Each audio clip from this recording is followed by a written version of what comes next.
This is Bach. And this is back. The Sensation Salad and Filet Sandwich Meal are back at Zaxby's. Two harmonious blends of Asian flavor and Southern charm. Both served with an egg roll. Only at Zaxby's. Try them with fried pickles while supplies last.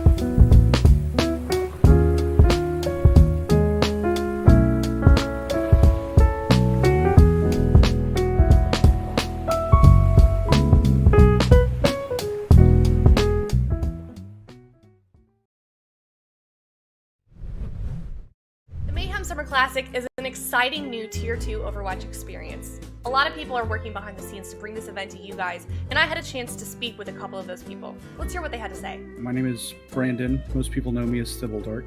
I do social media for the Florida Mayhem. In this particular case, I also help putting together the Mayhem Summer Classic. My name is Alonzo. I go by LP on the internet. Some people call me Lonspons. I'm the event manager for Misfits, Mayhem, and Mutineers. How I got involved early on was through running and hosting local community events. The big things that we always try and talk about when setting up these tournaments is that Overwatch at any tier can be fun and have good production value. So we wanted to, as an organization, kind of provide that opportunity for players that haven't made it to the league just yet, but want to have something that they can compete in that has that high stakes, high pressure sort of environment, but also make something that's fun. I guess I would just really like the teams to know that we support them and we're right behind them. You know, I know that Contenders hasn't been like the most thriving scene for a lot of these teams, that we hope that this can kind of create a ripple effect for other orgs and franchises in the league to support and, you know, really create that amazing talent. Like we want to see more Tier 2 competition. On a high level, like concept level, this is something that's really refreshing because it doesn't happen a lot. There's not a lot of Overwatch League teams really throwing tournaments like this or providing this sort of opportunity. I hope that all the teams have a lot of fun. We've put a lot of effort into making sure addressing more common concerns about a tournament. We listen to them in terms of what hero bands they want and what map pool they want and everything, and establishing a structure that makes the tournament fun for the players to play. The grassroots community that has stuck around is some of the most diehard fans I've ever seen. With those voices that are still around, they can propel the scene to continue thriving. I want this to be something that really grabs me. I hope that everybody watching and everybody playing really enjoys themselves because this has been a ton of fun to put together. I'm excited to see it all shake out. And thank you so much to those guys for speaking with me. Let's get back to the gameplay.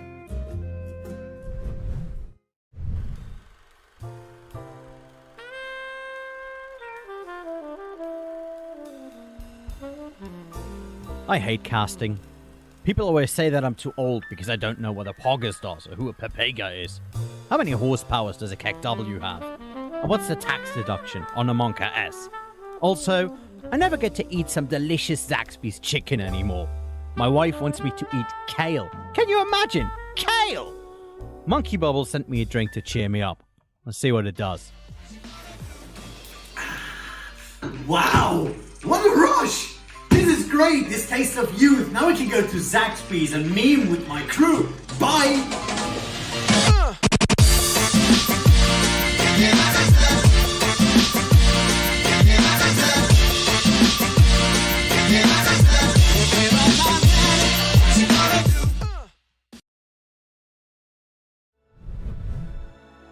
Hello and welcome to day 2 of the Florida Mayhem Classic.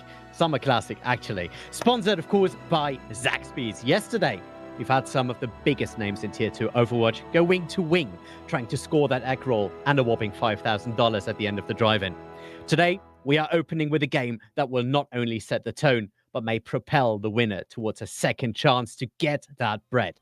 Join us for match 1, where Yummy, Young and Beautiful try to serve the delicious drifters. And if this match is too hot for you, stay out of my kitchen. I'm the Olamancer, your Zaxby's waiter for today, and serving a few hundred viewers is the cook of the rulebook, the taste tester of Tier 2, the Metra of Mayhem, and the dominating drink dispenser of data, Man of Class. Hey, Classy, this is great. How are you? I'm doing great. Of course, after such a tasty intro, who cannot wait to get into the games? But first, let us tell you a little bit of something about what went down yesterday. Because, of course, we started with 16 teams, and now we've only got 6 left. And the 6 that are left are indeed Ex-Oblivion, Tier 3, Drama Alert Nation, Young and Beautiful, and Drifters that we're going to be seeing in this match, but also Odyssey and Karasuno, who you will be able to watch on the Spanish stream. It's also going on, of course, on the same channel. Let's go back to the homepage and you'll be easily able to find that. But the teams did do quite a lot to get here, and especially when we look at this match of Young and Beautiful and Drifters, they both, of course, ended up in this lower bracket. Young and Beautiful already losing their first match to Kratos, and then we saw yesterday Drifters going down to Tier 2 Drama Alert Nation, which have been just shaking up this entire tournament. They just come in, play a little bit of few games, just stomp everyone to 3-0. Like, why not? You know, why not just play a fun tournament every now and then? You can do that. And Young and Beautiful, they lost that 3-0 to Kratos, where Drifters won the 3-1. You know, that might be telling you something a little bit. Oh. That's an interesting prospect. So the data is definitely on the side of Drifters, if I understand correctly. It would be, yeah. So looking at the teams and looking at the player setup we have right now, I'm just going to jump in on the Drifters side. We see that they are running basically the same crew they had yesterday. So it's Decod, Icy, Fi, Razor, Zolik, and Haruhi. And the highlight of that for me right now, I know I'm not a huge fan usually of the role, but Fi and Razor, crazy people, absolute monsters. Tell us something more about that. It's insane. It's not even just that they hear. It's just the mechanics. That's literally what it is. It's just the mechanics. They're so unbelievably good at all these heroes that they're playing. And Fi, while they didn't show like a wide variety of heroes, they were basically playing Widow, Ashe, and sometimes Tracer. It is really that pure hit scan that usually doesn't have to specialize that much, or yes, it kind of has to specialize, doesn't have to flex that much to the wider roster. And you have Razor next to it. They play Genji. They play Tracer. You know, they play all these variety of heroes. Actually, they went even further than that. I keep forgetting what all the heroes they played, because we've seen so many great games yesterday. But we did. They keep just outplaying their counterparts on the DPS. And then we look at the other side, a Young and Beautiful. And you have Dans and Brussen that will really have to do a lot of work in that front line in order to give their own DPS the space. Because in my book, that's a mechanical outmatch that they really have to solve somehow. Yeah.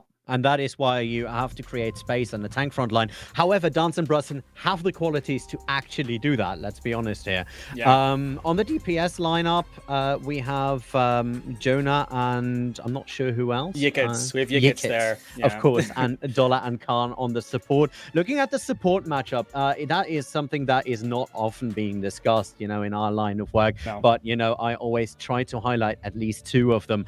So if you had to pick your favorite support from both of the lineups, who would that be and why, if I may ask? I don't know about favorite. I do know about the one that I want to give a little bit of a blessing, because Haruhi had a really rough time yesterday. I know Rich and Kenobi already sent all their love. I think we're going to do the same even before the match has started, because Haruhi, they just need a little bit of a big hug. You know, I posted on Twitter yesterday, the world owes you a big hug, and we're just going to be the ones to give it to you, Haruhi. Yeah, talking about pure gameplay, though, I would say I don't really have a favorite. I just wanted to give Haruhi a little bit of love. Well, all the love to you, Haruhi, from our end. So we are going to go on to Oasis in just a couple of seconds. I was wondering if we have any predictions for that, looking at both of these teams and the way they have played Control up to now. I mean, both these teams have had some ups and downs on Control. I think especially Young and Beautiful, it's a map type that they struggle on a little bit. It's the one map type they keep losing. For instance, against Boston Uprising, for those who caught it on the Spanish stream yesterday, that was the one map they lost. And when you look at Drifters, I mean, yeah, they haven't really lost it so far, but it does not seem to be like their specialty. Both these teams really like playing with heroes like the Widowmaker, like the Ashe, little bit more long range, not quite that rush that you see all the time. And that just doesn't really happen in a lot of Control. It's way more just running into each other. And if you only try to play on that long mid-range composition, you'll usually get caught out or at least overpowered in the front line because things happen too quickly. Whether it's a rush, whether it's just Tracer Genji, whether it's something like that. And we have seen Drifters play some of that. Young and Beautiful, not so much. So in that case, you would think it would go towards Drifters when it comes to compositions. But they might have changed their minds since yesterday. All these teams keep saying, we don't really know what the meta is right now, so we're just doing things. So might as well do something else, right? That's right, indeed. And while we are looking at the beauty of Oasis, let me just set the stakes right now. These are the lower quarterfinals. Both of these teams still have a shot at going back up there to the grand final, but they will have to face significant resistance. And both of these teams, compared to each other, are significant resistance to one another. So I'm really looking forward to what's going to happen as we look forward to the first map here on Control. Like you said, there is no meta, but the tanks seem to disagree with you on that. Yeah, I mean, when we say there is no meta, it's more that the teams have just not had enough time to really decide on one, especially since they mostly play on like tournament clients, which have different patches going on. But the Roadhogs are on the field again. These teams are going to immediately open up in their brawl and just make sure that they show who's boss. That's right. Both of them going through the gallery here. Taking the high ground is Dance for Young and Beautiful. And we do see Young and Beautiful immediately trying to go the back road. Khan getting that Immortality Field out. So they have an opening to actually do some damage. However, Fi already wins that Tracer battle. We see a nice rest from Zolik, who gets decaught back up. And right now it's looking very good for Drifters. Drifters just making those opening picks happen. That Immortality Field used early is usually a problem, and in this case it's just Fi running rampant, picking up all the stagger damage, cleaning up members left and right. That's right. We do see Decod and Fi find a lot of value in the way that they are able to split themselves out. Drifters having that real estate, and Young and Beautiful seem to be a bit overwhelmed by that, if I may say so. True, and you have that more damage potential in Razor as well. Just having the Dynamites extra, Zolik on the damage boost with the Mercy, that just provides a lot of opportunity. And if Young and Beautiful cannot get on top of them with a dollar speed booster, we're going to be in trouble. They are. Fi has that pulse bomb, doesn't use it on on Jonah, and Jonah actually going down with a nice one clip. There's a good fight on the Roadhog front here as we swap over. Decod actually losing it out. Bruston was there to help Dance out, and there is the whole hog coming out from the main tank of the Young and Beautiful. Nice double kill coming out for E-Kids, and Young and Beautiful making some space for themselves. 48% on the clock, but this should be the flip. Yiket's finally coming online. That Tracer hits some beautiful shots. Yona will go over to the McCree, which I think is a lot better to work with than that Widowmaker. Not as easy to one clip, has more escape, has the flashbang, so will probably pose a bit more of a threat to Fi. And that's really necessary if you look at what they've been outputting so far.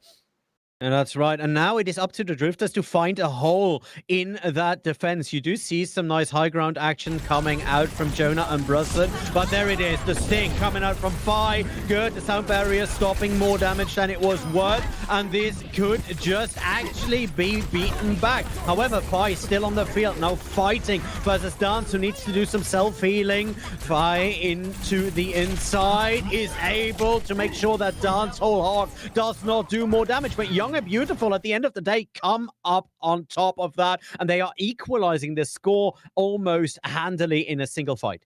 Yeah, it's beautiful how back and forth this map has been so far. And when you look at the ultimate situation, it's the exact same story. You'll have a slight advantage here for the side of Young and Beautiful, but it's all about execution. If that application matrix can just be dodged by about half the composition of Drifters anyways.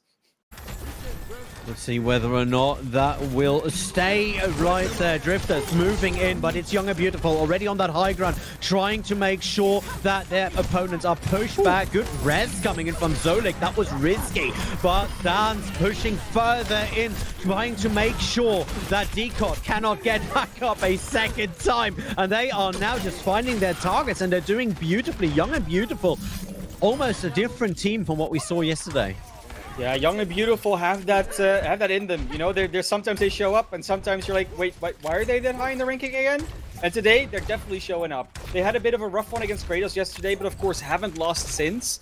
Beat some pretty notable teams, you know, under the Academy team of Boston. Now you have Yona with the high noon coming out here, making sure they're not going to be doing anything, but Decon gets the opening here onto Khan. Both of the Roadhogs already eating dust. There's a whole hog coming out from Dance, actually, who... I thought he died, my bad, but he was still there firing that ultimate. The overtime wig slowly going down. It's now 3 versus 1 person on the point. Actually, there's a Tobelstein, that Graviton Surge, making sure that there is a counter cap coming out from Drifters, and this is wide open again. Razor closing it out. Yeah, it is so far, again, it's going so back and forth. And Young and Beautiful could lose that fight. They still have at least one more, maybe even another stagger fight after that. And look at their ultimates. They're going to have, especially that sound barrier that's so important in these fights. It's almost the only tool of real sustain that these teams have. We'll see what's happening as Young and Beautiful get back on that high ground. Jonah immediately jumping onto Decod, but Yikits goes down. This is Young and Beautiful just rolling it in as Jonah and Brunson find their targets over there. 86%. You do see the ferocity with which Young and Beautiful just move back onto that point. They are really trying to make a good opening impression, and the overtime wick is not lying at it. 1 versus 6 on the point. Decod has hardly any time to extend that fight, trying it with the ultimate and is unable to do it. Overtime wick is going down. Oh, it gets actually extended by Icy there for a second, so they're still running it, but I don't think that Drifters can extend it for much longer. And there we are. That is the cap, and the first round of the first map goes to Young and Beautiful. This is a very, very equal matchup. Yeah, and actually, if you look at that as well, you know, somehow Yikits dies to their own pulse bomb because the target got hooked in. Dala dies to Razor in the end there. You know, if they make it back to the point, that might be just a flip from Drifters back and they take that first point. Like, that's how close that is. 99 to 99 already indicates that. But that situation in the overtime is beautifully speaking.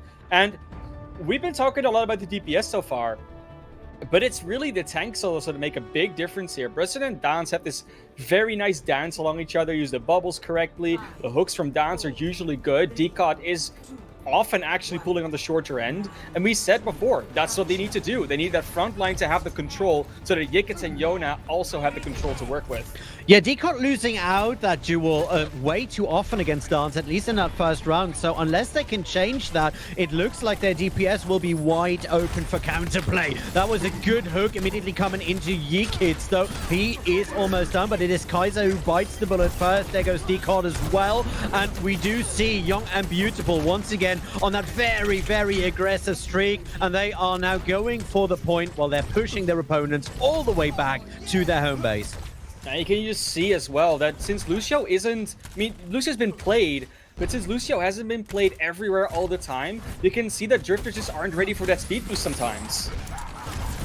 Well, moving in right now is IC, just trying to make sure that they're in that immortality field. And Decot had to pull back again, very low there for a couple of seconds. That amplification matrix by Khan just being used as more or less a point denier. And there it goes, the Graviton Surge coming in from Icy. Icy finds Yikits, and there should be a bit of a follow-up, but immediately the counter from Jonah makes sure that one of their biggest hitters is off the field as Decot goes down yet again. So the capture is still hard. Both of these teams fighting it out, though there is an advantage for the Drifters in terms of pure bodies. Dance and Dollars going down. There should be a counter cap anytime soon right now, because, you know, you can only contest this for so long. Yeah, you can, but they still keep touching, and now only it flips. It's 51% that you're not getting back if you are Drifters. They have to start getting up their own percentage, but it's good that they at least flip it before the 99. We see that often happen on Oasis City Center. It's such an open map with so many ways to just keep ring around the rosying the enemy team on that middle point. It's looking good. Fine already with the pulse bomb is definitely on the hunt. Again, the opening pick, this fight could just be over before it even starts. Yeah, but there's another sound barrier from Dollar, so if that goes the same way as the last time, there was a bit of a grouped upset, pulse bomb that could actually move to the advantage of Young and Beautiful. There's the visor coming in from Jonah, has a double kill already. Fi on the side is able to win that Tracer duel, but the equalization provided by that visor is just very, very strong. Young and Beautiful make sure that they get the pincer movement and get it right. Yeah, so far the DPS matchup has been very even, and it's really those tanks and supports that are winning it out right now for Young and Beautiful. The Brisson and Downs just getting much more value out of their abilities.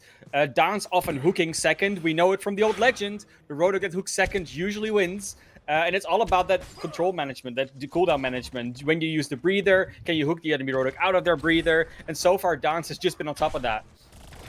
Dance has absolutely been in control of this entire matchup. There you go, with another one of the breathers. There it is, the amplification matrix coming out from Haru. Oh, Icy with that Graviton Surge does not really find a lot of value because there was still a wall behind it, and the rest of the team too far away to do that that corner rush that you would want to see. Decart with that hook does miss for a little bit, but absolutely rushing it in. The Drifters just trying to make some space for themselves. There's a whole hog by Dancer, gets countered and immediately gets copied by Decart, who is able to get a lot more value of that nice stun coming out there to stop that out for a second. We do see a ferocious fight right now. There it is, the Graviton Surge coming out from Brosson, and Brosson makes sure that Decart cannot do any more damage. The Overton Wig is already running. Nice visor from Jonah, who's trying to make sure that their team has all the room to move. And that is it. The first round going to Young and Beautiful. The first match actually going, the first map going to Young and Beautiful. Well, I have 3 options. I used all 3 of them. There you go. Look, at least I cannot say you didn't use any, so that's what you go. And choices, of course, the plenty with these beautiful plays coming out. You see Burson gets to play the game here with just the Zarya play, and we know that Burson has the power to play with. They came into the Overwatch League on Boston Uprising on their beautiful Sigma play that showed up during the Overwatch World Cup, but now also showing they can play a phenomenal Zarya. They can play tanks. Like, and Burson seems to be like synonymous with great Sigma play, but you're showing it off here. You can do more than that, and again, we keep coming back to it. The tank line. That's really what's making the difference here. Yeah, I'm pretty sure Dance is using all of the tools in his disposal, and I'm sure one of the tools is probably a Matrix keyboard. If you want to have hooks like Dance, if you want to have eats like Decart on that hook, get yourself a Matrix keyboard. Use the code Mayhem for 10% off, and you will be rocking the quick plays anytime soon, or even competitive if you're not scared, you know? Yeah, definitely. And, nothing better than a Matrix keyboard when you go into a map like Junkertown. Junkertown always characterized by all those mechanical plays that you need to make. And if you thought your hands are the only thing that gets tired, don't worry. Your back can as well. And the only way to solve your back aches is only one thing, Ollie. And I think you know what I mean. Well, I am thinking you're thinking that we need some ergonomics in there, and that's a Zip Chair. Zip Chair Gaming has some of the best gaming chairs out there, and if you want to get one for yourself, remember to use the code Mayhem15, 15% off any chair. And I think Avril and Pixie said it. You should just try that code, in a random place. Go into a car dealership, say Mayhem25, and see if the price is lowered by anything. It's worth a shot. Yeah, it's worth a shot. Try all the numbers. Try Mayhem 100. Maybe you get something for free. It's great. What we do know though is that while so far these teams have been very even and it's been looking very good, and we're saying that Young and Beautiful comes out on top of the tank line. The tank line is very important on control because it's also close together. There isn't much room to not see the tank line of the enemy team. So that really makes the Young and Beautiful looked better on control for that reason. Now we go to a map like Junkertown, which is very open, and it's very actually hard to create space as a tank because there just is so much space that even if you create space, there's still plenty left. Yeah. This is where that DPS matchup that we were talking about before, where you said like Fi and Razor probably have the edge. This is where that can come in way more. Junkertown is such a DPS mechanics map, and especially with the reduced amount of barriers in the game, this should be Fi's and Razor's game to win or to lose. Well, then there's one question. Are we going to see any shields? What do you think? Maybe. I mean, the only thing you could really do in this situation, I think, is going with something like a Sigma.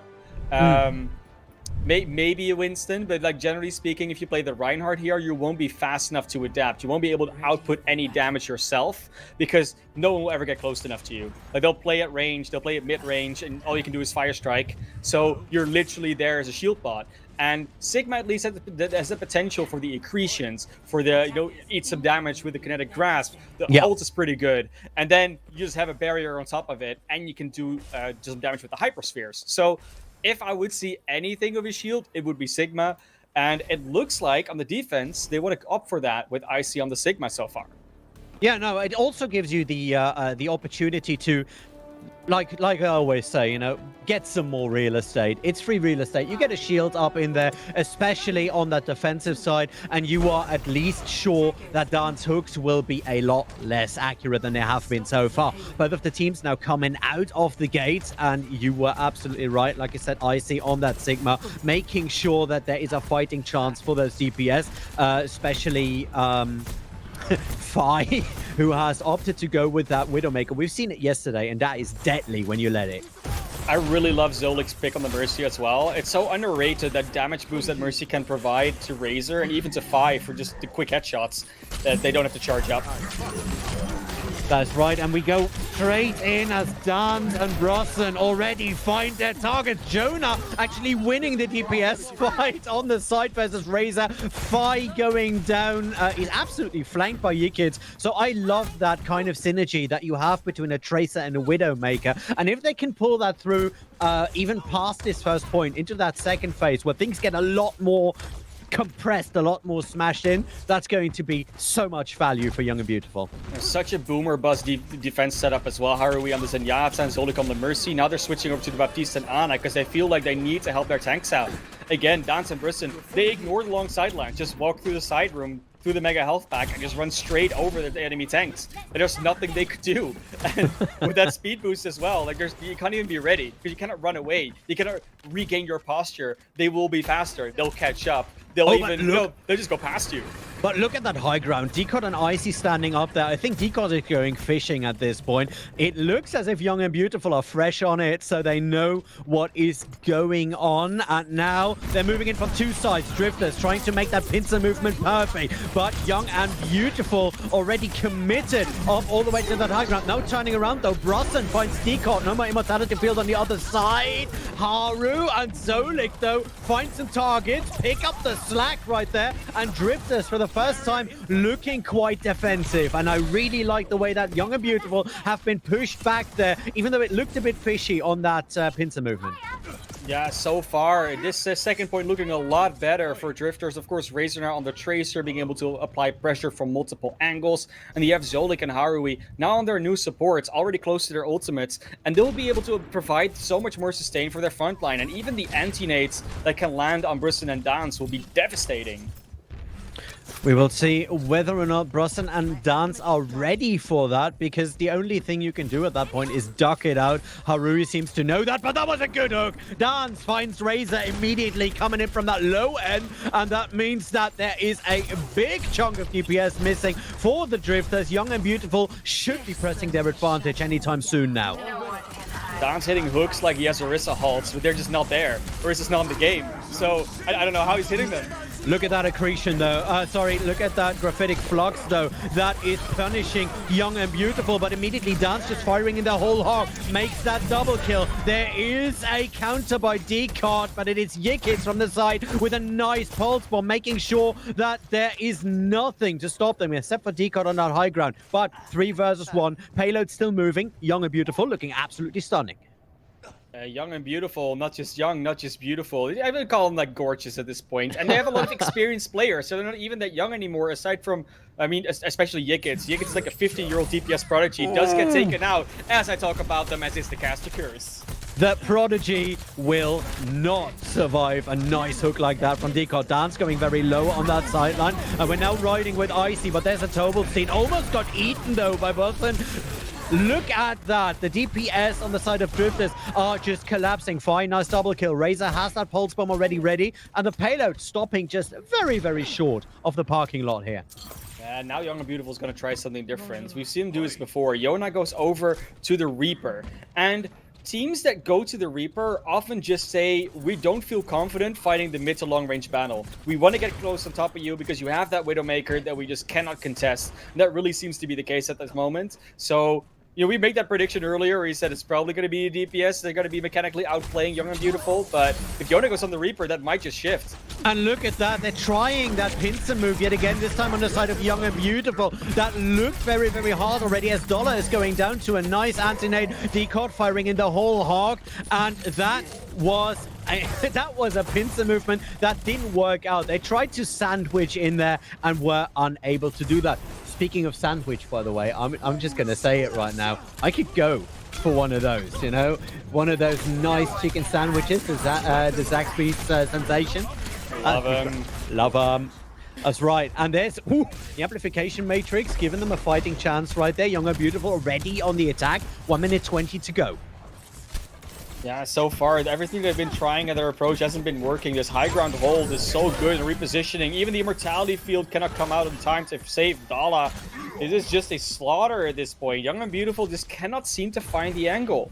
And this is likely going to be their last good fight. They take a long time to approach, but they will have plenty of ultimates to work with. And they're just a bit...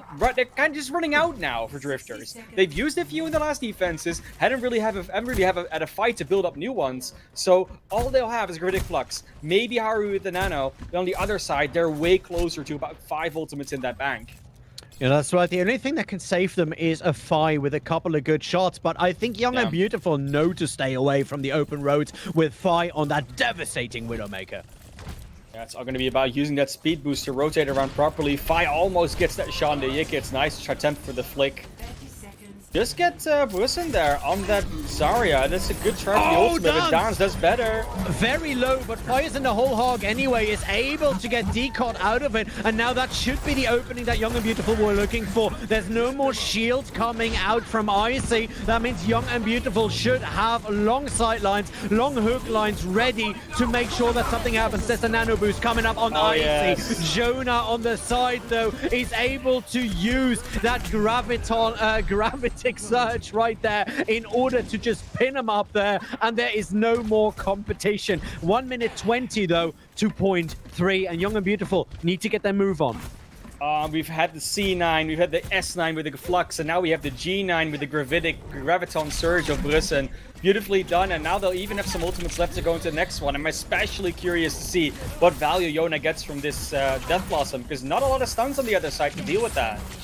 We will see what's going to run up. Dance on that high ground together with Brusen, and they are reluctant actually to move in. Dance eats that sleep dart from down there. Beautifully played on the side by Harui. Fi and Decod find their target, and right now Decod and the rest of the Drifters are just making sure that no one is escaping that ditch that Young and Beautiful have dug themselves into. That is the ultimate. The whole hog coming out, finds one target in Dance, finds a lot of damage on the other side, a lot of value. Drifters are still not fully pushing back Young and Beautiful, though. They are holding on to it, and they are holding on to that payload in the guise of Yikits, that DPS Prodigy you mentioned. I mean, you keep bleeding numbers here, Drifters, and you won't be able to actually have a good defense. They still haven't fully reset. They still haven't fully been able to stop this momentum. And with that going down, Razor, there's even more space to work with for Young and Beautiful. We'll see how Jonah is faring. There he comes, the die. Death Blossom coming up from on high. There was a lot of potential damage, but that was stopped by Decod on that Nano, and I believe Zulik's Immortality Field. The timing was perfect. It was just a matter of opportunity. Overtime week already running, and still, Yikits holding on. This time, Brusen coming in from the side with that ball. Will they hold on? Well, Razor says they can. Zolik also going down. This is actually a pretty good start for Young and Beautiful. They have the numbers. They have some ultimates. They're actually going in here, Ollie. Oh, No, Dance just They get pushes it. back whatever counter there is. Round 1 complete. They take it all the way in the overtime, but that was a tough last fight right there. It was very tough, but Drifters eventually still give it up. And we saw yesterday when they played against Kratos, they still won this map, but they didn't push it to the end themselves, and they had to hold it just before the end. And the fact that Young and Beautiful is able to push through is just showing how well they can bounce back from that first loss they had in the tournament. They've just been running through the lower bracket, and they're not seeming to want to stop. We will see whether or not they are going to be stopped here. So, looking at Drifters on the attacking side, will that setup that they have run on the defense, will that work on the attack, or do you think we will see significant changes? No, they won't. They won't. Usually you use that Mercy on the, for instance, on the defense, because you can actually control the high ground a bit better. So because you set up on the high ground, the enemy team is running into you. You don't have that pressure of needing to keep your team alive as much. You have more potential of cover, more potential of just angle advantage. That's when the Mercy really comes in to just consistently give you the opening picks. So the way they're going to attack this is probably the same way they have been defending it. Also because that just wasn't working before on their defense. Yeah. And we're going to see Young and Beautiful probably go for a very aggressive move here on the spawn door with that dollar speed boost. We'll see how this is going to pan out. Fi, this time on the attack with that Widowmaker, should have a good chance of getting some nice opening picks if they get the room, but the space is not to be given as Young and Beautiful already come out of that side shack, and there is a lot of damage flying both ways. But right now, Drifters taking it off the back of Icy's double kill, and this would mean that the payload should be moving anytime soon. Yeah, but you don't worry about that if you're Young and Beautiful. All you worry about is buying some time, because you'll still have another fight. You'll still have it roughly at the same place you would have otherwise maybe at like the first fight. So all you did, gave up a little bit of ult charge, but mostly just bought time, because there's already like what, 30 seconds down, 40 seconds down? 40 seconds already off the clock. Yeah, that's right. And Icy is not done yet. Great aggression coming in from him. And he's trying to make sure that that high ground is contested. We see Fi with a shot onto Jonah, winning that Widowmaker battle, and now should have some free reign in order to make something happen. It's Razor and Decot making sure that everything is still moving on. Your kids on that very pesky Tracer, trying to get in there and out of there, weaving in and out, but this should be a 0.1 cap, unless Young and Beautiful can, well, get something out of their hat here to make some magic. They're too scared right now. They don't have their DPS. You still have Yona with a free high ground, because this Fi got actually taken out, and Yikits has just been a menace on that Tracer. Has been doing so well in shutting Fi down, actually. Yeah, Fi not really in a position where they can actually pop off the way that we've seen yesterday. On the other side, Razor on that Tracer is so effective in being pesky to Dance, who goes down yet again. Icy just making sure that that Sigma gets the full value of it. Jonah this time finds the Ana, so that means a lot of healing on the side of Drifters already out of it. But point A has been capped. They're giving up a little bit of that for a few stagger kills, and that means Drifters now have to push through the path that took their counterpart the longest. Yeah, Young and Beautiful really got pushed apart there on their defense. They should have been in a better position, and with Dance and Blizzard being so close to their ultimates, there was a real potential to hold, especially the Graviton Surge can be so impactful. But now you're going to see they have plenty. For this point, they almost have all 6 ultimates, because Yikits will just charge it in like 2 seconds. And there isn't as much to work with on the other side. So we will definitely have to see Young and Beautiful be able to set up on the high ground, and that opening pick just opens everything up. Zolik already goes down, no immortality field, and that means Young and Beautiful should be collapsing, and it does look like they're going for it. Jikit's very low, but finds Fi, goes in for the double as Icy down as well. We do see Dance going a bit low onto Raui, but is able to close that down. Actually, Harui. Sorry about that, mate. Yeah. No worries. Harui has had a tough time with it already. Why you gotta bully him, Ollie? Why you gotta do it?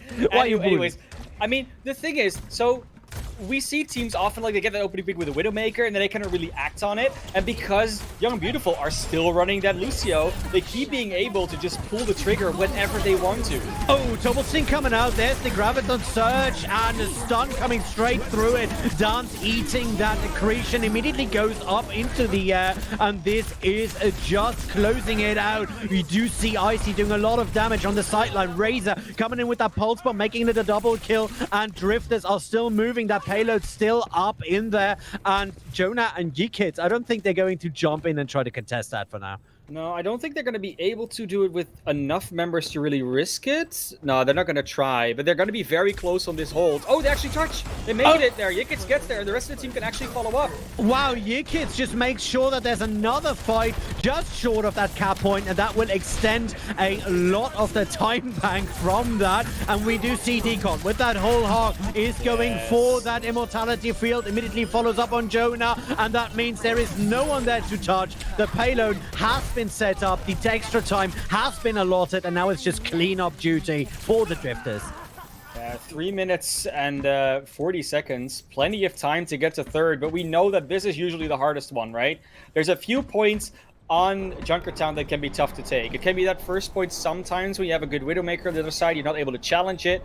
It can be the second point where you're not able to get through that first opening door because there's so many small chokes and the high ground so advantageous.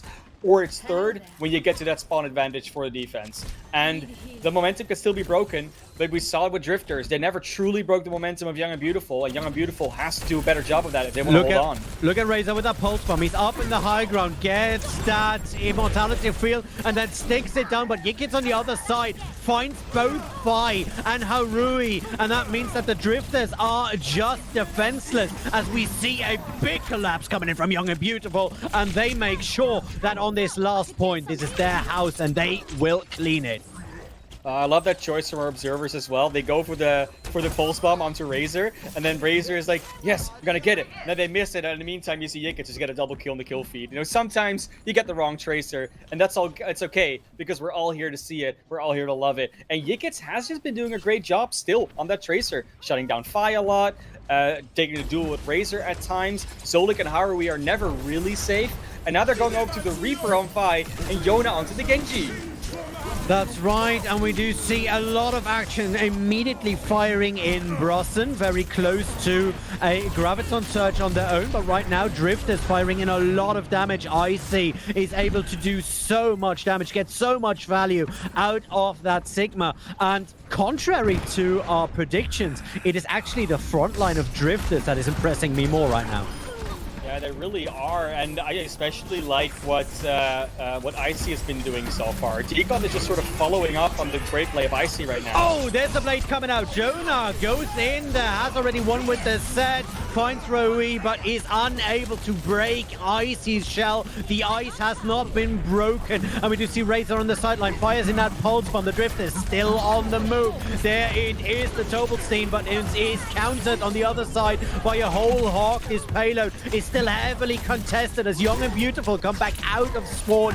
Oh, Decon trying to get it with the hook, doesn't find that last little bit of melee to get Dollar away from the load, and we Young and Beautiful keep weaving in and out of this, but the Drifters seem to be in control of the engagement, at least for now. This time Brosson has that Sigma of their own, gets Razor out of it. Payload has stopped for a little bit, and that little bit of shielding could actually make the difference. Fi tries it with the ultimate, but fails. Dollar is able to push him away and close it out there. Young and Beautiful back in control, but it's just 40 seconds on the clock, while Drifters have all the time in the world to regroup and do another attack.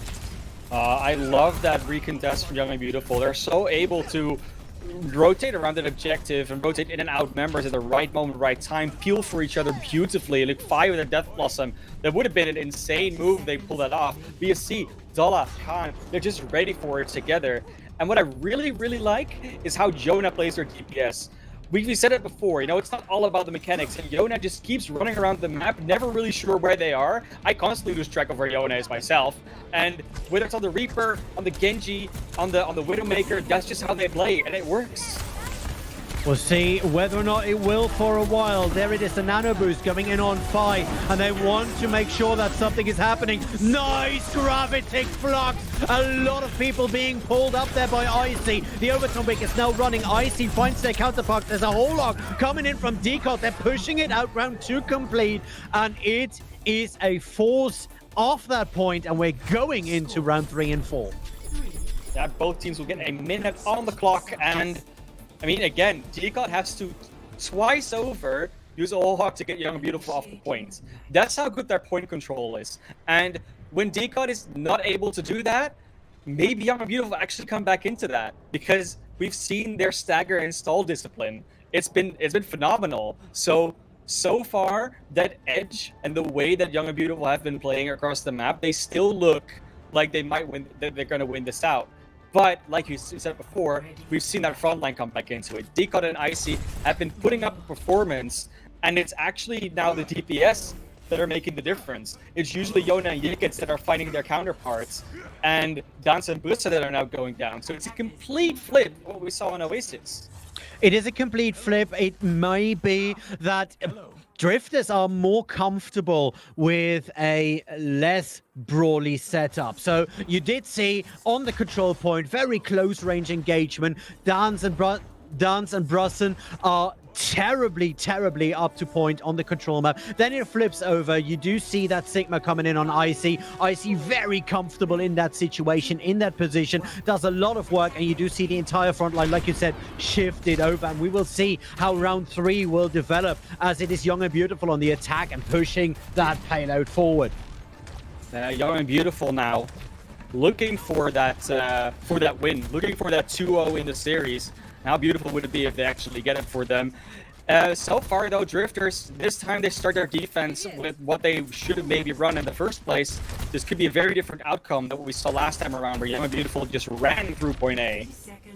We'll see whether or not they will be as effective as they have been earlier up. We do see Drifters going very deep. Decod already trying to fish that first hook in there, and the fight is upon us. Fi looking for a couple of targets on the long run. 10 seconds on the clock, so when both of these teams need to clash, it will be in overtime.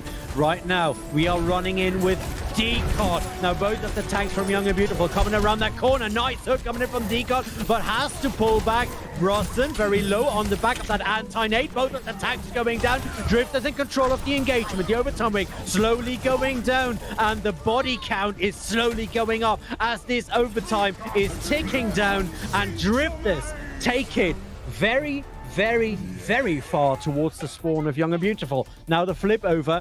Timer is roughly the same. We'll see how they work with it. And Drifters have been adapting throughout this map, looking like they're going to do something here. I am going to check what my mic is. I'm sorry, guys. I'm sounding a bit weird. That's all right. Meanwhile, I will try and keep all of you people out there hungry for more Overwatch, and of course hungry for some more chicken. So while we are waiting for the up and down, I want to put a big poll into the room. It is a controversial issue that we've had yesterday already, and I want to know, are you in Team Boneless or Team Bone In when it comes to your chicken wings? Because I am the kind of guy who likes a bit of bone to his meat. So sound off on in the comments, sound off in the chat, because I am very much interested whether or not all these boneless people are the heretics I believe they are. 20 seconds on the clock before this is going to be set up, and we are ready for some setup. To be fair, to be perfectly honest with all of you, I think that Dollar should no longer be on that Lucio. And I'm going to tell you why. Because right now, that speed boost and the way that Lucio heals will not have the same impact as when you are attacking, and will not have the same impact on this open space as when you are clubbed together. So Dollar maybe could have changed it in order to give his team a fighting chance. But 40 seconds on the clock, and we see Drifters rolling out of the gate. Drifters, of course, will have basically one fight as well, just like Young and Beautiful did. And it does seem like your microphone still has a couple of mistakes coming in. Dollar, though, finds Haruri. Maybe that's why they didn't swap it out. This is beautiful, and we do see a lot of fight coming out of Young and Beautiful. Icy on top, trying to make sure that the payload gets across, but Yikit is there to make sure that doesn't happen. Oh, what a beautiful shot from Decon, though. Wins at 1v1. It does look as if the Drifters have a couple of more targets, a couple of more bodies on the point. Brosnan trying to get close to that point. The whole hog making it very hard to put it in. And this time it is Khan who is going close to make sure that it will survive for just a little longer. But Drifters take it away there. That was a beautiful setup, beautifully executed here by the Drifters. And we are going into 1-1. I mean, I'm gonna try again, but I don't think anything has been solved. Okay, well, apparently it has. So, now that we're back here, looking at what this map has been doing, of course, Drifters take the 1-1, but it keeps being ridiculously close between these teams, and there really isn't that much between them. Every now and then you see, you know, Brusen and Dance go down first, and sometimes Deco and Icy are still in trouble, but the DPS line, I mean, Fi and Razor have just started turning up a notch a little bit, and I like seeing that. I think I like that you see that sometimes Yona and Yikits are forced into a little bit of a different play style. They have to swap heroes, and as long as Drifters can play their own game, as long as they can dictate the pace of a lot of what's happening, you see that Young and Beautiful are starting to struggle a little bit because they want to make that tempo happen. They want to decide when fights happen, how fights happen, with their speed boost, with their tank coordination, and as well with Yikits in the backline on the Tracer. So the fact that Drifters are able to adapt to that, able to force Young and Beautiful to swap things, to not engage when they want to, but to be engaged on sometimes, that is really what's helping Drifters here. And it's a very abstract concept, you know, taking the game into your own hands. But Drifters are demonstrating that it can indeed be done.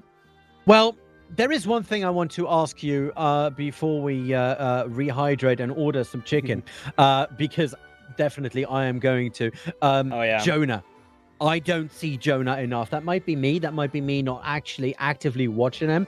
But he does seem a bit, and excuse it once again, invisible to the setup as it is right now. Why is that, do you reckon? Well, I mean, I said it before near the end of the second round, right? I said Jonah is running around a lot, getting into interesting positions, trying to confuse the enemy, trying to confuse us as casters. Like I said, I'm losing track of Jonah all the time. And it partially has to do with the heroes they pick. It partially has to do just with the value they're trying to get. And a lot of the value that Jonah is getting is just by existing. It makes Drifters, the backline, and also the DPS really have to look around, have to wonder, where is Jonah in this time and space?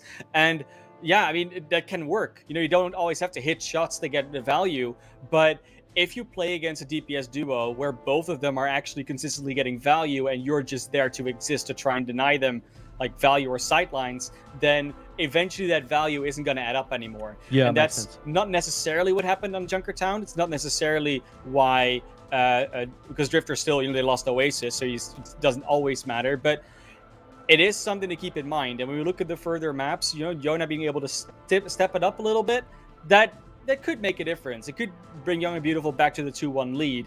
But of course, we don't have to talk about Jonah right now, because what I want to talk about is your opinion on saying why Bones in. And I'm actually, the thing is, I'm agreeing with you here. Like, I'm not saying Bones out is better. I'm boneless. Boneless is not the thing. That's not for me. And the reason why I say it is because you get all the flavor out of the bone. That's what the flavor is. If you take the bone out before you cook it, you're losing half the taste. That's all you want. First of all, that, and second of all, I will tell you exactly why. And this is coming from a guy who, you know, obviously likes to eat. Yeah. If you give me boneless food, I will just wolf it down. And there is no process. There is no enjoyment. There is no holistic, almost zen experience of picking up this nice juicy piece of chicken and just putting your teeth straight into it. You know, you dip it in hot sauce and then you slowly but surely, almost sensually go around that bone. And that's why I like bone in chicken. But right now, Let's throw it through a little bit of a break. I need a drink. I need some chicken. The teams need a break. Hopefully they will get some chicken. And we will return shortly with map 3 of Young and Beautiful versus Drifters.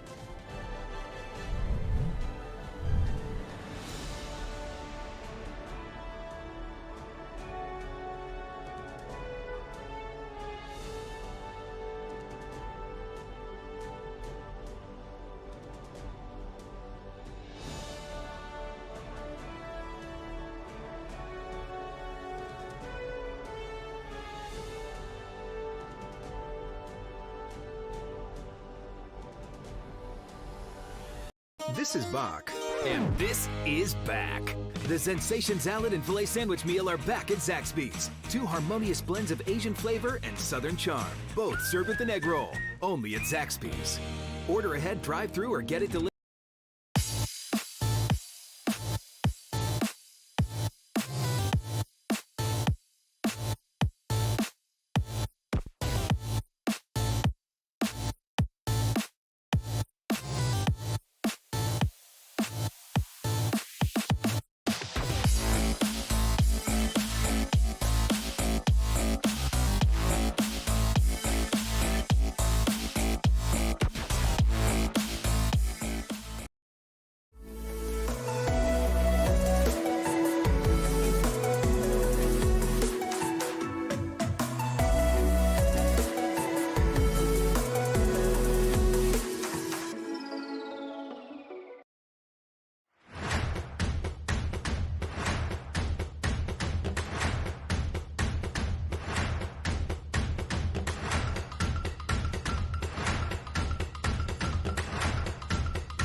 And we are back, both sated and fully hydrated. I'm the Olamancer. With me, of course, is the man of class, and you are watching the Mayhem Summer Classic here on YouTube.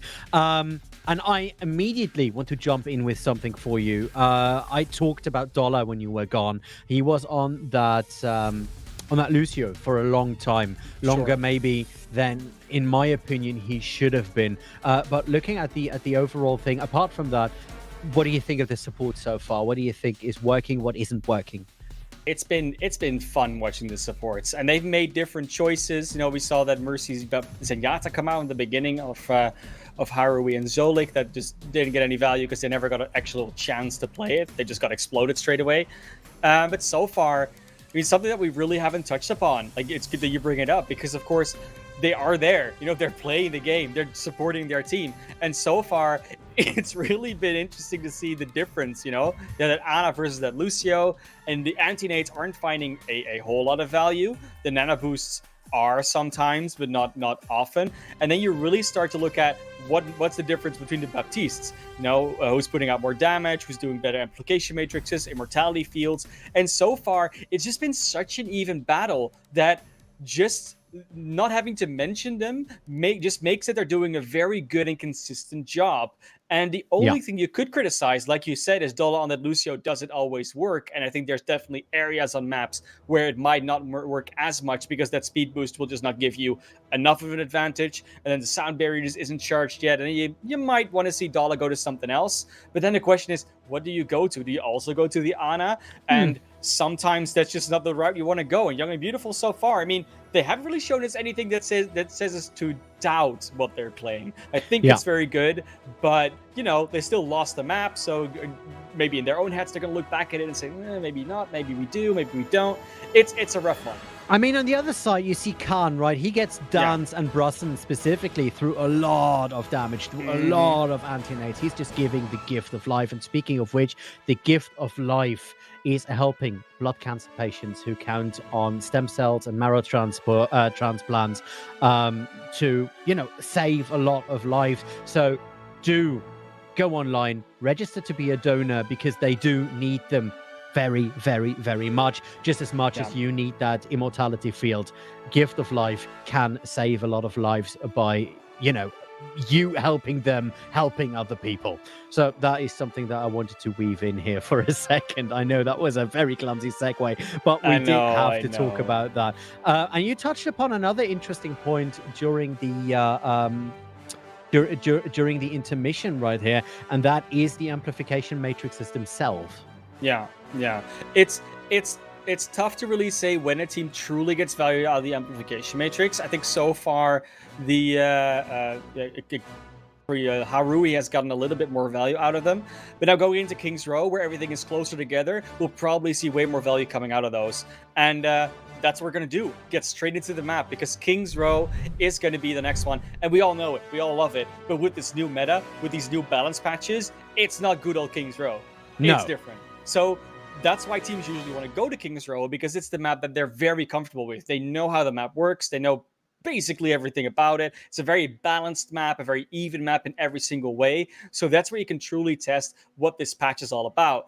And looking at what the teams have been doing before, especially Drifters, they had some trouble on King's Row. Oh, they most notably against Kratos, which that was the one map they lost, because Kratos just started pulling out Junkrats, started pulling out, you know, the more spam damage type of compositions. And when you talk about Drifters who are actually very good at the rush usually, although they haven't been able to show it against that speed boost of Dala most of the time, they really need to show that they can deal with something like that on the defense potentially. But so far, doesn't seem like Young and Beautiful wants to go for that. So they might not have checked the VOD. They might just not want to play that. They might not think that they're up to snuff on a composition like that. And when we look at Drifters in this case, they might be able to just run over this defense of Young and Beautiful, because there isn't a whole lot of spam in general to just slow them down. You have to get those bursts. You have to get those hooks. Yeah. And I don't know if they're going to be able to find them against this newly speed boost composition potentially. Especially if the Decode also goes on the Reinhardt. No, they're going to go with the Genji, the Junkrat, it seems. Ah, never mind. They always fake me out. Widowmaker, it is. I mean, Razor must have taken some tricks from Maxwell, who was the Junkrat that was playing for Kratos and did an absolutely fantastic job yesterday. Find the VODs, you know, on this channel right here if you want to see exactly what we're talking about. But right now, keep your eyes on the screen because it is the Drifters moving in. Decon already going very low. There is the Immortality field. Jonah finds Razor already, gets into a double kill. Harui at the floor as well, and Jonah is earning their bacon right away. That was beautifully played. You do see Dance on the other side is able to get eyes down. So right now, Young and Beautiful holding a beautiful defense here. Yeah, really doing a good job. Yona hitting the shots finally on that Widowmaker, but does eventually get spotted out by Zolik. Dance, though, doesn't want to let that go. Gets Decod and Zolik back. Now they will be able to have to go into recontest. One tick is given up, but that's okay. You can lose a tick as long as you don't lose 3. We will see what's going on. Dance on that defense has that whole hog. It's ready. If the pressure gets too much, they can just counter it with the pressure. And now would be a good moment, though. You need to stay away from fire here if you want to fire that in. There's the counter. Just immediately moving it straight on in. And that is Dance finding Icy all the way across the other side of the hotel. Turns around, gets Razor down. Brusson on the side is able to make sure that there is not enough healing for the Drifters to actually work with, because Young and Beautiful are holding this defense on the back of a great counter whole hog. He's back, Dance is back, getting the hooks, getting everything. Monster on the defense so far. Has not, I mean, they have missed like 1 or 2 hooks, but they've been on fire.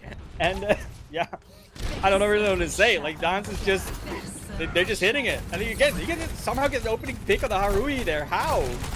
I don't know how they made that happen, but we do see on the other side, Zolik has Yikits in their sights. So it is 4 versus 5 right now, but you do see that Young and Beautiful are putting so much pressure up onto the Drifters front line that there is no other option for them but to turn back.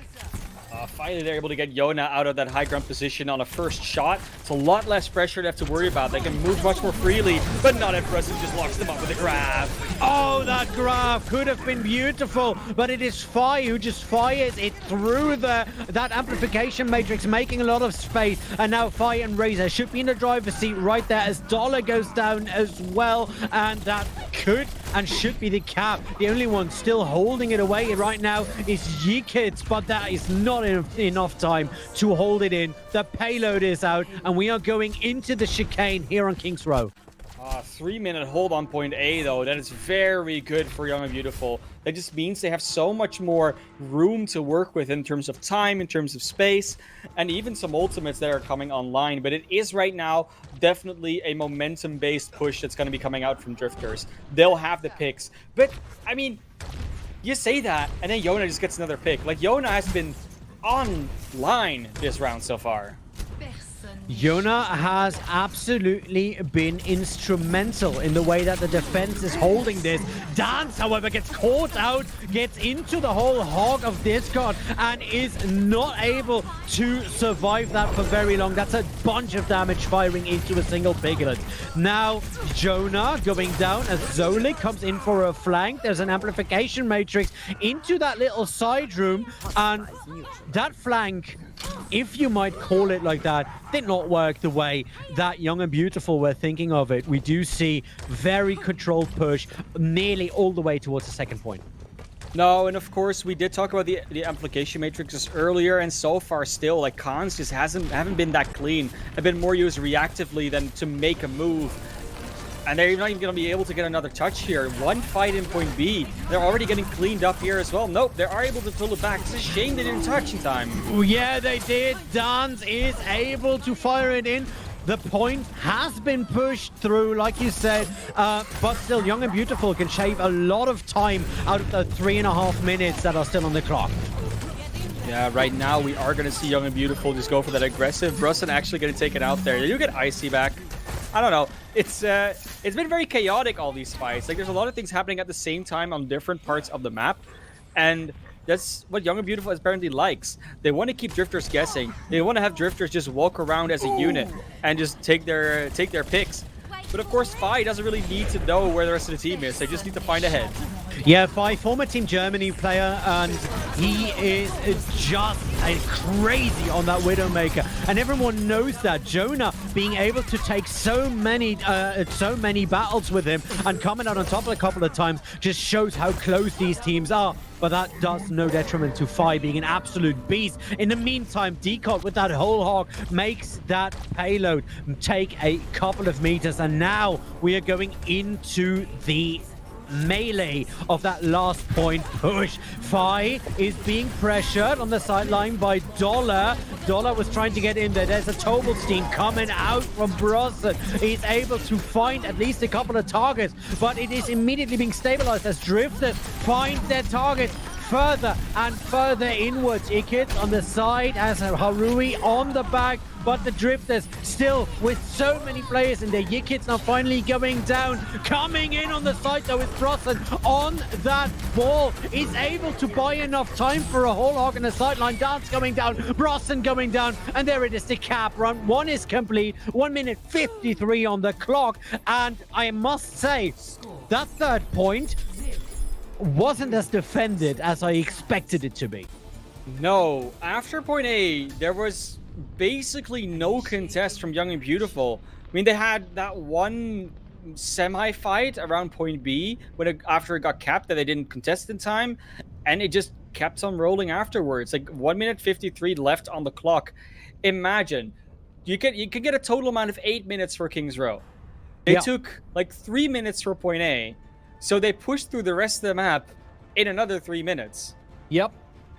And that's pretty fast, you know. That's essentially like one fight a minute almost, and they just ran on through, like just no contest. So Young and Beautiful just losing momentum. A lot of ultimates not finding value. They never really got a full 6 back online to get a proper fight with. That all really comes down to all these weird opening picks that happen. Fi hitting headshots. You see Brüssen just not getting the same as they did before. A few gravitons came out, a few high charge duels that they just lost to Icy. So we need to see those tanks come back online, and Yona just keep popping, honestly. I think Yikits has mostly been quiet this time around, so I want to see more of that Tracer, and it might have to do with the attack versus defense. Might be that. It's a momentum thing, I would definitely say. What surprised me the most was that quote-unquote failed flank that Young and Beautiful tried to do via the in towards point 2. That basically gave Drifters all the time in the world to just casually meander that through to the chicane, and that cost them a lot of the time that they gained while having such a great point 1 defense. Now though, on the attack, Young and Beautiful, we are riding with Khan right now, who is looking for a couple of targets together with the rest of their team. They're making their way across that high ground and are trying to, of course, make sure that Fi cannot set up over there at that window. Through the hotel, the Drifters are moving back in, and it looks like they have swapped positions all in all. Now the fight is alive as Dance is eating it in. Fi finds Jonah actually with a bit of a mine, so that is a bit surprising. But Young and Beautiful right now already 2 players down actually, and they are able to touch that point after just a single fight. That is beautifully done. It's all about the positioning that Drifters are in right now, because they have decoding just on this high ground together with Fi. There's nowhere else to run, so Young and Beautiful has more room to work with in this case. They're going to try and catch these players from that staircase. They are, and we will see whether or not they are able to make that happen. Decot with a good hook onto Dance. Dance has been bubbled and was able to get away, even though they were mostly purple. Yikits, nice pulse bomb there onto Decot, and the first tick has been taken. And I don't think Drifters have anything in their arsenal to stop them from capping it out. I think they're a full minute faster than their counterparts were on point A, but so far, it's still a long way to go. So far, indeed, but this is not where the Drifters made their tempo. This is not where they made their speedy time happen. That's what's going to happen now in Street Space and potentially in the Foundry. Good application matrix from Khan there. Definitely a lot better than what Zolik was able to put out. Just because of the place where it was way closer to the enemies, way harder to dodge. There was like no cover for the side of Drifters there. That's right, but remember, both of these teams, while they are of course in the loser semi-final and are playing their heart out to get a spot up there, they go into a map 4 because this is a 1-1 and a first to 3 situation. So they can, whichever team wins still has to deal with, you know, only being 1 map up. So we'll be interested to see how this plays out. 3 minutes 53 on the clock right now.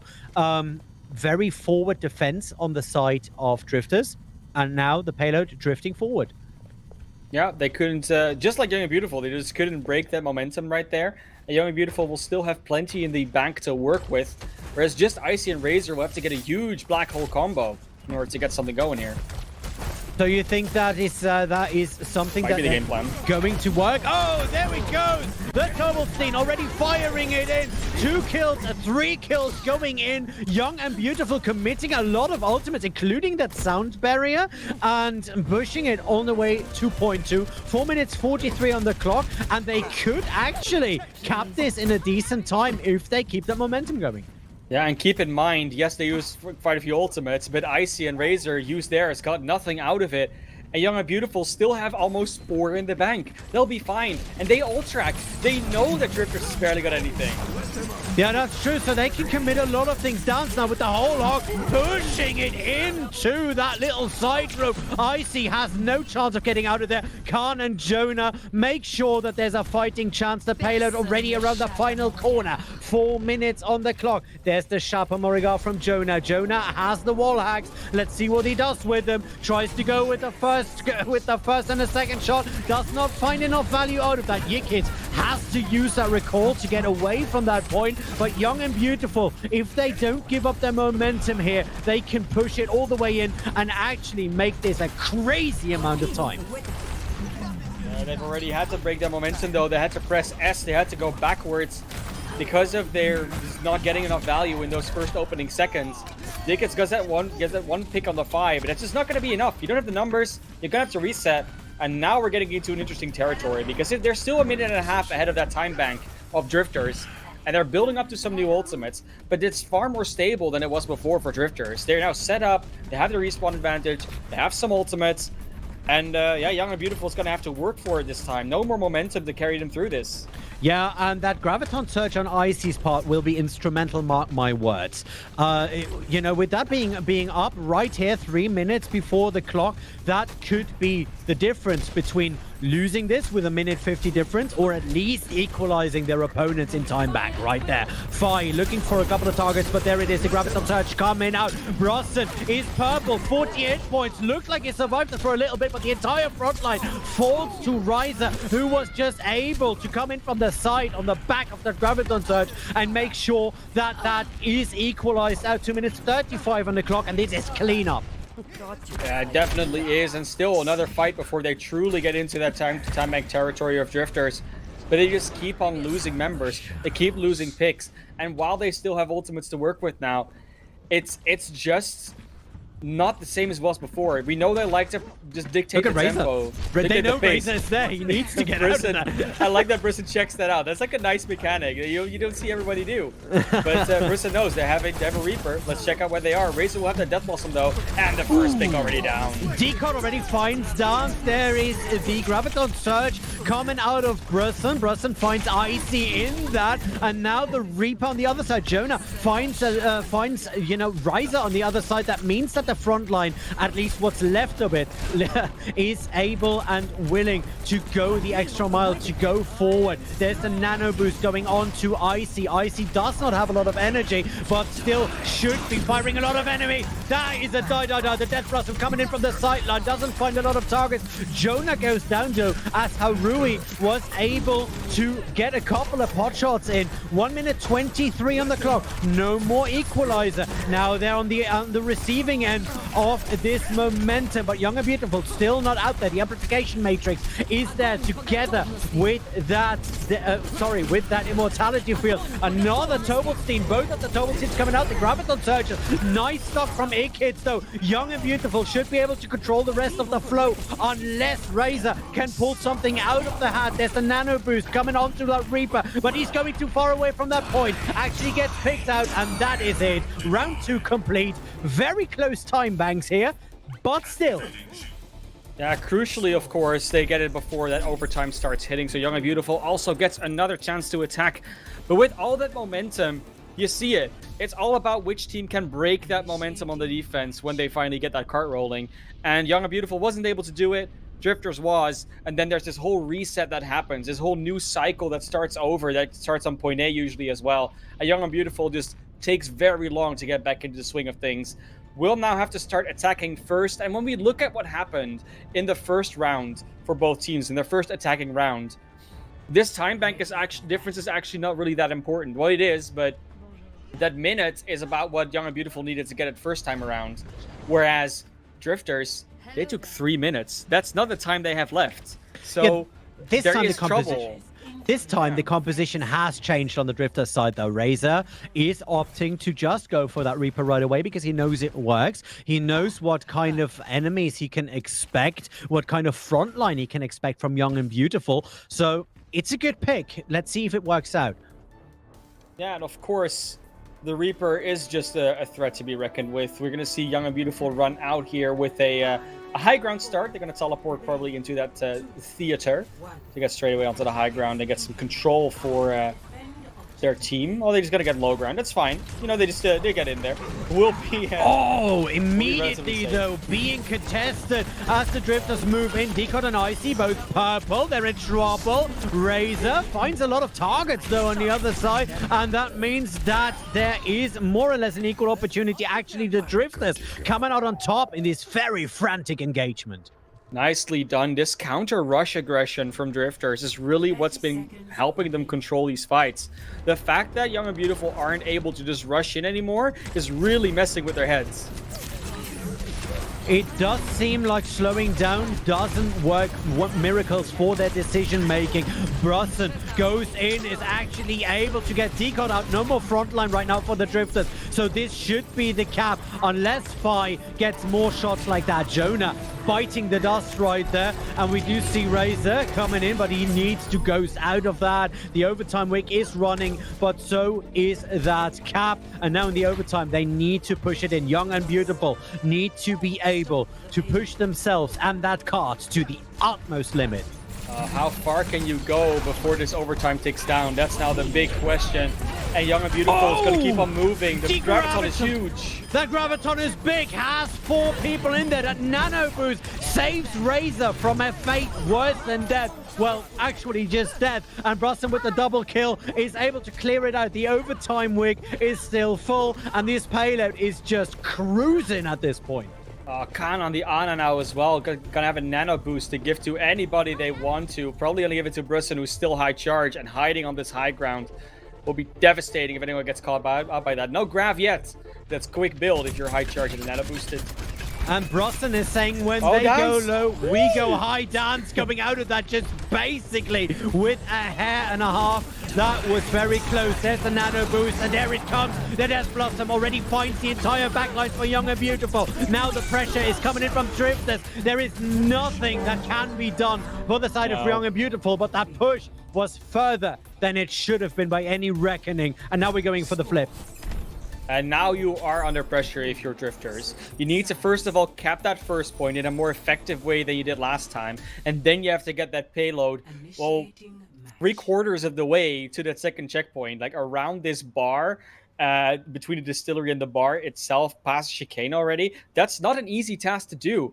And again, they took a while to take point A last time. Looks like they're going to be swooping up something up here on their attack. But first of all, let's see what Young and Beautiful does on their defense. Are they going to be ready for this? It looks like they're not going to swap up anything, and I don't think they really need to. Khan is going to stay on that Ana, though. That's the big change. We've seen them do this now, and I like it. I think if you can use those anti-nades especially effectively, maybe a sleep dart here and there, get a good nano on a few targets, it can be really, really impactful. And so far, Khan's Baptiste plays has been clean. That's not really been the issue, but it's not been outstanding and not been popping off in like an MVP capacity. And therefore, going to the Ana might just be the solution that they need to really have Khan up their level. But with 2 ult batteries up on the front line, do you not miss that splash healing that a Baptiste will bring onto the game? I wonder. Maybe. It's all about biotic nades. That's all. That's all it is. You need to hit good ones. And Harui's going to be on the Ana as well. So there's matching up support lines here. Aggression and power level going to be very similar from those two. We'll see whether or not they will make something with it. Decod has been bubbled for a second. It needs to get away for a little bit. The Drifters now looking for an opening. You do see Jonah up on that high ground trying to make something happening. Gets pressured by Zolik for a little bit, but right now, Young and Beautiful absolutely in control of this engagement. I really love how Zolik has just taken the DPS matchup upon themselves. They don't have a sniper in Fire and Razor right now, and we saw it in the last attack. You know, Zolik just goes after the Widowmakers. Like, you know what? I'm pretty hard to hit when I move around and wall ride a lot, when I'm speed boosted. Let me try this out for a change. And now they're going to change more on both sides. Yona goes over to the McCree, doesn't want to get soloed out as much like that. Fire and Razor to the Ashe and the McCree. Boom and bust, you know, a lot of spam damage with that with those nades, the dynamite. But Yikits is hunting, has the pulse bomb ready. He's probably try and find a target. I'm still not sure whether or not Razor will be able to spam enough to make something happen. Yikit on that Tracer is still a menace. Goes in, actually has that recall, turns around and is able to get Icy in there. Oh, was a bit caught out there, but Dance has that whole hog. Takes the double kill out of that one. 30 seconds on the clock right there. Lucio 1v1. Oh, they're Lucio 1v1ing, but the rest of Young and Beautiful is coming back. Well, I say the rest, and I mean, of course, Jonah on that soldier. Yeah, both teams are lacking some members, though, so they can give up 1 or 2 ticks, and they will be able to come back with a 6 because of that speed boost. And that's fine. Like, they don't care about how much percent the Drifters gets. They only care if they get the point or not, and this is overtime. This could be the last fight of this map. It could very well be. Icy now just gets that Graviton up and should be able to fire that in. That's the nano boost. We do already see the whole hog coming out from Decod right there. The Overtime Wig already running. Icy is not opting to fire that Graviton Surge in there because they don't need it. The Overtime Wig has been running through, but the payload is free as well. And now it's halfway across that Young and Beautiful have to defend, and that's a tough spot. Halfway through, but again, Kart's in overtime. They've essentially already equalized what they did themselves versus what Drifters is doing now. This is all about ult management, execution, and just who can make the first move effectively. Because so far, whenever Young and Beautiful is able to make their move, they usually win it out. Same for Drifters. Who gets the control over this? Who gets to use their ultimates? Instrumental will be Razor. He's very close to that tire. And if you... Oh, both of the nanos... both of the Graviton Surges come out there. And right now, that's a lot of damage coming in. Very good sound barrier from Zolik. Makes sure that there is nothing and no one touching their team. And that should be equalized right there. Again. They fight in that small, flanking alleyway, Ollie. They do it again. We saw it not work on their first defense, and it doesn't work again. And yes, listen, nice play of the game. I think that's your second one of the match so far. Yep. But it's in that same spot. We see it here. They get value on their attack, but they get no value from it on their defense. And I think that's very telling from just that flank in general. Maybe just don't do it on the defense because both teams have just been losing it. It's either that, or you always have the option to take the full scenic round and go behind. If you want to go from from a flank, go that way, or just take that high ground up there, old school it like King's Row is meant to be played, especially with 2 very, very good snipers on your roster on either side of the aisle. Yeah, even though they weren't on the snipers at that point, but yeah, it's just, I mean, it's really questionable why they go for that position again. It makes sense, right? You want to get in the flank, you want to get close, you want to get an early contest. It's really the only place you can hold where you can do that, but it also sets you up. You know they have Graviton because they didn't use it. You know there's a much smaller space for them to shoot into than there is for you to shoot out to. Yeah. So if they grab you in there, you're going to be stuck.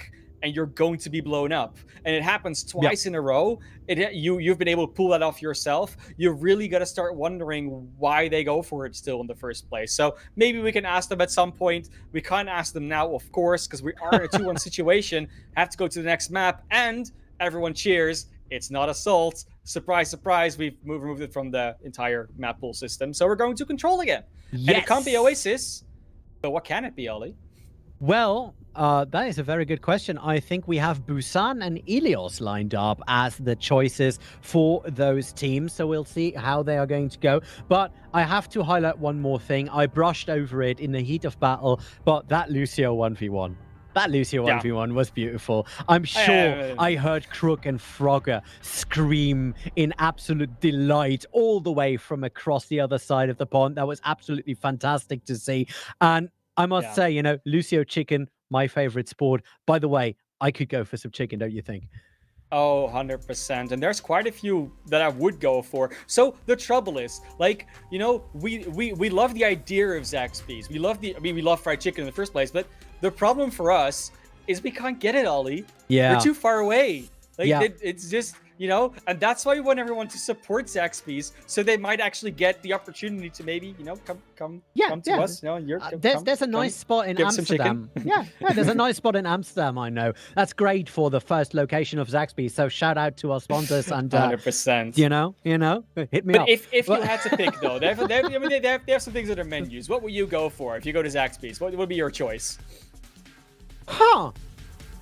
I would personally go, I think, for a sensation sandwich. I am really into that. Plus, I like egg rolls, and but you get an egg roll with either of them, so that's no argument. Oh, nice. Yeah, honestly, like just classic combo meals. You know, go for that big one, and it's really nice. Like Zaxby's, honestly, like again, like we said, we love the idea of it because we can't actually taste it. But from what everyone's told us, like the pure consumer experience from all our NA friends over there, they're like, you gotta go. Like whenever you get to the States, whenever you're near a Zaxby's, just go. It's gonna be worth it, and I fully trust them. And that's why would they lie? It's no incentive there. So that's it's true. 100% going for that one. And like you said, going to Busan next. It is going to be the next map choice. Yep. Going to be the other one. And of course, Busan has been a map that we've been seeing played a lot lately. Ever since it's been added to the game, it has been part of the staple picks for a lot of teams. And you can see why. It has diversity. It still has enough open spaces and like funny gimmicks and corners and flanks to get around, but you don't have to. You can also just fight straight up with the enemy team on these smaller or more interesting objectives. You have mecha base with those moving walls and beautiful the sanctuary where it's just that drum in the middle with a tiny space to work with, and then it's most taken up by that drum. and then even downtown, I love those off-center type of control maps where it's not just in your face, that's where it is, but no, you have to actually look to the left or to the right depending on where you come from to really see it. And the aesthetic of the map is nice. Like Busan is just wonderful, and both these teams have of course played it before, and they both have their ups and downs. But what I will say, Young and Beautiful, it's what I always say, you have to be good at two map types as long as one of them is control. Because but normally the problem is it doesn't really work in this situation, because Young and Beautiful might be brilliant at assault and control, but since assault is not here and they only win control, then they'll still lose the series. So unfortunately, I might have to adjust my theory for this one, but Young and Beautiful did win the last control series in a 2-0. It was 99-99 twice, but they do seem to have a better idea of how to play control with those speed boosts, with the way they play about their DPS and tanks. Just that explosiveness they portray was just more suited to them on control. That's right. That's definitely true. And I'm looking forward to, especially when you look at Busan, the city center bit, the train station bit. I can't remember the downtown. Map. Downtown. Thank you so much. I'm looking forward to Jonah versus Fi Widow battles, because whoever wins that has a lot of chance to get a great control in there. We've seen a lot of balls, especially from Dans, in those clutch situations. So bringing that from the start might also be an interesting setup. What are you looking forward to? Is there anything specific you will be watching, you will be looking out for? So the one thing about Downtown, which you're not going to be starting on, but Downtown, if it comes up, is that Yickets cannot usually walk up to Fi as easily and one-clip them. That's been a very important tool, which on Sanctuary, or we're going to start on, might actually happen. Sanctuary has that high, like, it's a little bit of an elevation, but it has a very easy access for a Tracer to just flank to. You know, you don't have to worry about, oh, I will now not be able to get to her, she's too far away. No, you'll be able to get to that Widowmaker. So Yickets can still fulfill their job if Fi wants to go for that Widowmaker or even an Ashe to get on top of them and just completely decimate them. But, you know, that doesn't really work on downtown because the high ground's too long and there's no real easy access for the Tracer. So, yeah, starting here on Sanctuary, we will see the matchup between probably Fi on the Widowmaker and Yickets on the Tracer, and then Yona likely going to Widowmaker as well. We saw him do it yesterday in their game versus Boston, so not expecting any changes there. And yeah, Dance on the Wrecking Ball. You teased it. It's there. I would like to see Jonah actually not going to the Widowmaker, but take that McCree and make sure to shut down Razor, because I think in the Tracer versus Tracer battle, overall, Razor is in the lead and needs to be shut down or at least controlled a bit. I mean, Young and Beautiful, one thing I know, you have to win this map. Otherwise, you're out of the series and out of the tournament. So this is the one. This is the one you have to win. And then the next one too. But Brussel way gets Tracer early. You said something about the dominant Tracer, right? Yeah, that is right. And it is immediately Brussel who proves me wrong on that side. Decot looking for a couple of targets. It's Fi winning that fight versus Jonah in the sniper battle. Decot equalizing here as they take down Brussel. And right now, Drifters in control of this. They're close to capping. They actually do that nice hook onto Dance there. And this should be the cap if they can get rid of Yickets and Dollar. Somehow Young and Beautiful not being able to find their groove, not able to get out of that drum room on the side, and it was just the space control that came out from Icy and Decot with that barrier that they can obviously use for that to just take the dominant position. Fi now goes over to the Soldier. Doesn't want to get one clip by Yickets anymore, which happened in the meantime. So I like it. I don't mind that. I think that's a wise decision.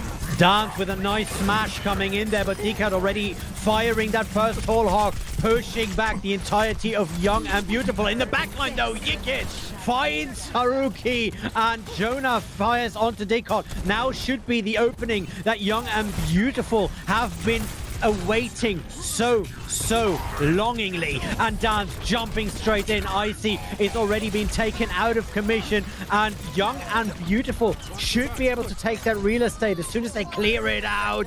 Dance instrumental in that with a great way of moving around that point. Yeah, so far, again, we're looking in control. The Young and Beautiful and Drifters, they're going back and forth. There's no stopping either of these teams. Well, I mean, every now and there is, but then, you know, they keep just trading back who is unstoppable. When we look at the ultimates now, though, Young and Beautiful might be comfortable holding on for a little bit because they do have that advantage. The only thing they need to make sure of is don't get caught out by Gravitic Flux. We'll see how things are going to develop. Rustin very low, 10 hit points. Immortality Field will not help you there if you have Razor in your sight. Razor and Fi now making sure that there's a lot of bullets flying over. Fi has swapped to that Soldier and is looking for the last 20% to get towards that visor. Razor gets pushed up there by Dance, who is just playing stellarly on that ball. I'm sorry, I'm a ball main. I need to say that every now and again. Jonah, nice shot. And Drifters trying to hold on to it, trying to get it back, because right now Young and Beautiful in the lead on the real estate ticker. Yeah, they have definitely ticked it over, and if this fight doesn't go the way of Drifters, they're going to lose a lot of percent here. They're going to be in last fight territory probably after that. So, yeah, Bliss will be able to hold on here. The sound barrier does come out, so Zolik trying to extend this one. And Yickets very close to having that bomb. The sound barrier already down, and there's the visor. That visor could be absolutely dangerous. Tracer versus Tracer fight off the side of that point. Yickets needs to pull back there. Has 7 hit points and was able to actually survive this for a little bit longer. Still, Young and Beautiful in control as the front line held it out. And that was all on the back of some stellar healing by Dollar and Khan. Yeah, that sound barrier from Dala coming in just in time, and the second barrier usually wins was true there as well. Amplification Matrix now from Khan. Is going to find value? Well, not if they're being Gravitic Fluxed. That's right. The amplification matrix is hard to shoot through from that angle. Razor with that pulse bomb onto Bros on the overtime wing. Already running right there. And Young and Beautiful very close to actually taking it out. Yikits finds their target. So does Jonah. Yikits with a double kill. And they're just trying to close it out. They want that first round. They want that advantage. And they don't want to be eliminated. Haruri going down as well. The bomb actually finds Zurich there. Zolik, sorry. And the first round goes to Young and Beautiful. And I'm sorry, but you saying that Razor was outplaying Yikits a little bit, that's completely turned around now.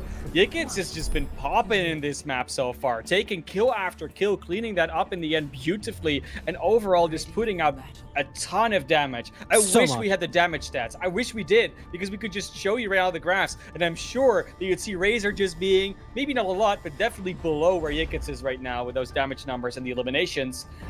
Now, though, when we go to a completely different map, which is, much more enclosed, this is going to be mech-based. And Dance on the Wrecking Ball is, to me, a pick that I wasn't seeing coming. Bussen on the Sigma, I can see. But Dance on the Wrecking Ball? Are you going to boop them off the high grounds or off the cliff? Like, that's really the only thing I can really see happening here. Well, we've seen it a million times. Also, the ball has a lot of, roof basically to use here with that grappling hook, so it is a very, very nice place actually to play the ball if you get the opportunity to stay away from Decod and Phi, because they will be ready for you. Yeah, we will see now coming out Jonah and Brussen straight away getting the kills. Very well done. And yeah, they're gonna take first control here, Young and Beautiful. Young and Beautiful with the first control. We have seen how well they can play around the control point. So it is going to be a match and a half here for the ladies and gentlemen of Drifters. Drifters so far not looking great on control. At least this control map in particular. They will try and match up exactly what Young Beautiful is doing, aside from the supports. Dola and Khan now. The Discord Orb is going to be devastating. And how are you going to approach anybody when Dola's on the Brigitte? Just going to stun you away, with Khan already getting that click onto Phi as well. Zenyatta is still such a powerful hero. That is so worth so much when you get Khan to shut down that Widowmaker. Haruhi is equalizing it a little bit. We see Dance versus Decod now, both on the ball. Dance jumping into Rahui. No more healing on the side of the Drifters, and Young and Beautiful absolutely in control of the matchup. We are approaching 50% completion here. Yeah, we're looking to see what Young and Beautiful can do, because they're still in the ultimate advantage as well. They're going to be able to hold on with those at least for a while. They've got almost all of them, and because of the switches, you can just see that Drifters is going to be behind the ball the entire time. Yep, that is right. 62% on the clock. Fight just find Jonah here. Dance making sure that there is some room for the rest of that team. And we do see a minefield coming out, trying to get that venture out. That was a nice little jump back there onto IC. Doubles it onto Razor and jumps immediately back to point before it can get back capped. 80% last fight territory. And the ultimates looking quite good for Young and Beautiful right now. Yeah, I mean, they had 6. They're still going to have 2. Drifters would be in a slight advantage, especially that Sound Barrier gets a lot of value most of the time, and Decod's Minefield can zone, but you have to get space in order to throw them out first. Dance very low, already purple, but had that shield ready to go, so that was absolutely instrumental on that sideline. There is the Gravitic Flux from Brossen, at least buying some time for the rest of the team, while Dance is on the sideline firing onto Phi here. Nice little match between IC and Brossen. Khan on the sideline onto Zolik, and this is the fight we've been waiting for. Last fight territory. Remember, Young and Beautiful already 1 up, and it does not look as if Drifters can hold on to that point for very long. They just don't have the manpower. They just don't have the bodies to touch it yet again, and that is it. The equalizer. Young and Beautiful take it to a 2-2 against all odds, and they are good at control. And now, if you are Drifters, you can't take it to Junkertown again. It's not possible, because you already played it. So can't take that trick out of the book. Can't say, oh yeah, let's go this one again, because that is the escort map they've been clutching it out on every single time around. And that was that pulse bomb. Yeah. And now you're being pushed to a map 5 by Young and Beautiful, a European team that's playing on ping, you got to be starting to sweat here a little bit if you're drifters. you were drifters. Oh yeah.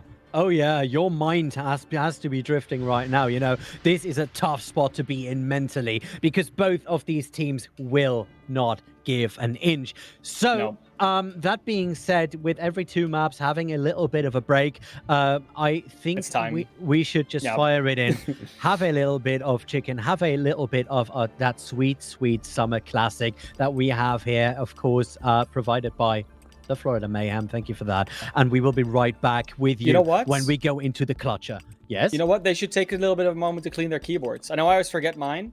And you know what keyboard is easy to clean? It is a Matrix keyboard, I would say. Exactly. He knows. Yeah, of 10 course points. He does. Yeah, though it's honestly, just go do that real quick. It's not that hard. Just get a little bit of vacuum cleaner. Just go over your keyboard a little bit. Maybe a wet towel. Not too wet. Don't want to overload that one. Don't short circuit. But make sure you take some time for that because it's always good to be hygienic, especially in these times. That's right. So when we return, be clean and be hygienic and be hydrated.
This is Bach, and this is back.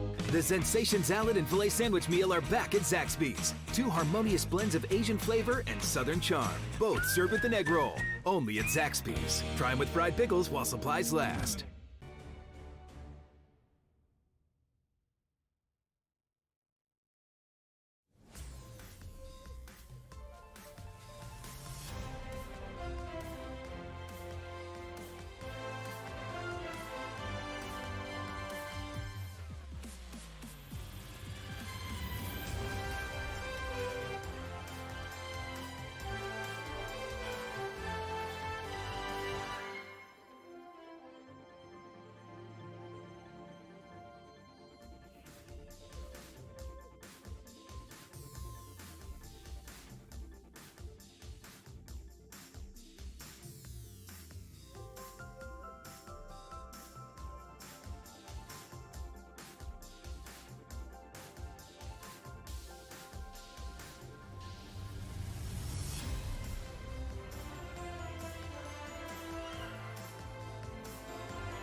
Ah, that was delicious. That was absolutely beautiful. And we absolutely needed that after this control point number 2. Yeah. Drifters versus Young and Beautiful.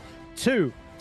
I'm the Olomancer. This is the man of class, and you're still watching the Mayhem Summer Classic. And we just heard who is waiting at the other side of the gate for these two teams. Classy, you're here to tell us more about that. It's Odyssey. Odyssey is waiting for them, and honestly, I'm not necessarily. I wouldn't say I'm surprised, but Karasuno Odyssey apparently was a pretty good match. So they made it through. 3-1 victory for Odyssey there. Karasuno out, and of course the winner of this goes against Odyssey to decide who gets into that money, who gets a cut of the prize pool. Because of course we do have a prize pool for this $5,000, which gets split among first 3 teams, pretty sure, maybe 4 even. So yeah, looking pretty good so far.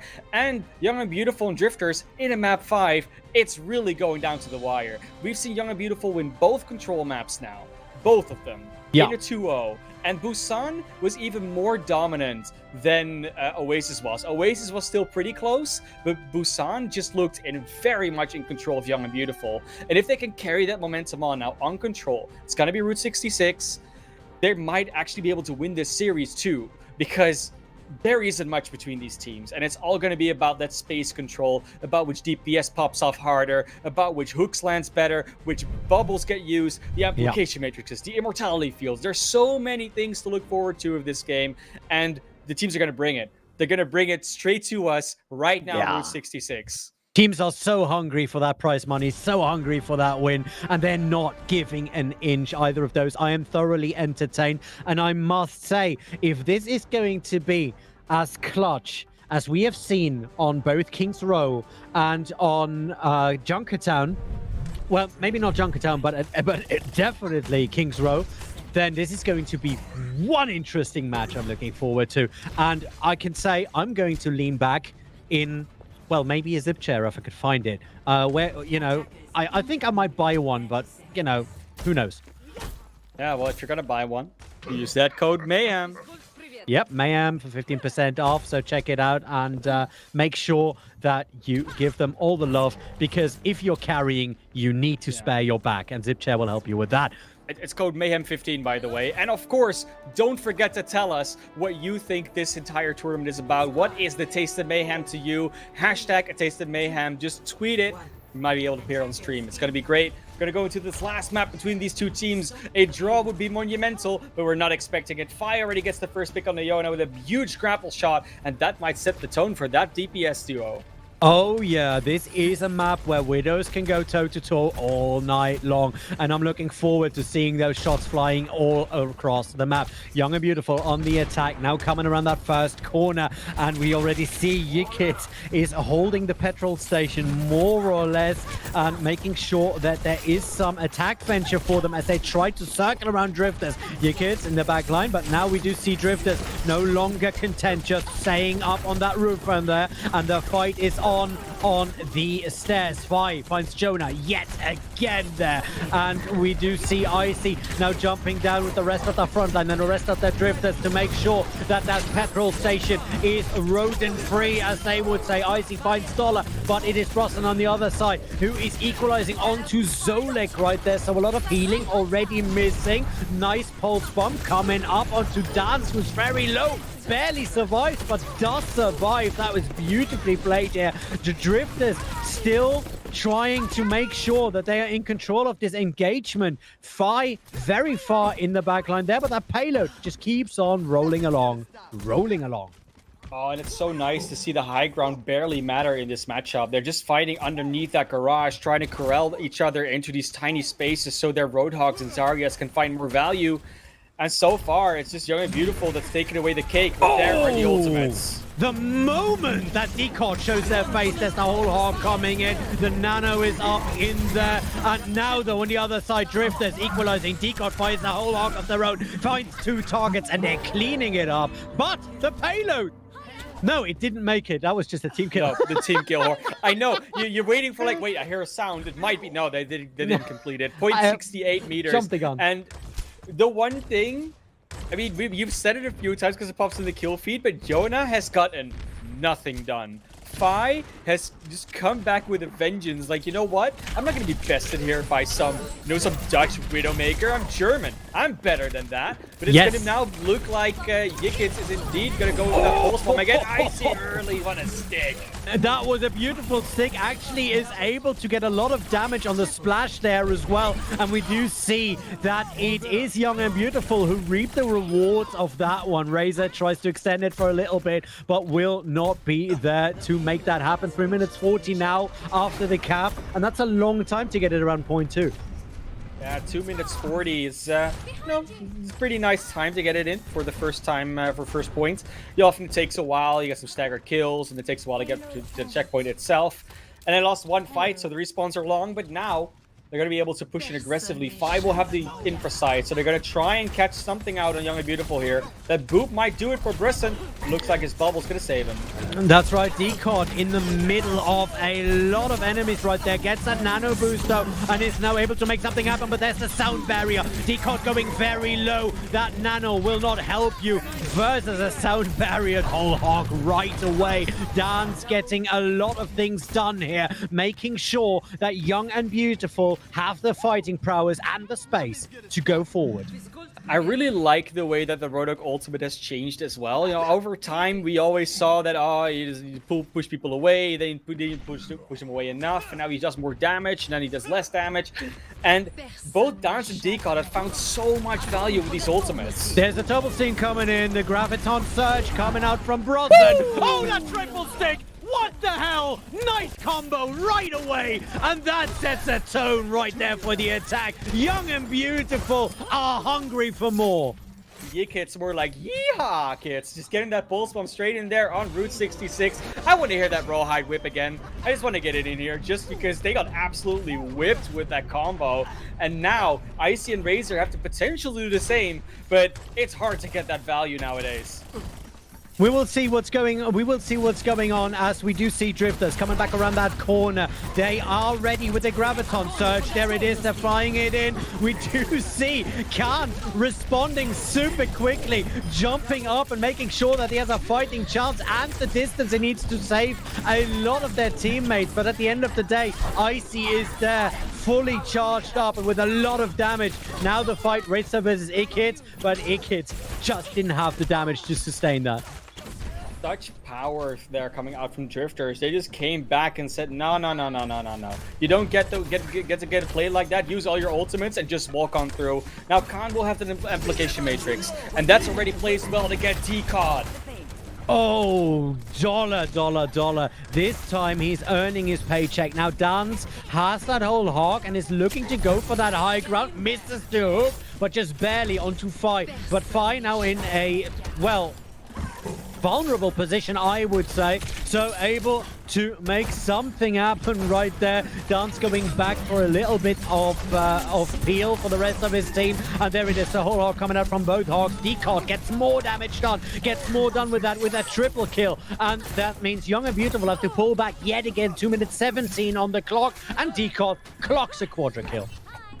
Decod, I mean, they got killed early, but they just come back with a vengeance. Nicely done there. And now we're going to look at the ultimate situation. Because, of course, Young and Beautiful haven't used that much in the last fights. Going to come in with 4 here, especially. They're going to be very close to another one of those pulse graph combos. And we know how much they love to use those.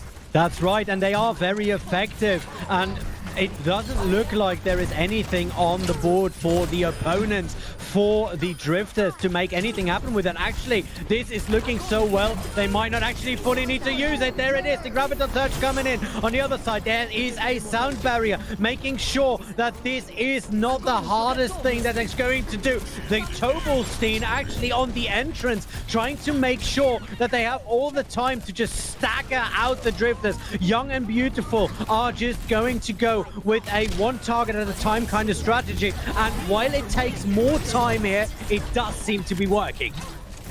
Yeah, so far, Young and Beautiful just have to kill one or few more members. There's no way they're going to get back into this as the Drifters. They do clean up that point.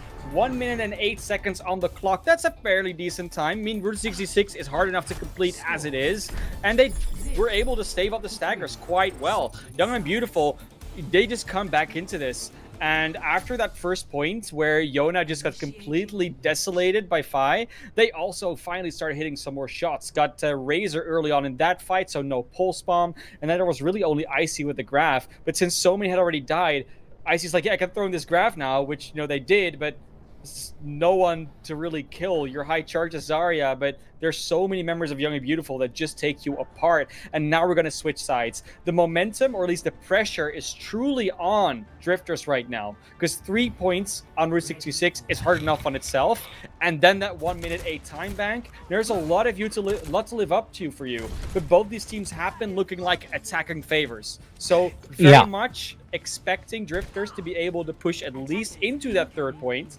then maybe even complete the map. But that's still something they have to do first. Well, we do see that both Razor and Ikids, the moment they are in the attacking phase, it is just a heavily favored matchup to whoever carries that momentum. And Trace is built that way, I do know that, but both of these DPS players know exactly how to take advantage of just that.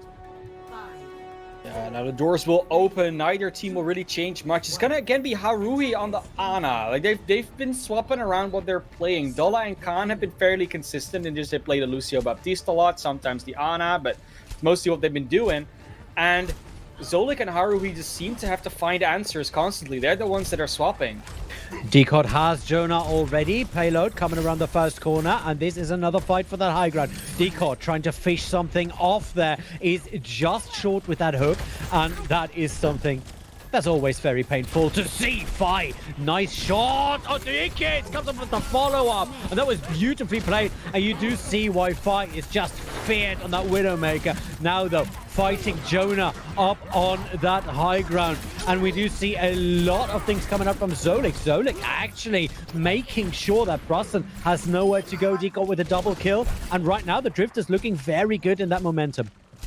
Yeah, straight away after that first pick on Yona that was happening in the tunnel before, they can just keep rolling forward because there's so much space that you don't have to worry about that Widowmaker holding. Those sidelines are clear, and so far, first points not been great for Yona. Can they actually touch again? No. This point's gonna go over 5 minutes 18. That's a smacking time back. We'll see whether or not they can actually utilize it to their full effect. Decod has another ultimate, but Jonah with a triple kill. Wow, popping off right now. And the moment that you give this man a sightline, there is nothing won just yet. It's like every single time I talk about how Yona was missing something or died early, they just want to have to prove something to me, and they are proving it. Like, Yona is just popping, and now they have to take the 1v1 against Fi again, and Fi doesn't want to let this just happen.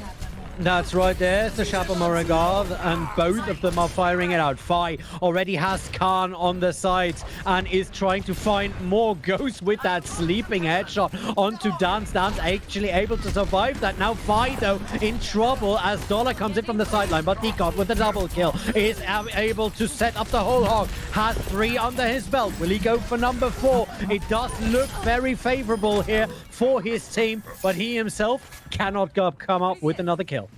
Now we're going to get one more fight on this point. How good it is all depends on how well they're able to get out of this spawn, out of these chokes.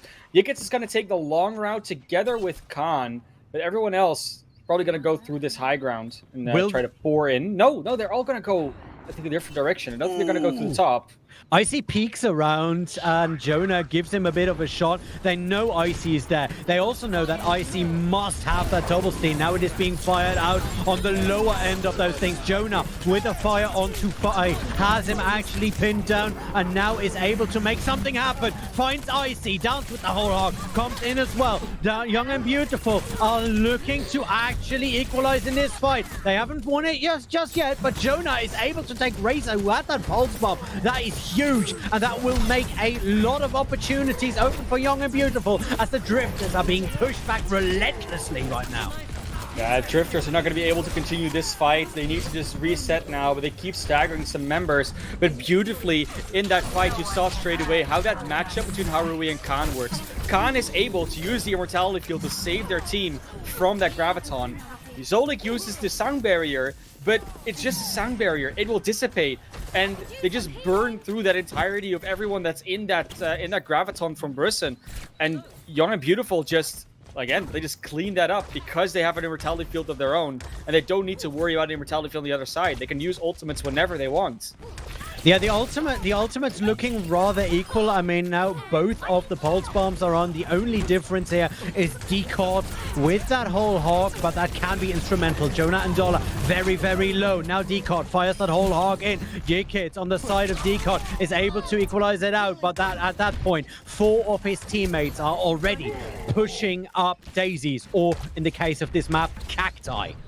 What ring around the rosy mechanics that was from the side of Drifters. They just kept running away. Brisson was trying to chase down Icy, and by the time they finally found Icy, they were already regrouped with the rest of their team and taking out Dance, and it was just they just couldn't keep up, really, which is surprising because you have a Lucio, so both teams having one should kind of help. Oh, Razor is absolutely getting fished here by Dance. Dance now in a fight versus Decod, who has that nano boost, so needs to really watch himself or rely on the rest of his team. Is unable to actually do that as Zolik and Decod clear up. Payload is moving, 3 minutes on the clock. It's a nice strategy, you are very far forward, you don't want to run away and you get picked, so you just die on the cart, stall out some more time.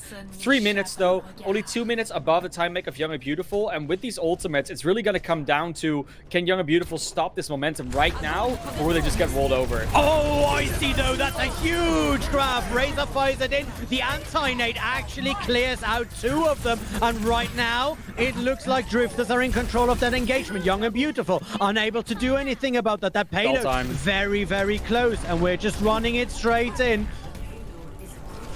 No, Khan already down. Yeah, we do see Dollar jumping in there with that Lucio, unable to fully extend it. Whole hog coming in. We do see Ikit still touching that point, is jumping up and down. That Tobolstein is there, but no one there to help him out with that on Brusson. Round 2 complete. Time difference, 1 minute and 4 seconds. What, 1 and 4? Yeah, okay. 6. Yeah? Sorry, 6 seconds. It's okay.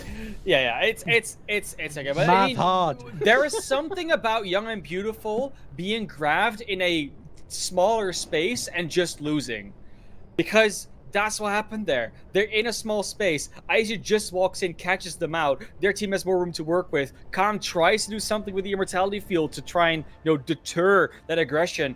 But there's just nothing they can do against it. They're caught out, they're being exploded, and that entire graph just sets up the rest of the momentum. There's no way Young and Beautiful ever come back into it. And it's reminiscent what we saw on King's Row, where twice over, Young and Beautiful on the defense tries to approach from like a flank in like a small space, get grabbed, and lose. And you gotta stop, you gotta cut it out, because it's the same story, and if the same story keeps repeating itself, you're not gonna win this map, you're not gonna win the match. What I don't understand about that line of thinking, right, and correct me if I'm wrong here, but on Control, we see Young and Beautiful go face to face. There is no flanking, there is nothing. They just go in and they make things happen. Here, they try these flanky moves, they try these pincer moves, and they fail 90% of the time. Why not just go face to face and do the same thing you do on Control? Or is that a thought that's too easy? So the way it works is that on these maps, there's so much more space to work with for flankers that you kind of have to contest that. You can't just stick together as a group and go face to face, because then you'll get caught out by Razor. Then you'll get caught out by some weird hook from Decod. So they sort of have to play more open. And yeah, like you said, it's sort of looking troubling. Dance is able to survive that on the mercy of that immortality field. But all in all, someone is kissing the ring indeed, and it is definitely Young and Beautiful who are on the kissing part. 20 seconds to go, and that is not a lot of time. It's one fight, and then you're going to be in overtime. And Young and Beautiful, like we said, they have to win this map, otherwise they're out. Same goes, of course, for Drifters, but Young and Beautiful, they want to get some more space on this card, because otherwise it'd be very hard to hold. That's right. We know that holding it up there for 2 minutes is going to be a Herculean task. So Young and Beautiful, if you want to stay in there, show us what you're made of. Razor has that pulse bomb. Now is jumping in. Decot with the whole hog already there. Is firing it in onto Dance on the whole hog. And there we go. Decot has a double kill. Ikits is able to take Solik out of it, but the overtime rig is still running. Right there on the point. The only one who's trying to extend it was Dollar. He is down, and so is this round. This payload didn't go very, very far, and this will not be a very good situation to defend it for. It's very tough. You have to probably go for like a spawn hold. Go for that first point in the train set's spawn hold. And the positive thing about that is that you will not give drifters any opportunity to get a lot of value out of a long-range Widowmaker. Fi will have to basically fight from spawn in that situation, and there's not a lot of sidelines if you're in that spawn door because those train carts are in the way. So if Young and Beautiful want to do something here, I think you have to go for that first point and hope you can make it back in time to contest the cart before it gets to the checkpoint if you lose a fight. Now, they don't have to do it, but that seems like a logical option. And Yona going over to the Ash does indicate to me that they want to go for a closer, more spam-type hold with Brisson on the Sigma too.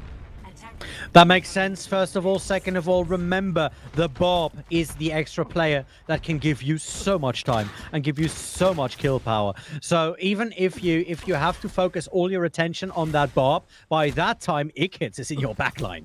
Yeah, and you're going to be able to build that Bob up very fast as well, because Dola's on the Mercy now, going to be able to damage boost Jonah for days, so he can still get the headshots whenever they need of the squishies. So it's, yeah, I mean, they're not going that aggressive, which I was maybe like expecting them to do, but at least they've changed a lot about the composition that drifters might not be ready for. And the only issue is still the fight. Well. Oh, you kids! Taking the first one onto Razor, cheeky little Tracer versus Tracer down there. That is just beautiful. Now, don't Google Tracer versus Tracer, by the way. Icy has a bit of a sideline, goes very low there for a setup, and needs to pull all the way behind that little bit of stone here as the Drifters try to claim that high ground. They're now going up those stairs, and they have pushed the entirety of Young and Beautiful away.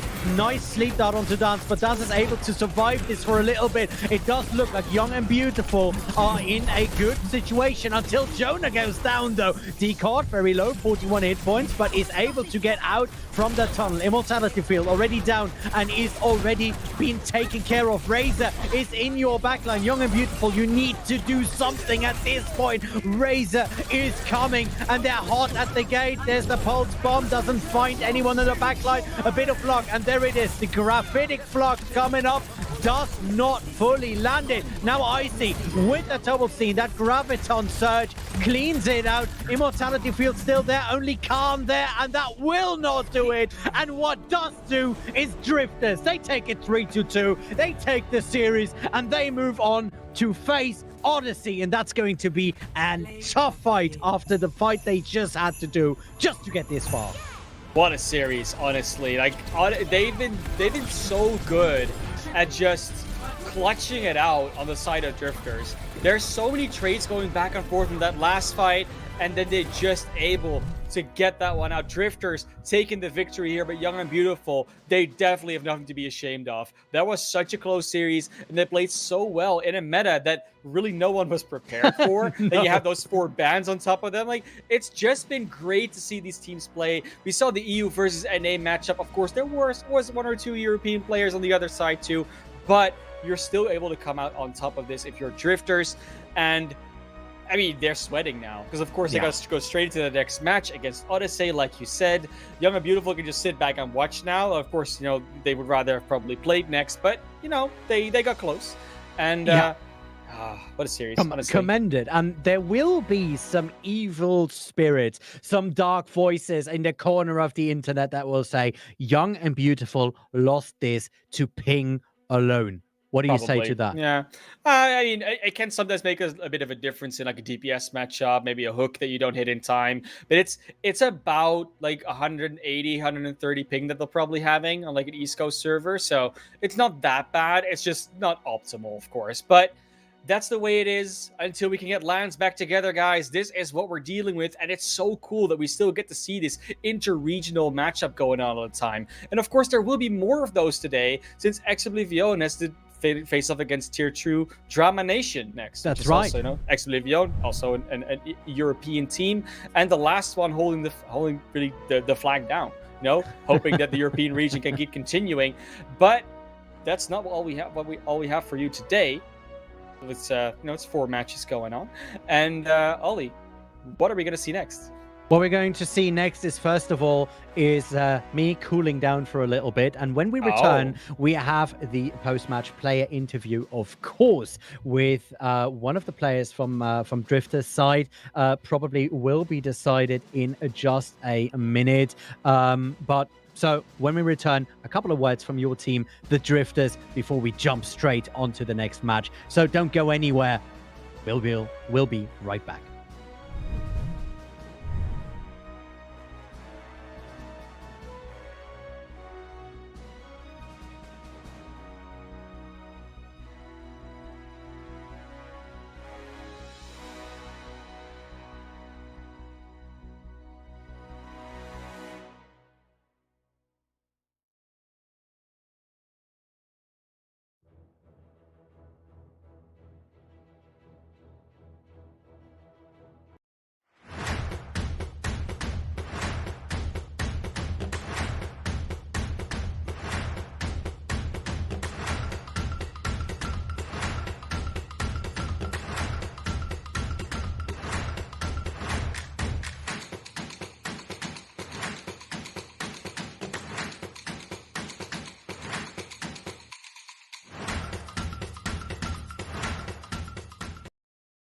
At Zaxby's, chicken and delicious go hand in hand. As in hand-breaded, hand-seasoned, and handmade to order. There's only one place you can get chicken like that. Zaxby's.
Hello and welcome back to the Florida Mayhem Summer Classic. We have just seen an epic fight between Drifters and Young and Beautiful, and Drifters took that away very, very nicely. However, in the meantime, you guys have not been standing still. You have voted more than casually on the MVP straw poll. And with me here is the man of data, the man of class, telling us exactly what happened here and who got out on top of that one. It was Fi. Fi got the MVP vote. It's very simple. Like, the thing is, you could say there's a lot of players that did well on this map, and Fi was 100% one of them. Very deserved MVP vote. Oh, yeah. Honestly, just kept hitting the shots, shutting Jonah down, even helped out with just killing tanks, killing supports. No, Fi was everywhere, was always there, and always in control of their sidelines. That's exactly what you want from your, well, mainly Widowmaker player. I don't think we've seen them play a lot else. So yeah, this is what you want. And sometimes you have to only play one hero and just be really good at it. That's what Fi does. That's definitely what Fi does. We've not seen a lot of variety from the man, but when he shines gloriously. And having someone here with us to have his own thoughts on the gloriousness of his team and of some of his teammate, of course, is from Drifters, their off tank, the brilliant Sigma player Icy. Welcome. Hi. Hi, Thanks for having me. Yeah, no problem at all. First question, not gonna be a tough one. Do you agree with that Fi MVP vote? Would you rather have it ahead of it yourself? No, I don't think I should have had it myself. I think Decod or Fi would have been a good choice. They both played really well. Sure. Next question, because that was easy warm up. It's not that hard to praise other people. But yeah, I mean, you guys started out on control, bit rough start. Was there a lot of adjustment that was needed against that Lucio from Dala? Not so much a Lucio as it was just their playstyle in general.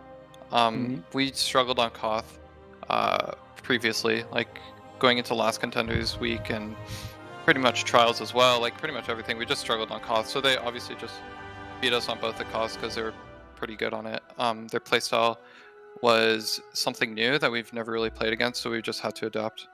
If you had to classify their playstyle, if you had to break it down for us, could you give us a quick rundown from your perspective on Young and Beautiful's playstyle?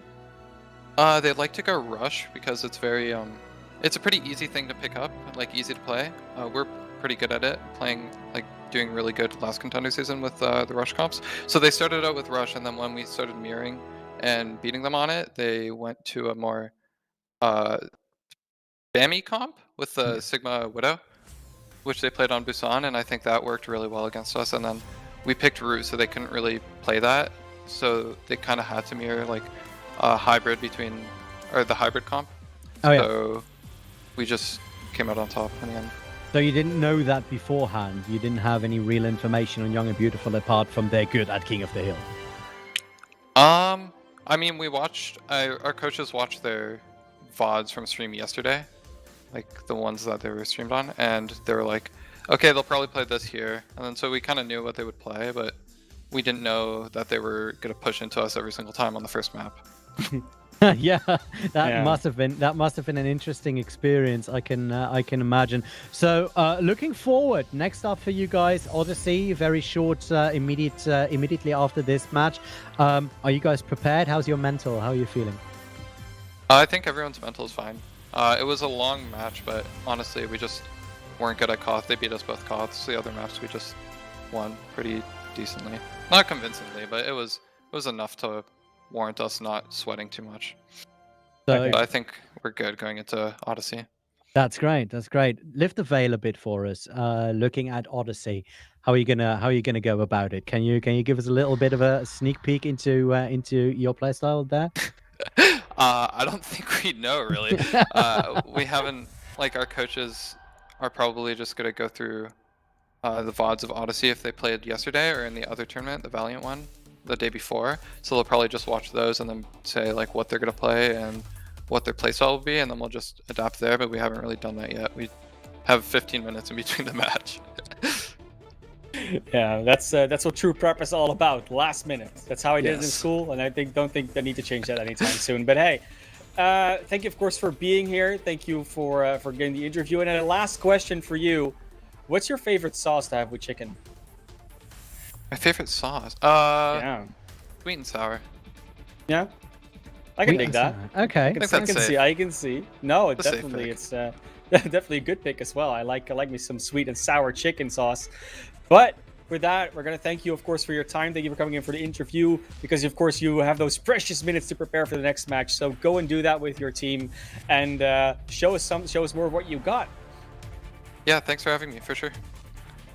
Good luck in the rest of the tournament. Now, ladies and gentlemen out there, we will be taking just a little bit of a break yet again. This time not because we're tired, but sadly because we're leaving. Next up on match 2, showing us the great next match that Man of Class is going to discuss briefly, will be Lemon Kiwi and Leg Day, of course. And yeah, Man of Class, what are we going to see on stream in the next couple of hours?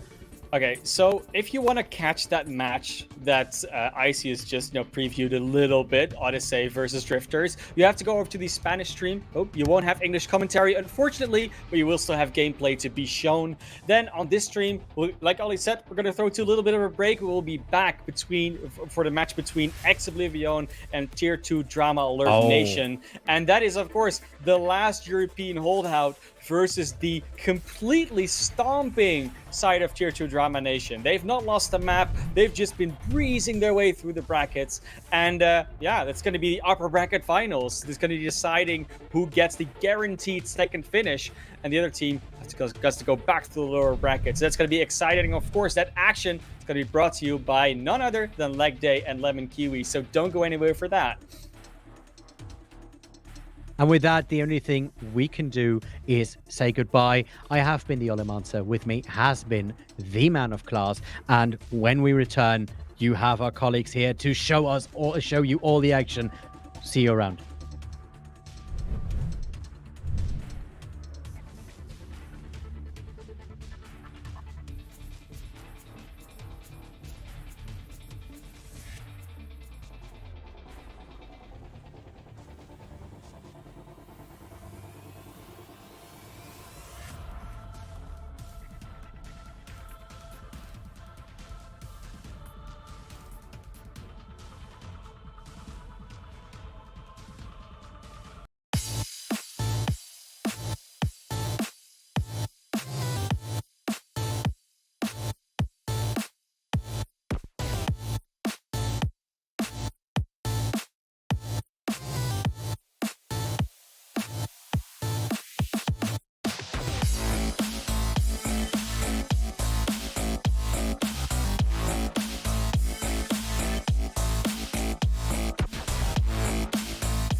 This is Buck, and this is back. The Sensation Filet Sandwich Meal is back at Zaxby's. A harmonious blend of Asian flavor and Southern charm. And it's served with an egg roll. For a limited time, only at Zaxby's. Try it with fried pickles while supplies last.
People come up to me all the time and they ask me, what makes the Florida Classic so delicious? And I run away because I'm afraid of casual conversation.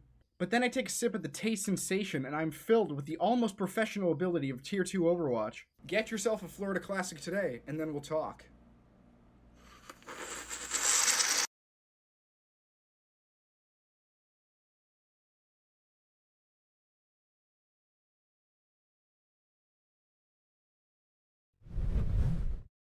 Okay, so here's tier 2. It's chillin'. Damn, that's a sweet community, you might say. Wow. Alright, ruling out, the budget keeps decreasing, Blizzard's banhammer becoming crashed into us, academy teams leaving, and mental health exploding. We're definitely gonna blow ourselves up. Okay, so we basically have Odyssey, Karasuno, Dignity Square, Wadyab, Uprising, EXO, and not Doge, with Dukes. Doge has about 2,600 more than anybody else. Whatever. Anyway, one day they decide that those Odyssey sons of a bitches are going down. So they launch a nuke at Odyssey. While it's on its way, Odyssey is like, who the f is shooting us? Oh well, fire missiles. Then Karasuno is like, guys, we got the missiles. They are coming. Fire. But I'm tired. Well, have a nap. Then fire the missiles. Meanwhile, Mindfreak is down there like, WTF, mates? Dignity, Yap, Square One launched their shit, so now we got missiles flying everywhere, passing each other. And Uprising is like, get me off this team! Then EXO is like, about that time, eh, chaps? Righto. So now Gauntlet's canceled because the US are like, good job. Drifters are like, what's going on, eh? Mindfreak is still like, WTF. Owl is laughing at us, and Twitch is just like, well, f that. So now we have the Mayhem Classic. Every hero is banned except Brigitte. And they're like, Allah till me! But they'll be dead soon. Fucking Brigittas. But assuming we don't f this up, us casters at Monkey Bubble will be live on the Florida Mayhem YouTube channel to go cast some Tier 2. Yeah, and Tier 3 can come too. The end!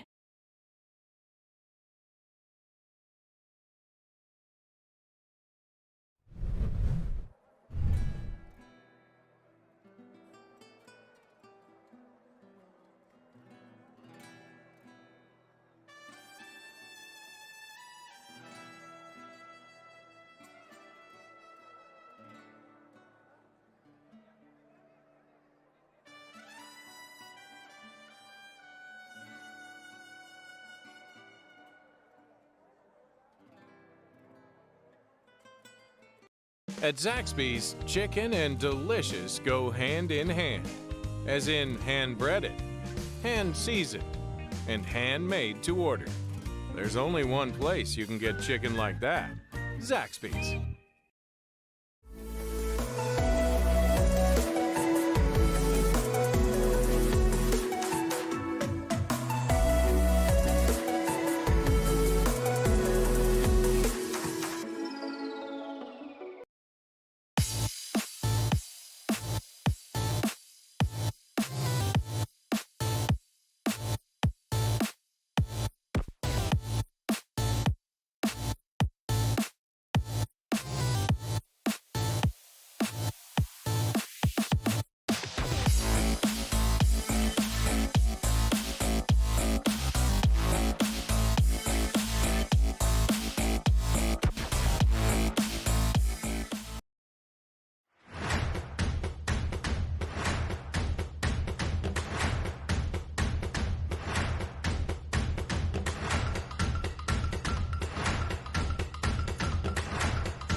Hey everybody, welcome to the Mayhem Summer Classic presented by Zaxby's. It's the Double L casters, Lemon Kiwi and Leg Day, bringing you the winners finals and the match after that.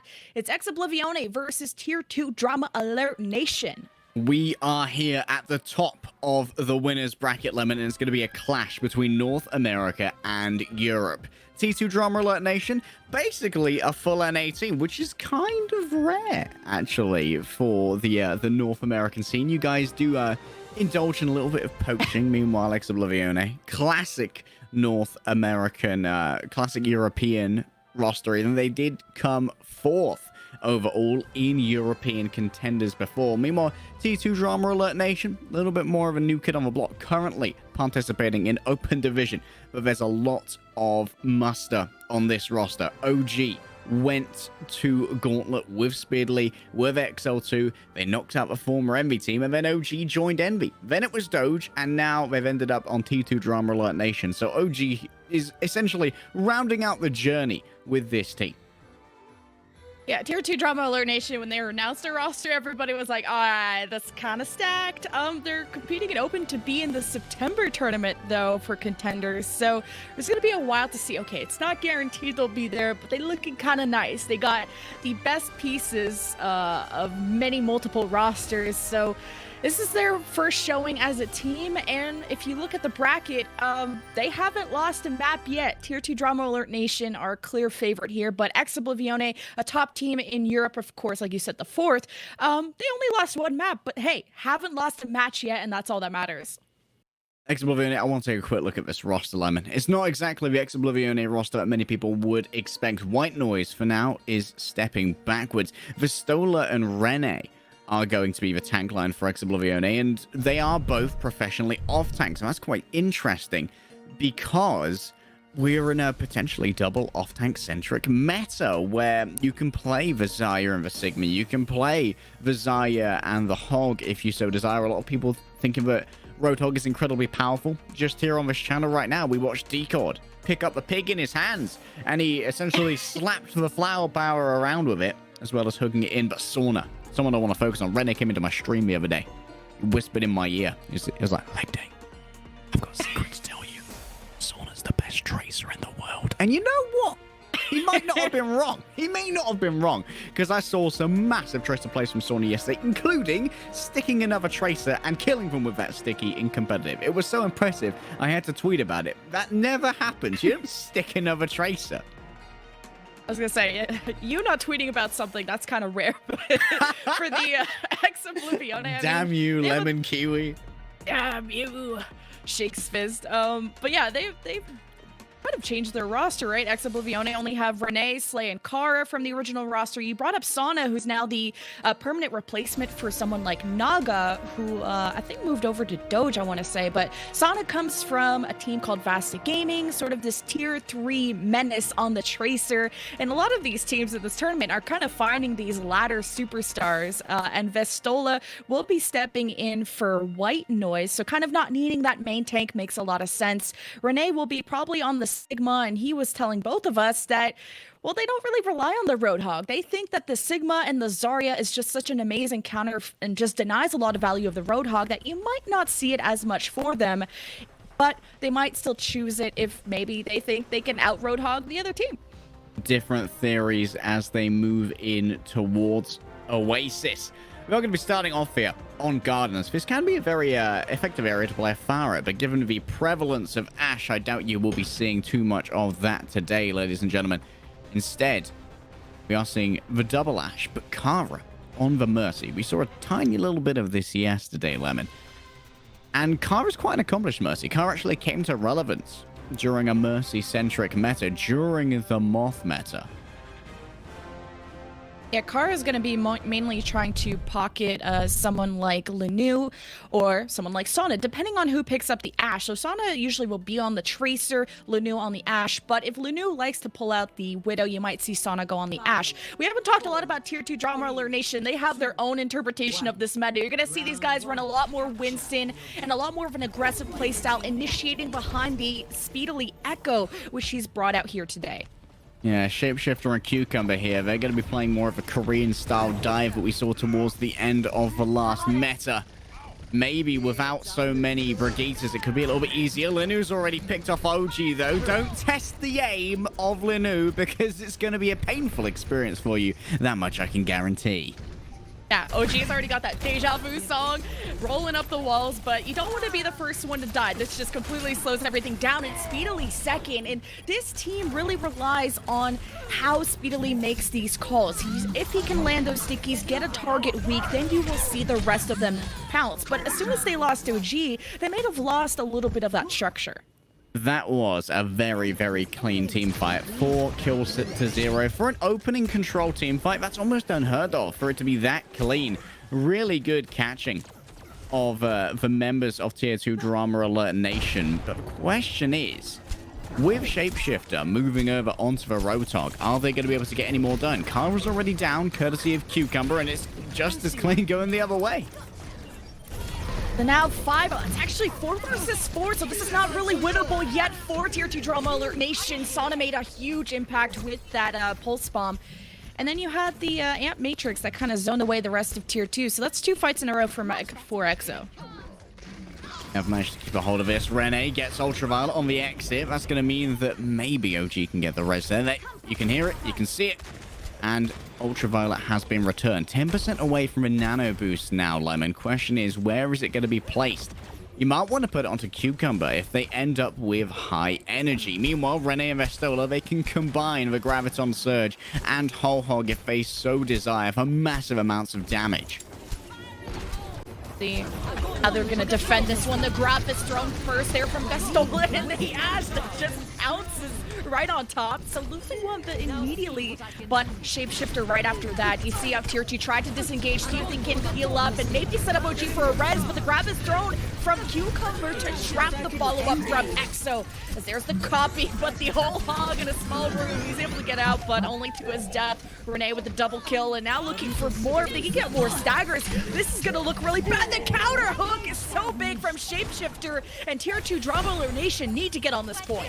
Fantastic kill from that. That's a beautiful stick from Sauna right onto the head of Wordbane, the kind of hat that Ash wants to be wearing. She prefers for Tricorn personally. Sauna now trying to pick off stragglers as they move into overtime. Can anybody touch the point right here? That's going to be 100-0 for the side of Exoblivion, despite a couple of fights that looked a little bit hairy. 100-0 is quite a statement. Of course, the first fight always matters for a point, especially like that one, where really easy to defend once you have acquired it. And I think maybe this would have been better for Tier 2 if they got Tier 2 Drama Alert Nation for all of Tier 2, the community. But they had to switch up their composition. They saw immediately that it wasn't working out, so they went to the double off tank. But hooks to counter hooks. I think Rene will have Cucumber's number in check for that, but looks like we're going back to the dive here for Tier 2 Drama Alert. Back to the dive. They've got to rethink how they're approaching this, because that last scoreboard was so perfect. It could have been cooked in Zaxby's chicken kitchen.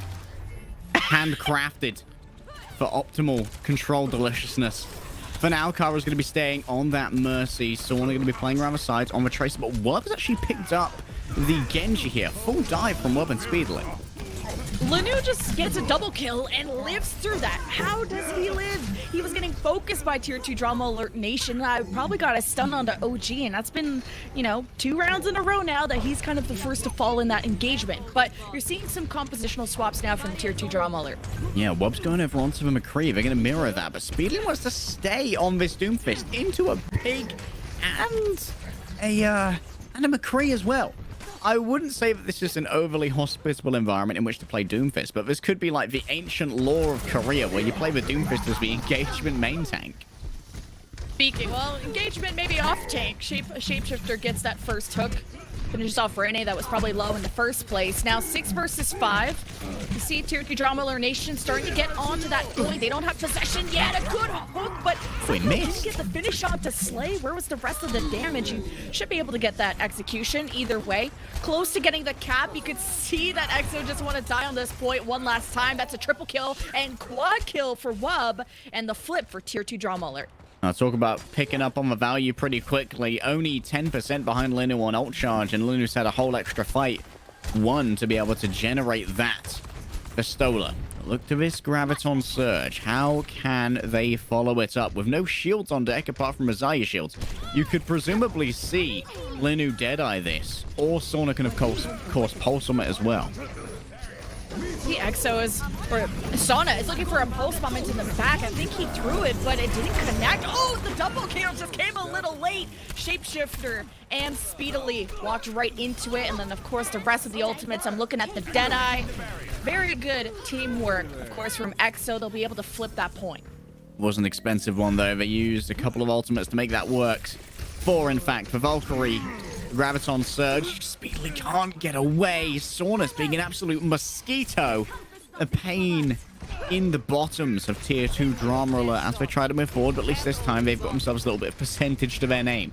42%, but guess what? Ex-Oblivione are moving on past that, already 54. You got to see how Cucumber places this Graviton Surge. How can they follow it up? It's got to be the whole hog, unless you're going to try and just click people with the guns afterwards.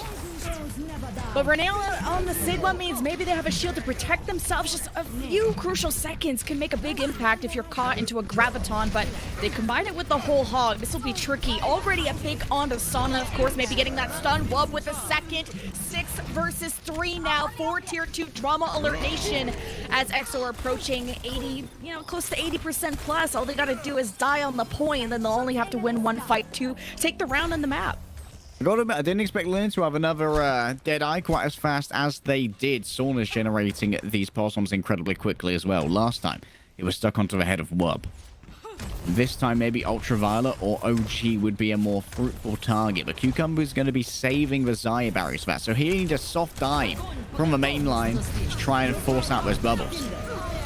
Lots of energy for Cucumber. The grab traps most of EXO. They're hit by a bio from Ultraviolet and the Nano to, of course, reinforce that front line.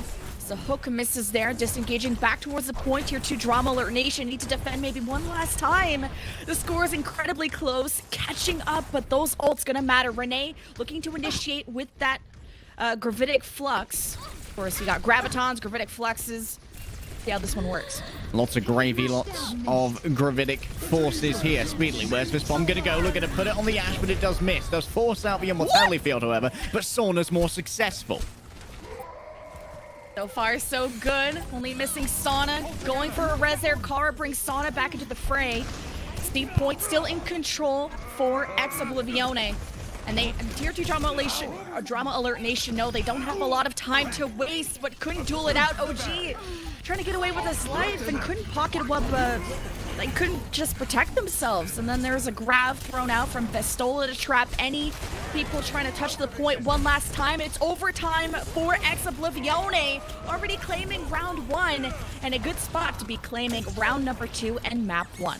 They want to have the entirety of Oasis. It's got to be the Mercy who touches, but they will not last for long. OG falls by the wayside, and with Wub and OG caught out in the back there with a 2v1 by Rene, this will eventually be Ex-Oblivione claiming the entirety of our control map, and we've seen some very interesting usage case of this Sigma. Here's a play of the game from Linu.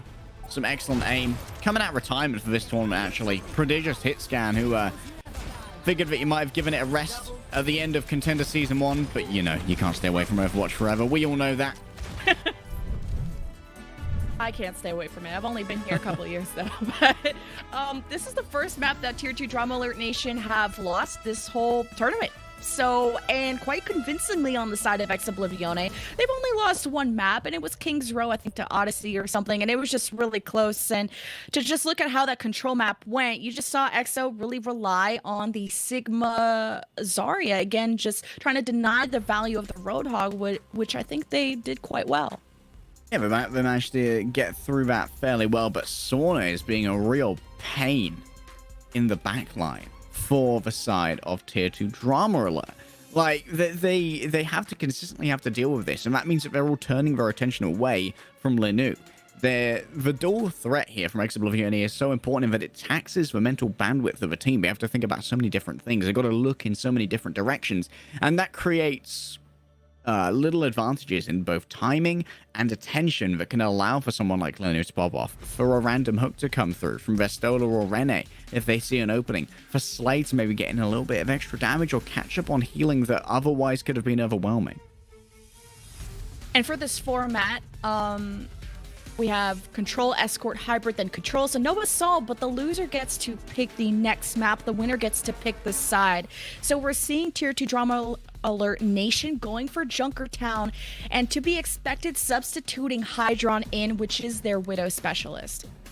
Well, this is the Widow duel that a lot of people in the winners bracket will have been looking for. Linu versus Hydron. Hydron, formerly of Triumph Gaming, hasn't really been playing on that roster too much recently, of course.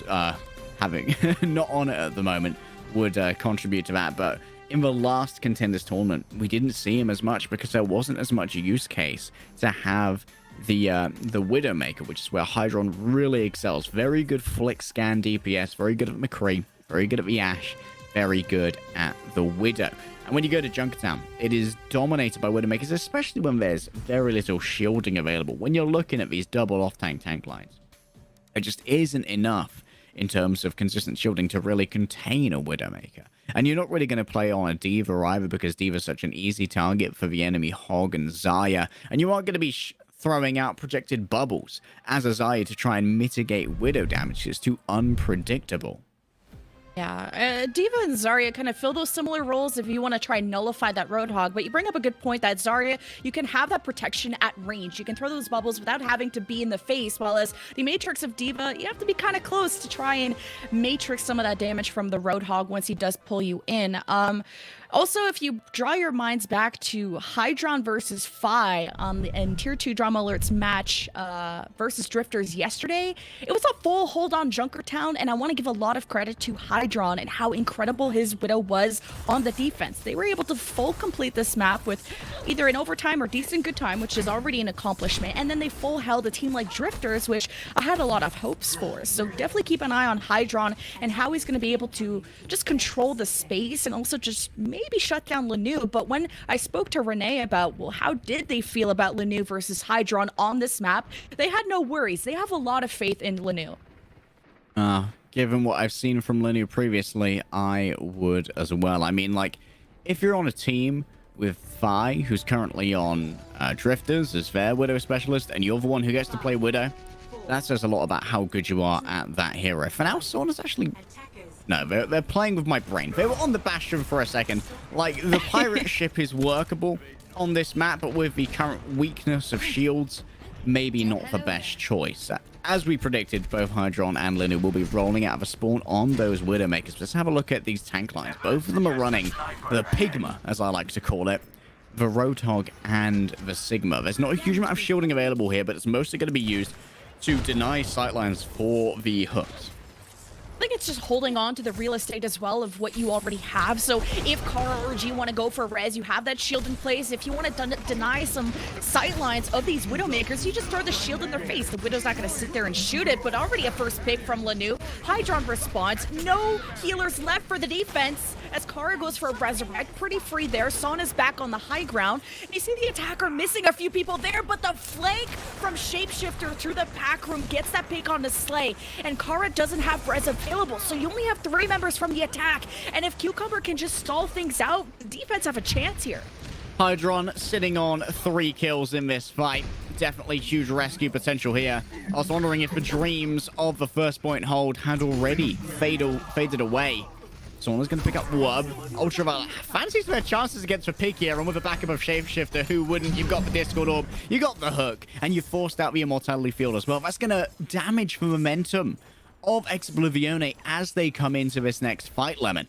The Valkyrie. Oh, no, Linu. Oh, the jump shot. Testing Hydron, but it doesn't test well. No one can hide. Oh, Kara must have just got that on cooldown. Sauna just gets a casual 3K. Jeez. We were talking about Sauna's Tracer, but also his Ashe. Lanu's usually the Ashe player, but they work so well. They are so flexible at whatever heroes they need to, and they advance over to point A with plenty of time. As I said at the Texan kindergarten, boy can aim. Sauna. Sauna picking those up. Beautifully done. Cucumber's going to try and defend themselves and the Mercy, but it's being overrun right here by the double tank line. Hydron trying to relieve the pressure. Takes up Linu, and this may mean the Exoblivion are going to have to back out. Someone anyone who's good at math has to keep track of these, the Widow score between Lanu and Hydron, because it's pretty even at the moment. There's a gravitic flux there from the defense. Probably only catches Renee, but the stun, I think, cancels it out. He didn't take any damage. Meanwhile, you got a Bob somehow on the high ground, responding Bob from the defense, but it stalls the card, I believe. So this buys a few crucial seconds for the defense. Look, that Transcendence and Resurrected guarantee they can get Cucumber back. They know they need that shield if they want to defend that last part of point B. And when Ultraviolet's returned, he's hungry for vengeance. Sauna gets taken out in short order. Vistola still being a worrying factor here, pocketed by the Mercy. Dangerous thing to consider, that Roadhog. But at this point, oh my goodness. Oh, he didn't have any ammo. He didn't get it. Oh, that is tragic. This is why you've always got to take the hook with one shot left in the chamber, boys and girls. Otherwise, you're going to find yourself in a very embarrassing situation. Web gets rezzed back to full strength. Our tier 2 drama alert, and this is such a terrible area to try and assault on Junkertown against the double long-range hit scans, because every single movement you can make is going to be tracked, it's going to be harassed, it's going to be shot at, and it's going to take a lot of damage. And especially against Mercy compositions, you can't just be satisfied with that first pick. It will be resurrected. Your window of opportunity closes. You have to engage after you get that first pick, but the defense are picking them off as the attacker just trying to close the gap. They're just trying to get onto the cart. There's no high ground control from EXO. It's all about Tier 2 Drama Alert Nation. Shapeshifter was feeling a little bit frisky for a while, but knows that it's much better to try and control this upwards area instead. This area is so defensible, there's no need to give away any advantages by venturing beyond the bounds of Junkertown itself. And now with 3 ultimates on the defense here, this could be a very easily maintained defense. Bob's ready to go. Infrasight is going to reveal everyone's location, and Slay's already gone. You're not great when you have to use your res before you're even ready to set up a fight, but you can see the attacker trying to stay in these small rooms where they can't be exposed, and he gets a hook on, but I think Ultraviolet was able to use Transcendence before he got killed. So again, we're not seeing a lot of these Roadhog executions. A big gravitic flux will catch some of the supports. So the defense now running out of steam, and this was all on the back of a great rotation from Exoblivione. Yeah, just making sure they're fully covered. Hydron gets the shameful kill onto the enemy Widowmaker with the melee. It's a bit of a rarity, but it ended up in an SMG duel. But still, it feels like Exoblivione are running out of steam here. They're being forced out by Hydron and Cucumber as well. Sauna going down isn't going to help matters, but Kara is saved mid-res. And at this point, can Linu safely re-enter the fray without being picked off? Looks like with Hydron changing the angle, they may well get back to a full 6 here, but still very little progress has actually been made, Lemon. And Hydron's just hiding his position so well. It's so hard for Linu. Well, now that he has the infrasight up, now he knows exactly where he is, but just so much of an advantage for a defensive Widow, especially on this part. Let's see if the gravitic flux from the defense will stop the attack again. It gets them weak, and you can see that immortality from Slay bought them some time to round the corner, but Shapeshifter was thinking about going for a hook, but with 6 people around the corner, he doesn't want to make a mistake and expose the defense, but he goes into the top window and catches Sauna off guard. And you can see Kara wants to go for the Resurrect and actually manages to get Sauna back, but might have just killed him again. Where's Shapeshifter? Is he going to remain a troublemaker in the back? It was a very risky res from Kara that actually res Sauna in front of both Ultraviolet and Shapeshifter. Yeah. Invested the Valkyrie to make that work, had to have the additional flight control.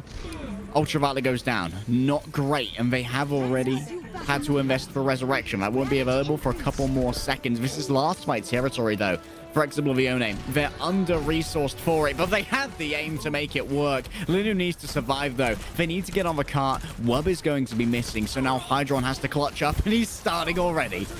Oh, yeah, and then you got Shapeshifter in the backline. He's close to whole hog. Gravitic Flux, I think that came from Cucumber, and you see the attacker a little bit low, but not out of this. Only missing a shield tank. I imagine Kara doesn't want to go for res or doesn't have it on cooldown. Now there's a whole hog. They didn't deal with Shapeshifter behind them. They're pushed off the cart, and they're not able to keep the overtime wick burning, and they will not be advancing to point B.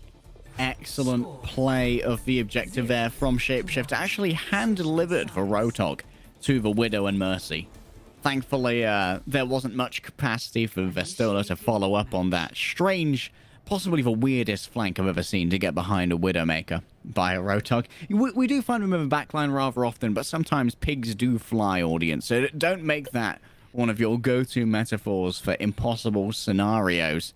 Still, this isn't entirely unwinnable for Exoblivione. We've seen plenty of first point holds, especially off the back of fantastic Widowmaker play on Junkertown. Ready for battle. I just want to say, Shapeshifter just controlled that whole map. He was flanking on the top window, taking out Sonic constantly. Then he would just be... Then he just jumped down and just whole hog the Exoblivione, and there wasn't really someone keeping him in check. And usually in a Roadhog v Roadhog scenario, it's the other Roadhog. So I'm looking at Vistola, but it's a little bit of a hard angle to hit when you're on the bottom and you have to hook all the way at the top window. But you never saw a rotation from Exo to... You saw the one time they went into the room, they started going to the high ground, but you never saw them do that again. You needed to get Shapeshifter off that window, and with not a very far push, this is a real shot for Tier 2 Drama Alert Nation to tie the series. Indeed so. Shapeshifter, of course, very good aim. Formerly known as Frill, was for a while a Tracer player, a hit scan DPS. We've seen a lot of players transition from high tier hit scan to high tier Roadhogs. Taimu comes to mind, of course, back in the old Apex days. Much to the chagrin of Lunatic High and Korean fans everywhere. Slays the first one to fall. But there is going to be a res, so we're back to even settings now. Yeah, the attacker are going to have some good angles on that platform. That's originally how it started off that well. But you can see the defense are just playing all the way at the back of point A. This is going to force the cart to probably go forward. I think there's some contest there, but this is one fight territory to be getting point A, and the kills continue to roll through for the attack. Getting rocked and sucked. Renee down, and I don't think the res available. Wakara just himself is not available. He's dead. And Hydron picking off the res. If he hits this shot on the Tracer, I will die. But it's okay. The attack looking like they're about to nail in point A. OG gets the pick. They can't even touch the cart right here. Sauna gets picked off by Cucumber. That's a solo push from a Sigma. That's what you love to see from your off tank. All the objective play you could ask for, and Slayer's going to get a nasty back spawn courtesy of that. Exoblivione, they fell apart on this. Even with the attempted clutch from Vistola and Linu, they were all over the place, Lemon.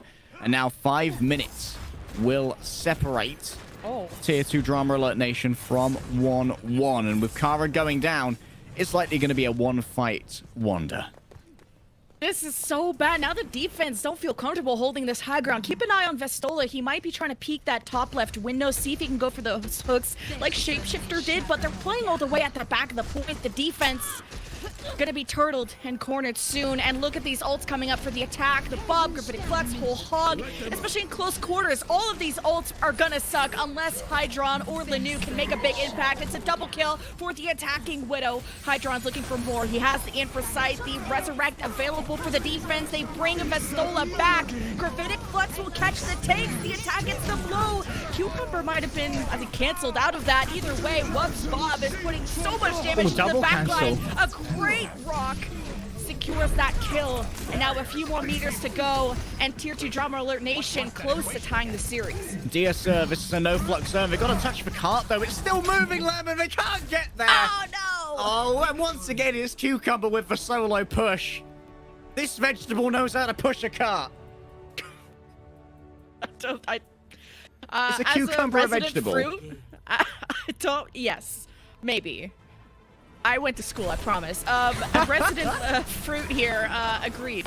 The vegetables can apparently move carts. That didn't seem that close now, did it? Especially as soon as the attack of Exo lost momentum going towards point B, the defense were able to set up their Widows at the back. They had a Shapeshifter flanking on the Widow, or in the window, not in the Widow, that's kind of weird.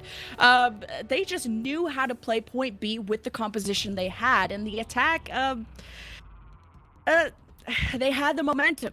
Tier 2 Drama Alert Nation just played the low ground, and because they had that first, I think, Widow pick onto Kara, then the Exo just completely gave up the high ground and didn't have the same sight lines and the same advantages that Tier 2 Drama Alert Nation had on their defense. Yeah, and Tier 2 Drama Alert Nation managed to hold on the defense for so long because they kept getting these flanks through that top window, and it meant that there was a constant pain in the back of Ex Oblivione. But if you don't want a pain in your back, you know what would help, Lemon? A really good chair. And we know people who supply those. Zip Chair Gaming do make some high-quality gaming chairs and other comfort-oriented devices, and you can get 15% off using the code Mayhem15. So you may want to go check that out while we pop to a quick break.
This is Buck, and this is back. The Sensation Filet Sandwich Meal is back at Zaxby's. A harmonious blend of Asian flavor and Southern charm. And it's served with an egg roll. For a limited time, only at Zaxby's. Try it with fried pickles while supplies last.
We have a tie series between Ex Oblivione and Tier 2 Drama Alert Nation in our winner's final of the Mayhem Summer Classic.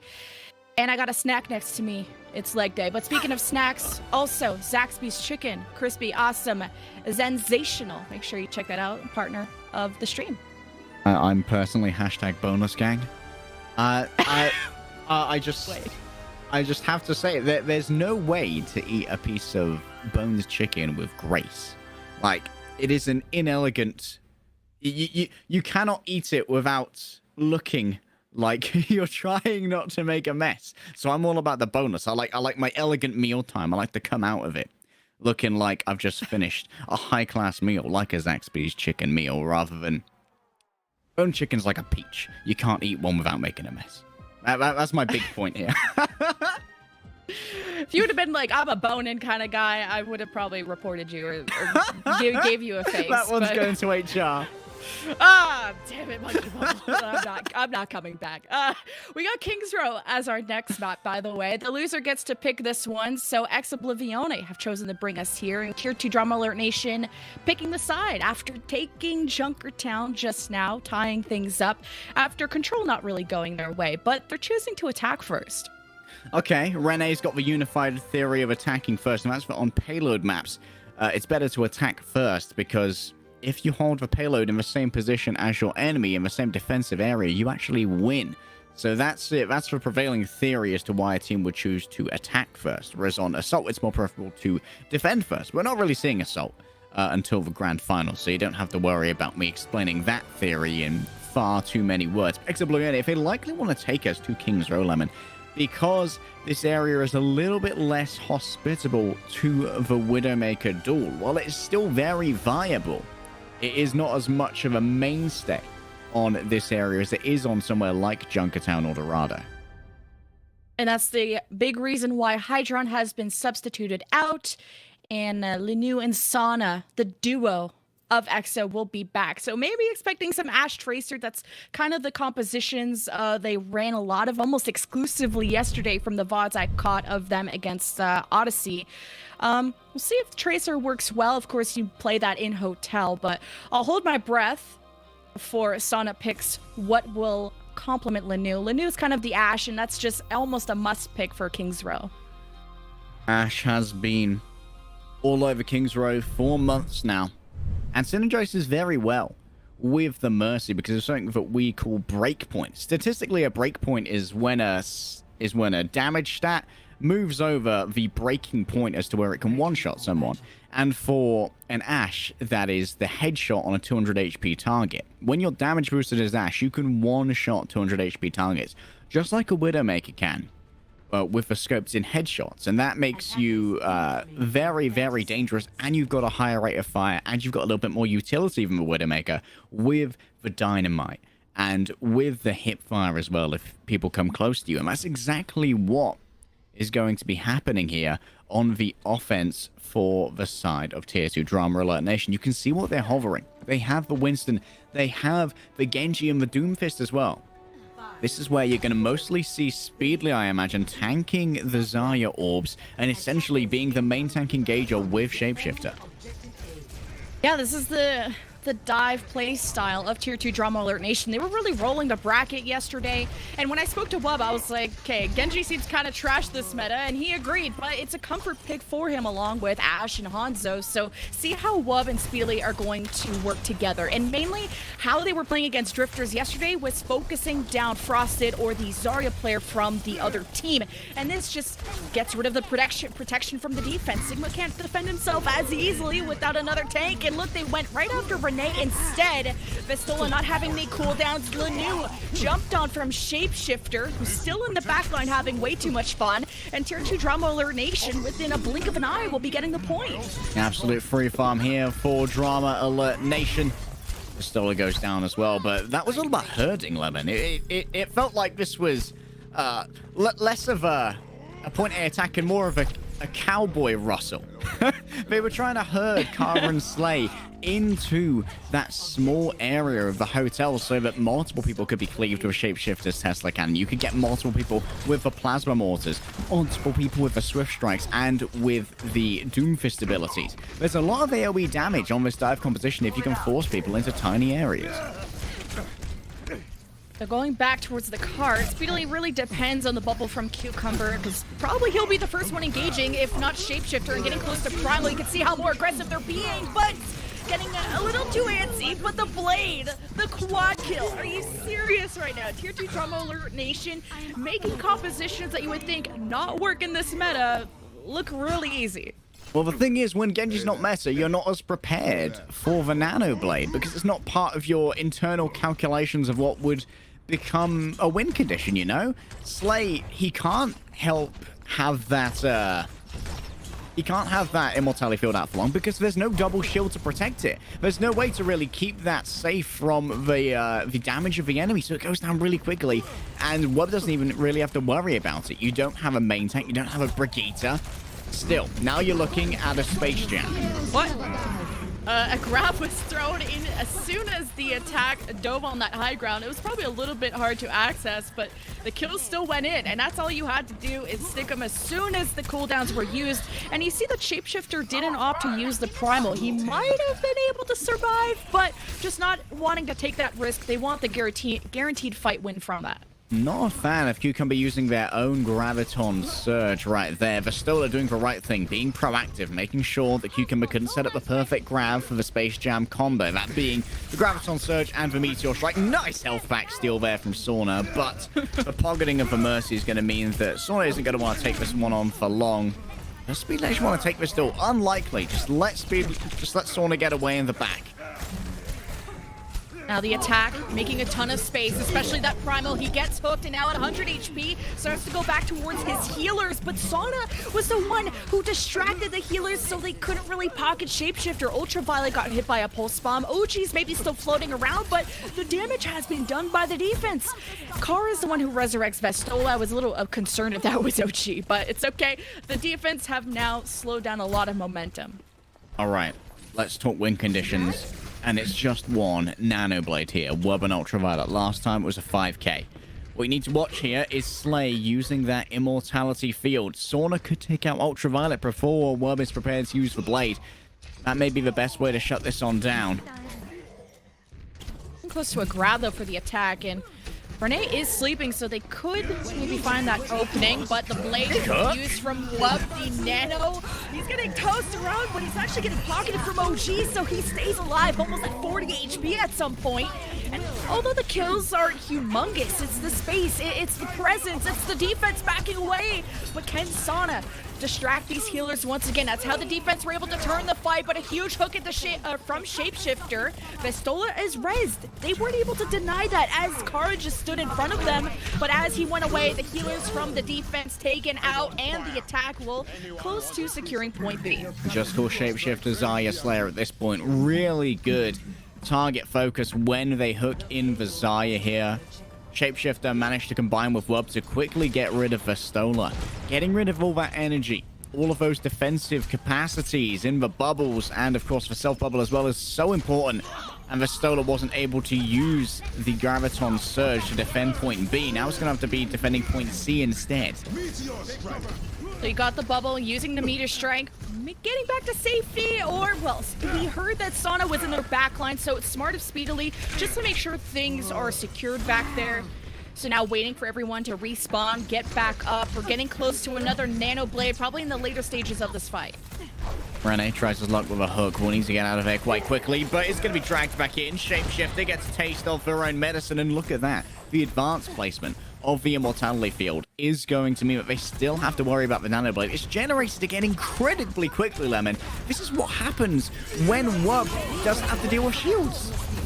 Nano Blade, the grab thrown from Vastola. I think he was trying to grab Wub, but I think completely missed it. Either way, the kills coming in from the attack, getting back on this card. Still 2.5 minutes left to finish it. This is still really good pace for Tier 2 Drama Alert. Really good locomotion there from Wub to avoid that Graviton Surge, and now Vastola's not going to have that to try and turn the fate of his team around. Linu, Linu's dead. I was going to say he almost does the bomb, but he's not going to get the chance to try and do anything with that now. The whole hog and the Graviton. I need a name for that. I know Bulldozer's taken, but it's kind of feeling that way. Tier 2 Drama Alert Nation feeling themselves, and even the hook onto the Flying Mercy. That's so hard to hit, at least for me, but I have 2 brain cells. So that's 1:44 on the clock for the attack. Why not just call it the Black Hole Hog? I don't like that. But it's a black hole and you're whole hogging into it. Yeah, but yeah. We'll think of some names. You know, we got the Space Jam for the Meteor Strike, and that one will be coined at some point. Yeah, we'll figure it out. We're gonna go into the old Sherlockian Mind Palace. We're gonna go through our memories and figure out how that works. But let's talk about what just happened for Tier 2 Drama Alert Nation, who need to compress their name. I like T2 Dan. T2 Dan is pretty good.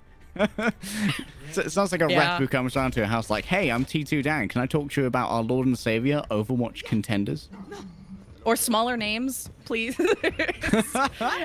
Ex Oblivion, I mean, is long, but at least I can say EXO, and that's cool. Attackers incoming. Though, what T2 Dan just got away with is that they managed to capture King's Row with 1 minute and 44 seconds of a time bank. That means if Ex Oblivion cap this in overtime, they won't get a second attack round, which is incredibly important when you consider the win conditions for the teams.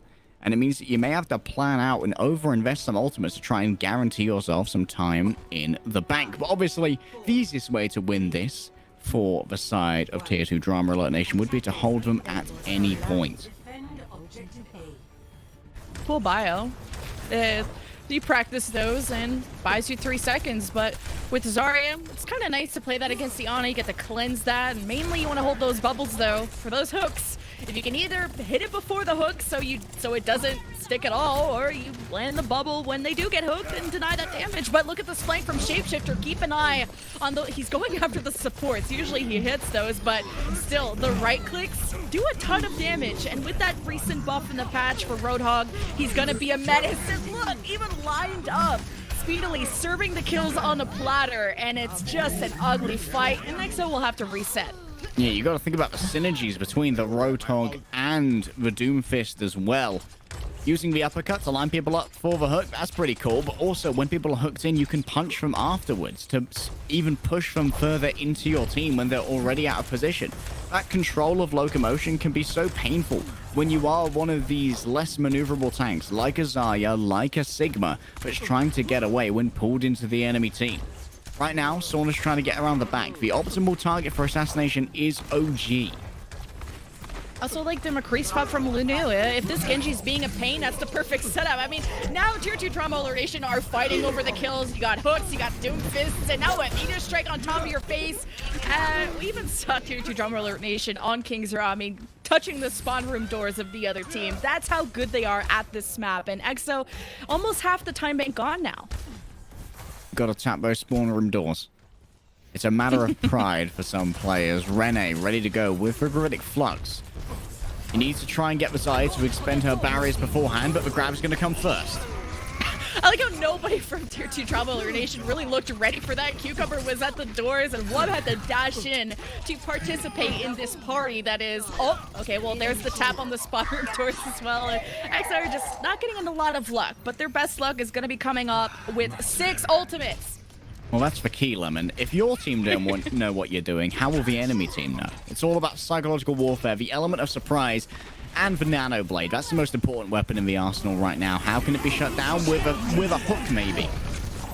The Nano Blade from Wub already claims Lanu before. I think he could even get the stun off. He might have an immortality there, but Slay can't jump to safety. You've got I think it's a frustration graviton. You're talking about the mental aspect of this, and that's a frustration grab. The degree to which I'm upset is absolutely unprecedented. You were like 2 or 3 people down, Vistola, and you solo grab a Roadhog?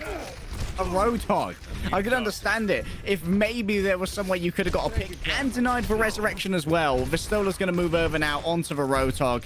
Oh, I was worried that they wouldn't be swapping. It makes a little bit more sense now. This at least gives them a lot more pick potential in this last minute, but it's not ideal. Speedley's down. Can OG get the res? You know that Sauna's going to look for that pulse one if OG goes for the res. The bubble on OG, but they burn through it. It's not going to happen. Now 2 down for the defense. Res does not go through. EXO getting on this point. First tick, keeping an eye on Hotel. They rotate in it. Sana says hello. He's got the pulse bomb. The timing was a little bit off, but the Zarya bubble's in his way, and still, EXO, the damage is done, and the point about to be acquired. This is troublesome timing, though, for EXO. You rely on a lot of a surplus from that 4-minute time bank to try and give you that time back at the end of the map. Now, they are going to have about 3 minutes to try and push through B, and they're going to need to make this one quick. Ideally, you only get 2 fights out of the defense here. If the defense is quick, though, they could potentially get 3. I think they've got too many forward spawns, though, so they may have to settle for 2 fights. One at the corner and one at the end. With 5 ultimates in the bank, though, this should be an easy peasy first fight. It would be miraculous, frankly, if Exoblivione win against this Nanoblade. Yeah, but Exo need to make up for time. I mean, Tier 2 Drama Alert Nation got it within the first fight on the point there, but Immortality buys them some time. Speedolace in their backline. He's got a fist. He's trying to deal with Festola. I almost went in a really bad way there, but Exo completely wiped up this fight. And again, it's just the aggressive play style of Tier 2 Drama Alert Nation that is so hard to deal with. They do just throw everything at the kitchen sink. And they still have the Nanoblade. Wurb and Ultraviolet made sure they kept those ultimates because they are so important. How can it be shut down? It would have to be a hook. It has to be. It has to be a hook and then a flashbang. Still so much to deal with in terms of the damage mitigation. It's not even guaranteed to mess it up.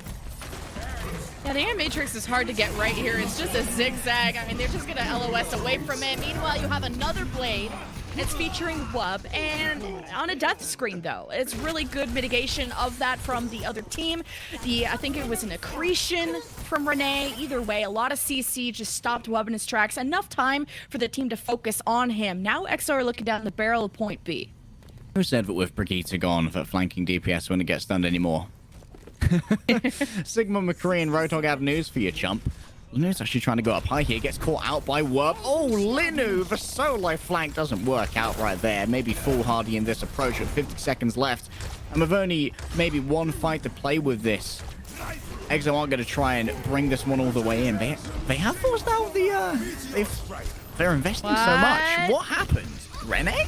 There's a gravitic flex from Renee, but he might have got punched by Speedily. Something made it so it's canceled, and I wonder if he was just trying to catch Speedily before he can use his cooldowns to escape. And speaking of escaping, it's just something that Speedily's kit allows him to do better than Linu. And a grab is thrown from Cucumber. He's really high energy. He can try and deal with this on its own, but Exo have everyone still alive. Most of them, anyway. And a lot more kills under their belt. So point B for Exo. I'm incredibly confused by this, but hey, Exo managed to get point B, and now they've got 1:30 to play with, so this is still technically winnable. Mathematically, though, I wonder if they can get the cart there in time, especially if Tier 2 Drama Alert Nation can move this cart at any sort of clip. Sauna going down, not going to help. Shapeshifter could go for the cheesy grapple here. Just try and hook someone into the pit. Cool. Yeah, hooking a Roadhog first is not always ideal. Shapeshifter saw his opportunity. He's like, nope, that ain't going to be it. Because then he can hook back, and then you're just stuck in this hooking circle in the back, and that's just not fun. But Exo on the cart. See, maybe a Gravitic Flux in the future that could engage. Or Sana hits these pulse bombs, and Accretion hits Wub, but he is still going. He's going after the Mercy. I can't believe he got that swipe, but hey, physics, that's not my major. But Exo, we're able to fight this one back slightly. They got a few kills. There's no supports, no healing left for the defense, so Exo could get back on this card. Karma, not fun there for Vestola. Was hanging around by that pit trying to get the random environmental kill, and Shapeshifter manages to get him first. Whole Hog is going to be available here for Shapeshifter, but Linu, they can combine the Gravitic Flux and the Deadeye. There they are in the air. Shapeshifter already dead. That's what we need to see, more commitments of these cooldowns, especially from Slay to deal with Shapeshifter. We've seen him mostly on map. The sleep, the bio, just completely kills a Roadhog. Shapeshifter goes for a whole hog, and he just gets obliterated. Good bio from Ultraviolet into Exo. They have a Valkyrie up into the air. This is the resources they need, but not the damage they have. Wub already with a 3K. He goes for a blade after the fact just to stop this fight. Exo still have to complete the map, and a big sleep from Wub only slows him down, but he's been awoken from Slay, and they're off the cart. Exo dropped the map, and Tier 2 Drama Alert Nation are now up by 1. Well, that's the thing, Lemon. When you are not in a Genji meta, you aren't as well prepared to try and deal with the Nanoblade. Here's Word. This is slightly of a 5k Nanoblade at the beginning, completely taking Exo off guard from the looks of it. Yeah, pretty gross. They did a good job of the nano blades, but like when I was speaking to Wub about using the Genji in this meta, I guess it's a comfort pick, but also with Brigitte not being as meta anymore due to some nerfs and other supports being better at the moment, there's not that CC or that mass amounts of healing that comes out of Brigitte anymore, so those Dragon Blades can go through a lot easier. The whip shot is also incredibly important, of course, for controlling the Genji with the boop. Like, maybe you could play a Lucio in place of that, but then you are going to be lacking a lot of the single target healing, which is so important. You need a lot of that single target healing. That's what we're seeing so many Annas and Mercies, because people get hooked in and they need to be brought back up really quickly. Singing their praises and giving them the audio medic treatment, thoughts and prayers will not help to keep them alive in that case. But, Lemon, there are ways that we can help people be alive. Do you want to tell me about the gift of life? Yeah, of course. This is for I did get the swab done. I know this was something that I think they sponsored another tournament, but gift of life, you get to do a swab in your mouth. They send you a little envelope, you swab it, you send it back, and then they match you with so you can donate. So that's an amazing cause, and they are a partner of the stream, along with Zaxby's Chicken, Zip Chair, and there's another one. You got the other one. You ready for it? Matrix Keyboards. Ah, yes. Got okay. that one.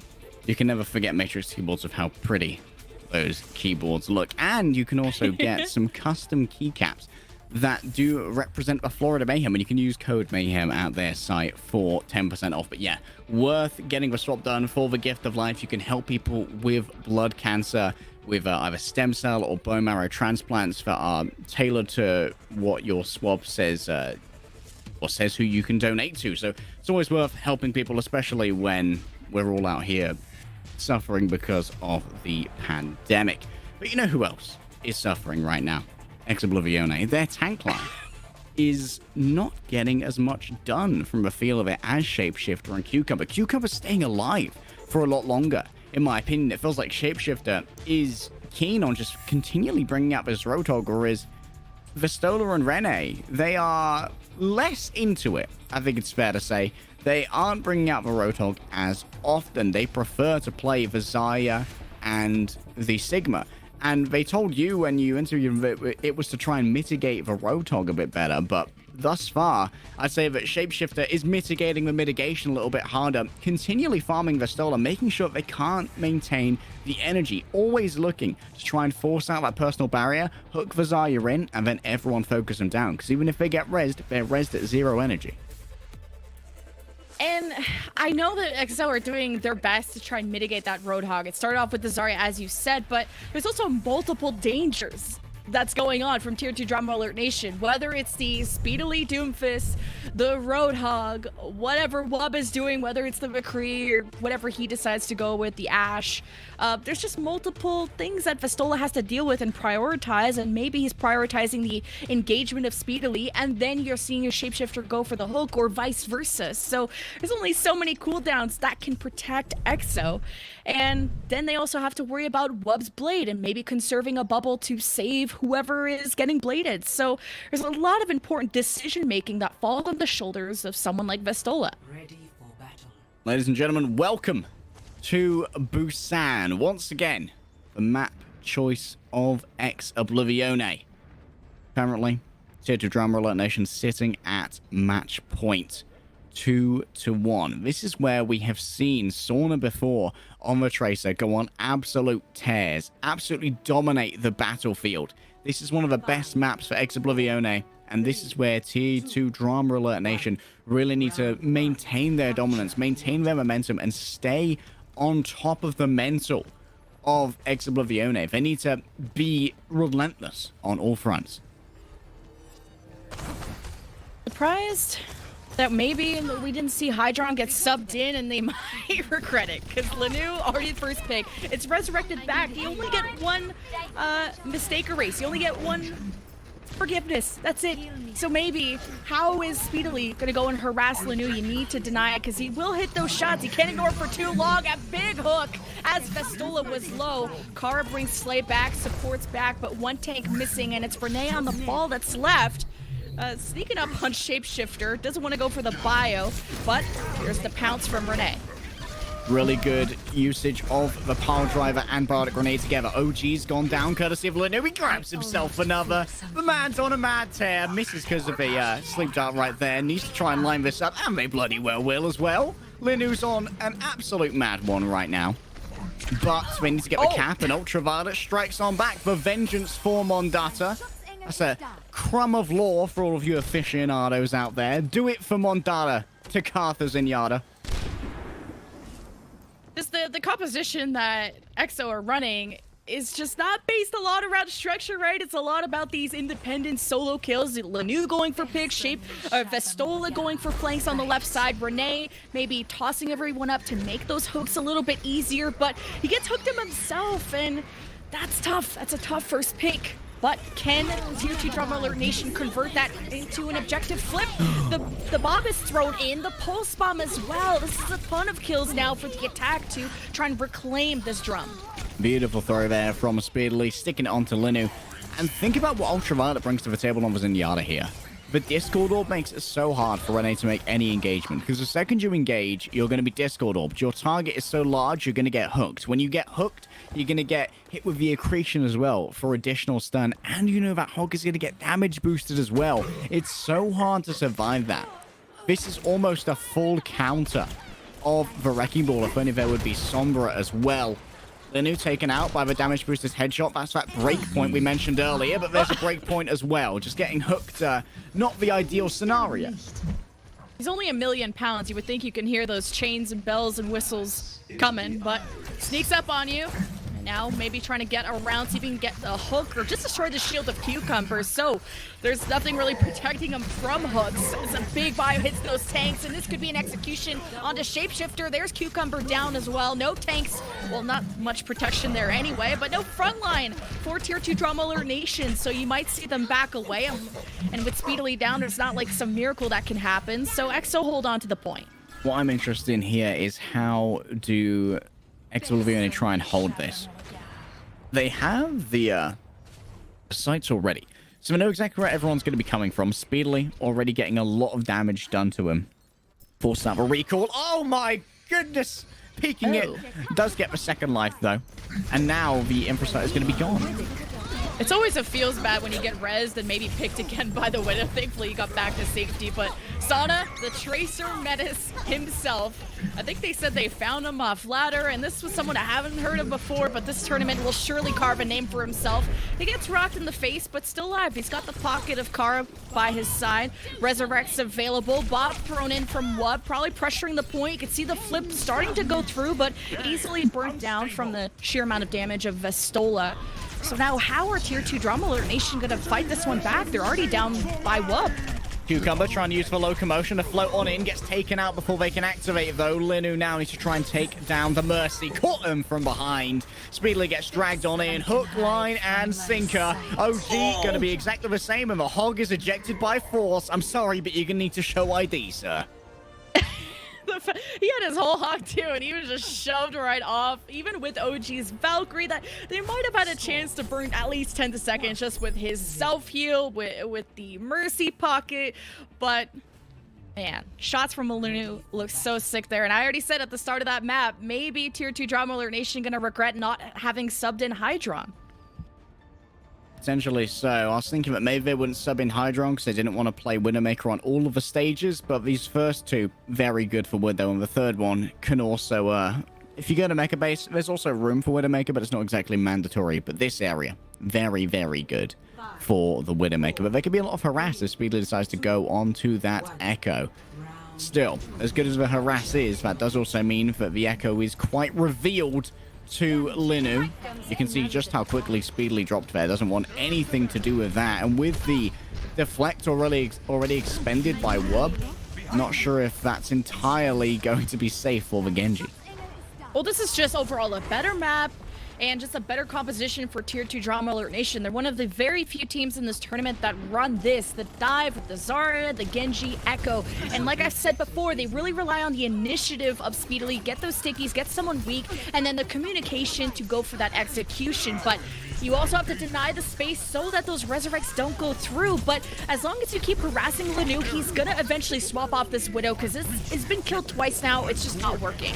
Ill-informed hook from Linu as well kept him within the grasping tendrils of the Winston. Kara's going to be burned down. You can see that They really are focusing so well on Tier 2 Drama Alert Nation. They are all over the target. You just see, it's like the Avengers assembling upon Hydra or something when they saw Vistola in the back. Instantly, 4 people were there applying the damage, and now Shapeshifter and Cucumber have the advantage of being able to dive from positions they can set up in advance. That means they don't have to invest a movement cooldown, and they can get out for free.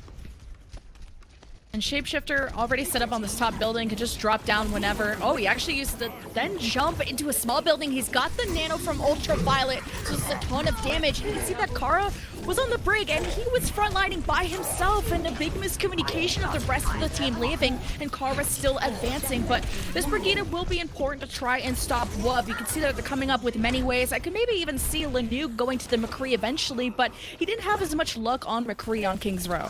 Kara decided to move over on to the Brigitte now, of all things. I mean, the shield bash is good, but this could be a little bit less healing throughput than you were hoping for. Copying over the Zarya, that's going to be in triple tank right here. Oh, that's exactly what you go to the Brigitte. Slapped in the face. Wub only gets a 1-to-1 trade. And without the Mercy, though, you don't have that forgiveness. Now the grab from Speedilly's copy of Vistola traps everyone from Exo so they could finish off the fight. Point still in the favor of Tier 2 Drama Alert. Yeah, this is what you get with the dive defense every time. Exo show their face, moving in through one of these chokes. Shapeshifter is there, dealing damage. Cucumber, the same thing. Where is this bomb going to go? You can cut off their disengagement route if you've got Nano Shapeshifter in the front, very crucially. And it could be about trying to herd people into that bomb. You wait for the Winston bubble to go down, you play it in defense. Sometimes when a grab is thrown, you can try and use the self-destruct as defense, but he held on to it, and I'm not sure why. The support's now dead because of that hesitation, because of being overly patient. Overtime for Tier 2 Drama Alert Nation, but flipped over to Exo.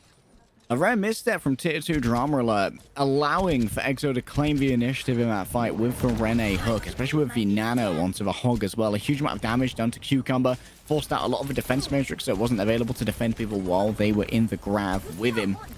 Cucumber going to be followed in here by Shapeshifter, but not a huge amount of support is available for this Winston. Well, they went for a dive and lost speedily in the process, and with this rally, you can see how Tier 2 Drama Alert Nation just slowing things down, waiting for that to go away, disengaging fully, because they're preparing for their own ultimates, and they only have to win the one fight to take the round. Hog going to be of great importance here, especially for trying to take out that Winston. During the Primal Rage, you can't think of anything better to get rid of the large monkey, but you got to try and play on the point as well. Here comes the Nano Blade. Of a regular blade. Pretty good, and the sound barrier helped a lot to sleep on the Renee. Maybe if he saw him heal, just to deny self-healing, the damage mitigation from that. So good setup on the back of those two, or actually only one ultimate. They didn't even use the Nano. Ultraviolet's down, but that's fine. He'll be back. Overtime into effect. Exo have to touch one last time. Sauna gets that job done. He has the pulse bomb. You can see Kara jumping in, and so is Renee. Exo getting in this one last time, but Kara gets chased down by Cucumber, who's held on to the self-destruct all the way till Overwatch 2, but either way, Exo doesn't look really likely that they'll be able to flip it. Yeah, it looks like this is going to be going over to that mecha-based round speedily. Got the auto aim, making sure that anyone who shows their face is going to be getting a face full of lead. And that was all about, once again, just taking the initiative. It's about not allowing the defense to take the fight that they want. They forced the fight onto the point so that Shapeshifter could duel out with Sauna, because knowing where Sauna was half the battle there for the attacking team. Because when you attack in through those narrow corridors, you very much limit the line of sights that are available to you. You limit the amount of information you can ingest. And if you know where the tracer is, where that pulse bomb could be coming from, you have one less thing to worry about, and you can worry about the other DPS, in this case Linu, and also Kara dying to the blade there because of a recent nerf to Brigitte. With only 200 HP now, she can't survive the 2 slashes she could before and still be left with 10 HP. She dies with 2 slashes. And especially, you miss out on that resurrect when the other team has it, these big compositions. Now they just are more impactful without that res, but a big bio hits at least 2 there from Tier 2 Drama Alert Nation, but they still keep on trucking. They're chasing away Kara that's on the right. You have the tanks to the left. Big disconnect from Exo, and maybe not expecting Tier 2 Drama Alert Nation to have this Lucio and to be in that position at that time. Linu there, unsupported, gets soloed out by Wub. Sauna's going to try and keep this point contested for now. Maybe designs of a greater contest from Exo, but Sauna caught on the low ground. Is going to escape using the blinks. Good management of the resources right there. But now, look at these tiny choke points. That's what you got to go through. Into Speedily, into Wub. He's almost got a Dragon Blade already. He's outpacing both nano boosts. Speedily goes for a toss-up, but finished off by Lanu, even when Speedily got the bubbles, so being down that one, they're going to really depend on Wub's blade. He goes right after Cucumber gets demeched, secures the kill onto Lanu, looks to remove this Roadhog, but he's self-healing and protecting himself, and even with the pocket of Kara, Wub is struggling. He's not taking any damage, and Tier 2 Drama Alert Nation are following up with him, and eventually they will be able to kill Renee, but he has like a million HP, so he gets out. Blade? What blade, Wubas? He's already halfway to the next one. It didn't even matter, but you got to remember, take a breather, 50% damage reduction does a lot to try and stop that blade from cutting through the meat shield that is Roadhog. That's a huge pile driver already. Sauna down. It's just such an awkward door for Exo to get through. As soon as they walk in, Speedily just punches right into them. That, well, you know, has a 50% success rate so far, where Speedily died the first time and got an execution on the second one. So, Exo haven't touched really the point yet, and this is looking pretty sketchy, because it's match point there for Tier 2 Drama Alert. Yeah, if Tier 2 Drama Alert win this next fight, they're going to be going to our grand finals. That much I can promise you. And Blade is available. So are the mines. The mines are already used somewhere off screen right now. Venano is given over onto Rene with the Hog. Can Lanu make it through this? Yes, he can, with bullets and blister. But just look at the amount of ultimates that Exo just used, and it's not a ton of kills, maybe 2 or 3, but all that matters is that they secure this point, because it's now 90% plus for Tier 2 Drama Alert. What makes his presence known, but other than that, they get the flip, and at 97%+, you're one-fight territory. That means no more mistakes from Exo. Exo can take us to a 5th and final map, if they so desire. But to do it, they have to hold on for the entirety of this round, Lemon. No mistakes are allowed, but they're going to be forced. The Nano Blade is good to go. Maybe the Blade, the one to rule them all, but all that matters is the healers are dead for Exo. The longer this fight takes, I mean, they're just going to take more damage and nothing's going to help that. Slay goes to the Lucio, Kara is still on the Brigida, and Tier 2 Drama Alert Nation have been in the driver's seat this entire series. If you don't count the Map 1 control, Wub's Genji, fearless, with all the support he could ever want, the nano, the speed, the mitigation of Diva. Wub has been the one to watch this series, now just cleaning up this fight. Exo probably maybe able to touch one last time, Vestola missing, Sauna 1 HP, and there goes the series. Tier 2 Drama Alert Nation will advance to the grand finals. And they did it off the back of a dive-centric composition as well for Wrecking Ball and the Diva. Very much the opposite of the Zarya and the Roadhog we've seen so much recently. Here's Ultraviolet with your player of the game. We'd love to see the supports getting a little bit of recognition. I imagine this is where they pick Linu as well. Nice little peek right there. And Ultraviolet did generate so much danger for Rene on that ball by playing the Zenyatta, but this is actually the part of Busan that they lost, and that was where obviously Widow was at their most effective. And maybe Hydron could have helped them there, but I think that Wub was a more consistent pick to help them across the other 2 stages. In case you are just joining us, we have crowned our MVP, which didn't get to see much of him, but when you did, man, did he make a splash. Our Zaxby's MVP is Hydron from Tier 2 Drama Alert Nation. Just like Zaxby's itself, absolute snack of a player, Hydron. Beautifully played on all of those hit scan heroes, and no surprise that he gets the MVP votes, to be honest. He's a very flashy player. When he's in the lobby, it's completely dominated. It's always Hydron in the kill feed. That Junkertown is going to stick in the minds of the ex-Oblivione players for a long, long, long time. And just from his performance yesterday against Drifters and here today, there's a reason why he subbed in for those Widow maps and why I wish I saw more of him on Triumph. One of the best Widows, I think, in this tournament. As we're going to throw to a quick break, but when we get back, we'll have a winner's interview with Tier 2 Drama Alert Nation, so don't go anywhere.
This is Bach, and this is back.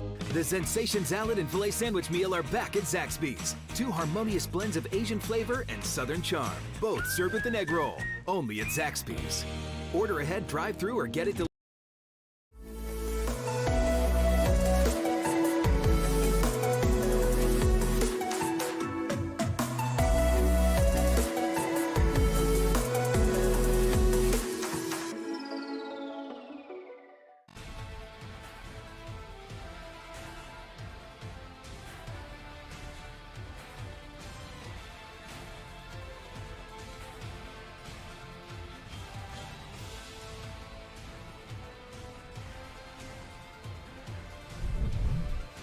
We have a special treat for you all. We're back with the winner's interview with OG, support player for Tier 2 Drama Alert Nation. So first tell me, this bracket's looking pretty easy for you guys. You're going into the grand finals without dropping a match, of course. Did you expect this coming into this tournament with a newer-ish roster? Not really, but everyone's pretty, good on our team, and, it's kind of like an even playing field where none of these teams have scrimmed these bans, so it's kind of where just, individual players get to shine, mostly. Speaking of individual players, what's it been like trying to bring everyone together into a fresh new team after a lot of these guys have sort of come from all across the Tier 2 sphere? What was it like to generate this team? We're all, really good friends outside the game, so that's kind of how it came together, and it works so good in a team environment, because, we all like playing with each other, we like talking to each other, and we can just be, really honest. There's no, ego clashing or anything, so it's just, a lot of fun to play with them. And before we jumped into this interview, you weren't too happy with your own personal performance. I'm sure being a support player in this meta is quite hard. Tell us about how you struggled in this series. It's mostly just against the double hit scam with, Mercy Pocket. It's just, I'd peek and just get one shot, or I'd go for a res, they just burst the bubble and just destroy me. I didn't really have that problem with any of the other matches. Most of our bubble reses didn't really get canceled, but this match I got shut down pretty hard. And on Lucio, I'd try to wall ride and just get tapped off the wall. It's not very fun. Yeah, that was how the series opened. You instantly tested Linu, and Linu was like, no Lucio for you, OG. But as the Feedmaster General of this particular lobby for your team, who's your own MVP of your team for that last match? Definitely Ultraviolet. He did a lot to help us stay on track with the series, especially when things were getting a little messy. And for those that don't know much about your team or what you guys are up to, you guys announced this roster. Everyone was really excited to see more of you. You guys are competing in Open Division right now to be in the September Contenders Tournament. Tell us how that's going and what are you guys working on? It's going pretty swimmingly. I don't think we've lost a map or a match at all in Open so far. It's kind of just Open for us. It's kind of just like a 2-week detention in Contenders since all of us have good Contenders results in the past, and I mean it's just kind of unfair for Open teams. I feel bad, but oh well. Well, when you guys get out of detention and go back to play with the big boys again, your former team Doge, do you think that you guys can beat them? Oh, for sure. For sure. Oh, the revenge is always sweet. So you guys are waiting in the grand finals. I think our next match on stream is EXO versus Odyssey. Who do you expect to be climbing back up and joining you in the grand finals? I can definitely see Odyssey if they play a good Genji into that comp. I think Genji's pretty good into it, even though he got nerfed. I think they just have to learn from yesterday and go into it. EXO didn't seem that strong, so I expect Odyssey, but I wouldn't be surprised if it's EXO because their hit scan players do a good job too. I wouldn't blame you for wanting a little bit of personal vengeance against Odyssey as well after what happened in last month's Contenders. But thank you very much for joining us, OG, and have fun in the grand finals. Have a well-deserved rest, and one of these teams will be coming to you in a short while. All right, thank you. So that was OG. I have 3 cats. My boy Link is sleeping right on the printer. I don't want to disturb him. He looks so peaceful. I have another cat named Peaches, and he's not here right now, but he's big boy. And then we have our little alpha female cat of the house. Her name is Lily, and she'll put the other boys in place. 10 out of 10. All right. This is Luna. Yeah, she's 10 out of 10. fat, and we love her, and we give her way too much food, but also not enough, because she just screams. And she kind of, yeah, she doesn't care. She's just kind of hanging out. She is my little grumpy cat. No feline dwarfism, which is nice. So this is Minerva. We've had her since she was a kitten. She is much more of a normal cat. 2 or 3. Also a 10 out of 10. She is just chaos, but I've caught her in the middle of a nap. This is my cat Bear. 10 out of 10. Hi. And this is my dog Archer. Another 10 out of 10. Hi. I have a younger brother. Aside from that, no pets. I'm a dog lover though. Like, I'm like allergic to cats, like low-key. Not high key, like a little bit. But I would really want a cat. Part about it, like I want a cat, but it's one of those things. Any pets? Animals? No. I go to cat cafes pretty often to deal with that need of having a pet, so... I've had Vladimir for 5 years or so, and I do like him. He's a bit of a tosser, but I do like him. But the other 2, they're quite shy still. It's been a month now. Well, they're still, trying to find their stride, but yeah, they're nice. They're Pishkin and Morgana. So all 3, 10 out of 10. Vladimir, Pishkin, and Morgana. And obviously I have to introduce my cats. So this is Boom. He's an old grumpy man. And this is our kitten Copper. Hey buddy. Hello. And I'm gonna have to give both of you guys a 10 out of 10.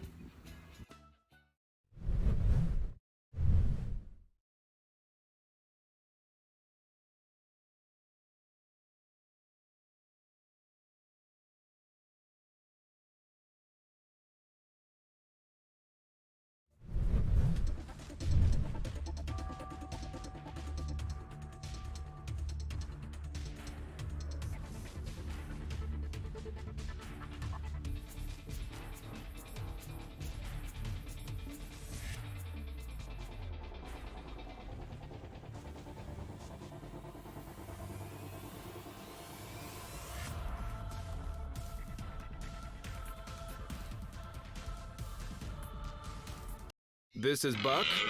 And this is back. The Sensation Filet Sandwich Meal is back at Zaxby's. A harmonious blend of Asian flavor and Southern charm. And it's served with an egg roll. For a limited time, only at Zaxby's. Order ahead, drive-thru, or get it delivered.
Okay, so here's tier 2. Chillin'. Damn, that's a sweet community, you might say. Wow. Alright, ruling out, the budget keeps decreasing, Blizzard's banhammer becoming crashed into us, academy teams leaving, and mental health exploding. We're definitely gonna blow ourselves up. Okay, so we basically have Odyssey, Karasuno, Dignity Square, Wadyab, Uprising, EXO, and not Doge, with Dukes. Doge has about 2,600 more than anybody else. Whatever. Anyway, one day they decide that those Odyssey sons of a bitches are going down. So they launch a nuke at Odyssey. While it's on its way, Odyssey is like, who the f is shooting us? Oh well, fire missiles. Then Karasuno is like, guys, we got the missiles. They are coming. Fire But I'm tired. Well, have a nap. Then fire the missiles. Meanwhile, Mindfreak is down there like, WTF, mates? Dignity, Yap, Square One launched their shit, so now we got missiles flying everywhere, passing each other. And Uprising is like, get me off this team! Then EXO is like, about that time, eh, chaps? Righto. So now Gauntlet's canceled because the US are like, good job. Drifters are like, what's going on, eh? Mindfreak is still like, WTF. Owl is laughing at us, and Twitch is just like, well, fuck that. So now we have the Mayhem Classic. Every hero is banned except Brigitte. And they're like, Allah till May! But they'll be dead soon. Fucking Brigittas. But assuming we don't fuck this up, us casters at Monkey Bubble will be live on the Florida Mayhem YouTube channel to go cast some tier 2. Yeah, and tier 3 can come too. The end!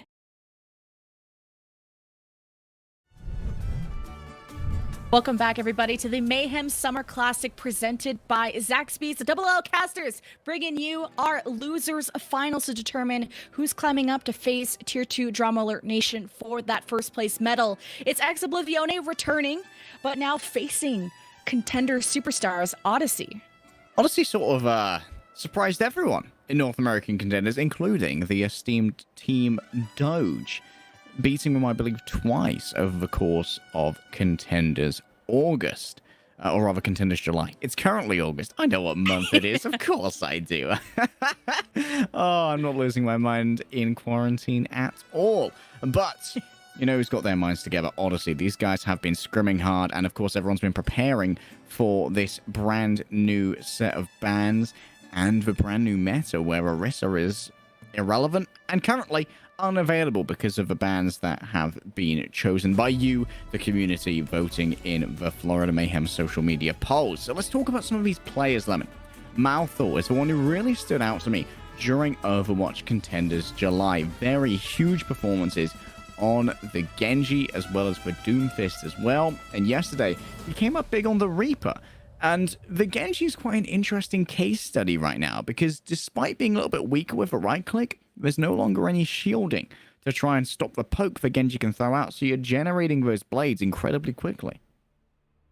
And Malthor's just another one of those Doomfist players, just like Speedily, that might try and bring that one out as well. And it's a great first engager, and it's really a good cooldown baiter. So everyone, you know, bubbles from Zarya, the hooks from the Roadhog, anything to stop that Doomfist, because he's quite vulnerable once he does engage. But as you use all those cooldowns to maybe deal with that one person, maybe here comes Vulcan, or here comes the Roadhog, and here comes these other layers of danger that the team can bring out. So I'm going to be interested to see. Rhino's actually the one who's going to be playing the Roadhog versus Vestola. But the difference between these two teams is that EXO have subbed out White Noise, who's their usual main tank, to be playing two known off tanks of Vestola and Renee, while as Odyssey are just opting to have Rhino learn Roadhog, which, being stuck on Orisa for months, you said that Rhino popped off yesterday. I wonder, though, if that experience gap will show in the series. Well, the Rhino Pig has to come up big if they want to make it to the Grand Finals. Remember, all of these teams are guaranteed a piece of a pie, a piece of a prize money. Of course, for real food you want, not pie, but beautiful Zaxby's chicken. I would love a big Zax snack bag. But instead, we're going to go over to Greece, grab some distasteful yogurt, and Rhino. I want to see this pig, bud. I need to see the high tier pig gameplay, especially versus Vestola. This is a litmus test for the variability of Rhino's performances. They have been working as both a Winston and an Orisa over the course of their path to pro, but we haven't seen too much flex over onto the off tanks because, of course, it's not really been necessary until now. And as the teams get ready for these doors to open, remember, both teams guaranteed money. I mean, you lose this match, you get third place, $500. If you win, you're guaranteed at least maybe, hey, first place, go to the grand finals, $3,000, second place, $1,500. And of course, that title, the Mayhem Summer Classic Champions. Out the gates, very different compositions we're seeing. The new and Dove, however, always the same. This is one of the most prolific Widow maps in the entire game. I mean, really good sightlines here on Ilios, but let's talk about the difference in healing. Rack Attack's going to be putting out a lot more single target healing than Kara on that Ana compared to the Mercy, but does mean that resurrections will not be available if someone gets sniped. See how this Tracer duel affects it too. Lanu gets the first shot, 6 versus 5, and no mercies from the side of Odyssey, so you cannot forgive those first picks, but Kara can forgive Lanu for his resurrected back in, but the presence of Odyssey known on this point, about to get the cab, or actually they already have 10% accumulated, and now EXO have to try and get on this. You see the engage there from Vestola, but the hook first from Rhino and the bio combination from Rack Attack makes these picks really easy. Really good sleep there onto Sauna as well from Rack Attack, made the execution all too easy for Lucamino and Rhino. And that's Rack Attack making the most out of the utility that Ana has available. These are things that EXO doesn't have while playing the Mercy. They don't have a Bardic Grenade to stop the Roadhog from healing themselves. They don't have the sleep to try and control the Tracer, or even use it on a Roadhog to guarantee a hook, or even save someone who has been hooked in. Vestola moves away from the Roadhog themselves. They're going to play the Zarya instead. Picking up Malthus going to be a great start here, and Sauna doesn't get anything off the Pulse Bomb. This Lanu-Sana combination of Widow Tracer is really disgusting. You have the threat in the back line of Lanu, and then you have Sana who's going to try and distract you, so you forget about where easy flip over there. 61%, I believe, for Odyssey. Malthus there getting picked early was so important, because remember, Kara can actually pocket Sauna on the Tracer, which is quite an uncharacteristic thing to pocket on the Mercy, but it does mean that you're doing incredible amounts of damage, over 300 damage per clip. More damage boosted, and that's a lot to come out in a second if you're trying to deal with squishy targets. The Gravitic Flux is great to engage off of, but they were in this really secluded corner that you're not going to get as much follow-up, especially with the composition, but Sana double kill with the Pulse Bomb.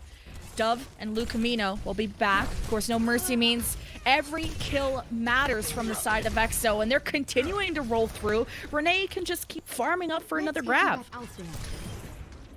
Looking to try and use for Graviton Surges for Stola, but what will they be able to combine it with? Not much likely unless Sauna can hyper farm this Pulse Bomb.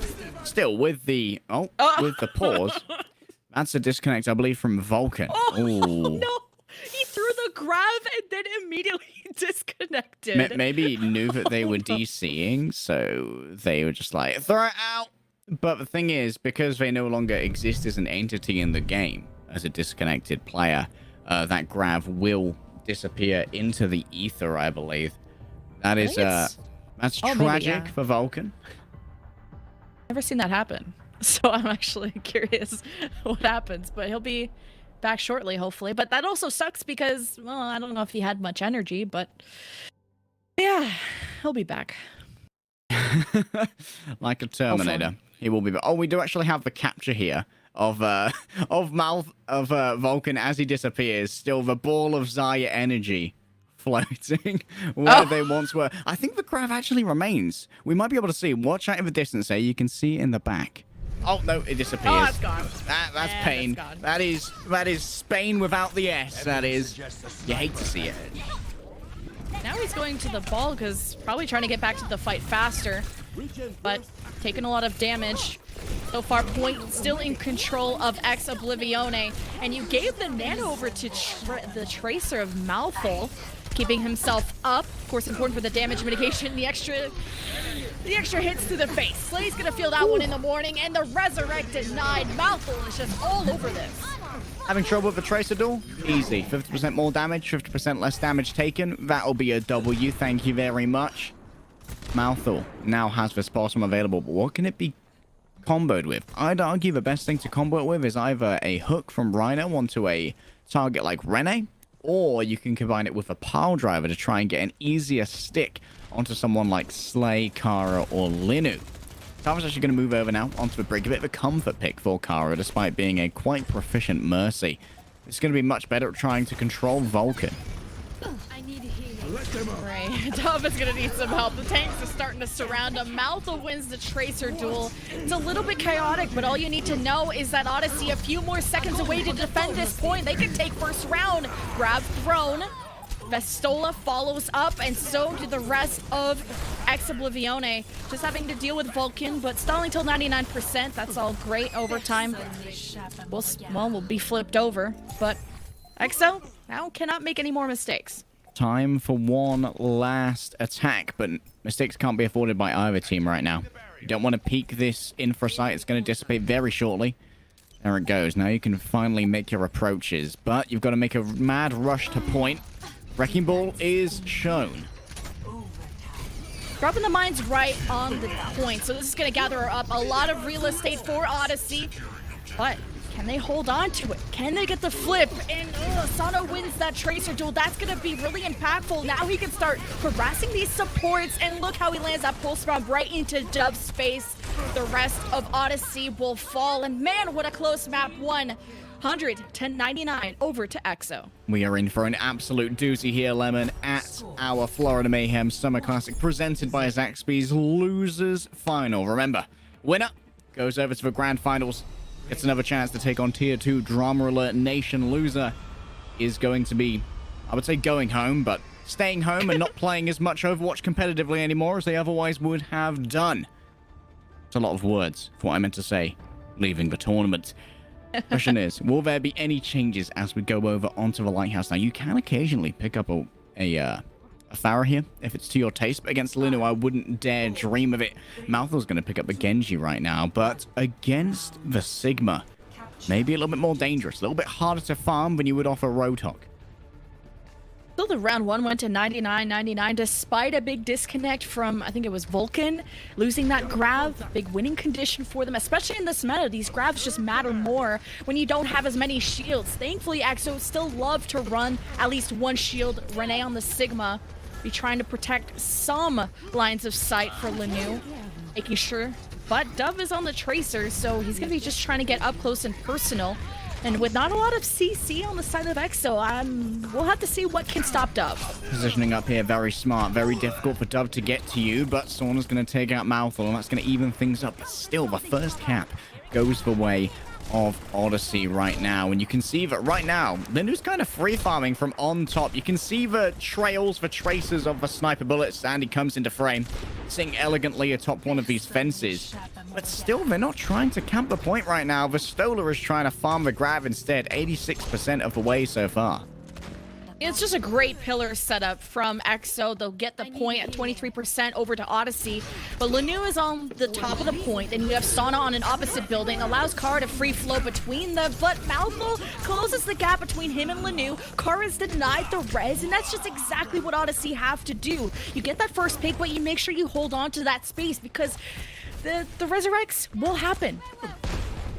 I'm concerned that Ex Oblivione are not playing the objective as well as they need to when they don't have the capacity to take it back really quickly, and they don't have the capacity to contest for a long time. So they really have to have their tanks on the point while these hit scans try and get work done. Bob's going to try and contest the point right here. Is he going to get the cap? If they get the flip here, that'd be quite uncharacteristic. It's a full flip from Bob. Okay. Well, thanks, Bob. He did a whole lot. I mean, more than the rest of the team, but they're really focusing on winning the fight so they can win the war. If they can win this quick enough, you're only giving up 5 to 10%. The grab throw long range just to secure that kill on the Vulcan. Maybe worrying that he was gathering too much energy, becoming a real DPS threat. Whole hog on the point, quite dangerous to push people off, but at low HP, not having any healers by his side, Rhino didn't last long enough to make his presence known, but who is known as Exo on this point. They have everyone stacked there. Dove is not going to want to contest that to extend the lead that they have, and Exo have a gap to close. Yeah, they got to try and keep a hold of this point, but the flanking tanks of the Odyssey are continuously just stealing this point from under their noses. Mouthful has the blade ready to go. Evidently here, Rhino wants to catch some poke, give Rakitek the healing needed to get up towards that Nano, and then Nano Blade into Ex Oblivione. But how can it be shut down? I'd bet on the Gravitic Flux. And the grab was thrown just the solo this is grab great. revenge from Vulcan into Vestola. No Zarya's left. Gravitic Flux from Renee was looking for the supports. Immortality dealt with, but now Maltho goes for the blade. He's already secured 3 kills. No Kara denies the resurrect. Now back on the point to flip it over, and the lead now increasing for Odyssey. Kara was already sleeping. I disagree with that Gravitic Flux from Renee. I really thought it would have been better to shut down the blade with that, but maybe they knew that they wouldn't be able to track Malthor well enough with the cast, given how quickly he was moving through those targets. And obviously, Rack Attack sleeping Kara was a good start. And Kara's going to move over now, away from a Mercy, onto a Brigitte. This seems to be the mid-game swap that EXO usually go for after they lose control. They've got to get onto a point, and the Brigitte will give them the greater brawling power to do that if they don't get picked en route. Bob, it has to be big and it has to be now. 90+% for Odyssey. Bob's just in the middle of They blocked for Bob. That's not what they were expecting to happen. Once again, I have to question Ex-Oblivione and how they play around objectives. Evidently, the plan there was to send the Bob onto point, get him to contest just like before, but the thing about Bob is that he can be blocked, and that's exactly what Odyssey did. Very smart play from the fledgling NA team, even if they're not as fledgling anymore with their second place finish in Contenders July. To me, they're still new names, but they are names worthy of respect, admiration, and to look at with a bright future. Yeah. Talk about putting all your eggs in the basket and just yeeting the basket. All the eggs are broken, and that's now forcing them into round 3, where maybe that was winnable, but no more mistakes. It's only one Roadhog, surprisingly. I mean, Roadhog, was born on well, it feels like, hooking them into the pit of death. Now you have to be really aware of how Rhino sets up these kills and how EXO are going to try and not play around that well if they don't have a shield up. Ye old classic pig. Sauna here on the Torbjorn. Very low on ultimate charge right now. I do wonder where that turret is.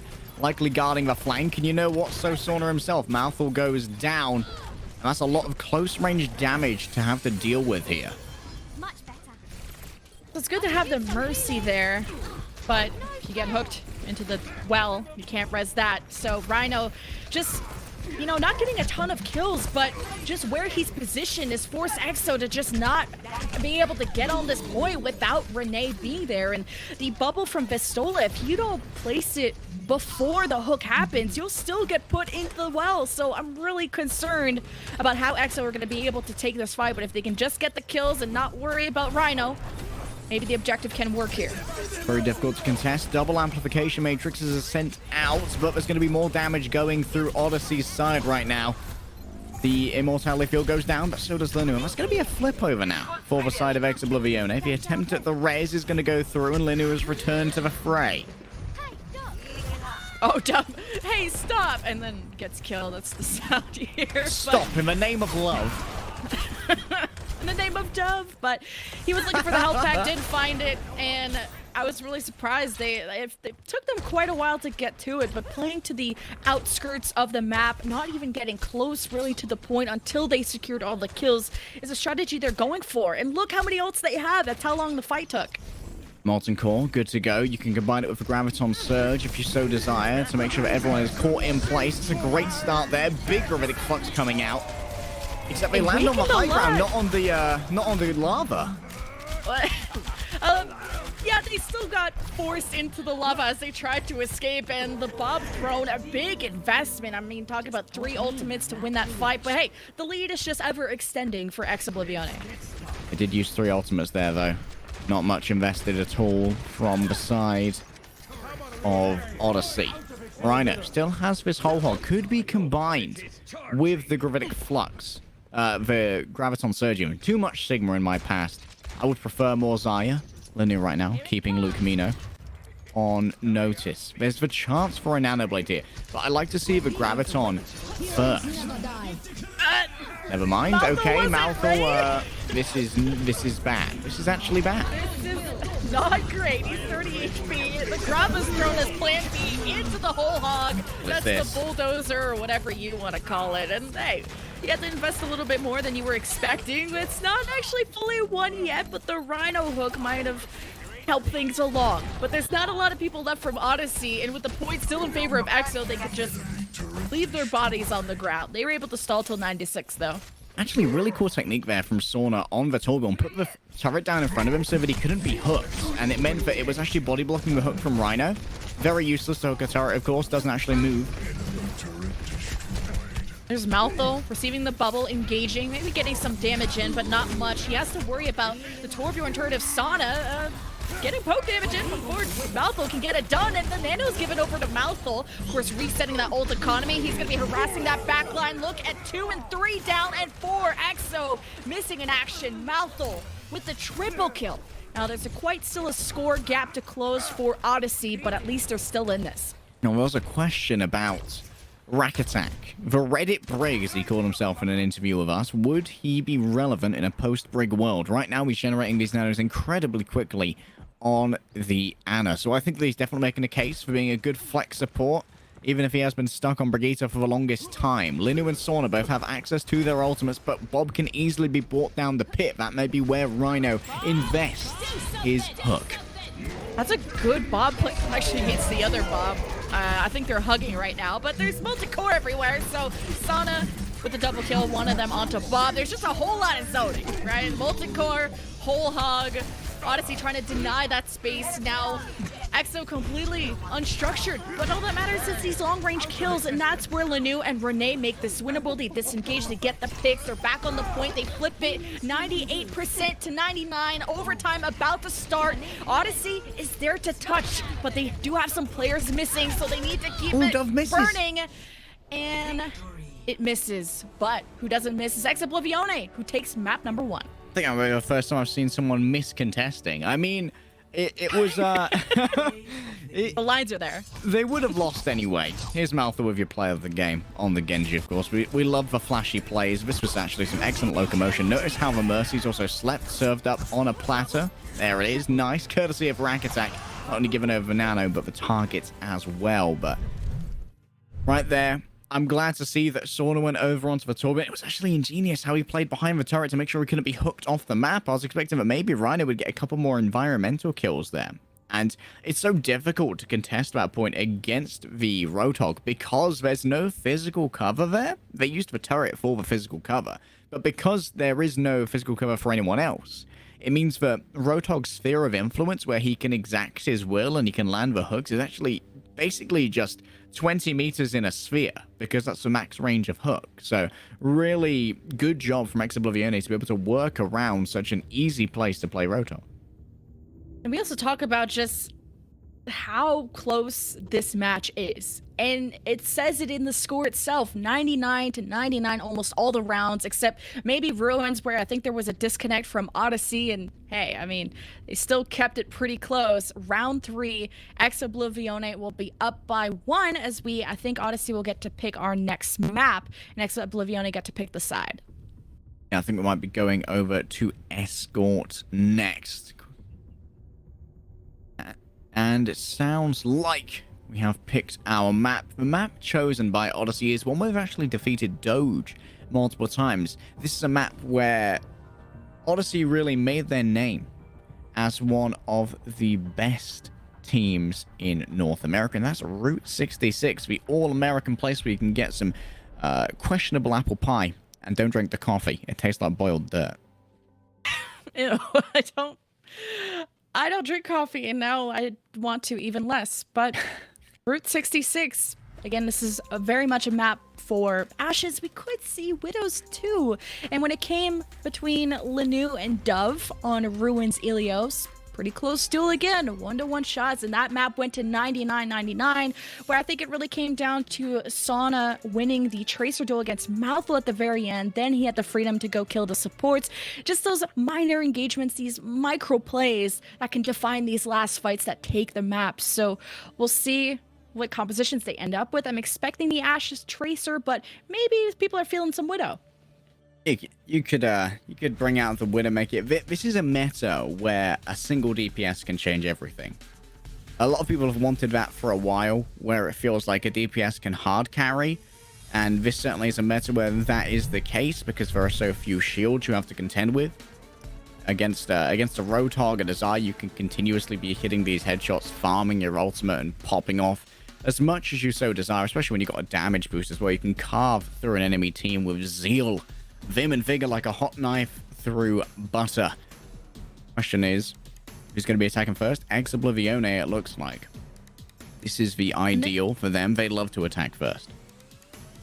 Yeah, you've told me about Renee's theory of attacking many times, that I believe it now, because of course he has a PhD in this meta. He's been telling me about how they just believe in the they're part of the Church of the Sigma Zarya. We saw a little bit more Roadhog from them against their match against Tier 2 Drama Alert Nation, maybe thinking that because of the so many threats of the Doomfist, the Genji, etc., that the Zarya just loses her value being able to protect that singular target. But back to the Sigma Zarya, knowing that, well, Rhino and Vulcan really relying on the Roadhog as their pick potential, and not really worrying about what Dove and Maltha were doing on the Ashe and the Trace. You don't really need a bubble to protect from that, just the healing. But if Maltha goes on the Genji, wonder if Vestola sticks on to the Zarya, or maybe it goes to the Roadhog to deal with that.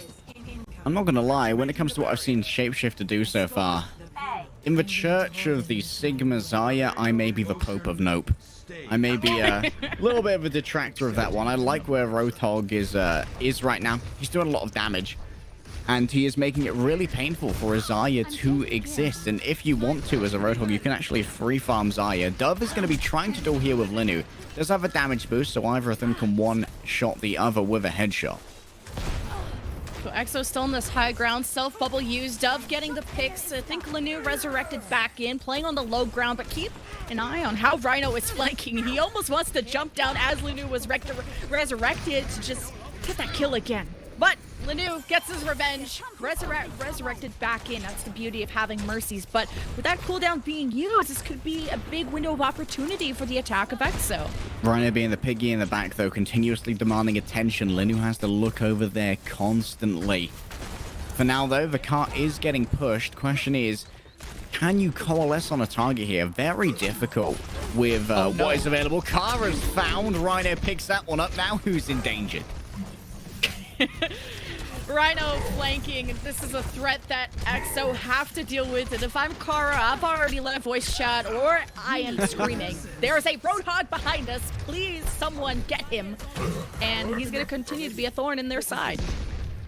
Indeed he is. Dove now has the Bob ready to go. That basically means they don't have to position themselves around Cart, because he's your backup, you know, to contest that Cart if things start to go a little bit sideways. But right now the positioning of Odyssey is so good.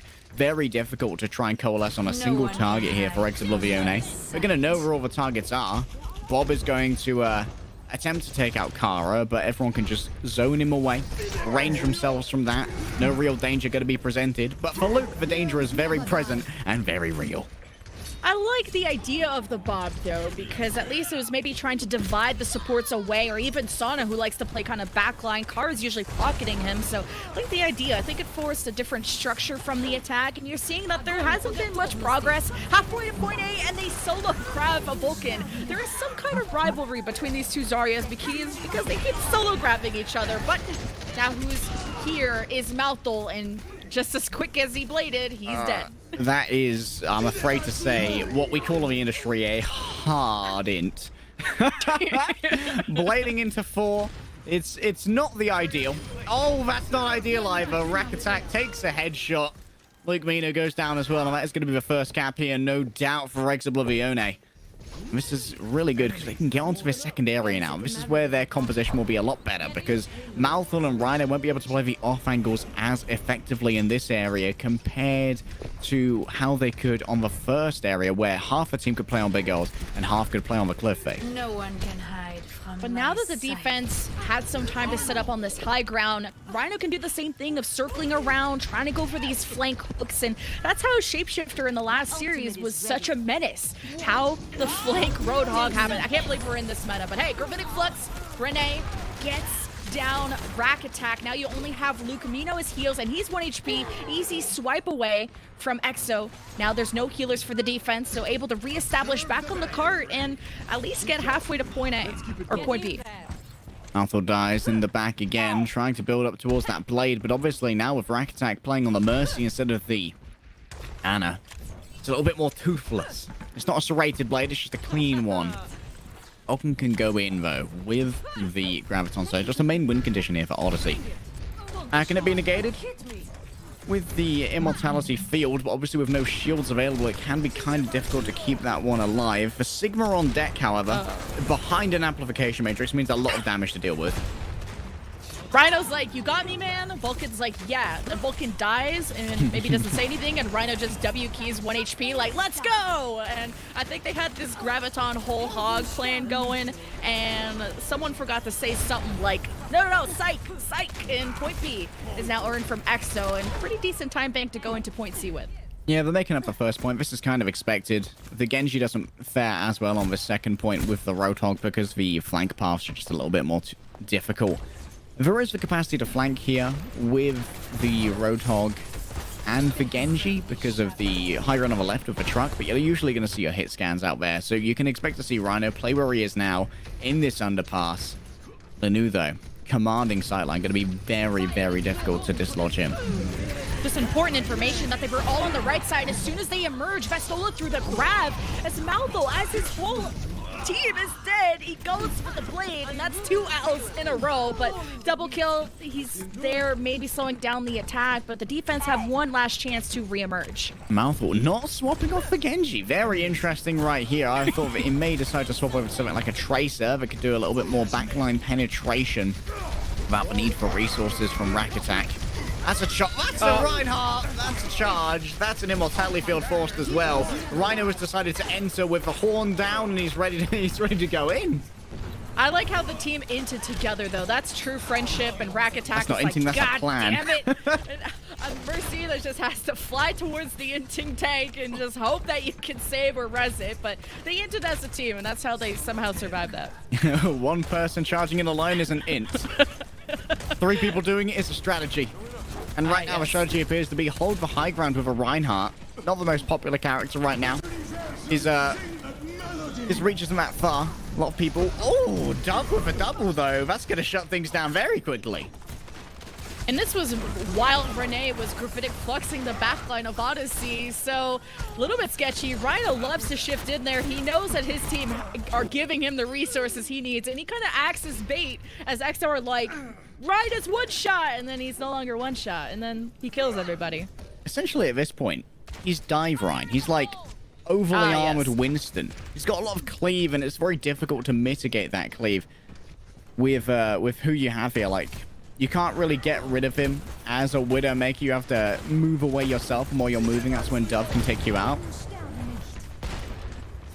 You just clear the whole lane with Amp Matrix. It splits Dove and Rack Attack from the rest. As they advance, as soon as the Amp Matrix is done, the blade thrown in from Malco. He's got the pocket of his Mercy, but forgot to switch to the Yellow Beam, and also he took a lot of damage. So he's dead. I think he got a few kills. Trading, meanwhile, Vestola traps the rest of those who were inting with Malthol, and looking like the grab worked out. The fight is cleared. 45 seconds left for the attack to finish the map. Hugely expensive, though, in terms of the Graviton Surge having to be used. The Infraset is going to show everyone where the enemy are going to be coming from. Vulcan has the Graviton Surge ready to go. What can it be combined with? Well, right now it's just going to be Vestola. Combine the chemistry of Graviton plus Zaya. You just don't want to get close. Rhino has shot her. That's the best way to deal with the Roadhog. But hey, Renee's still up. Vestola resurrected even. And actually, this attack has more people alive. And with the bio hitting Renee, he still lives through that. Cleansed by Vestola. Barely stabilized on this cart. The defense don't have a lot of gas left in the tank, but pulling around, at least making this to overtime is ideal. But I don't think this is winnable. And Odyssey are off the cart. 0.1 seconds. Okay. Just by the skin of their teeth, it is escort though, so time bank doesn't matter that much, but still nifty.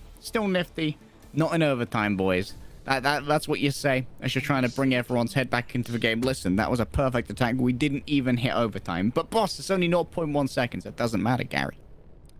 0.1 seconds means that we'll be able to defend first if they cap in overtime. And when it comes to the overtime round, sometimes that can be a little bit better.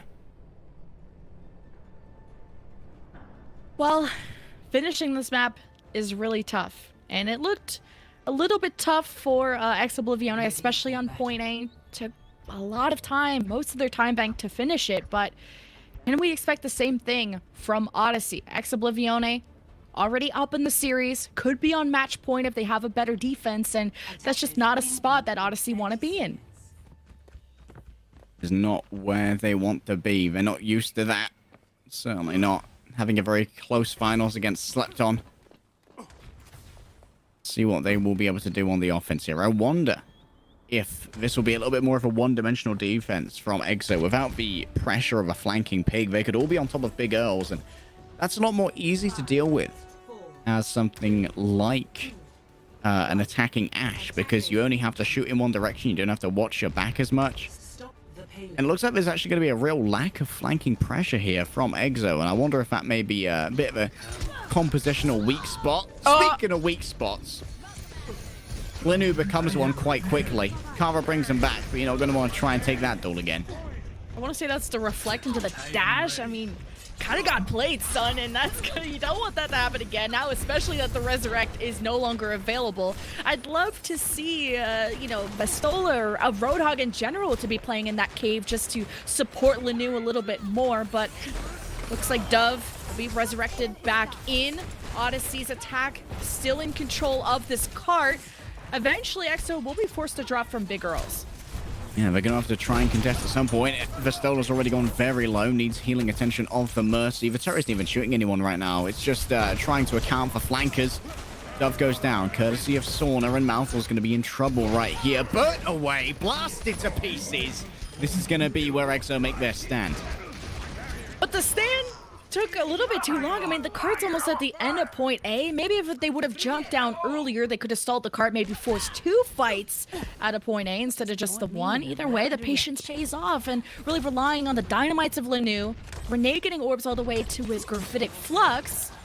So this is a good engagement tool for their next fight coming up.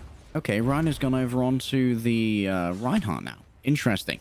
That shield is not going to last very long at all against the composition currently proffered by Ex-Oblivione, but he is just going to try and force a fight on the cart, knowing that they have to come down and contest it into that hammer range.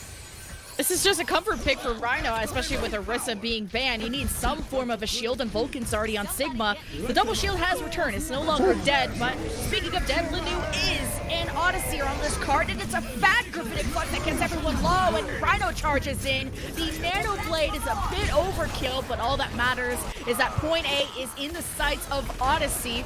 Asana's just bouncing around on Torb, and now a respawning graphitic flux. Renee thinks this is winnable. He takes care of Dove and Rack Attack, the pocket duo, but Bob is doing enough to protect this cart that eventually EXO will be sent away. Bob's getting it done. Vestola won't last long on the ball. That's going to be 2.5 minutes added to the time bank for 4 minutes total here for Odyssey. I like the swap over to the Reinhardt. I wonder if Rhino will keep it. The Earthshadow not an overly useful ultimate against such a high ground centric composition as what EXO are up to here, but what you may see is just a solo slam onto Vestola or onto Rene. I think those would be the most likely targets, and then just burn them away, try and bait in Kara for a res, and then get rid of that Mercy. If you can. And also Rhino has Shatter, but maybe waiting for Vestola to drop. That would be a good target just to get rid of that energy. Or hey, Linu shot away. Vulcan deals with that. Bob charged off the cart and even bubbled, so a lot of stock invested in Bob contesting the cart. But the defense are starting to take a lot of hits to the face, especially with Renee's shield being down. So Odyssey in a good position to keep the progress going. And you have a bit of a flank from a pocket duo DPS from the defense, but not much being done, and Odyssey have a lot of momentum on their side. It's a strat no one expects, a bubble bob. Bubble bob. Mouthful's ready for a Nano Blade right now. How is it going to be contained? The coach gun is something you've got to look for. The Torbjorn turret maybe a little bit. The Immortality field, but no real game-winning ultimates right here. And Mouthful's got the blade in a tight space. Be at least a fight-winning one, but you forced a ton of cooldowns still, but that's the only silver lining. No kills, and now they have to drop the touch. It's 1 meter away. Graphitic Flux from Vulcan just to get these people off the cart, and it's capped in front of their eyes. The defense now have to scatter. Wow, that is disappointing for EXO to have lost that in what appears to have been an overall successful fight for them. Stolar unfortunately just wasn't on the cart. You got to get out of there soon, son. You know, wait, what's Lenu doing back? Is this some manner of guerrilla warfare? Secret agent man is there. He's got a dynamite and maybe thought he could get close to Bob, but Malthol was hunting. Meanwhile, you have a shatter from Rhino, gets Pistola down. He charges in to deal with it. Maybe, I don't know. I mean, he's 50 HP. Maybe he's glad he did, but Pistola maybe gets to conserve that energy. Now they're engaging from a molten core from Sauna, just all over the cart as Rhino disappears. Vulcan about to vanish, Rack Attack flying into his death, and all this momentum that Odyssey had just gone away. I'm not gonna lie, from both teams, this is absolutely filthy, dirty, and reprehensible. We need to see a game plan coming through. Rene's got the Gravitic Flux good to go. You know what that helps? That helps Lenu. You know what else would help Lenu? Some coffee right now. Having a bit of a power nap. But the damage boosted Ash will be able to do so much damage to the targets while they float in the air. But because of the composition that Odyssey are playing, they can present shields in front of them. Gravitic Flux from the defense, catches 2, gets Vulcan low. They're going to play things slow. Dealing with the Bob first is priority. Rhino's going to feed, maybe giving some ult charge to his supports. Valkyrie, Nano, Blade, everything in the kitchen sink from Odyssey thrown at Exo. They disappear now. 2 minutes plus to finish the map, and it's in their sights. The Nano and damage boosted Blade managed to get rid of Kara in a single slash, not messing around anymore. Vulcan has the Gravitic Flux good to go. He's going to catch both of the tank line in it, and it's not going to be long for this world if you're Rene. Oh, and a fat bio just to make sure that kill goes through. And speaking of that, the cart sailing right in with almost 3 minutes on the board versus the 1 minute that Exo had. Oh, that is a really good time back. It really feels like Odyssey taking advantage of the fact that there's not really much desire to play Roadhog. Like, if you're playing the Sigma Zarya, Lemon, you essentially have a faux front line, you know?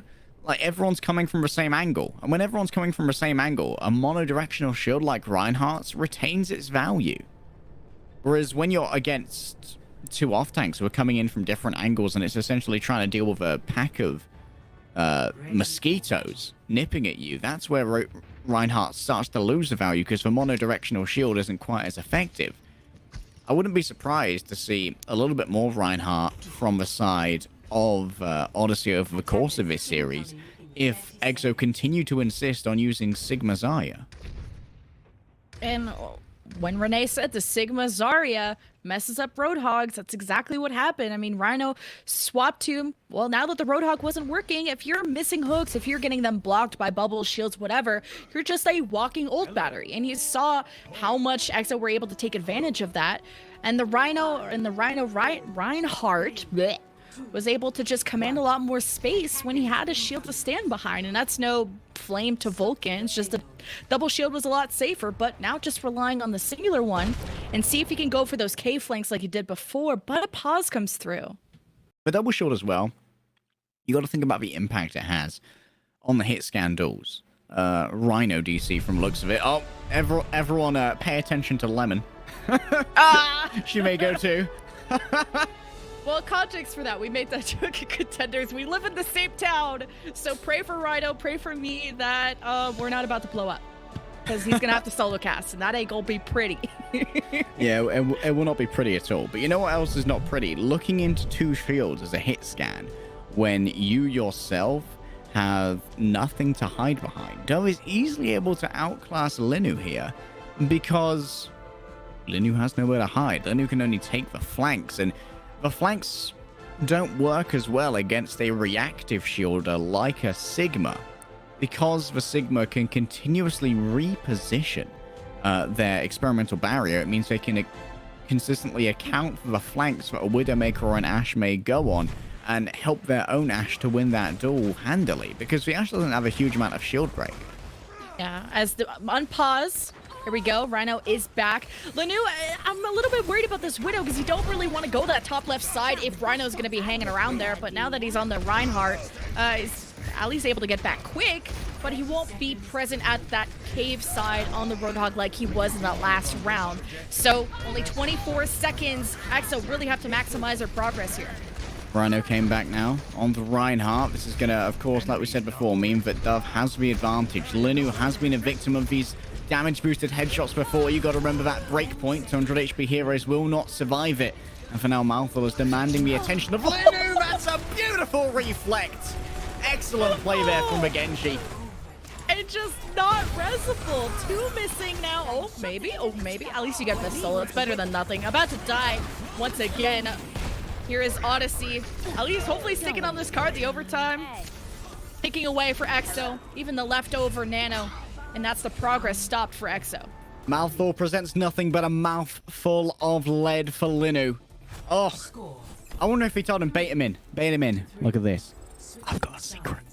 It's called Reflect. Oh my goodness, that was so well timed from Malthor. They never saw it coming. Linu, we know that he's got some cracked reaction speed. But Malthor's just a touch faster on the draw. Question is, can EXO do the near impossible and hold 44.61 meters of Route 66 for 3 minutes? Remember, they didn't even touch the car until it basically completed A last time around.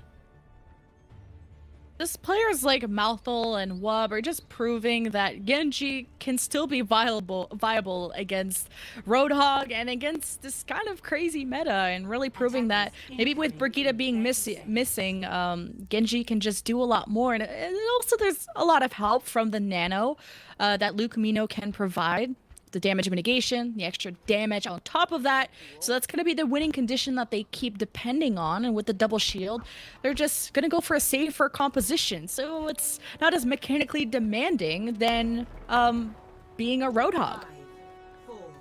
For now, Vistola's playing on the Roadhog. This is what I prefer. This is the sort of like all-encompassing crossfire defense of Route 66.A. Better than playing the Zarya. They are still going to play the Sigma, though. They like the Pigmo. Rene is a very good Sigma. Doesn't surprise me at all. Vulcan here.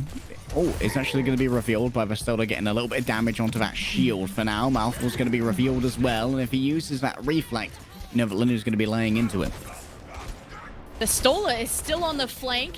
He's now exposed himself. Vulcan places the shield to try and deny these hooks. I mean, if that hook misses, they can just farm him for ult charge, and the first couple ults that could come up could be victory for Odyssey on this map.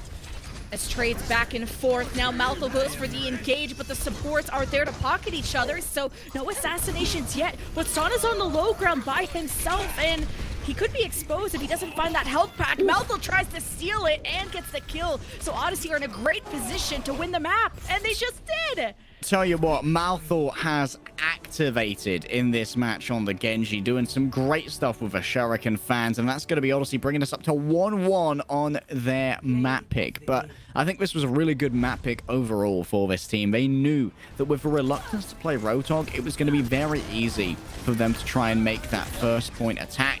They knew that they could run the Reinhardt here if people can continue to play the Zarya Sigma, because when you see a Zarya Sigma, you're essentially like, okay, we'll just play Reinhardt Zarya, and what is your Sigma going to do? The answer is nothing, because the Sigma has to play the front line, but he can't do anything about getting swung on by a Rein, or getting charged, or getting beamed down by a Zarya. You just bully out the Sigma, and it feels like right now, in the rock, paper, scissors of these weird tank comps, Odyssey is winning.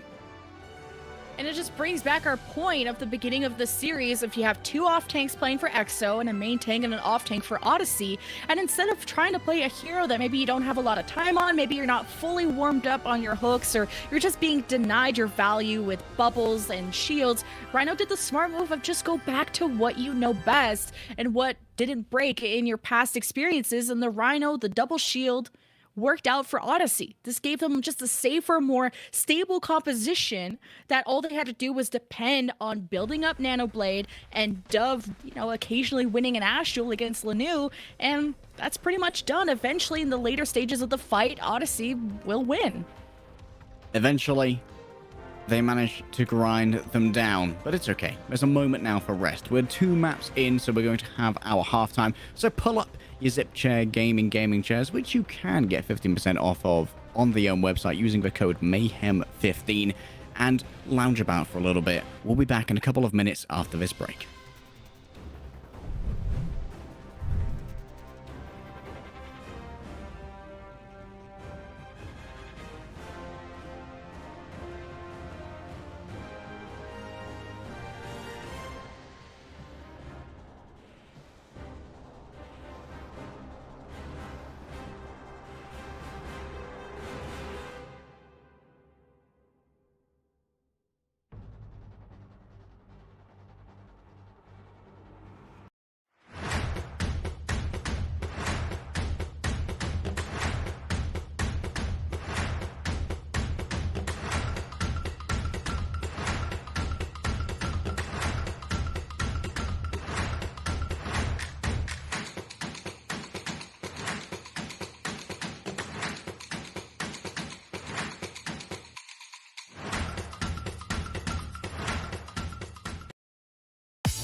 This is Bach, and this is back.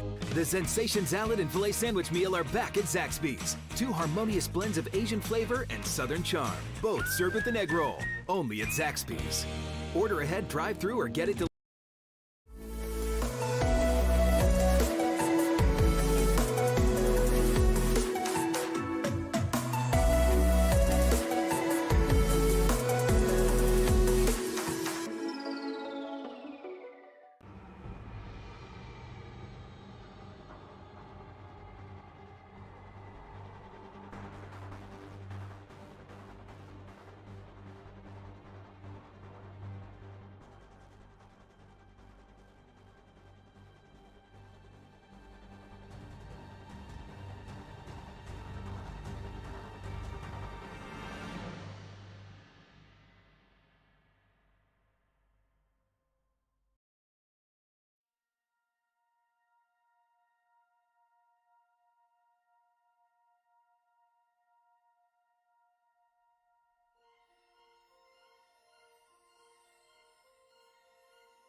We have a tie series in our losers final between Odyssey and Ex Oblivione. Route 66 went the way of Odyssey, so now Exo get to pick our next map. We are going to be going over to a hybrid map, and I wonder if Ex Oblivione are going to sort of augment how they are playing here with the double off tank. Like, I had bones to pick, I think it's fair to say. I had grievances, Lemon, that I had to address at the end of Route 66. The Xayah Sigma, it seems like it's fairly easily countered with the Reinhardt Xayah, because the Sigma just gets run over, and then you got a double shield to play the hit scan doors behind as well, so it gives a huge advantage over to Dove when dueling with Linu. I think Exo's comp is really good for the neutral vanilla no ult fights. You're able to get those hooks. That's always a first pick, and then following up with Linu's Ashe. But Odyssey's comp really depends on those ultimates. They're really just having the double shield just so they can protect Malthol and Dove until they get Bob and Nanoblade up. And that's kind of what they depend on. You're not seeing much motion from them until then. So maybe this is going to sacrifice a lot of time away from them. And maybe they can win those neutral fights if Dove wins the Ash duel against Lanu. But other than that, really a lot of stock placed onto Malthol and the Rack Attack Nanoblade, and we've seen that be pretty hot and cold, and that's maybe not entirely his fault, maybe a little bit because there's just less CC with Brigitte being missing, but that's just what they depend on, and usually it ends up in a fight win, but sometimes it flops, and that's when Odyssey kind of falls apart. Yeah, sometimes the decision making is very I feel like Malthol definitely has the mentality of a carry player, you know? Sometimes he sees a lot of red and he's like, ooh, that'd be a cool Dragon Blade. That'd be a cool Dragon Blade. That'd be a good moment for the montage, and then hard feeds into 5 people. But sometimes it's set up perfectly. We have actually seen this from Tier 2 Drama Alert earlier against Exoblivione as well. Very effective Dragon Blades. And Nano Blades particularly, because with the prevalence of Mercy right now, I'm going to talk about breakpoints again, even though you guys are probably sick of hearing about them. With the real breakpoint that you can get to with the Dragon Blade is that if you have the Nano boost and the damage boost from a Mercy, you can one-shot the 200 HP heroes without having to dash as well. And that takes a lot of guesswork out of how a Nano Blade would work. And it does also mean that if you don't have a dash, you can still catch up to someone, execute them, and then dash over to someone else. It really does help the momentum of Dragon Blade as an ultimate to have that additional damage.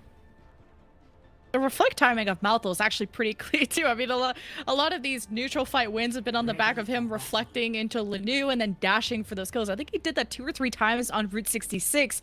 Now, we had all these questions, all this pressure onto Odyssey after map 1, how they were going to deal with the mirror, because map 1 was close, but they were losing. So how do you win? And they just said, screw it, let's go back to our comfort picks. And now Route 66 went their way. So now the question for EXO is, do you stick to what you know best, which is the double off tank, or how do you deal with this Malthol Genji? And this is where Lanu has brought out the McCree before, and I think this will work well, but he had some issues on King's Row, like you said, against Tier 2 Drama Alert, which I didn't love, but at least with Sana, the double hit scan, I think they can support each other a lot better. I haven't seen a huge amount of a Sauna Ash. We have seen it in small doses while Lanu has been on the Widow. This is a lot of people in one place right now. This is begging for a dash through from Malthol, but it is too dangerous to go in when you have to deal with both an accretion and a flashbang as well. So what I want to notice here is where Lanu is going to be positioning themselves relative to the Ana. Linu's been stunned. That's a hook. That's an execution. I thought he'd be close to the Ana, but he was just close to the edge. Well, he's able to be resurrected, though, so it's all forgiven. But we're also noticing Lanu and Sana not playing together. Maybe this allows more fluid movement for Kara to jump between all the dangers, but a hook on a sled, that just can't happen. Huge pick from Rhino, now on the point. Half the team missing for the defense of EXO, and more ult charge being farmed by this attack.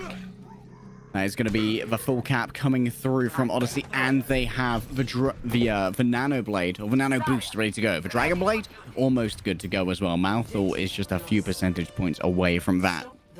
Pistola moves over from the Roadhog onto the Zarya instead.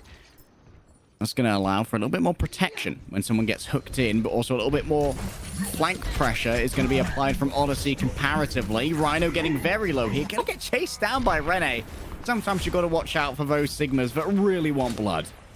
Yeah, Rhino just wanted to throw the ladder at him. He tried to go for those flanks, and now realizing that Vestola has tried to counter him, they saw how much of an impact Rhino had, and the Nano given over somebody, whoever he is, he's missing. Maybe Malthol to try and get the blade up quicker, I don't know, but now that wasn't the play, because what is going to protect Malthol once he wants to blade, and now you just have people getting destroyed from this attack, the whole hog to try and create some space, and maybe those 2 ultimates is enough.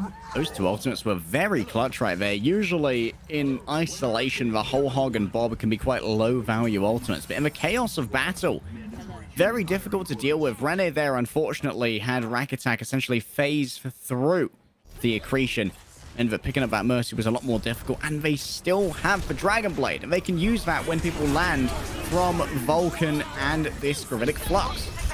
You have a Mouthful Blade in the hook. I mean, Rhino just stole his kill. And the rest, I think, were dying on the cart. So the attack, combining their ults pretty well, minus, you know, nanoing whoever that was, and Mouthful not getting any of it. But hey, he ended up living. Point B is in their sights. Defense not able to touch, I believe. So this is going to be now a humongous time bank for Odyssey going into the end of the map. Lone who's tapped into the Matrix, knows all the secrets for now, is looking for a headshot. Maybe the Hog will have to suffice, but it won't take him out in one. Just one into the body right now. And a blind hook is going to put him on notice. But for now, Exo seem keen to try and get the earliest defense possible to maximize the amount of fights they can get out of this point C. And they need it, Lemon, because there are 4 minutes and 45 seconds available. This is a blazing fast run. I was kind of wondering where Lanu is positioning, and it looks like Sano's on the high ground, allowing Kara to get back into safety. They're actually being chased by Mouthful while Rack Attack reses Dove back in. A Bio does injure the attack a little bit, and maybe you could see EXO reestablish themselves in the fight, but Lanu missing that. There's a lot less damage, a lot less healing for this defense, and it's just continuous momentum for this team of Odyssey. Oh, I don't know if that was a good nano either. I wonder if Slayer's going to be swapping over onto the Baptiste instead. Nope, sticking with Diana. Interesting here. Vastola does have the Graviton Surge ready to go, but what are you going to combine with it? The primary fire of the Sigma? A dynamite, maybe? Maybe even a bulb from Sauna, but wouldn't be ideal. Rhino's in trouble, but so is everyone in the path of Malthul. Oh, that's a good use for it. Invested just to stop grab into Mouthful. He stopped. No nano for him. They're on the cart. Whole Hog was pushing them away. The defense lifted up into heaven, but thankfully the split defense allowed them to get back on cart, but only a few more seconds. Like this time bank, 342 is huge. This is preposterous. 3 minutes and 42. Oh my goodness. Ex Oblivione are getting absolutely dominated by the flanks right now. They aren't winning the frontline duel, which they need to do if they're playing the Xayah Sigma. That's where you win. But they're not winning the frontline duel that easily. Vulcan is surviving an incredibly long time for a Sigma that theoretically has very little backup. With Rhino off on these weird flanks off into the middle of nowhere. Still, Ex Oblivione, they have the chance to bring this back. This team does have a strong mental. We have seen them get capped by sheer cold on Gibraltar with 5 minutes in the time bank or something close to that. An absolutely ludicrous amount of time, and they actually managed to bring that map back. One of the favorite maps we've ever cast together personally. Frankly, unassailable. Odyssey, I think, cycled their ults really well, though. They used 2 or 3 ults almost every fight and won pretty much every fight. Didn't really see much signs of life from EXO, and just good work from Rhino and Dove to kind of synchronize their whole Hog and Bob together, and this just literally physically pushed EXO away from the objective, and you never saw them be able to reclaim that space, and just a lot of fear put into Mouthful's Blade, but you're not seeing them counter it. Mouthful never really died when using Blade. He didn't even have to worry about getting nano, and that's when that's a problem for EXO. But how they're going to turn this around is rotations. They're opting for the top left high ground, where Rhino and friends didn't really invest stock into in their attack. Check out this Hanzo as well. Right now, there is going to be a little bit of an engagement between Rhino and Rene. Lanu slept in the back and could be easily dispatched of here if someone's got the line of sight to do it. It's look, Nino. That's going to be a huge surge forward here from Odyssey, but sort of playing on the Hanzo is interesting. This adds another win condition to the... nope, never mind. Not anymore. I was going to say that they could use the Graviton Surge and the Dragon. You can see Dove there was actually using Vulcan Shield to try and have a brief advantage in those 1v1s, and this is a real difference maker that I think has really been serving Odyssey well. They take the duels for the DPS from behind these Sigma shields, and then they relocate, because the Sigma shield doesn't last long. So do you nano Renee in this case? Like, maybe just Lucio would just speed things up if they're just gonna rush at them anyway. Not really any shields to protect them, so they become kind of some old batteries. But what's great about the Hanzo is he can climb up to that high ground with Lanu, and this is how they can get these angles. Look how much damage they're putting into this defense. They're forced to hide into the building until Vulcan gets back. They'll be able to initiate with, oh, that's a miss. That's a bad bob. Gets hit by half the door, but Malthus tries to make up for it and couldn't close the gap between himself and Lanu. Gets that finishing blow. Still a tick in favor of EXO, the dragon, to seal off the building that Odyssey are hiding in. A second tick. It's taken quite some time. They can still keep this one going. The whole hog. It's left. Luke Mino with a huge play. Vulcan managed to interrupt the whole hog, and now he's managed to get Vistola as well. Eyes on Kara on the Mercy. Can he get the assassination? He absolutely can. The lack of healing right now for the side of Exoblivione. They're a couple of percentage points away, and Rhino has been taken off a point. Public enemy number 1 is Vulcan. The ticks are going to start accruing again. The Luke Mino difference won't be felt as the new puts a bullet in his head. And despite that being a lot dirtier than they wanted, Exoblivione are going to get the full cap here and expand their time bank to 4 minutes. Yeah, low-key, the matchup of Luke Mino and Slay is something we could have talked about a lot more. These are some of the best flex supports I think we've been casting over in contenders. Slay having an amazing bat, but Luke Mino as well. I mean, Hurix is all about the Luke Mino train, and you could see that on a diff being shown, especially dealing with these Roadhogs. Speaking of those Roadhogs, Rhino versus Renee hooking each other around this box. You're seeing Vulcan and Vistola trying to assist, but Vistola now missing in action. You got a Bob on the field somewhere, and meanwhile, EXO kind of lost track of this card.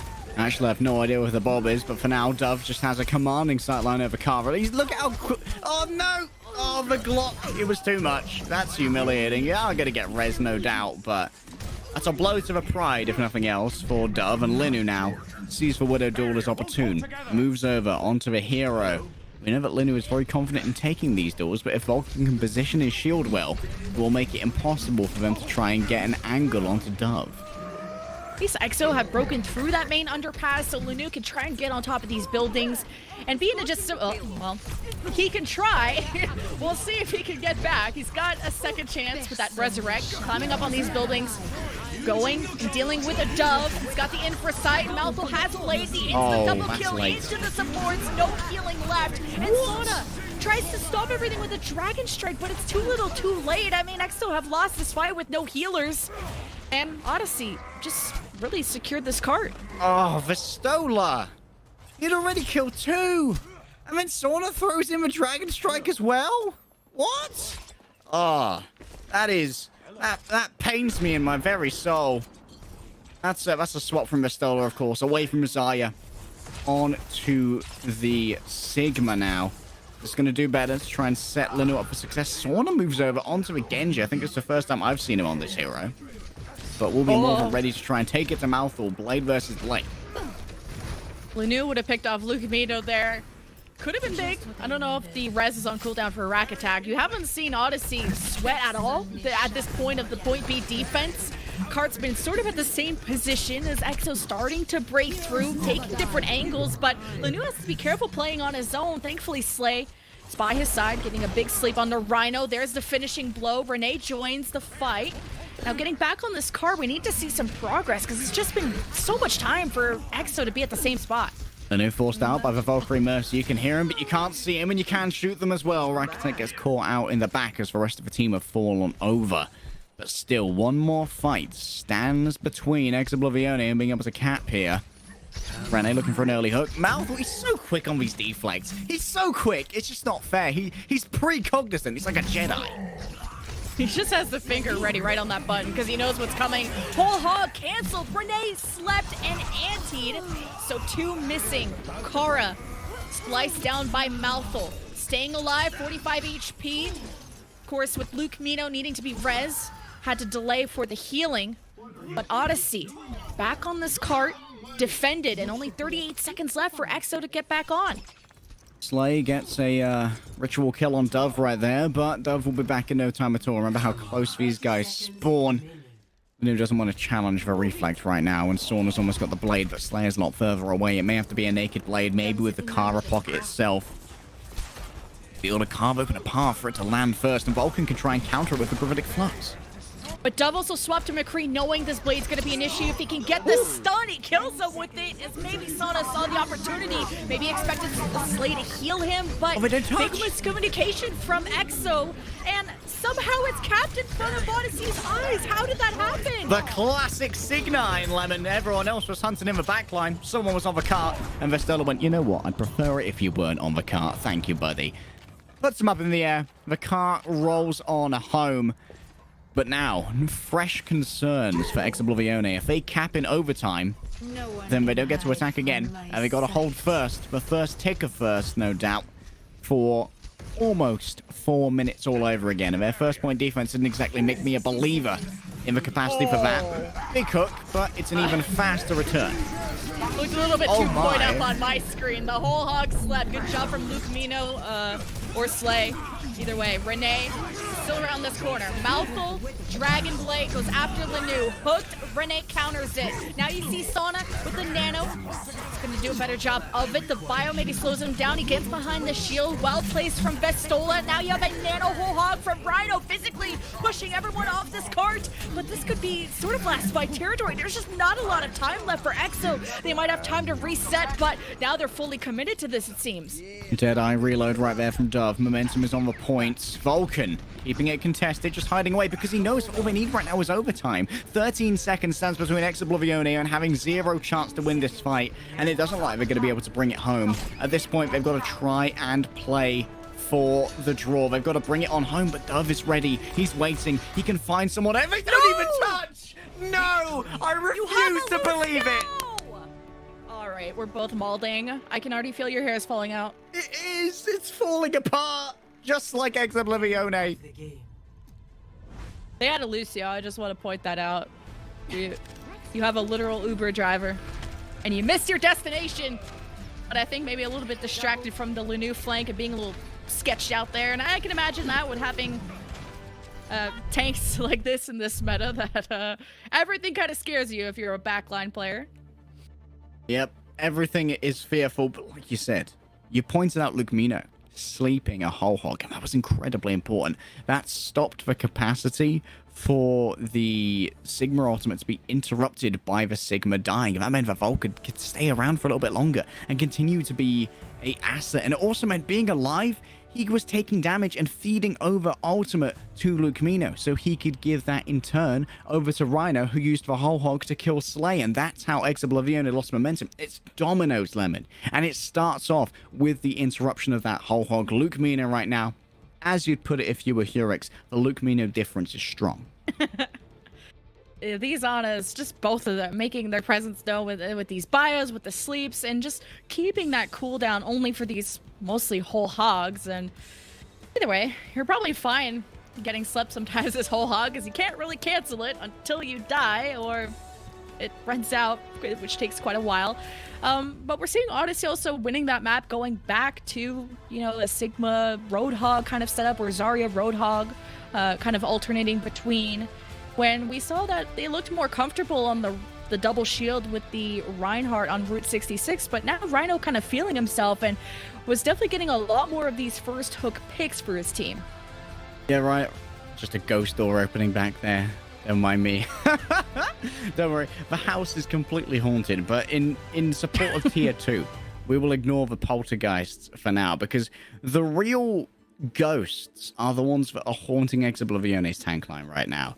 They are consistently losing out in these duels, and to be honest, my little bronze brain doesn't know exactly how to fix this. Maybe you need to keep Sauna perma-locked on that Tracer, keep Rhino and Vulcan turning around, make it so they don't feel like they have the freedom to flank, because there's so little pressure on Rack Attack and Luke Mino.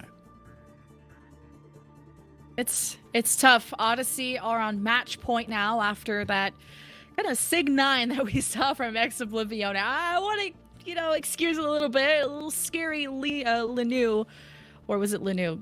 It just looked scary in general. Odyssey 2-1. It's first to 3. Ticket to grand finals in their sights, which means EXO get to pick the map. And we don't have Assault, at least in this part of the tournament, until Grand Finals. And EXO have chosen to bring us to Busan as our control map for Map 4. Okay, it's a pretty good map for Ex Oblivione. And Ex Oblivione are very good at control. They did, however, lose it previously to Tier 2 Drama Alert. Watch out for Sanctuary. That is their specialist map. That's where Linu loves to pop off. That's a really good map for both the Widowmaker and the Tracer as well. That's what's perfectly suited to the DPS line that these guys are going to be playing with. Ooh, and Mecha Base is our first one, so I'd be a little bit worried if it was downtown for the Widow diff that we saw between Linu and Dove. I think on Ilios Ruins, I would give maybe Linu the slight edge, but even then, it was incredibly close and came down to the Tracer play between Sauna and Malthul. But now that Malthul, I think, has found more success on the Genji, he might rely on that a little bit more, while Sauna, more known for his Tracer play. Yeah, Sauna's Tracer has been a consistent thorn in the side of so many teams. We haven't seen quite as much of it over the course of this particular round. It came out on Ilios, and remember, Ilios was where Ex Oblivione put in the first right hook. That's where they got the map score that you see above. Really does feel like European teams right now, Young and Beautiful, Ex Oblivione, they're really good at control. Unfortunately, Hybrid and Escort, more NA's forte. I know you guys are a nation of car lovers. With a country that big, who wouldn't be? Running out right now, the difference is in the tank line. The Sigma for Vulcan versus the Zyra of Vestola. Very interesting that it's Ex Oblivione who have been the first to abandon the Sigma here when they've been so classically into it.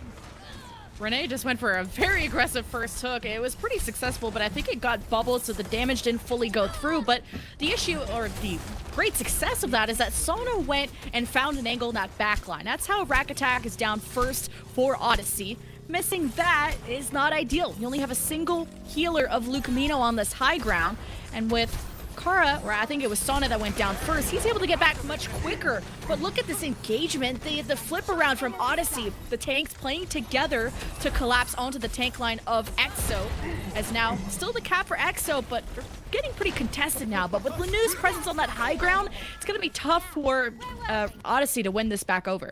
Vestola is actually getting so much done, almost on pace with the Pulsum right here. Can you imagine if they have a grab Pulsum at about the same time?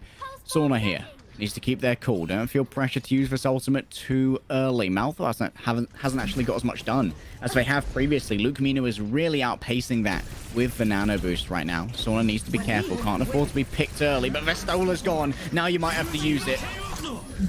Wait, 50% the voice got interrupted. That's a great hook from Renee, and then the follow-up, as soon as he called out that Malthul was trapped, I think even the bio even hit Malthul, but it's a little bit chaotic. And now you're having these split-second decisions, including the whole hog, which led to Rhino dying there, but still the flip for Odyssey, but not a lot of people left to defend it.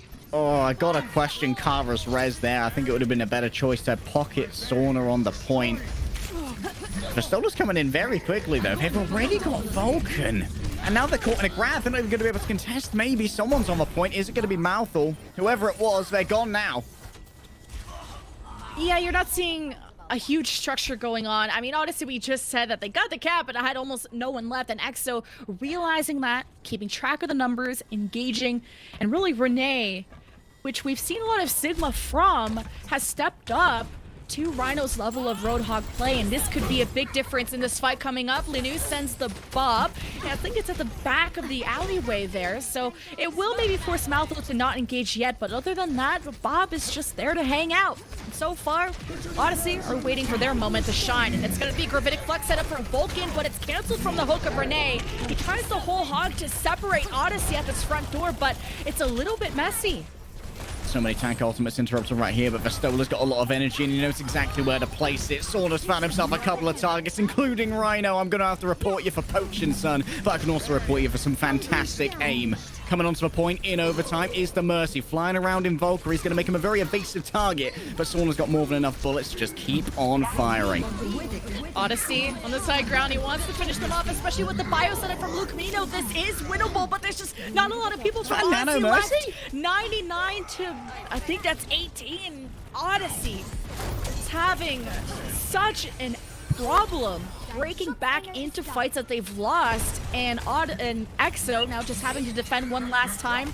Renee with the hook. There's one last mouthful pulse bomb, but into the Roadhog. It won't do too much damage as 100-18 starts off this map for EXO. Vistola has been in absolute terror on this Xayah. Absolutely lording all over Odyssey. And Renee, really good job, interrupted Vulcan's attempt at the Gravitic Flux. Interrupted that with a hook. Unfortunately got their own whole hog interrupted after by the one and only Luke Mino difference.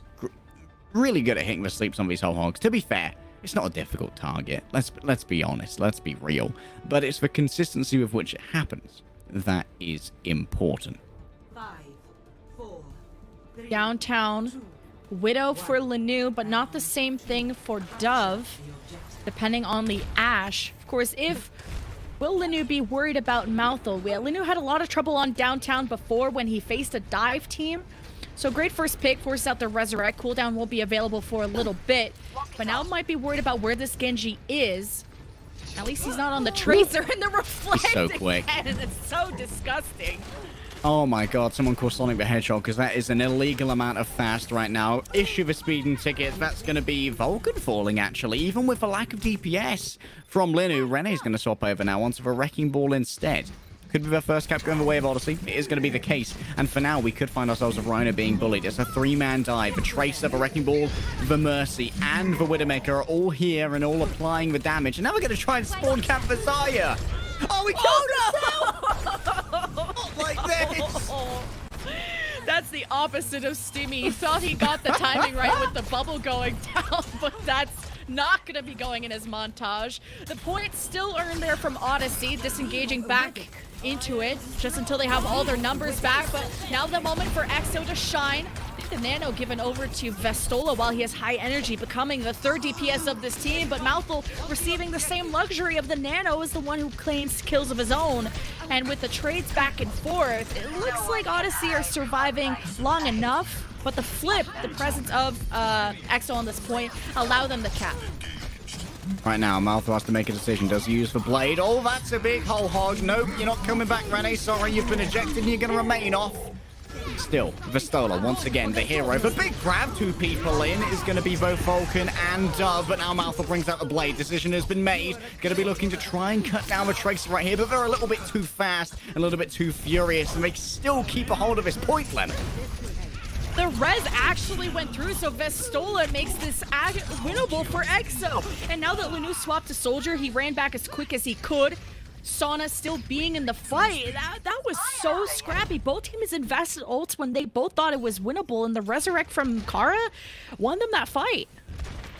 Huge Resurrect. Really good defense of the Mercy from the team to peel it as well. Rene gives a little bit of harass over to Dove, just lets him know that he's there. Has got access to that minefield, and it's laid down behind the tank line right now, so he can't disengage.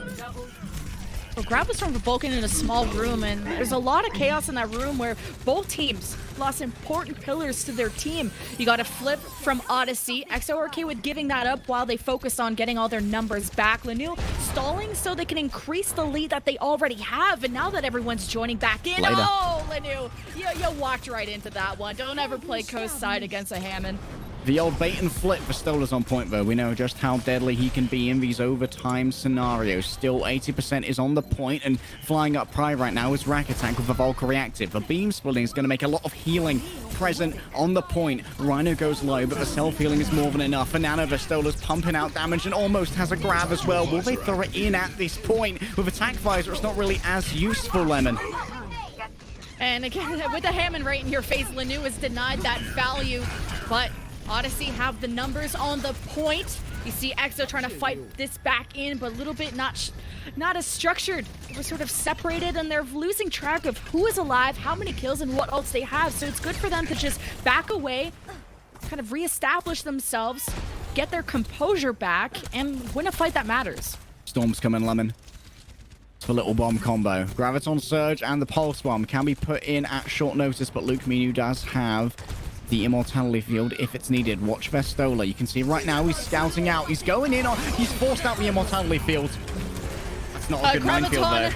plus mines. It's a combo I haven't seen before, but it works. It traps maybe, locks down the one entry towards the point, and you see both teams really struggling with their numbers, trying to hide away at the point.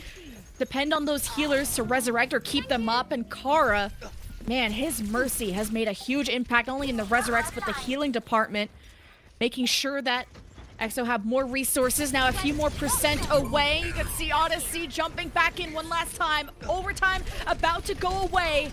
Will Game 5 be in EXO's sights? They just have to lock down one last fight. Lumina right now trying to challenge out the soldier, but you step to Linu, you're going to feel some pain. He's almost got the tactical visor ready to go. Bob's on the point, going to keep that contested, stuck up by Malthul. It's going to give a flip over, and it's very close, 95% right now. This may have actually somehow turned over. The Nano Diva's doing so much damage. Vistola once again is the overtime hero they need. He could take us to a map 5, Lemon. He got the nano just for the moment. He's just trying to live for reinforcements to get back. Lanu's got the tac visor, gets his revenge against Vulcan. Shooting away at the shield. Rhino can't stay alive. No supports remaining. Renee whooping them off. Lanu almost eats the train again for breakfast. 99-99. One round away, but it's not over yet. EXO still getting the kills, but Lanu now blows himself up, and he just can't be making mistakes like this with Game 5 on the line. Odyssey still buying time for spawns to get back, and Malthul is kind of popping off. Malthul with a masterful one clip right here. Almost has repulse one, but no, he dies at 99%. Was trying to get the melee, but he missed. Luke Camino's going to be ejected. Everyone else is going to be forced off by the self-destruct, and Ex Oblivione are going to take us to a map 5. These guys want to play every single map available today, Lemon. Every single one, and that was a circus.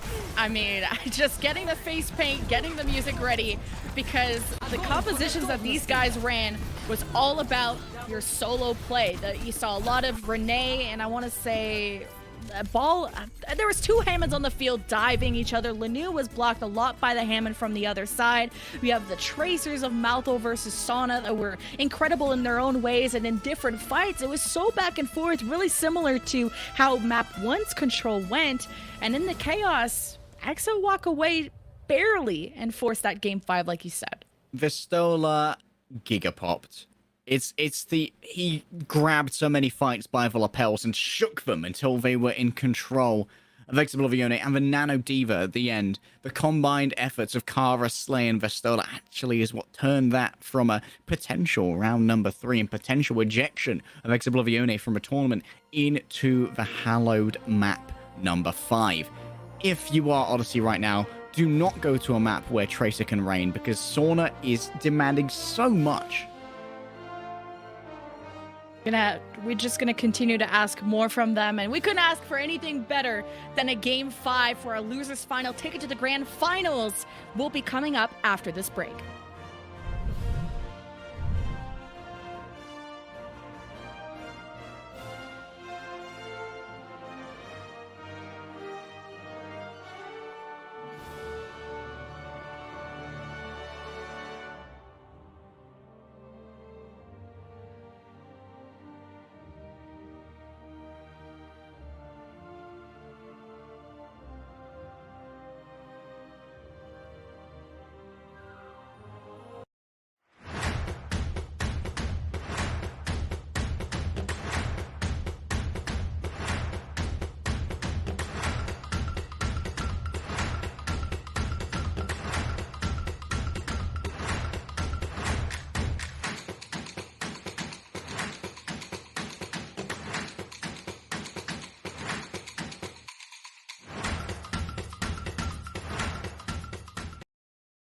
At Zaxby's, chicken and delicious go hand in hand, as in hand-breaded, hand-seasoned, and handmade to order.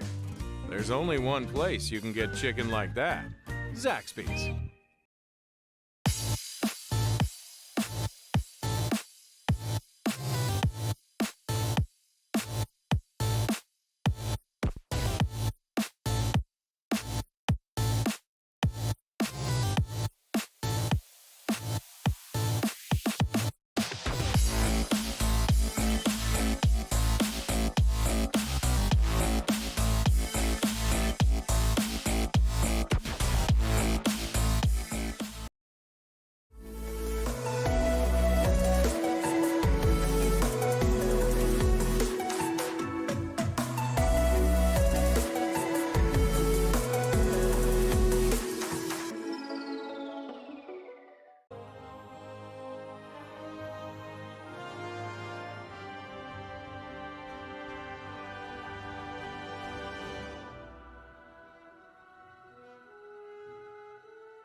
We're jumping into Game 5 between Ex Oblivione and Odyssey, the losers final, and a potential to go to the grand finals for the $3,000 check that could be waiting for them. But hey, if you lose grand finals, you get $1,500. If you lose this match, you get $500. So money on the line no matter what. Yeah, you're playing for not only $1,000, but a chance at something a little bit bigger. Of course, prize money wouldn't be available without our wonderful sponsors. Zaxby's presenting the Florida Mayhem Summer Classic 2020. Very thankful for their support for Tier 2, so check out their chicken. It's pretty darn good, I'm told. We don't have it here in the UK, but I'm hoping that one day it gets here. But when it comes to stuff that is absolutely delicious, the thing that I really think is a proper snack is Linu's Widowmaker, and we're going to be seeing a lot of it because we are going over to Junkertown Lemon. And what's interesting is that this is Odyssey's choice.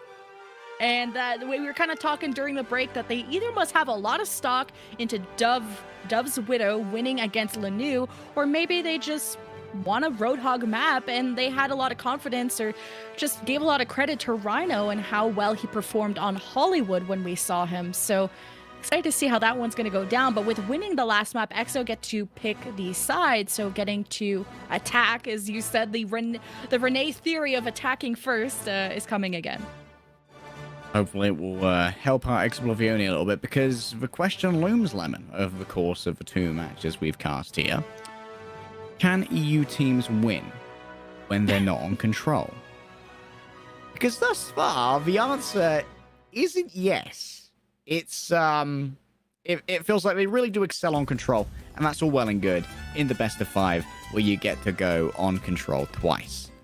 But, it's, it's fair to say that the defenses of Ex Oblivione on these assault maps have been frankly woeful. Like, on both Hollywood and Route 66, some really, really questionable defenses. When we just casted that Tier 2 Drama Alert versus EXO, this was a big struggle for EXO, not getting close to clearing point B, and Tier 2 Drama Alert already having so much momentum, clear Junkertown pretty easily. Now, EXO were able to do well on control, so if we go all the way there, that's fine, but this is last map, so that's it. So hopefully you learned from your mistakes the last series, because this is what decides if you're out of the tournament or going to the finals. Best of 5 finishes here. Rev up those zip chair gaming chairs for maximum comfort. Rest those fingers upon your Matrix keyboard keycaps. Snack on your gamer fuel. Your Zaxby's chicken. And maybe take a bone marrow swab as you wait to assemble your heroes. I didn't know what to do for gift of life, I'm afraid. Can you do that while you game? Of course you can. You don't need both hands to get out of spawn. I know you can do it with just WASD. I do it all the time while I take a drink. I don't know how you pulled off all those sponsor plugs. I'll just rely on you because I brain fart and I'm bad at those. Well, do you know if you brain farted into a zip chair gaming chair, it would come out smelling much better. That yes. Fabric absorbs odors. This may not be true. Gamer chair diff. If I had taste, I would definitely go for zip chair. But on the attack, Linu, the Widow, no surprise. Dove matching him, cool. Mouthful on the Genji. I think this might maybe cause Linu some issues. And Sona really depends on the Ashe when Linu goes on the Widow. Otherwise, you might see him on Tracer. Right now, Linu searching for those angles. Mouthful. Once again, he's been so quick on the draw the entire series with his deflects. Will that continue to be the case is the question. Remember, that's cancelable now. Renee gets hooked in. Is he going to get attacked? That's a beautiful anti-nade right there. They're going to chase down the pig. You better believe they are. Rhino picks that one up, and that's going to be a lot less CG. He grabs himself another one! Oh, there's so many hooks. Like, Jesus, everyone slow down a little bit. Defense also wish this was happening. Oh, and Rhino doesn't stop. He doesn't stop. He's killing everything. We thought rhinos were endangered, but it was really us all along. The rhinos were just trying to lull us into a false sense of security. Then once you're in the zoo of them, bam, horn to the chest, hook to the heart, dead. respawning. Rhino right now is dominating the entirety of Exo. Look at Linu's ult charge. He's on passive ult charge right now. 40%, halfway of what Dove has achieved. Luckily, he's going to survive Dove's first onslaught there. Nifty little trick shot. And once again, it's going to be the battle for pigs on the left-hand side. But you can all get booped off because later, boys, you're off to see Australia. Welcome to the Outback. Oh, the gravity. Oh, they wish that wasn't a thing. Physics sucks sometimes, and Rhino's kind of popping off. I'd want to see his hook percentage, because he's kind of nasty with it. We were maybe wondering, okay, the Reinhardt's his comfort pick, maybe, and then he went back to the Roadhog in Hollywood, kind of popped off, and now he's feeling himself. And Renee's maybe thinking, does he match the Roadhog? Does he go to the Zarya to try and stop this Rhino from popping off? But he's got the whole hog, so we'll see if he can land this one. It's a dream right now. Rhino coming in on the flank. That's a weird hook right there. Lenny managed to pick off Dove. And the question is there going to be any capacity to try and bring this one back with Mouthful bringing out the blade? It may be the case. Looking for Kara, manages to dodge away. Just ineptly swinging that sword around like a kid who's had too many sweets before the anime convention. Unfortunately, it doesn't look like they're losing momentum right here. Well, the attack were able to resurrect one, and they're back on the cart, and there's nothing protecting these supports from the defense. So, although there was a great engage from Maltho, he waited for the hook to be out from Renee before going for that. All Exo did was just club up, and then they were impossible to kill, and that's just Renee soaking up all that damage. Dove can counter. Oh my goodness. Oh, that is risky from Linu. You got to get out of there quick, sharp, son. In comes Velucio, trying to get things away, but Vulcan falls down, and so does the entire tank line of Odyssey at this point. Surely they can't hold this, but a massive pop-off from Dove. Linu caused enough of a distraction to mean that there wasn't enough support for Rhino and Vulcan, and sometimes that's all you need to do, Lemon. Demand attention.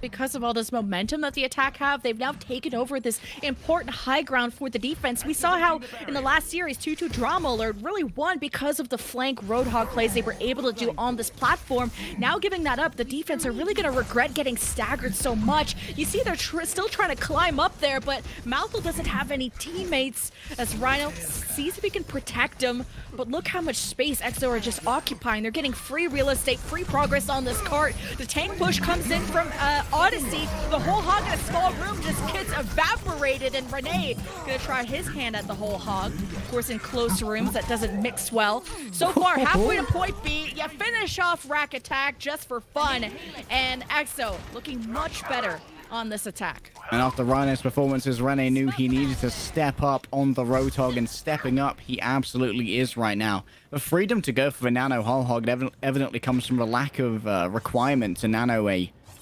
Genji Blade. Of course, right now, Odyssey aren't even playing the Ana, but they do have a Genji Blade ready to go. That's likely going to be pocketed by the Ana. Vulcan and Rhino place themselves in the way of the car. Okay, going for a kill on the Vulcan, but the Immortality will save him. Malthol dives right after the supports, goes back to the front line to finish off Vestola.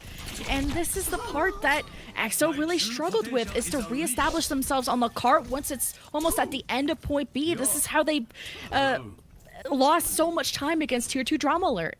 You're exactly right. Last time it was Hydron, absolutely farming them as they came in. This time, it's going to be down to Dove to try and do the exact same. Malthus can't present as much of a threat on this Genji at long range as the Widowmaker or Ashe can, of course, but can consistently be a pain in the backside, and that ultimate is incredibly effective against squishy targets.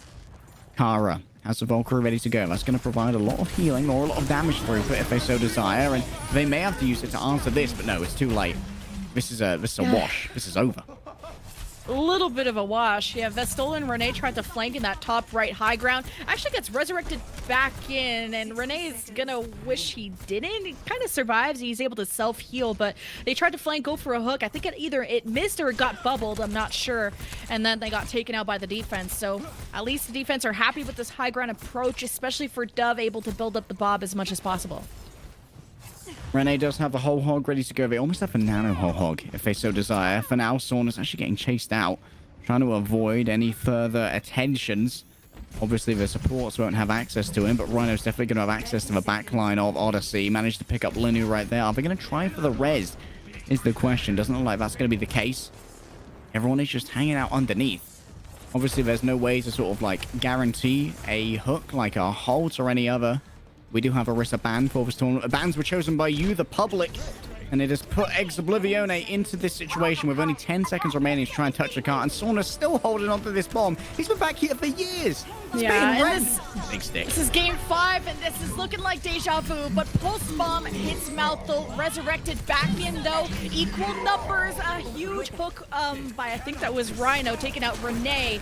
Now the Nano's given over to Vestola just for some kind of front line to reinforce them on this cart, but he's really by himself, and with Kara down, there's just not enough healing coming out of Slay to keep this front line kicking as they try and throw their bodies on the cart. But Deja Vu, like I said, they stop the cart exactly where they lost it against Tier 2 Drama Alert. Luke Camino and Rack Attack responded perfectly to Malthul getting stuck. Down goes the Immortality Field, out comes the Valkyrie. The maximum potential movement to try and make sure that Rack Attack survives the resurrection. And then they knew that everyone was going to pile in to try and take out Rack Attack while that was happening. And guess who was ready? Rhino was ready. Got great plays with the Hog. Managed to take out Renee. Renee has been sitting on that whole hog for a while, wanted to try and combine it with a nano. It could have been a game changer if he hadn't been picked off, if he hadn't been isolated in that narrow corridor. And while he was in there, Kara came in to try and support him as well. And when Renee died, Kara was stuck in there with a Roadhog. Had to try and pop Valkyrie to try and make their way out, but couldn't make their way past the fat pig who was basically taking up the entire door, Hodoring it. Attackers incoming in 30 seconds. Just think, like, as much as I kind of hyped up the Widow or the hit scan diff in this map, it's been about the Roadhog diff and who's been going on what flanks. Where Rhino did a lot more of that in point A, but not as much going into that top window in point B, and it really just felt like a stronger front line from Odyssey. And it was really tough for EXO to just get through to point B. They had a lot of momentum once they regained the high ground and lost it. Ran out of composure, but let's see if this Widow, or not Widow duel, it's definitely going to the Ashe and Malthul on the Genji. And Lanu will have to keep an eye on where Malthul is. Of a reflect off to your left there, you can see the silhouette of Malthul for now, continuing to scout around. You want to see if Festola's on that left-hand side, exactly where Rhino was camping on the defense previous.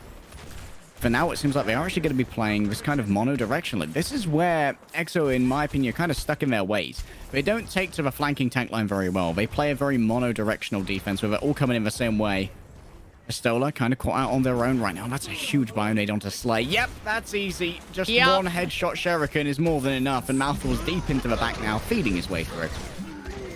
Trying to get back on this high ground. Dove warding away Renee with the bio. It secures that kill, and Kara resurrects Slay back, but the fight is already done and just feeds more ult charge. But what I think Odysseys did so much better on their attack is that they cleared pack room almost immediately. They knew Vestola was going to flank from there, and with the help of the bio from Luke Mino, just the first couple kills were so easy for them. Vestola caught out alone in a 3v1. That, like you said, Luke Mino, the Bionade, was so important. Left Slay so low that a single headshot shuriken from across the map could take him out. Malthul bites off a little bit more than he can chew here. There may be capacity for a res if the soul has fallen down, but at this point, they're spawning close enough that isn't really an issue. Oh no, there is an issue. You can spawn close as you want, but if you keep on spawning, it is gonna continuously ruin your mental. They're trying to ruin it even more. They're still holding on to the high ground. A shield maybe protecting Lanu, and he also feels a little bit safer. There's no Widow that could headshot him back at the moment. Malthul was still hanging around for a bit too long. Back on the car, going for the res. Vestola could get a hook here, and he goes for Malthul. Then he's able to deflect that, staying alive, but just barely. He gets the nano when he wasn't ready for it. Everyone loves the nano commute, Lemon. It's top tier. Oh, Slay! He's been absolutely dominated. Kara as well. He grabs a blade. He's found a third. Malthul, what in the world was that, you dirty, dirty boy? He just pooped on their supports and then just blades for the montage. Like, Probably not needed, but his deflect dashes are so clean. I mean, there's a reason this is his comfort pick. There's a reason why he's going to it. The box of victory, game 5. Will Exo be able to touch? They're re-emerging from the bottom. Oh, Bob too is far. now on the field. Sana got stunned, and the defense are already missing 2.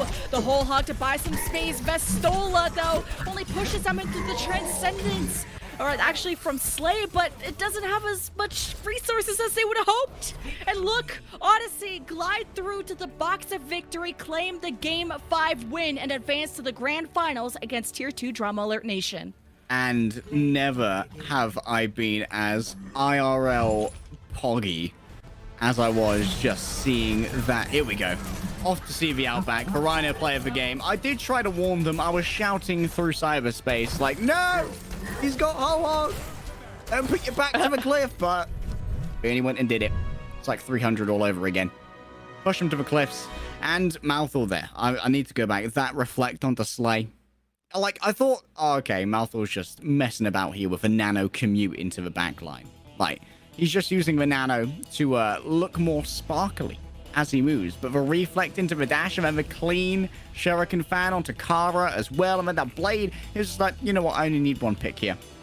That's all that is required. And you know what? He was absolutely right. And a low-key question that I had was, are Odyssey meta-proof? Are they flexible to be moving on to each meta? Because when we had this Genji sort of meta in the previous Contenders tournament, of course everyone said they're the best team. They have, you know, a really great Orisa, they have a really great Genji, they work for this meta, but then moving into double off-tank, to maybe Ashe, Widow, Hitscan, all kinds of different stuff that they popped off on in the tournament, was Odyssey still going to be a top team? And now cashing their way to the grand finals tells me they have to make some adaptations. You know, it wasn't a 3-0. It went to the game 5. It was really close. But Odyssey proving that they can flex meta to meta.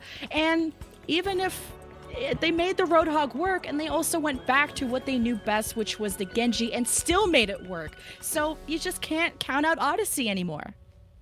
Well, we should soon have some news for you guys regarding who our Zaxby's MVP is.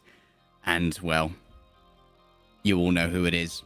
There's no point even announcing it. Show the screen. Show the screen. Do it. It's the boy. No.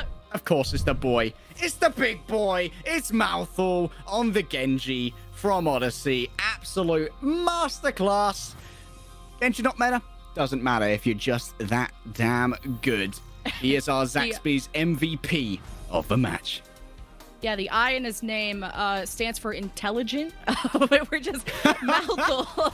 I mean, popped off this series. They've really depended. They put so many eggs into the basket of the Nanoblade, and he made it work. It was hot and cold at the start of the series. I'm thinking back to Hollywood, you know, jumping in the middle of 5 people. But remember what we said leg day.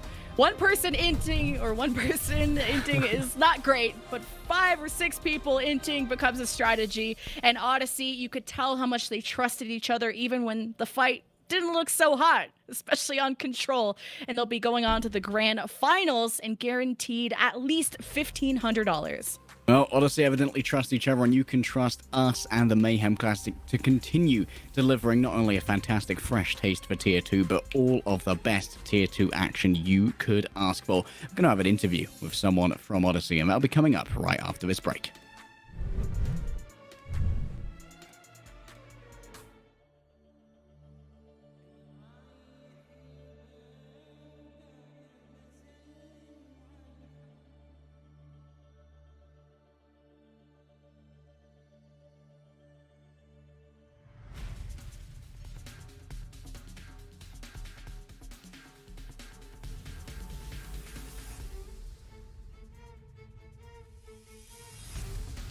This is Buck. And this is back. The Sensation Filet Sandwich Meal is back at Zaxby's. A harmonious blend of Asian flavor and Southern charm. And it's served with an egg roll. For a limited time, only at Zaxby's. Try it with fried pickles while supplies last.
Welcome back, everybody. We're joined here with main tank, or I guess now off-tank specialist, Rhino from Odyssey. Man, that game 5 was stressful. Are you feeling stressed, or?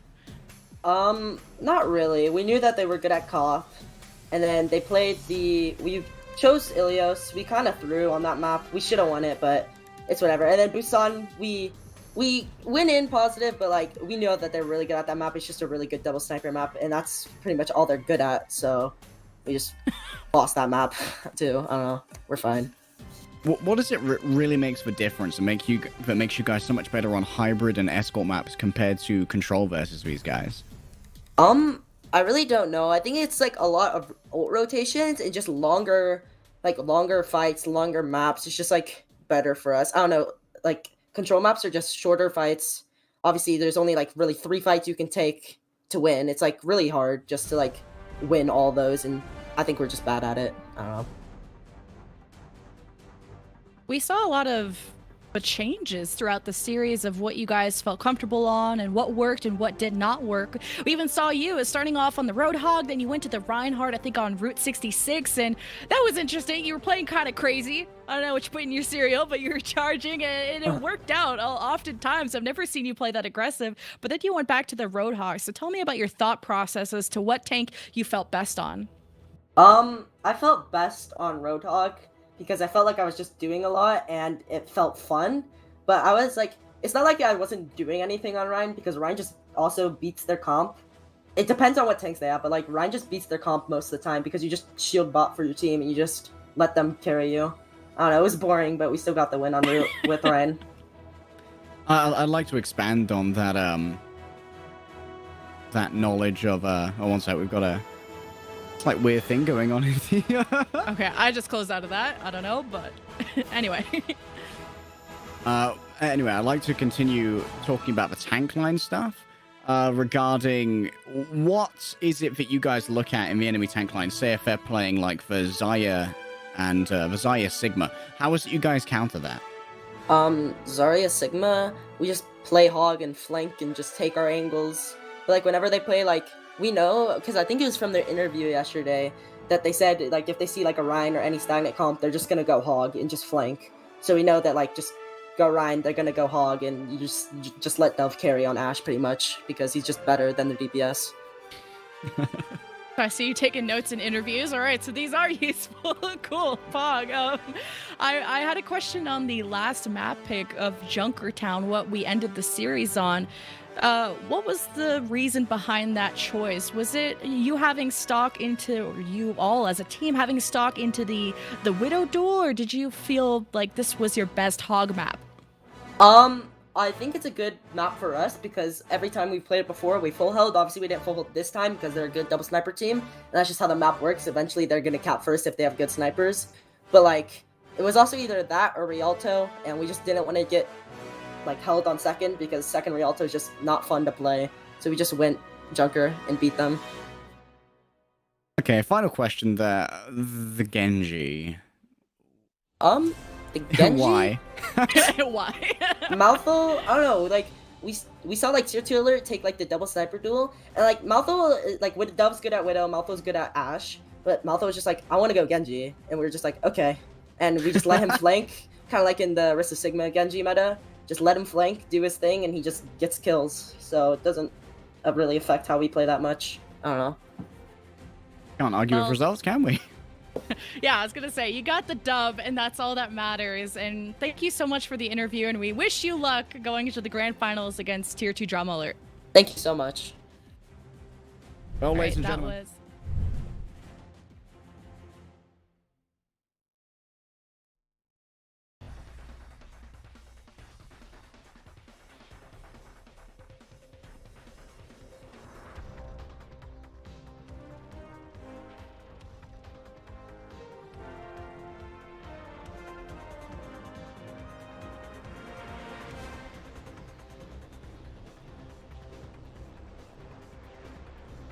At Zaxby's, chicken and delicious go hand in hand, as in hand-breaded, hand-seasoned, and handmade to order. There's only one place you can get chicken like that: Zaxby's.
Summer Classic is an exciting new Tier 2 Overwatch experience. A lot of people are working behind the scenes to bring this event to you guys, and I had a chance to speak with a couple of those people. Let's hear what they had to say. My name is Brandon. Most people know me as Thibbledork. I do social media for the Florida Mayhem. In this particular case, I also help putting together the Mayhem Summer Classic. My name is Alonzo. I go by LP on the internet. Some people call me Lonspons. I'm the event manager for Misfits, Mayhem, and Mutineers. How I got involved early on was through running and hosting local community events. The big things that we always try and talk about when setting up these tournaments is that Overwatch at any tier can be fun and have good production value. So we wanted to, as an organization, kind of provide that opportunity for players that haven't made it to the league just yet, but want to have something that they can compete in that has that high stakes, high pressure sort of environment, but also make something that's fun. I guess I would just really like the teams to know that we support them and we're right behind them. You know, I know that Contenders hasn't been like the most thriving scene for a lot of these teams, that we hope that this can kind of create a ripple effect for other orgs and franchises in the league to support and, you know, really create that amazing talent. Like we want to see more tier 2 competition. On a high level, like concept level, this is something that's really refreshing because it doesn't happen a lot. There's not a lot of Overwatch League teams really throwing tournaments like this or providing this sort of opportunity. I hope that all the teams have a lot of fun. We've put a lot of effort into making sure addressing more common concerns about a tournament. We listen to them in terms of what hero bands they want and what map pool they want and everything, and establishing a structure that makes the tournament fun for the players to play. The grassroots community that has stuck around is some of the most diehard fans I've ever seen. With those voices that are still around, they can propel the scene to continue thriving. I want this to be something that really grabs me. I hope that everybody watching and everybody playing really enjoys themselves because this has been a ton of fun to put together. I'm excited to see it all shake out. And thank you so much to those guys for speaking with me. Let's get back to the gameplay.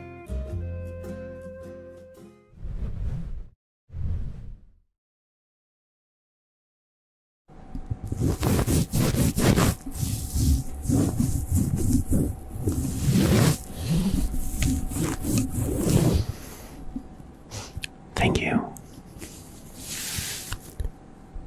Thank you for joining me on today's journey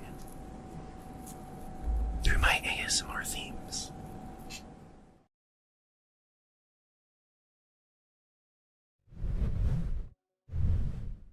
Hello, everyone, and welcome back to the Mayhem Summer Classic. We'll get a little bit more ASMR a little bit later, but first, you gotta tell us a little bit about us, right? It is Boopasaurus here with the great, the Moira and Brig loving man himself, Sam Yuto. How's it going, man?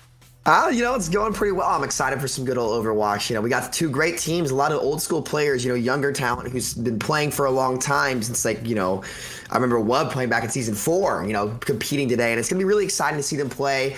Very interesting meta, and it really will allow, especially the hit scan players, to pop off. So I'm really excited to see, hopefully, some more Ashe in this last match. Yeah, a lot of individual playmaking potential here. There are going to be kills from all around the map. It's going to feel like kill after kill. Oh, that grab only gets 1 or 2 people, but that's kind of the world we're living in right now. Anything that can kind of grab up a group of people and give you some easier kills right now in this meta is definitely something that you want to go after. So we've seen a ton of different attempts, especially at the tanks. And what's really interesting about Tier 2 Drama Alert Nation right now is they've actually forgone the Roadhog and a lot of their previous matches, and Wub's Genji seems to be picking up that that weight, and we all know how good Wub's Genji can be.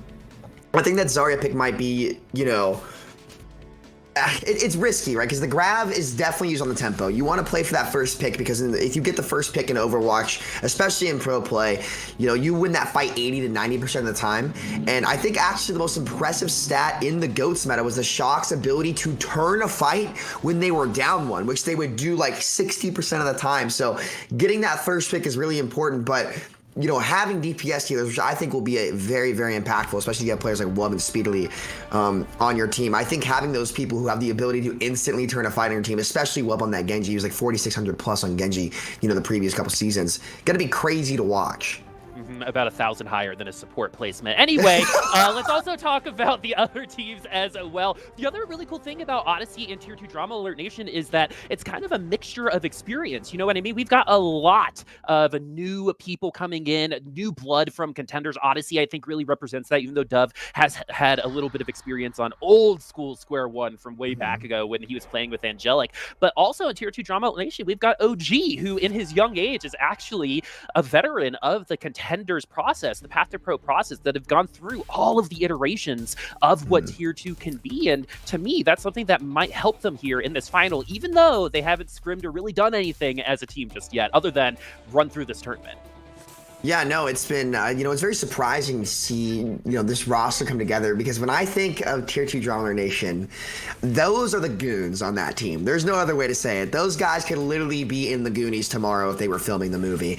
I kid you not. Those are a lot of the younger kids who have been very good from a young age, and they're just funny guys to be around. They're nice guys to be around. But as they've matured, I want to see how their play is going as well. I mean, obviously, I've had the pleasure and misfortune, playing a lot of these guys on the opposite end, where they're a very talented team. Speedily and OG knocking us out back when I was in Triumph Season 2 of 2019 when they played on XL2.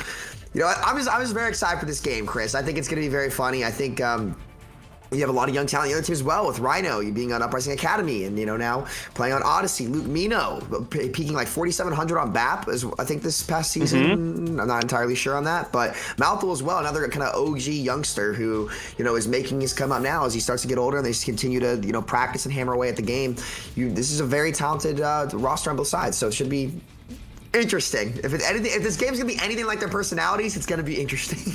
Wonderful, and I hope it is. And so if anyone at home is wondering why Tier 2 Drama Alert has an extra win, it's because they went through the winner's bracket. So that is why they have that extra dub on the board. So Odyssey will have to overcome that deficit in this first to 4 here in the final. So a little bit different there as well. But before we also get to the game, we have to thank our sponsor. All of this is presented by Zaxby's Chicken. I'm a fan of the Zaxby sauce myself. You can put it on anything and it will turn into crack. What about you, man?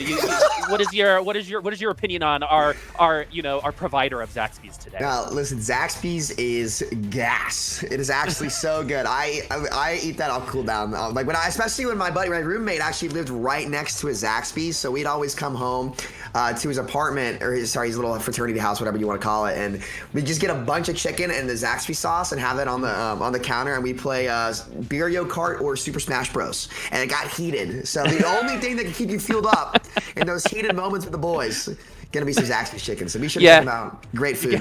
If you're getting sweaty with the boys, make sure to hit up Zaxby's. Am I right? Remember, folks, as Jay said earlier, that even though they support Tier 2, they are Tier 1 chicken. So anyway, thank you, Zaxby's, for everyone here. But let's go ahead and talk about the game just a little bit more. We've been able to watch a lot of the previous games and a lot of what the meta could be shaping up to be. We've seen a lot of Hog. However, our winner bracket finals winner came in here without really running that Hog. So is it something that maybe someone said, oh, Hog is good, now we're just going to use it, while Tier 2 is just trying something different in this situation? If you were coaching one of these teams, or if you were coaching a team in the final, which direction would you go first? Do you go with the standard, okay, we know Hog is good, let's see and experiment with that first? Or would you go with something totally different and lean in on something like Wub's Genji?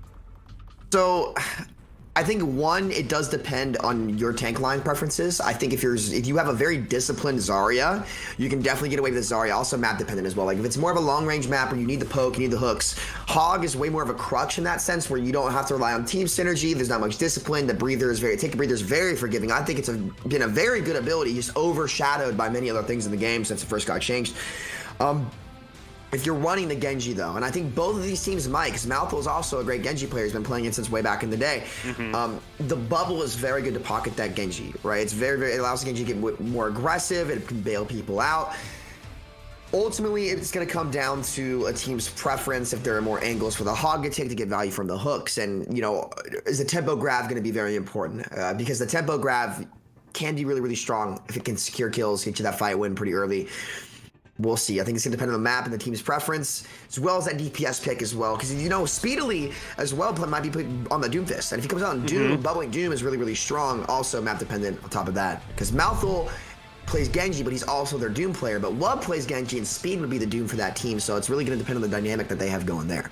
Yeah, Speedily, ever since going to Gauntlet in Korea, really showed exactly how good that Doomfist can be. And we actually saw earlier today, one of the few teams running that Doomfist with success. I believe it was on Mecha Base a little earlier, where Speedily was single-fistedly, I guess, keeping them from even touching that point. And, you know, OG has been playing the Mercy, has played a couple other champs as well. But the difference here is that OG, with that experience, knows how to adjust to metas as well. I think there are a couple people on both teams actually who haven't gone through the process of, all right, we played Goats, now it's Roll Lock, now it's this, now it's that, now it's Double Shield, now it's Sigma, blah, blah, blah, that haven't gone through a lot of that process outside of the ladder. So I'm really interested to see how Odyssey, you know, they're here in the finals. They've obviously been able to accomplish it so far, but can they do it? There is a notorious stereotype when it comes to unattested teams when it comes to finals, and Odyssey's actually tested based off of their NA performance in contenders, that they kind of fall at the finish line,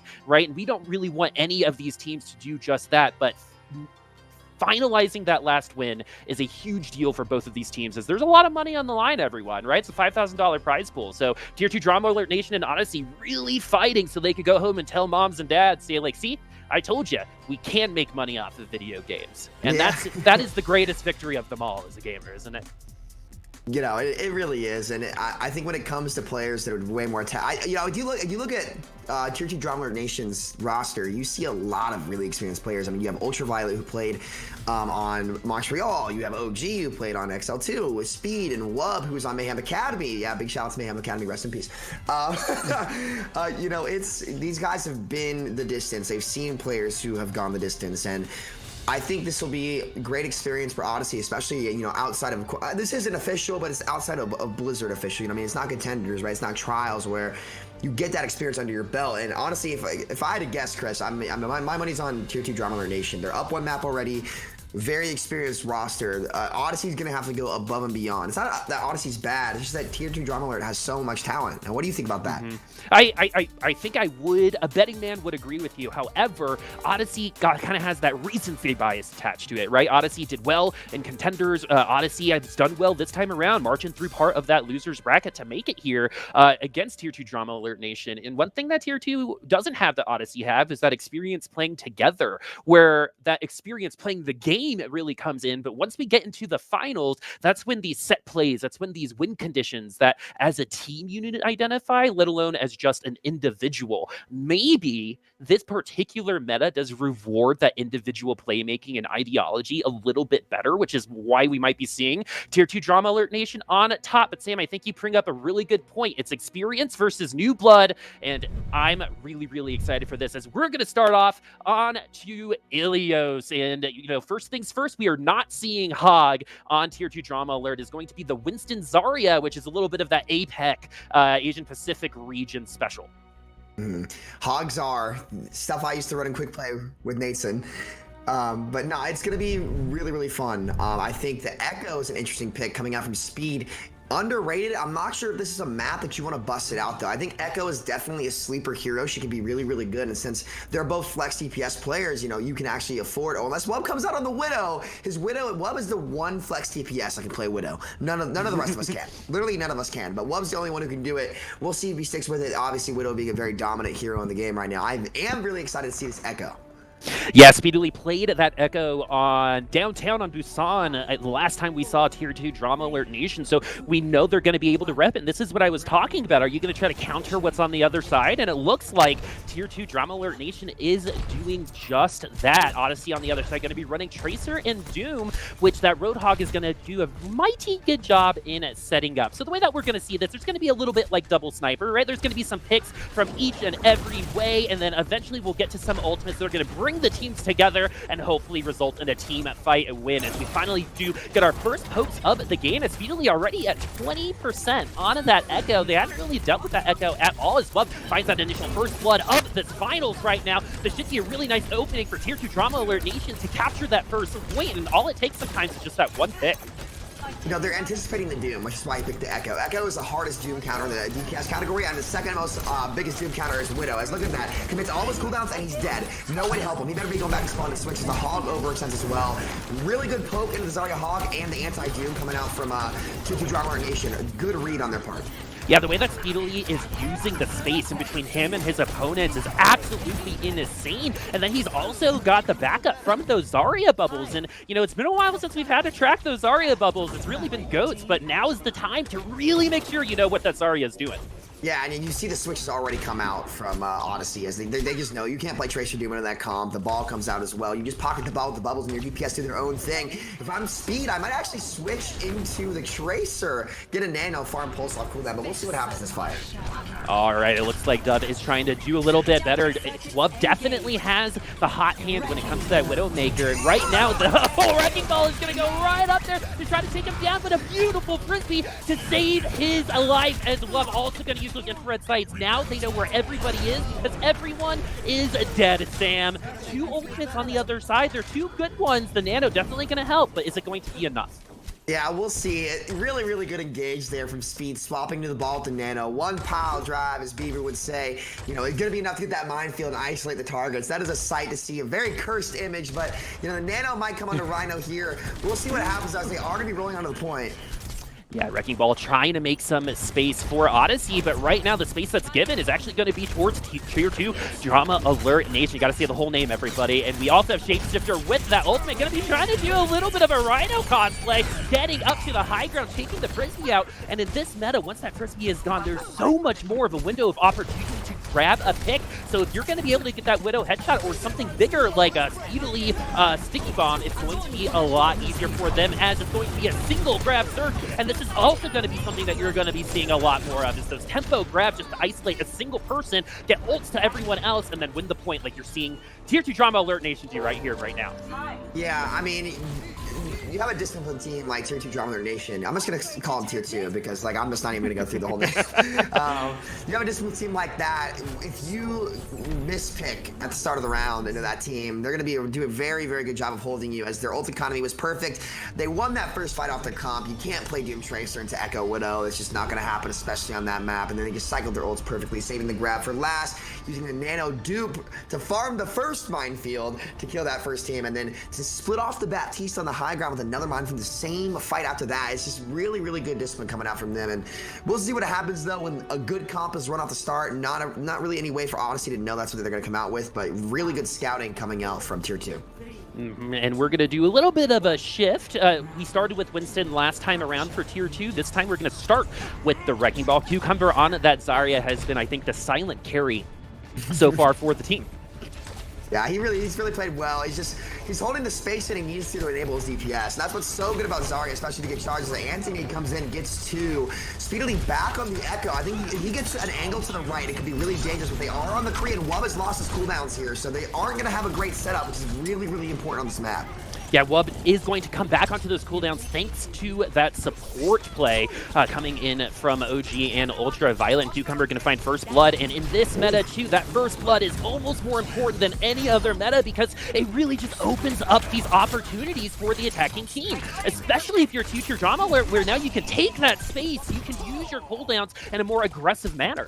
And Rhino just gets caught out there, which is just really unfortunate, because with the Genji that not having cooldowns, they actually had a pretty good setup, but back-to-back crazy nades from Ultraviolet just really carried the team, because they can't capitalize on Wub's lack of cooldowns to take the space, because they're nated. They have to kite back themselves.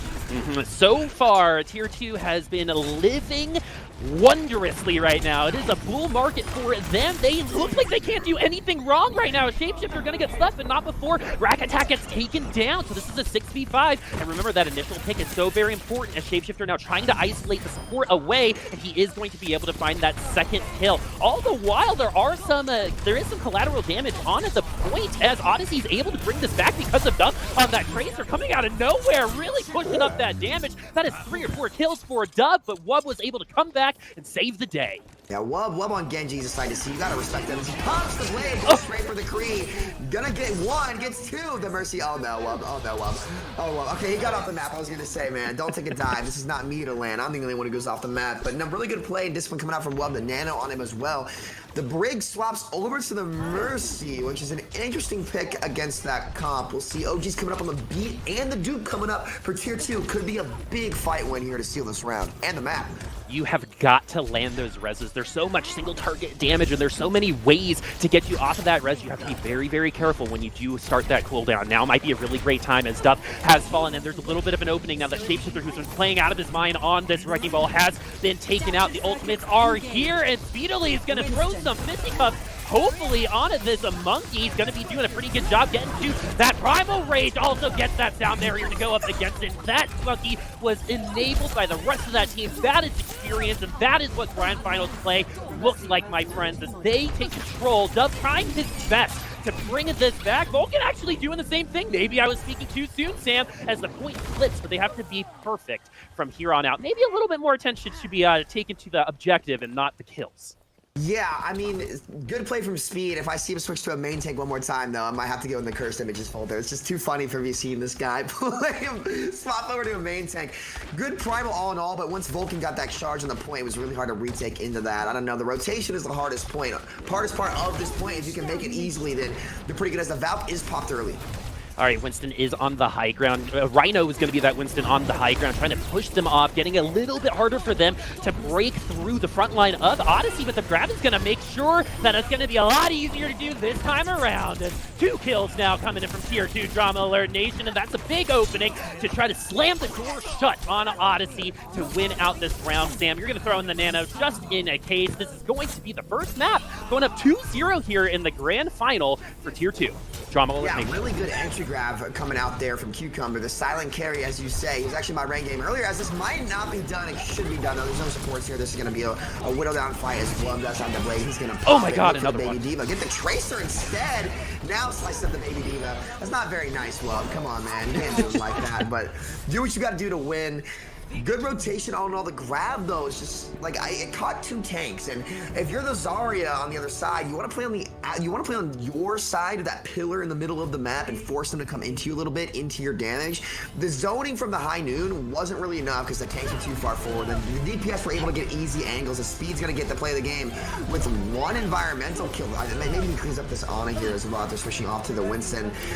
I guess he does, yeah. All in all, really good play though coming out from tier 2. I think they used their ults better. They had better setups. That first map, just chalk it up as a loss from you know, picking the wrong characters into, you know, the good scouting and counter pick. A lot of people don't read into that too much, but you know, I could say they won that entire map off of just picking good heroes. You put OG on Lucio as well. Another sleeper pick, in my opinion right now, just because it requires team play, way more team play, and you don't really see that on ladder, especially since everyone's just been playing double shield for a year. You know, everyone's lost that discipline. But if you're players like tier 2 Drama Alert Nation over here, shout out to Frill, you know, you have that discipline. You have the ability to play those comps, and Ultraviolet landing so many nades as well. I think I saw him get 3 nades on that second point before the fight on multiple targets. So he did a really, really good job altogether, and I think that, you know, as long as they continue to put in that pressure, you know, we should, you know, I'm confident with my pick. I'm confident with my pick. Well, and I think something that really goes to show, especially in this meta, is when there is not as much standard kind of dance routine when it comes to some of these ults, right? Like before it's like, all right, Sigma ults, and now you get the lantern out. It was kind of like a step-by-step dance, right? Now it's going to be a little bit different. It's going to be a little bit more chaotic, as much as I hate saying that word, because everything is pretty much controlled when it comes to these teams. But when that individual play gets a little bit more important, when you rely on your teammates a little bit less, some mistakes can happen, and that's where our snipers start getting really, really good value in at the end. And Wub on the Widowmaker was trying the best, but Speedily really on the Echo, though, is something we haven't seen all day. I think one of the few teams that has run that Echo. Why is the Echo working here and why are we only seeing it for this team? Is it a comfort pick, or is this something like they're kind of unlocking and been like, you know, you guys have been studying for this Roadhog meta this whole time? Well, just you wait, right? Just you wait. Well, Echo is kind of like, Echo plays a lot like Doomfist, which is why I think Speed is so good at it. You know, it's a hero I've learned recently as well. It's like, you know, it's very cooldown centric, it's very positioning centric, kind of like Doomfist, and most importantly, it's very hard to get value from hit scans there. Like as Echo on Ilios specifically, you can do a great job of LOSing the hit scan and playing from mid range and playing off your team as well. If you have a Genji to get up in front, so what was happening there as Wub was frontlining, McCree had to look at the Genji because he knew ignore a Genji in your face. What are you going to do? Well, Speed was poking from an off angle that was mid-range, right? So they had double angle pressure on the McCree that was coming out. They forced the Brig to swap off without even building a rally straight over to the Mercy to give the McCree a little bit more resources with the poke damage. And after that setup comes through, you know, he's kind of playing like a fullback in football, if that makes sense. And he gets a lot of value, especially if he's left alone. And that's what the Genji and the ball are for, right? You know, you have to leave him alone because there's a ball and a Genji in your face. So if you can play out that setup really well, Echo's a very good pick, especially with a player who knows how to manage his cooldowns and set up pre-fight like Speed. For those of you at home who might not be familiar with Flesh Sports, sitting in those wonderful zip chair gaming chairs like Sam is himself, the fullback is there to protect the running back. Most of the time you can give them the ball to make especially a goal line offensive push, but most of the time they're there to block for the quarterback and the running back. So they're their peel in a football team. It's something I've never actually thought about before. And and it's kind of the same thing. But Junkertown, a very popular map so far in this tournament, will be our next map, and it's another sniper kind of paradise, but Wub is also a very good Genji, and this has always been a map that's been pretty friendly to our favorite ninja. Yeah, no, I think especially first point's a little tough, but second point, if you can deny angles, especially on Widowmakers, it can be pretty good. As Hydran is coming, oh god, Hydran's playing. This guy, let me tell you about King Hydran. I've had the pleasure playing on a team with this guy. He's a character. Well, he might be 5'2". He is a pretty big player. Okay, you know, he's I could take this kid on the basketball court any day of the week, though. You know, any day of the week. If Hydra wants to step on the court, eat some Zaxby's after, I'll treat him just because I feel bad for the guy. But no, it's going to be a really interesting game. He's a very talented hit scan player, and that's about the scope of Hydra's talents is the hit scan. We'll leave it at that. And you know, I'm not going to kick the guy. Sam, you strike me as someone who doesn't even check the ball, so I don't know how I can trust you on any of this. Do what you got to do to win. I know. I mean, I'm down. I used to shoot at Uno as a child. Is that bad? Let's talk to my therapist. But now let's talk about Overwatch. We have Rhino back on the Roadhog, and we actually heard Rhino in an interview just before this game, which was like, you know, we did a little bit of scouting. If they play this, then we play this. If they play A, then we play B. And there wasn't really a shift at all on that last round, as they were completely manhandled on Ilios. But now we're here on the Junkertown. What do you think is going to be the process here? Is it going to be up to those snipers, or is it going to be up to Wub and Malthel?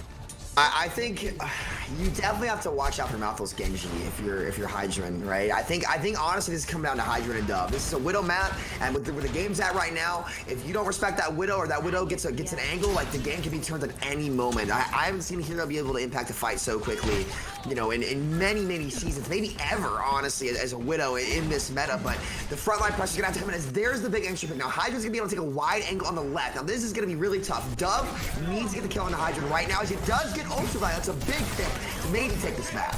Man, you're doing my job for me. If you keep telling them what's going to happen, Sam, then why do they need to watch? Because those Widowmakers do their job. One kill each. You see they're pretty much tied on that ultimate charge. And now we're going to see the Sigmas go after each other here. The experimental barrier at this particular point in the map is one of the more stronger points why you might want that Sigma. I would prefer a little bit more of a static shield, or maybe no shield at all. But these Sigmas have shown that maybe those nerfs weren't everything to this character, as we've been seeing a lot of them so far. Yeah, big hook coming out from Rhino here. He might be able to finish. He will be able to finish off Cucumber. Unless, nice shield dance coming out from him, but he's going to have to kite back to his Widowmaker here to just survive, as Dove is going to get one, but the Hog does go down again. Bapple gets committed, Chris. I'm not really sure how they're going to be able to turn this. Yeah, you know, now that we have those picks coming in from Odyssey, this is going to be one of the biggest opportunities they've had all day to actually put their heels into the ground and put up shop and put up, you know, a possible point here on this first defense. I'm sorry, as Luke Mina, though, is going to fall, and the rest of them will fall. They had some opportunities, they had some opening picks, but they weren't able to focus the rest of Tier 2 Drama Alert down, and they're going to end up giving up this first point. Yeah, it was really dangerous, though, with Rhino going down twice. Honestly, they should have lost in the first fight where, you know, it's kind of his job to zone off that Widow on the right, because that Widow gets that angle wide on the right, as Hydran did with the entry pick on them. You know, he has LOS at that whole point. So at that point, it really does come down to the Widow, but Dove responded immediately as the blade gets popped with the nano. Yeah, so we got the Super Blade coming out and not really doing much here. Just gonna show off a little bit, you know, do a little bit of posing. You know, that modeling contract might be out there for Malthel after Overwatch doesn't work out. As 2 kills coming from both sides. It's the 4v4 now, but now with the res from OG, they do not have that on the other side of the equation, and that's gonna end up being the difference maker for Tier 2 Drama Alert in the end. Interesting ult commit there. Obviously, the blade was early, just miscommunication there. It happens. But if this guy dies right here, if Rack Attack dies, it's really bad. They just committed all of their ults on the first part of that point to hopefully have a better engage on the second fight. But your main support just died late and staggered. You're not going to get a second fight. So I'm kind of question marking those ults, although it is Junkertown. This point is infamous. Like, second point, don't even worry about it. You usually get the big holds on third. As they did get off the card, so they will have a fall. That is not good, as ult fight gets low as well. So there's going to be a little bit of extra time gifted over to Odyssey, but they have to make something out of it. All of the options, all of the opportunities, the few opportunities that have been presented to Odyssey just haven't really come to fruition, and this is another one of those moments when a team gives you those 3 seconds, you have to make something out of it, because right now, Tier 2 Drama Alert Nation not really making a ton of mistakes. They're really not. They're really not. As you know, they could have gotten the card in for free, but I'm seeing some hog gift right now. Listen, I love Rhino. He's a good kid, but you know, he's got pulled out of the whole hog and died there. Not much he could do there. And the first point, he did die on those off angles, but it is very hard to play hog on those 2 points as he does switch over to the ball, rolling forward and goes down again. I'm cast to curse him. I'm sorry, buddy. I'm so sorry. You know, you got to live in that sometimes, Sam. Right? You haven't been casting for long, so you got to feel the caster curse. You know? I feel it. All I feel is pain. I'll that one. You know, it's all your fault. Yeah, it is. We'll see. They have the Nano Blade. They need to get value from this right now. As Hydra does have the walls. If they don't get value from this Nano Blade, this is going to be a stomp. Yeah, everyone at home, you see those red bodies and how spread out they are. That's so different compared to what we've experienced before. You get that initial pick and the rest will come like a waterfall. And this is very interesting because this meta, you know, has been described as both the fastest and slowest kind of meta that we've had. There's been a lot of dead space, but also a lot of really quick kills like we just saw. Yeah, good discipline from Malthel there to save the blade. I think he knew he needed to save it after the entry kill to have it this fight because they won't have Trank. It's really going to help their ult economy. If they can win this fight, this card will come back and they will have 2 rotations of the ult cycle before they'll cap, which can take easily 2 minutes off the clock. All right, OG has that Valkyrie, and whenever there's a Mercy on one side and not on the other, they do have that redo control. The option is OG going to have to use that Valk to get back to Hydron, but they know that Mercy's going to most likely try to get that res off, but in the meantime, it's going to be Malthel with that Dragon Blade. It's only going to be 1 kill, but again, that's going to be all that they need. You don't need a bunch of kills now with that Genji. You just need to isolate and take them down.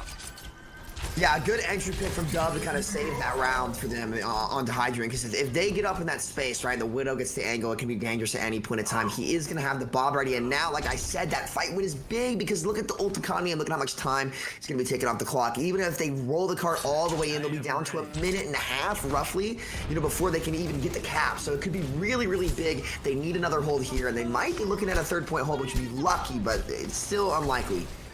As you said, most of the most intense holds, some of the biggest holds you've ever seen in Overwatch has been on this point on Junkertown. 2 minutes and 20 seconds remaining. We've got a couple ultimates coming out. Trans is going to try to save the rest of Odyssey, but too much damage coming through for Tier 2 Drama Alert Nation. Even though there's a good amount of CC going on to them, a Shapeshifter is slept. None of that seems to matter. The coordination's just so good for Tier 2 Drama Alert Nation, and the thing is, Roadhog is so much better against teams that don't have that coordination versus teams that do. You get more opportunities for teams that don't communicate. So now that Rhino is on this Wrecking Ball, it might be a little bit easier for them to make something happen and make those plays, and it seems like that's going to work out for them as Vulcan gets 2 on that Flux.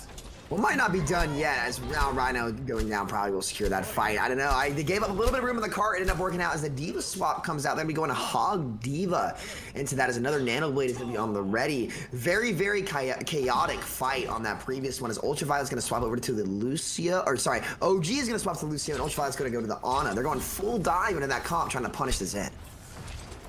Love is also on that Genji. We know it's like a horror movie. When you hear that ultimate come out, everyone runs for their lives. The Shapeshifter gonna do a pretty bad job at running himself as we're only down to 1 minute and 9 seconds for this attack. Things seem to be going really well, but all of a sudden we get to this point and Odyssey have really stabilized. And finally, I think that warm-up might have come through. Yeah, I think they're in a much better place now, and they're just gonna post their Zen up in the back line. I'm not sure how I feel about them not running a hero that can shoot from range, especially on this point where you're gonna have the Ashe and the Zen in the back of the map. So long as the front line of Odyssey holds forward and doesn't let the back line get around as the hook comes out, and then One's gonna come through as well. Looking for him, but they can just speed away. That's the power of the Lucio pick. Is he gonna be able to get the Ana he is? And that should be able to secure the fight as the Anas did trade. Actually, no, Chris, this might not be done.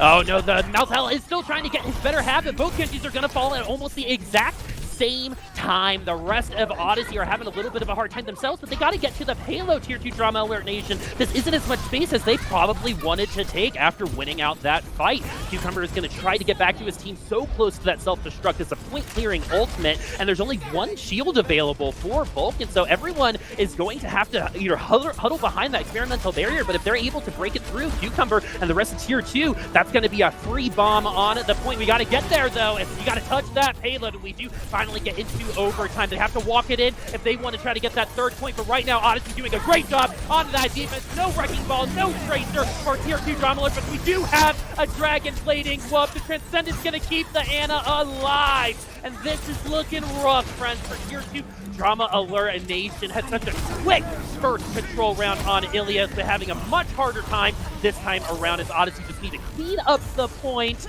and take down the rest of Tier 2 Drama Alert Nation. Now they know exactly what they have to do to take their first map here in the grand final.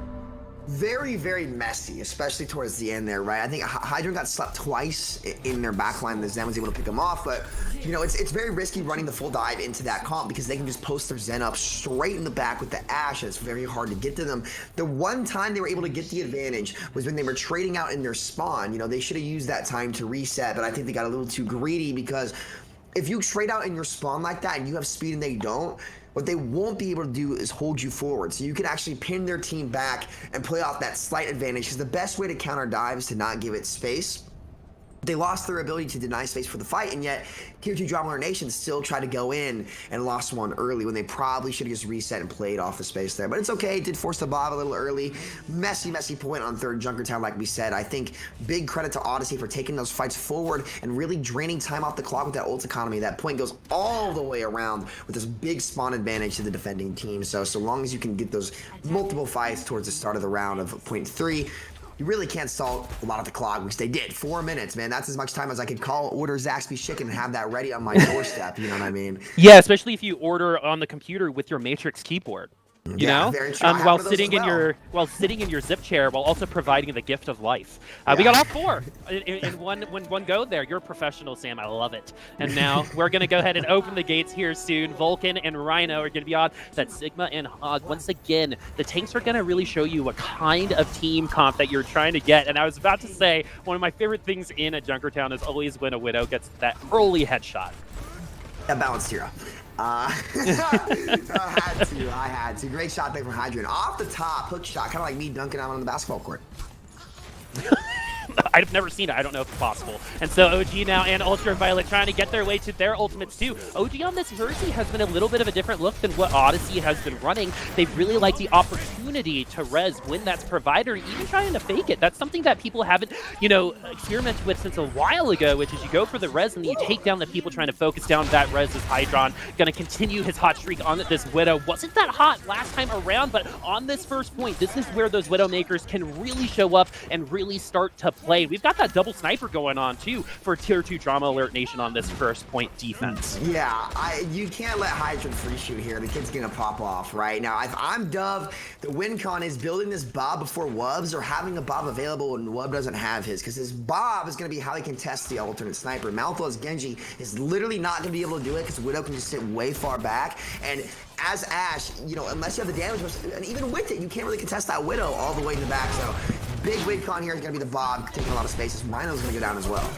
It's always really funny. If there are 2 Sigmas, they're probably on that payload dancing around, throwing balls at each other. As one gets hooked, Nano's going to be there too safe, and that's going to be something else that you see a lot of very good single target enabling or helping, which is with that Nano, which is with those bubbles that you might see. Not here, but this time around, Cucumber and the rest of the squad are going to help enable Wub with the help of those wall hacks from Hydron. They know exactly where they're coming in, and vision and information is one of the most underrated concepts in Overwatch.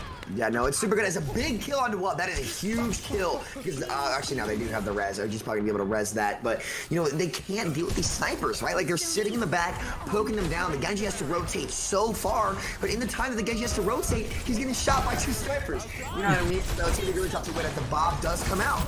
And the thing about double snipers, you do not need ultimates to get those kills. As well, going to throw out Bob. Cucumber going to use that flux because they can, because they have them, and they're just going to set them up for greater success. It's a win more type of situation for them, as the only person that's been taken down so far is Bob, who didn't really do anything. But right now, Dub is trying to turn this right around, trying to be the hero for Odyssey, but he's going to fall. Malthel's going to be the next opportunity to make that happen, as Lugmino throws in a Transcendence in a losing fight, potentially, especially with Resing on the other side. You're going to want that one back. A very unique decision, as we're getting a pause. In the pause. Oh my goodness. Yeah, okay. Dub, I was going to say, needs to switch to Widow. You could not go Ashe into double sniper there when your other DPS is Genji. You need something to actually pressure that Widow, because of the rest of, otherwise he's gonna dunk on your team like I'm dunking my Zaxby's tender into some Zaxby sauce. Okay, like it's going down and it's going down hard. Okay, as the Ana is right on cucumber. Speaking of what I'm not putting on my chicken, I'm not putting cucumbers on it. All right, let me tell you, if you do, you're kind of weird. But back to not a fan. Yeah, maybe some dubs. I don't know what you're into, but anyway, we got to get back to some Overwatch as we get a little bit of a calm before the storm here. 60 seconds remaining.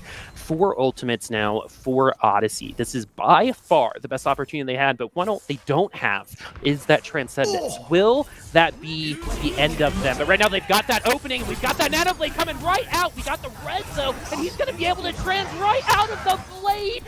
Beautiful support play from Ultraviolet. That's going to eliminate all of the advantage coming in from that blade, but at least they got that other ultimate from Vulcan at the ready. They probably didn't want to use it at that moment in time, but they're going to have to use it now because we're 24 seconds away from them possibly losing a 3rd map in a row. They would need to do a full reverse sweep. They're able to capture that point. 2 minutes and 45 seconds remain. Yeah, and that's the power of the Widow that you have to put, as he is going to switch now because the range is much closer. As they also switch over to the Reinhardt, one of Rhino's specialties, but Dub actually hooked onto the wall, a roof spot on the top left wall of your screen. Well, now the right side, and got a nasty shot onto Ultraviolet, who did kill the Ana on 1 HP. 1 HP warrior, as we like to call it. 1 HP and a dream. The 1 HP warrior, the 5'2" master dunker. 2 minutes and 15 seconds remain for Odyssey.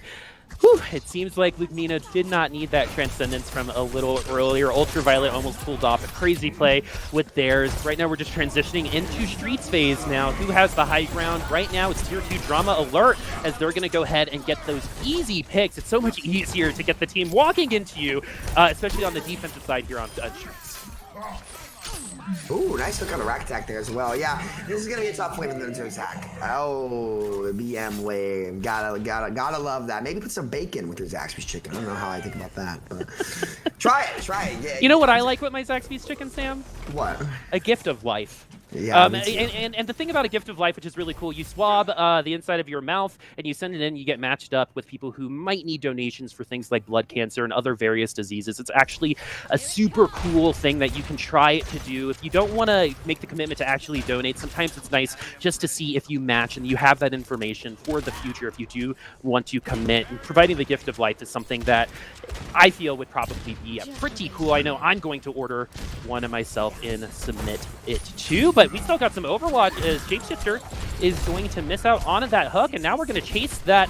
We're going to chase that Reinhardt. It seems like Rhino having a very hard time deciding on which main tank to use and how to be beneficial with it, as using the Nano is going to help him stay alive and work through that whole hog coming in from a Shapeshifter. It's so funny because Tier 2 Drama Alert had so much success without Roadhog, and then all of a sudden they're using it, but it seems to be working anyway, as 37 seconds remain for Odyssey to try to make it back to at this point. They've got a couple really good ultimates. Bob's really good to isolate, but Malthel gets taken down immediately after ulting. That is worst case scenario for Odyssey right now. It could not feel worse for them. That is absolutely going for the jugular from Tier 2 Drama Alert. And with 15 seconds remaining, it is going to be a mad dash to get back to the payload. With the walls as well from Hydran.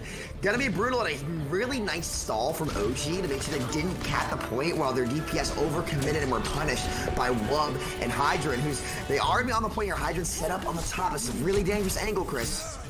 All right, here we go. We're going to use that vape real quick on that Roadhog, and it's going to help us stay alive. And Shapeshifter also with the whole hog going to be very, very useful to peek people off the point. But Sam, another really great way of keeping people off the point is sending them back to spawn as Tier 2 Drama Alert Nation, showing us why they made it through that winner's bracket. I don't believe they've dropped a map. I might be wrong there. We can totally get that confirmed. But as of right now, we are on match point, finals point for the grand finals of the Mayhem Summer Classic, and we are one map away, if you're Tier 2 Drama Alert Nation, from winning a tournament without scrims or practice. And I'm sure that's going to be something that they would love to share with us during an interview if they get one, but it's not over. As Odyssey seems to be getting better as time goes on, they just got to kind of commit to something.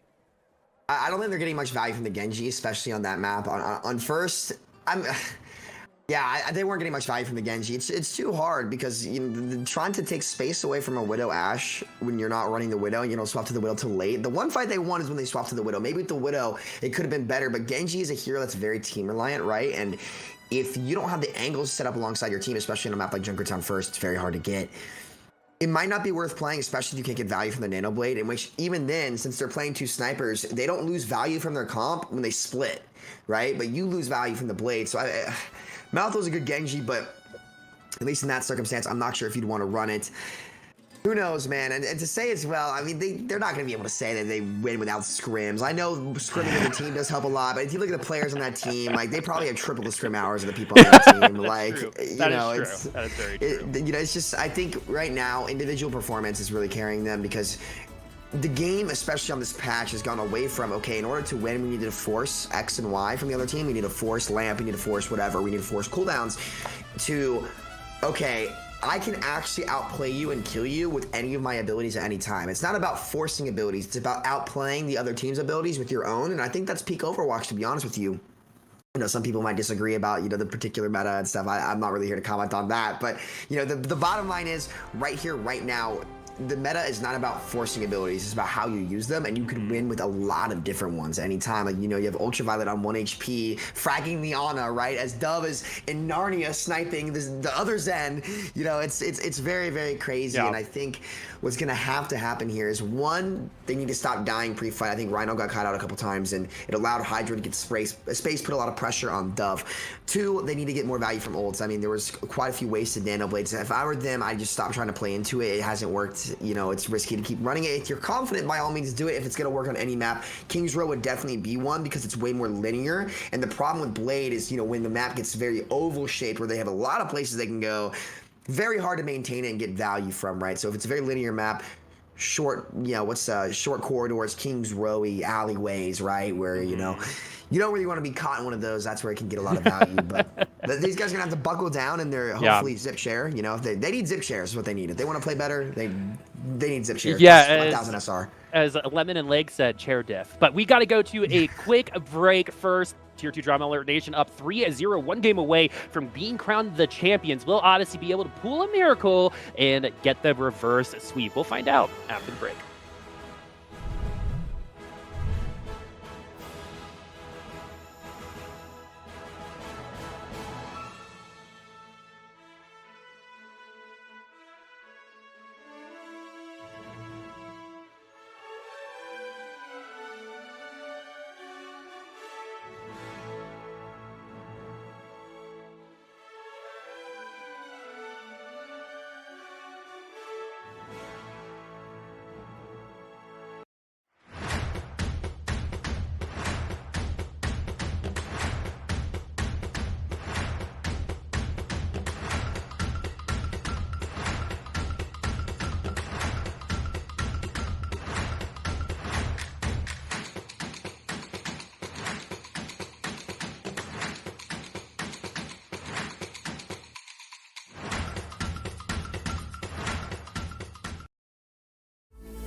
This is Bach.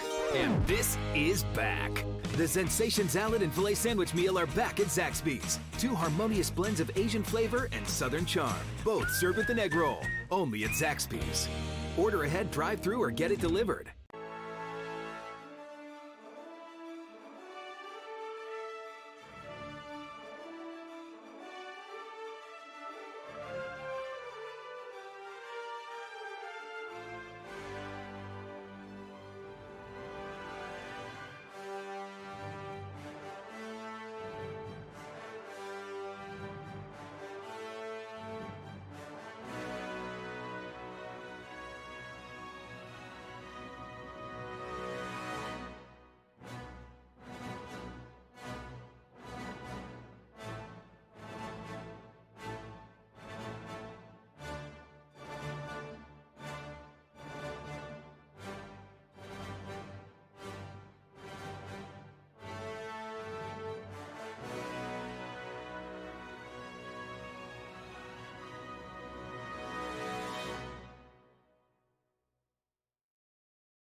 We are back, everybody, for the Mayhem Summer Classic. Remember, you got to get your taste of the Mayhem on the side, too, because we might not be here for much longer as Tier 2 Drama Alert Nation taking their one win gimme for going through the winner's bracket and moving up 3-0 against Odyssey.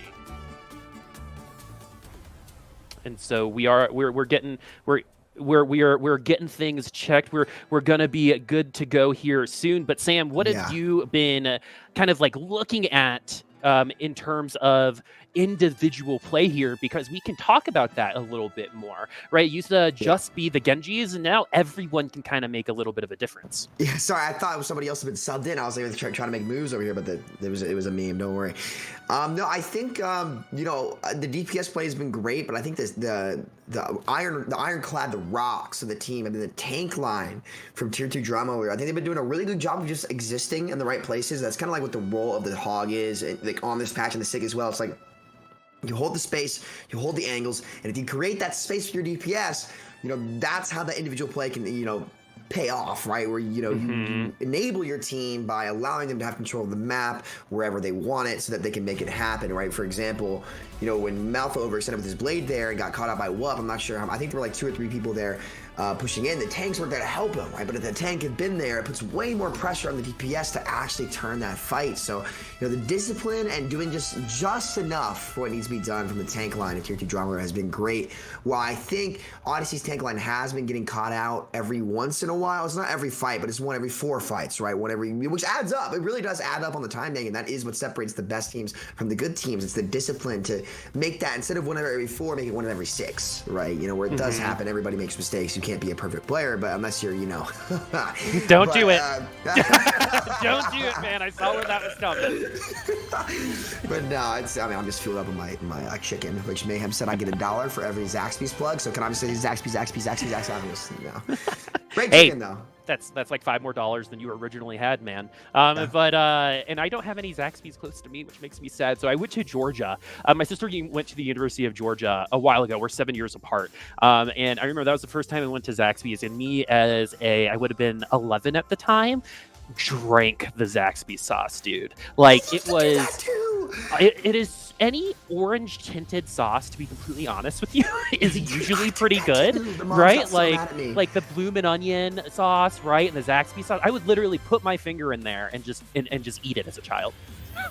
Don't blame you. Speaking of feasting, right? We are seeing Speedily come back in for Tier 2 Drama Lord Nation. King's Row is going to be the map here. I'm wondering if we're going to see Doom mirrors. But here's the thing. Here's why I don't think we're going to see a Doom mirror, okay? If Malthus plays Doom, I think Wub will play Echo or something. Actually, maybe not. I think, the threat of Echo is there for Tier 2 Drama Alert, but it's not there for Odyssey. And the only reason to see that, here comes the Echo. He's going to be starting on it because they are expecting the Doom to come out from Odyssey, and Echo is really, really good into Doomfist, so we might see that Echo Genji again, especially because you don't want to give Speedily Doomfist to swap to on top of that, right? Like, I know that the Echo players are generally like the flex DPS, but especially when that flex DPS player excels at Doomfist, which is where I personally think we see the best Echoes. If you give him a Doomfist to swap to, especially when there's a Nano on the other team, you're getting your Doom ult off of like one ability hit, right? And the Nano from Doom ult is incredibly strong. Like, it's almost a guaranteed kill on a squishy.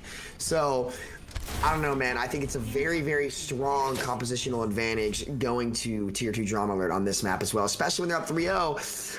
Not something you can afford to give. Yeah, and the really cool thing about Echo, too, is that when you're going up against an Echo, you have to kind of evaluate your own team comp and be like, am I playing anything that's going to gift someone else their main, right? And I think Malthus might not be expecting the Echo here, even though we've seen the Echo from Speedily before. But if you give Speedily that Doomfist, he's going to get his ultimate, maybe even 2 by the time that duplication station has run out, as the gates do open, and we're going to see Winston this time for Shapeshifter. This is a little bit more what they've been running for the rest of the tournament, but they did win that last map, so it doesn't seem to matter what they're running. This does seem to be much cleaner. They tend to know their win conditions a little bit more, how to isolate, who they're supposed to keep tabs on, and I think this is a big reason why you're actually seeing Shapeshifter go back to spawn and go over to that Wrecking Ball and take that offensive advantage of saying, hey, we can trade out our heroes, you can't. So now they can counter what Odyssey is running on the other side, and so far we're just doing a little bit of that dance, something we actually haven't seen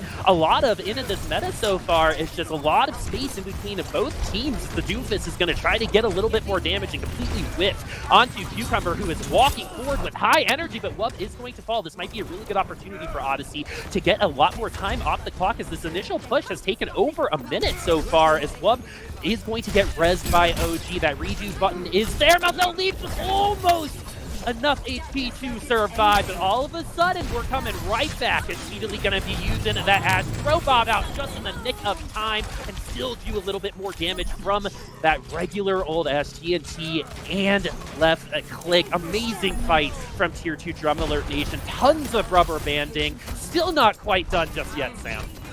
Yeah, I mean, I think they should be done at this point. They are. I know it's going to give it the whole hog. I'm hoping to see them switch after doing that. Because, whoa, as Wub is going to go down at the end of that dash. You're going to see the switch. Oh, wait, no way. No way. As he pops the bomb on the point, the ball should be able to tank it. As he slops targets to the Ana. You don't want that, as they are going to be able to cap it. You see the switch to the ball because the ball can sponge damage way more than the Winston can against the Hog Zarya, right? The Winston just can't do it. Especially with the Doom as well. That Winston is instant dead. So the ball is going to be able to take a ton of damage from the team, setting up speedily in the sky and Wub to get all the space they need. As the bubble actually went onto Wub, I don't know if you saw that, Chris. The bubble went onto Wub as they pushed forward. He still ended up dying, but it allowed them to get way more room, and it forces the Zarya to get charged, because you can't just not shoot a Genji. Speaking of Zarya, there is grabs on both sides, and we might get a Space Jam. Here's that Space Jam for this Love is going to be in the back line. One is going to die from that Space Jam. Lupino's going to lose out on that Frizzy as well. This is an all-out brawl on the payload right now. It's OG. A Rack Attack actually going to be playing the Mercy this time. Going to get that res off of a dub. OG did fall during that Meteor Strike, and now we have speedily back on a duplication. Should be able to take down this Roadhog. Needed one extra shot, and this is with that hook. Going to go use that whole hog, which is actually the most vulnerable time of that Roadhog. But look at how much space they're able to take. Two people still on the payload, well, one right now, but they were able to walk forward and just take land, Manifest Destiny style. Yeah, I think it's funny that Speed has not swapped to the Doom yet. Honestly, I don't think Doom's a very good hero right now, so I don't really blame him. But it's just a threat as well. He's gotten really, really good value from his dupes previously, where he just goes forward, he gets a pick, gets pressure. You know, Love goes to the ego challenge on the Mercy in the sky. Doesn't quite get it, but man, it would have been a great highlight otherwise. His dub, he's going to get a huge pick on the Speed, but OG might get that res off. No, he doesn't. He got stunned out. Yeah, so OG gets canceled. Well, he gets that res canceled, so that redo's not going to be there, but at least he has that Valkyrie, and Speedily should be here very soon, and it might be time just to give a little bit of space, take a little of a breather, use that Valkyrie. OG is going to go ahead and do just that and try to take a little bit more space because there isn't any ultimates on the other side. If Newcomer can throw that grab, Lupino should have that Frizzy taken down quite quickly, but the grab unable to actually get a lot of kills, but do serves up some follow-up opportunities for Tier 2 Drama Alert Nation. But speaking of follow-up, Malfeldo is going to follow up with the damage from his side as a Rhino going to be doing some work here on that hog. Wow, what another turnaround. That's the second time that's happened today on this map specifically. Yeah, I think Wub overcommitted a little bit there. They did a good job of forcing the drone and the nano onto Wub. He got the blade. I think if he played a little bit slower and played for the damage use on the blade, they might have been able to win that fight. Big ult advantage now, going on the side of Odyssey, which is really tough. They need to take at least a minute and a half off the clock with these 3 big impact ultimates. Ooh, over 50 energy is pretty good for Vulcan. Definitely wants to get to that 101 particle barrier. Should be enough. Oh, got to a nice amount there too, but we're going to stick to that 80 energy. The reason why this is important is right here and right now. You're going to throw that grab out, and you're going to be the one doing most of the damage as Vulcan gets 2. Yeah, you probably didn't need to grab it, but I understand where it's coming from, right? You want to keep the tempo, farm the rest of your ultimates up. You're going to have the Matrix ready now for your Ashe, and big picks onto Speedily early from Dove, which is really securing them these fights, right? Like, if you deny the Echo the space, it takes so much pressure off your backline, and now that's kind of the win con. You have the Blade, which Love does go down a mouthful, but he does trade out with Speed. They are going to get the res off. That's actually going to favor Tier 2 Drama Alert Nation, baby, as they are going to be coming in here. The dude might be popped now from... Yeah, there's the dupe as he dodges the hook with the dupe. What a play from Speed. Speedily, though, is going to get to that whole hog as well. We're going to do 2 whole hogs at once. That should get rid of Luzaminos. For Destiny, you don't need to if you're going to get pushed out anyway, as the mirrored whole hogs are going to just isolate and neutralize each other's Roadhogs there. The picks are going to come other ways, but OG falling along with Ultraviolet means no supports available for Tier 2 Drama Alert Nation. If you're an Odyssey fan, this is exactly what you want to see. He's teabagging, Malthus teabagging. He's dunking on him like I dunk my Zaxby's chicken tenders, okay? This is messy. Also me with Zaxby's chicken tenders. Nah, this is really messy. No, I didn't even mean to make that one. It's just true. It really is messy. A really good entry from Speed, but this is just a circus, as I expect from the players on both of these teams, because believe me, they're clowns in Discord too. So the Meteor Strike gets popped from Malthus probably just to get out alive. He needs to play his life. He's gonna land. He's gonna get out. Oh, he has to try. Lupino is going to get, he's going to get saved by that bubble. Graviton Surge, though, this time for Tier 2 Drama Alert Nation, they need to try to find a little bit of value from this, and with that advantage on those ultimates, they bide their time, and with 15 seconds remaining, they should be able to grab the second point. Yeah, I think just an overextension there. I think Malthus needed to get out way farther as Luke was playing out to try to help him out. Kind of giving them that fight, which is really, you can't be giving them fights like that when you're down 3-0. It's going to be really hard to bring the game back. You know, you can't give good players free value. And, you know, they have the Nano Blade now to kind of snowball. And by the time, if they win the fight with this Nano Blade, they'll have the Duke for last fight. And that's not something you want to play against because you do have the grab to stop the Nano Blade. That's really what this fight's going to come down to. And honestly, this entire push. Yeah, there's only about 2 fights remaining for both of these teams with the amount of time on the clock. But like you said, we're definitely going to be seeing speed. Oh, we're going to see another duplicate there. Jump up 20% and back to that whole hog immediately. As speedily, though, going to get very, very low. You got to unleash that whole hog at some point, but Shapeshifter going to find the regular hog kill this time around, as we're going to see another blade go towards a Mercy. I know that you can tunnel vision on those Mercies, but I'm not quite sure it's worth it. If you're going to whip, you have to make sure that if you're going to go after that Mercy, you're going to get the kill, or at least set someone else up for that kill themselves. Well, here's the thing. They used 3 of those ultimates and they didn't commit the graph. So now they're going to a huge ult deficit. So this really is favorite to Odyssey. They're going to have to rely on mechanical skill to kind of win this one. As the animation is getting popped, grab comes out as well. He's got to save his team with the hog. As the big one comes out, but he should die through that. Oh my goodness, everyone. We got a bunch of kills at once. 4, 5, 6 for the team wipe, but with 20 seconds left, those with very fast legs on Tier 2 Drama Alert might be able to contest. Now with your Odyssey, I would take some space, push forward, and try to get some picks, and then release that space as they get closer to that payload, which is exactly what we're actually going to see. There is someone in the back line that is about to die, as Malthel's going to get woken up and able to ult away, as Newcomer also going to fall. This should be a big advantage for Odyssey. Is speedily, though, going to try to even this up, and they all do get back to the payload. That was the first test. Now the second one is trying to overcome the spawn disadvantages, even in overtime, and this Ashe is uncontested on the high ground. You're not really ever going to win against that if you cannot take that Ashe off the high ground. And like you said, there's so many things coming in from so many different directions. What do you focus on? This time, if you're Odyssey, you focus on making sure that Tier 2 Trauma Alert do not finish the map, but they didn't finish the map on Junkertown, and they still won it out anyway. Yeah, big hook coming out from Rhino to save that. He hooked a Zarya, who was 94 on grab at the start of the fight, off the map, right? Huge play from him, definitely saved that from his team, because they could have grabbed that Ashe high ground. It's really the only way you can deal with that. You know, a Tier 2 Drama Nation dug themselves into a hole. Like, Speed committed the duplicate at the start of the fight and didn't get anything from it, so they had to use all 3 of those ultimates to clean up the fight on the first part of this point, in which you need all your ults in the second part, right? That's how you close it out when the opponent has such an overwhelming spawn advantage, and they came out with 4 ultimates, and they were able to close it out. Although they did die fast, which was good, so they got the contest, but then Rhino made a big play onto the Zarya, and really saved his team there. So good play coming out from him, as he is going to start on the Sigma here. I'm not really sure if they're going to stick with that, though. Every so often, you do find that fight where it's like, you know what? Maybe that was too clean, everybody. We gave them an extra 10 seconds, and if we just took 5 seconds off the clock, we wouldn't need another fight. It doesn't happen very often, but when you do, you tend to invest ultimates in those fights, and you might actually come back for that re-engage a little bit weaker, but Odyssey was able to hold strong, and now there is a win condition. And honestly, if you're an Overwatch professional, Tier 2, Tier 3, whatever tier you're at, you should feel bad about not finishing King's Row.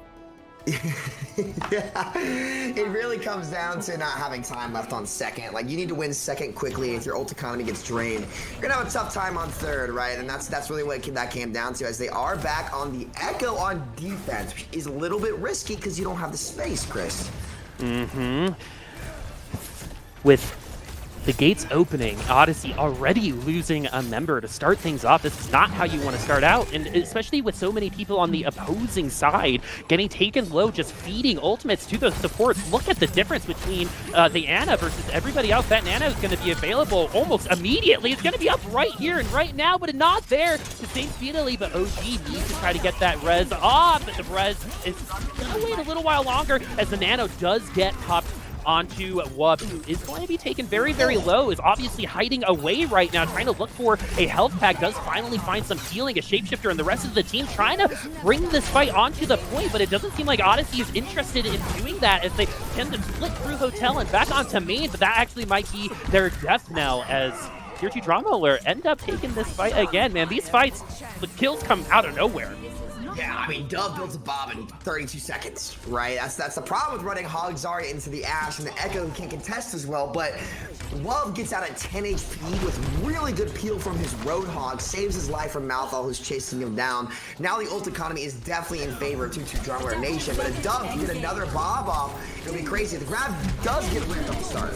And I think that one of the big things there was the Space Jam. Doesn't find anyone because of that Frisbee, but at least pushed a lot of damage into them. But their straight's going either way. This isn't over for either side just yet. And with the Amp Matrix, Odyssey's going to have a little bit more damage at their disposal. And when there's already so much damage, that increase in damage is going to give you that much more of an advantage to try to take back this point. But actually, it's been a little while. That Focus Fire may have needed to be a little bit better, as a recontest might be possible for Tier 2 Drama Alert Nation. Let's see how they're going to do. Yeah, everyone is back. They're in the hotel right now to get that blade going from Wub. Something needs to be done with this blade, but it seems like Ultraviolet going to have some ideas of his own as he's going to take down Malthel. The blade only getting one, but like I said before, sometimes one is all you need.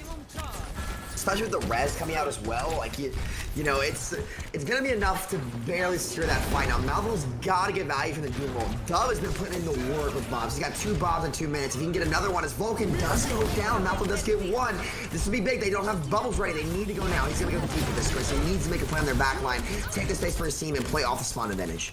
Yeah, Wub was taken down as well, so a lot of that damage is going to be the Swift Strike is an underrated amount of damage onto the opposing team, as Dove finally starting to pop off on this Ash. This has been a very tough attack for them so far. Cucumber going to get knocked against the wall. The Whole Hog also going to put everyone away from the point, and they finally clear it out. Well, they had a little bit of a hard time with that Focus Fire on their last opportunity to capture the objective. This time around, no problem at all. Yeah, Dove has another bomb. He's put in the work, and he's the only thing stopping Cucumber from being able to get aggressive. But Cucumber's been playing really, really well. Chris, have we seen him die first at all? I don't think we have. I mean, silent carry, like we said earlier on Ilios, right? Yeah, he's just a consistent, like, very consistent damage and enabler for his team. And he is the foundation of this comp right now. And Dove is keeping him in check as Malthel is on the flank. Chris, can you get any value here? What do you think? Oh, he's going to have to try to find... Remember to check your corners, everybody, and does get the kill onto Mercy. That's what I call value, my friend, as we now have a 6v5, which in other metas might be a little bit of a bigger deal. This one, it can either mean some time for an opponent to get hooked themselves, or the waterfall of kills to follow, which is we're going to see the latter this time around. Remember, this meta can be so fast and so slow at the exact same time. 2.5 minutes remaining here on Streets. Oh, Malthel's going to die here. He went too deep. Yeah, I was going to say, you know, he made a really... Oh, maybe not. That would have been a nice play if it worked. You can't die there. You got to back out. But he did make a really good play onto OG there at the front. Rhino is sitting on the cart with his emote out.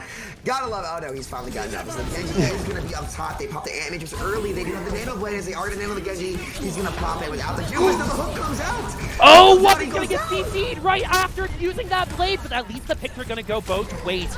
We've got Speedily in the air. We're going to be really close to that duplication station, and there are going to be a lot of really good opportunities for him to get there, but no, he's going to fall before he gets there. OG now going to use that Valkyrie. They're going to try to get as much time off the clock as possible. This is going to be the last stand here on Streets for Tier 2 Drama Alert Nation, as Malthel will take down the support. One support is down. You got to try to get OG, and there he goes. Without those supports, it's going to be mighty hard for Tier 2 Drama Alert Nation to stay on this payload, as Odyssey coming alive here on King's Row. Yeah, what a play, honestly, from them. I think, you know, Malthel dying, but he came back and stunned the Hog off the point. Huge play from him. Luke Mino popping that ult early, and Dove, again, with another bomb, getting the kill on the Wub, who was nano-bladed. Right, as he does get slept, but Dove did having himself a game here on King's Row. I jinxed him. Oh, my God.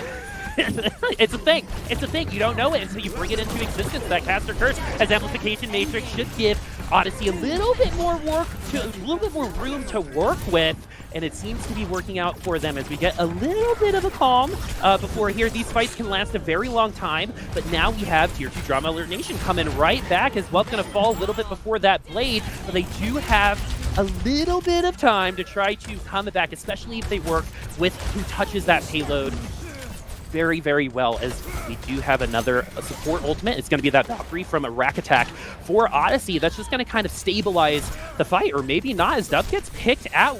Will he go for the res? The answer is yes, as Dove gets res. This is back to another 6v6 between these two teams who are fighting with absolute spirit right now in this game. Grabcon Surge is going to lock 3 of them up, and finally Vulcan's going to be able to open the door, kick it open, and maybe help Odyssey win their first map of the finals here. First of all, what a res for Rack Attack. That might be the best res I've ever seen. He just kind of rats his way underneath the map. But 2 big kills from Wub, you know, might be able to decline that, as Vulcan did use his map. Big value from that as well. spawn advantage definitely coming into play here for Tier 2 Drama Alert Nation. Now they have that Graph Concert. Vulcan needs to stay alive, and he does not. It's really going to take him down 6v5. Remember, this can get really brawly on the point, and that individual play might mean a bigger deal as Vulcan gets res somehow in front of all of Tier 2 Drama Alert Nation. The Whole Hog might be the thing that kept them alive to be able to get that res. Another amplification makes that big old square going to give them a lot more damage. You're going to push right past it and use that Whole Hog, push them away from that Frisbee. They're all incredibly vulnerable right now. It's all about taking down the kills. Well, if you say, I'm going to take that space, I'm going to push forward, you've got to win those fights. And so far, Tier 2 Drama Alert Nation fighting off a little bit more than they can shoot. Yeah, big kills from Dub coming out here. He's got another bomb. I think he'll be able to close it out. His Malta does die to spawn. Lumino does get res though, Chris. I don't think this is done yet. Oh, it's not done at all, Sam. This is so brawly. These are coming down to 1v1s right now, and another grab now from the Vulcan might be absolutely what they need. There's only 2.59 meters left for Odyssey, but only 36 seconds left to maybe get eliminated in the grand finals in a sweep. You've got to make a statement right here and right now. You've got the Valkyrie, you've also got the Whole Hog. That's going to be good to help develop a little bit of space to get to that payload, but when you've already got the Hammond in the back line, you've got to focus that as well as Love is going to not get much with that Dragon Blade. Sam, you take it from here. Yeah, the Whole Hog knocked him away as well as the ball, his own ball, booping people off, but Speedily is having himself a game on Doomfist right now. Novel's overextending, so he's able to go for the backline for free. His Novel is going to miss the E onto the Ana. It happens, brother. We've all been there. He does go down, but his team is able to get two. Dub having himself an even bigger game. I think it's going to be all on Dub right here. He needs to make it happen right here, right now. The good news is everyone that died in that last fight died before the overtime wake did start, as Rhino going to miss that hook. This Wrecking Ball needs to be dealt with. Beautiful proximity mines to help out with the defense on the payload, but Wub dies very early on, but there's going to be a return kill. 5v5 right now. This is still anybody's game. Another kill for the red side, but another one's going to be returned from the Doofus with that ultimate. Still, anyone can take this, but one team is starting to take over, and that is Odyssey as they complete their journey on King's Row in thrilling fashion. One of the scrappiest maps I've ever casted in my life. But they do finally get it in the nick of time. Odyssey will not be going down without a fight. Yeah, wow. That was Overwatch right there. That was scrappy. Vulcan, this grab was huge. I wanted to give him credit for it, but there's just so much going on in that fight. Man, honestly though, I've got to say, I think the player that impressed me the most was definitely Dove that round. I think he's the look at that, 34% of his team's damage. It's an incredible stat. He had Bob every fight that he needed to have it, you know.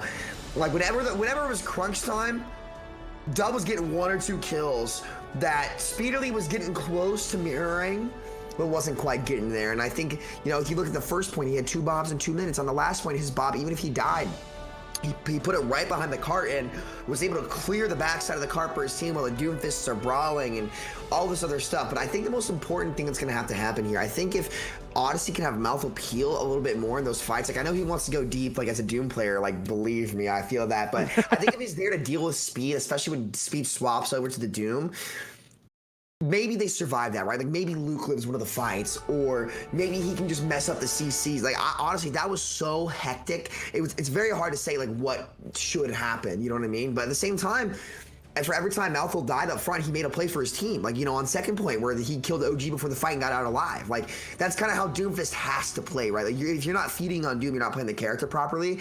And it's true. It really is. And, you know, speaking of feeding, Zaxby chicken.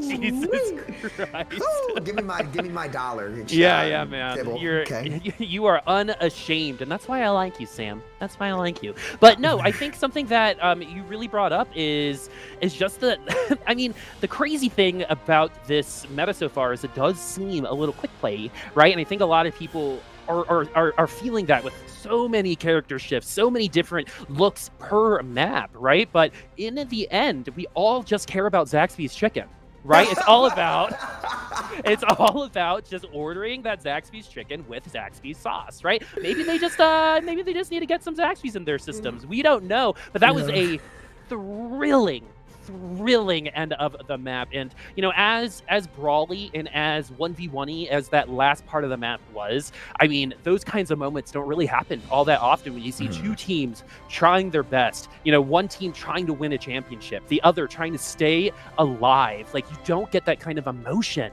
outside of grand finals like this. And that was an absolute pleasure to watch and cast, my friends. And hopefully everyone at home is really enjoying it too, because, you know, this has been an awesome day for Tier 2 Overwatch. 2 days of Tier 2 Overwatch, Sam. Well, I rang a map yesterday. You know, I like the lays, got the vibes from spawn doors. It was a good time. Shout out to Milky Man carrying you again, buddy, SMH. But no, it was it's been a great 2 days, and you know, it's always great to come out here and support, you know, guys putting everything, you know, on the line and to make a dream come true. And I think that's what the Path to Pro is about. That's what Overwatch is about. You know, it's a very, you know, despite the grief that we all give it sometimes, it is a very special place where, you know, we've all made a lot of friends, been able to grow, and a lot of these kids are having, you know, that's what's so cool about esports. I'm just gonna talk about esports for a second, Chris. You know, that's what, like, these guys, it's so weird to me that these guys are going through high school sports, but with this, to me. That's true. That's a very, very good example. You know, it's really awesome, and especially, you know, you got Cucumber, like, you know, they got their nicknames that we all had our nicknames as kids, you know what I mean? But it really is something special, and it's awesome that this is getting put on. I mean, they are going to miss their team dinners at Zaxby's. Like that, you know, okay, what can you do, right? What can you, who needs Korean barbecue, right? When you can just go to Zaxby's. I mean, we would always hit up like a restaurant after practice, and I you know, I hope that down the line, you know, as esports continues to grow, that people will be able to experience, even kids at this young age, you know, especially when they're we're talking about some of the best players in the world that are at that age. That's unbelievable. To master your craft or be somebody that talented at anything, whether any hobby, any sport, you name it, at that age, it really is something amazing. Especially, you know, we've seen a lot of these young players kind of blossom over the past couple years with, you know, Speed, Wub too. Wub's pretty young as well. I really hope that he continues to get his chance to play. Rhino, you know, all these guys are up and coming, and they're Can I tell you a story about Rhino, everybody? Oh boy. Okay, so I casted a LAN with him when I was casting with Ham a little while ago. I don't remember if it was the Denver or Huntington Beach one, but this kid walks in and automatically I was like, this is Rhino. I can tell. And then he goes up and is talking such mad trash to everybody, literally showing them how to do it. And he's like a third of the size of everybody with braces and stuff like that. And it was so funny to hear this, like, you know, voice come out that's like, you guys are trash. You know, like, that's what I'm talking about. And it's like so coming from this small, you know, and now I'm sure he's grown up a little bit since then. But man, Rhino is a class act, let me tell you. That is the future of Overwatch right there. But now that we're in, I think, one of our first assault maps of the day, we're going to be going to Temple of Anubis. And thank God we don't have Sombra in this tournament right now, because the bans were Orisa, Sombra, Mei, and Moira. If you're wondering why we're not seeing the Sombra, especially since Sombra's so popular right now in this particular meta, that is why. But we still have match point, grand finals point for Tier 2 Drama Alert Nation. What didn't they do last round to have Odyssey win that map? Honestly, Odyssey did a lot of really great things themselves, but what can Tier 2 Drama Alert do to maybe clean up some play?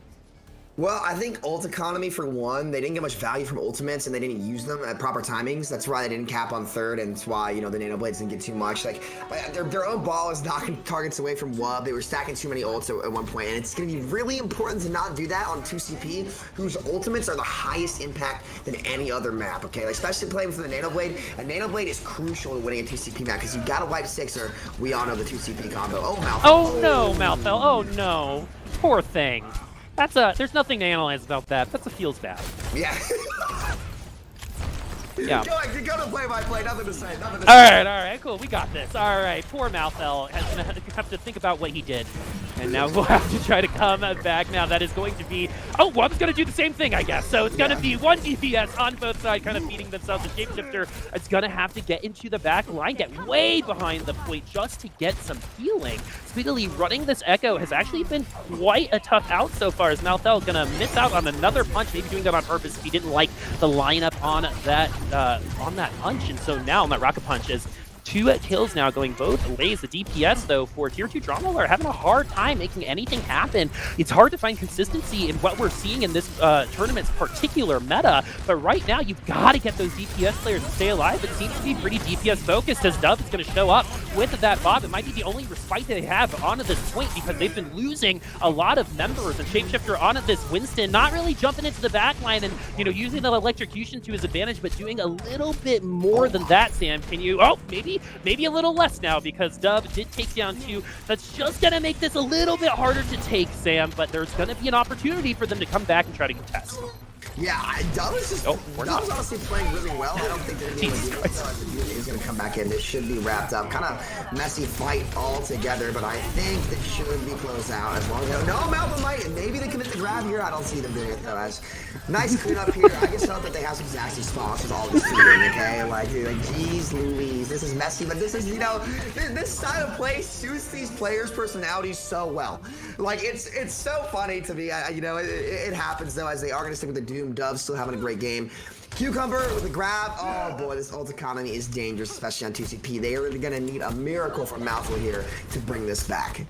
Especially if they're able to take the Frisbee, that immortality field away from Luke. Mino speedily going to turn into the Zarya, try to get the Graviton Surge squared action going on the field, but really haven't been able to do anything. That might have been a misclick to get to that Zarya, one of the harder ones to get to an ultimate, but they're going to go ahead and just walk forward. Wub has that blade, is in the back line, and that Dove is going to be isolated. Very interesting to me as to why he didn't try to dash in there. The cooldown wasn't available. I would assume as Cucumber doing his best to try to help his team stay on this point, but anytime the defense gets those trades, it's always better for the defense. Every pick the defense gets is just a little bit more of an opportunity to stabilize.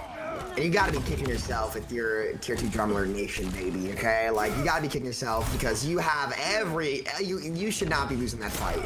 As like I said, Chris, you gotta be better with your ultimates. They burned every single ult there, and they got no value for any of them. As Dove is gonna go down, and the ledge is gonna miss. He's gonna fall down, he has the blade, but he's gonna get grabbed. As the NATO misses, and hits the Falcon Mercy! OG going in! Oh man, that Mercy doing a Mufasa cosplay if I've ever seen one in Overwatch, just falling from the cliff as OG though will be able to get the res onto the Genji. That means that redo is going to be wonderful for them, but at least the spawn advantages on the defense. The reses are a little bit like at a 3/4 value here on a 2CP, as OG is going to try to help speedily get to that ultimate as well, and this time maybe actually duplicate someone that you want to duplicate. Wrecking Ball is going to be a really nice option, especially if you're going to be able to get those proximity mines outside of their spawn. It's also just an extra life for you to get into the back line, block the bomb so it doesn't get onto the point. But is that going to be enough? Speedily doing a lot of work for his team, but is already getting taken pretty low in this long fight that seems to be happening. Is once the fight engages, it's like, you gotta get those picks. Yeah, and here's the problem with not running Ashe, and here's where it gets risky running the Ashe and the Echo. Look at the Bob compared to the duplicate there. Like Dove is gonna get so much more value from putting that 7th man on point here. That's like a very, very strong turret, and Speed's not even able to get the minefield from contesting him, right? It's been both fights like that where he swapped to the Zarya and then over to the ball and didn't get anything there. Like, swapping to the tanks generally is better, absolutely, but if I'm Speed on this map and you're not really getting much resource from your team, swap to that Doom, baby. He's an insane Doom player. I think he's the best Doom fist in North America, and try to play off that, especially on this very, very good Doom point. I mean, I feel like you could make that claim after Gauntlet last year. As Speedily now not onto that Doom Fist, and Cucumber's going to get absolutely blasted out of this realm, and so is Wub, as they're going to use their ultimates on this fight, but what's coming up next is a lot of ultimates from Tier 2 Drama Alert. Yeah, Mouthful stepped it up this map as he really needed to. He's done a great job. This is like, I think personally this is the best defensive Doom point in the game, especially if they're not running like poke damage to range. Like, Echo is a Doom counter, but the thing is about this point in particular, it's like very hard for the Echo to get the angles because of all the pillars, right? Because you can't actually poke you out, which is what Echo is so good at against Doom Fists, right? From the high grounds, but the sky ceiling, or the ceiling of whatever it's called, I don't even know, is really low, so the Echo can't fly up, and she doesn't have wide angles, so he really needs to get value from his ultimate as Rhino is on the flank. Oh, Rhino, that is what you call a confident main tank player right now. And 1 minute and 24 seconds remain from Tier 2 Drama Alert, who did invest their Valkyrie, does not finish off that res, which is going for it anyway. That was a easy fight. I mean, Malthus is having a field day right now. He's just yeah, having a field day. And the reason why that res is invested there is a little suspect because you might not come back at the beginning of the fight with that res, and the way that these picks come through, if the Doomfist is hiding and completely knocks you out, you're not going to have that available for the beginning part of that fight. But we do have 5 ultimates available, and if you don't win here, you don't win. If you're a tier 2 drama alert, or you don't grab the second objective. So much available on the other side to create opportunities. And what did I say? You gotta watch out when it comes to that Doomfist. You can't let him into the back line and run free, but this is one of those situations where the fight was really clean, and once again, 5 ultimates will be going the way of I mean, they tier 2 burned drama way too much, though, going for a spawn, but luckily for them, Speedily uses Dupe, like, to kind of respond to that, which happens, but that was way too early to fight up there, as they are going to have the ults ready. They have to do another forward hold. This is risky, Chris. This is really risky, and I have no idea what's going to happen. Well, it's risky because of the investment of ultimates from Odyssey on that last fight. Tier 2 Drama Alert has been holding on to these ultimates for so long, and they're not even going to be able to use them as one is going to fall. Is this the dream from Odyssey? Are you going to be able to hold Tier 2 Drama Alert to 1 point on Assault? The answer is yes, 46.9%. Ooh, man, the momentum definitely feels like it has shifted over to Odyssey, and this is the type of progress you want to see from a newer team. As Lemon said a little earlier today, they kind of came out of nowhere in North American contenders and really surprised people. They played so well yesterday in the Valiant tournament, and now today I think they're kind of showing us a different look. When the going gets tough, when you need to find that grit, when you need to find that place that you haven't found before, right, to try to win a prize pool that's going to be up to $5,000, right? You got to learn how to win in that fashion, and this is one of the best ways to do it, and the craziest thing is they're pulling it off.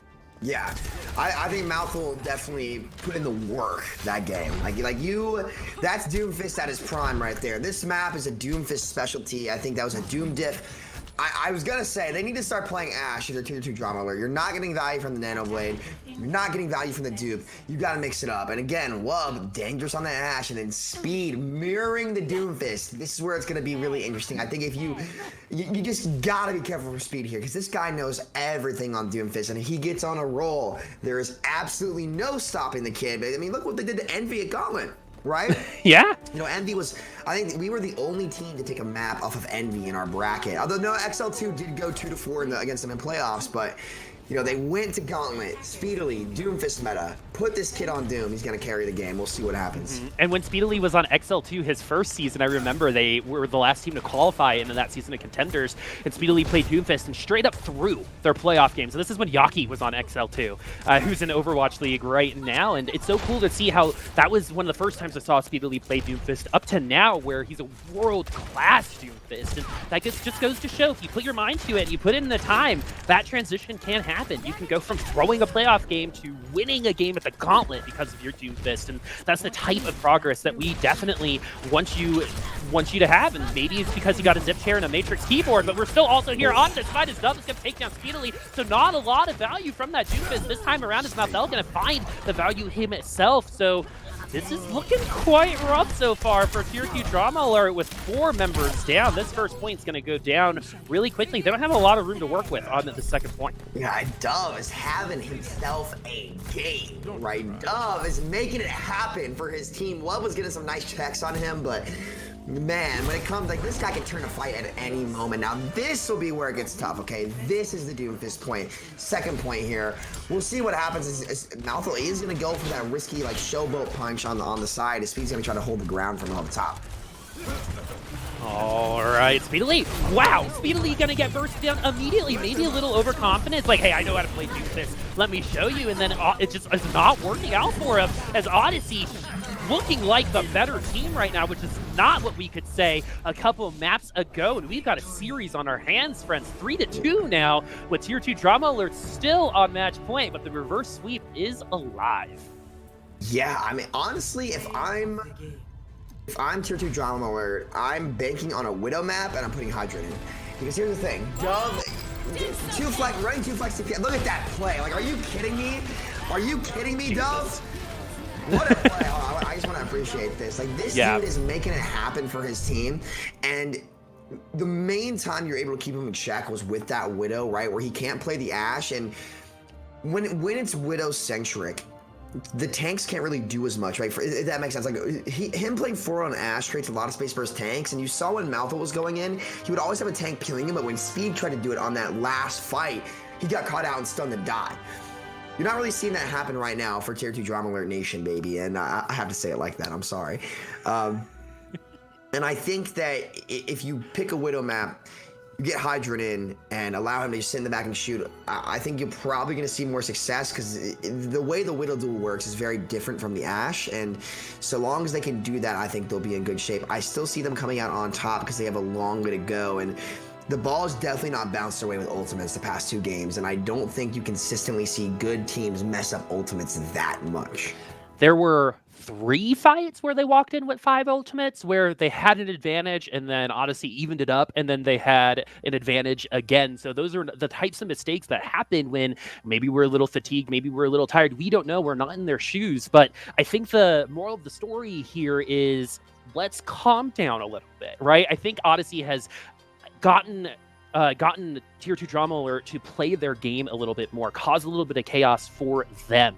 But we do have to get to a break, and remember to vote for MVP for this final. It's going to be a big deal for them, a huge resume builder, so definitely participate in the polls. Thank you to all of our sponsors. Again, we're going to make sure that we talk about you after we get back from the break.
At Zaxby's, chicken and delicious go hand in hand, as in hand-breaded, hand-seasoned, and handmade to order.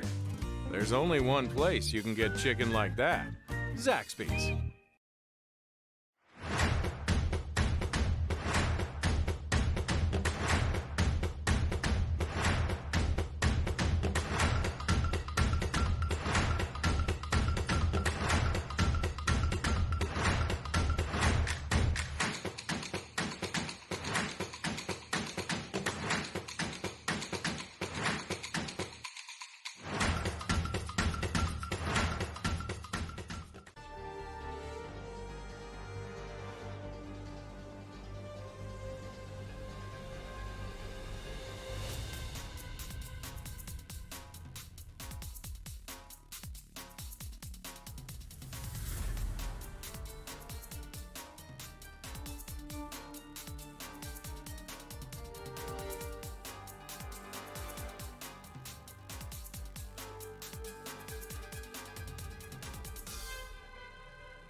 Welcome back, everybody, to the Mayhem Summer Classic. Remember to enjoy a taste of Mayhem as well. If you want to get your tweet featured during this game, make sure to use that hashtag, as well as support all of our wonderful sponsors that you see right down here as well. The shilling needs to be on hold for just a second, because what's really important, I think, is to talk about a specific player on Odyssey, and right now that's Dove. Dove has had a lot of experience in Tier 2. I remember casting him when I was a wee old Contenders caster a couple seasons ago. Dove was on Square One, and he was doing quite well on the Widowmaker, but never really seemed like he was the man on any team that they were on, right? That it was always him in support of another DPS, and this time around, Dove has been able to kind of make a name for himself, take a little bit of territory, and say, you know what, I'm not just supporting the team can be me as well. Yeah, I mean, he's so smooth on the Ashe, and he's just consistent, right? He's always, like, he is mass map on King's Row. He had 2 bombs in 2 minutes, right?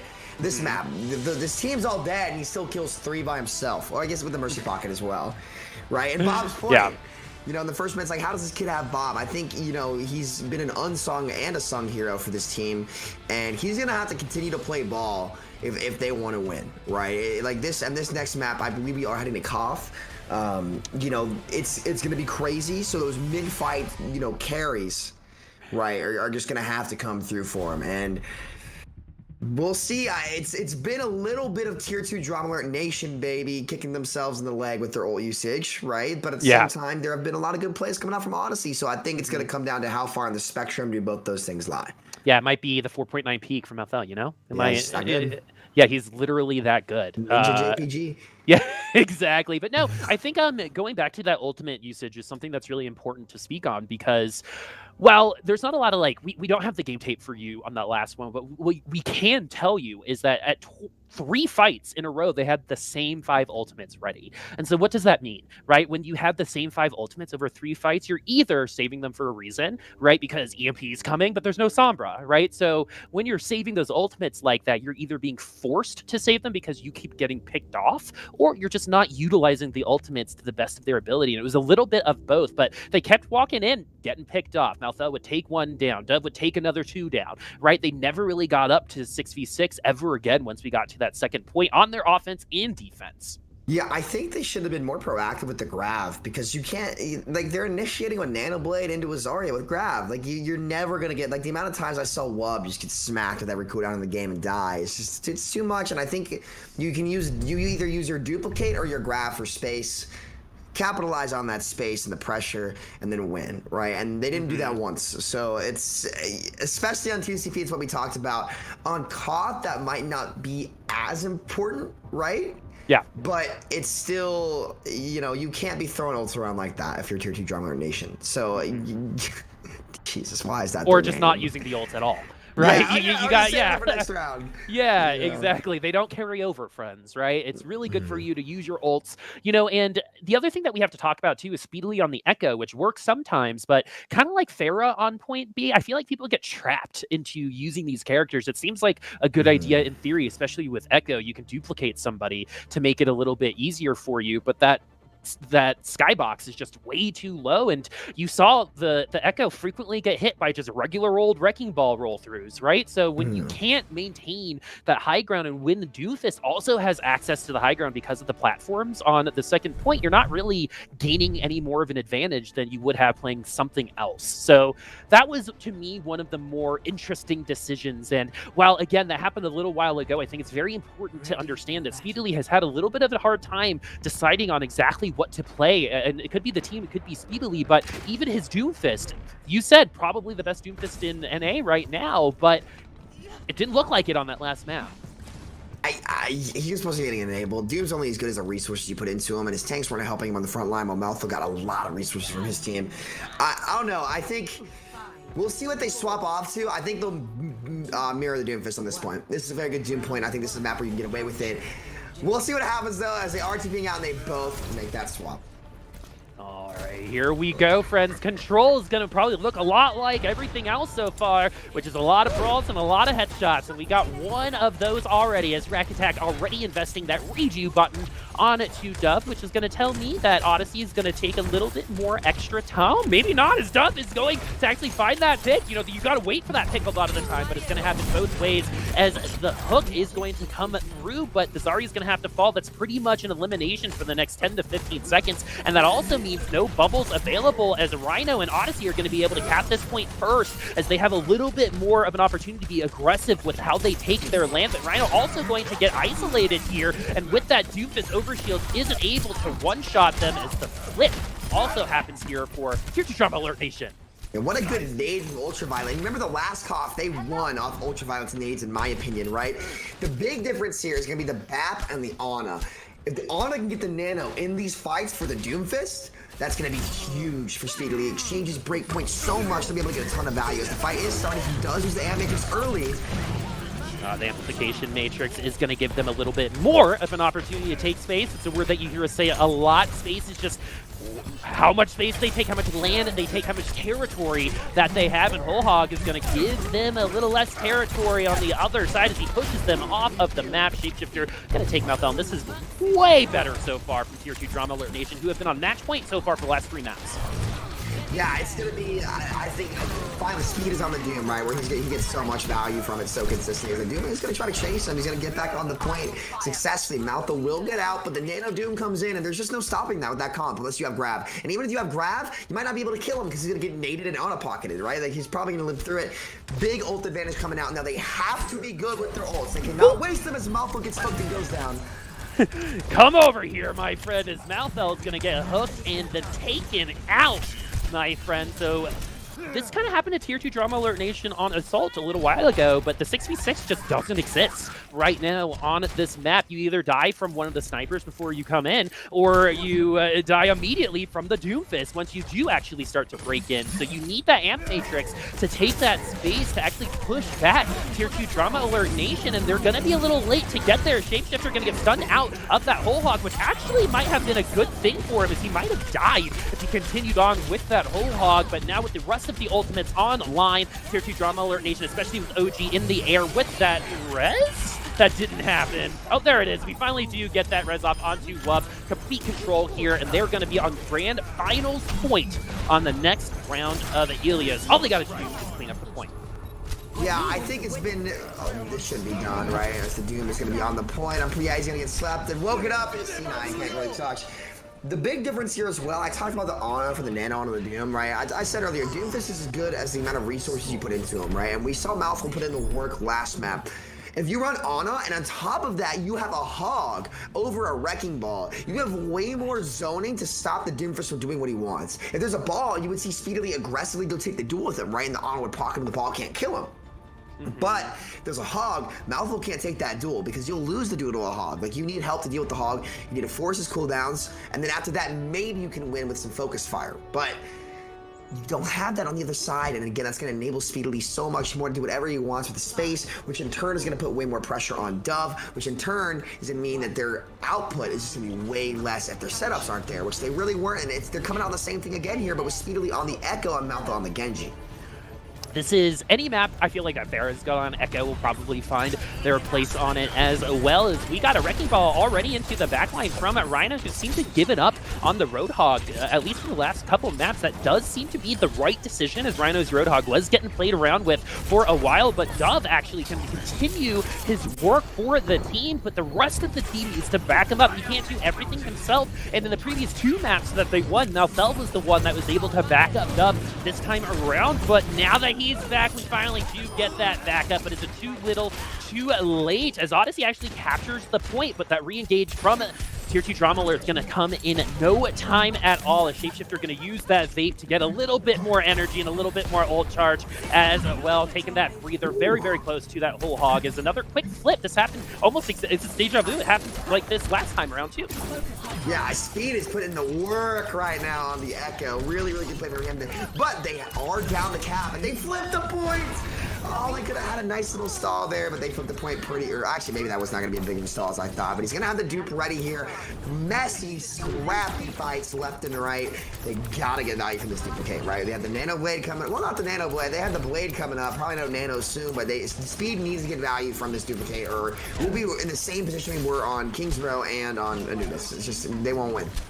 Speedily now has a lot more open space to work with that duplication as well. So whoever Speedily does decide to duplicate, you're going to have a lot more vacancy on how you make that decision. As Mathel going to get that Nano Blade, trying to get into that back line. The Ash is going to be pretty squirrely. He's going to end up taking them down. But in the meantime, because the Genji was distracted by getting the Ash, there's going to be no actual value anywhere else. As with the res, though, we do finally have that 65 back online. This is a good opportunity for Odyssey, but this is one of the hardest maps to flip in all of Control. If you're going to go ahead and invest both Graviton Surges into this fight, Malthel needs to find a little bit more value. That he does as he takes down Cucumber. Feeding some ultimates into this fight was not a good idea for Tier 2 Drama Alert Nation.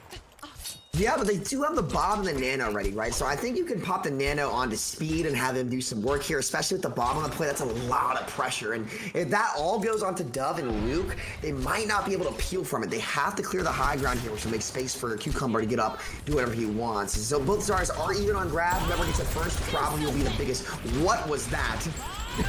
I mean, they're just going to deal with Bob the old-fashioned way by going bowling. My friends are also probably going to use the Nano as well. OG, Speedily Wub, everyone's doing their job right now. You got the support onto the Echo in the sky, and that's going to take down Bob, which is going to mean that they have a lot more space to work with. Space definitely something that is going to be a lot harder to take in this kind of pick meta right now. But it looks like Tier 2 Drama Alert Nation giving themselves an opportunity to become the Grand Final champion, Sam. Yeah, it's gonna be tough here to bring this back. A nice hook comes out onto Rack Attack, who actually has been having a really good game. I haven't seen him die out first as Mercy a single time. Shout out to him. They have the Blade ready, but OG has the Valk.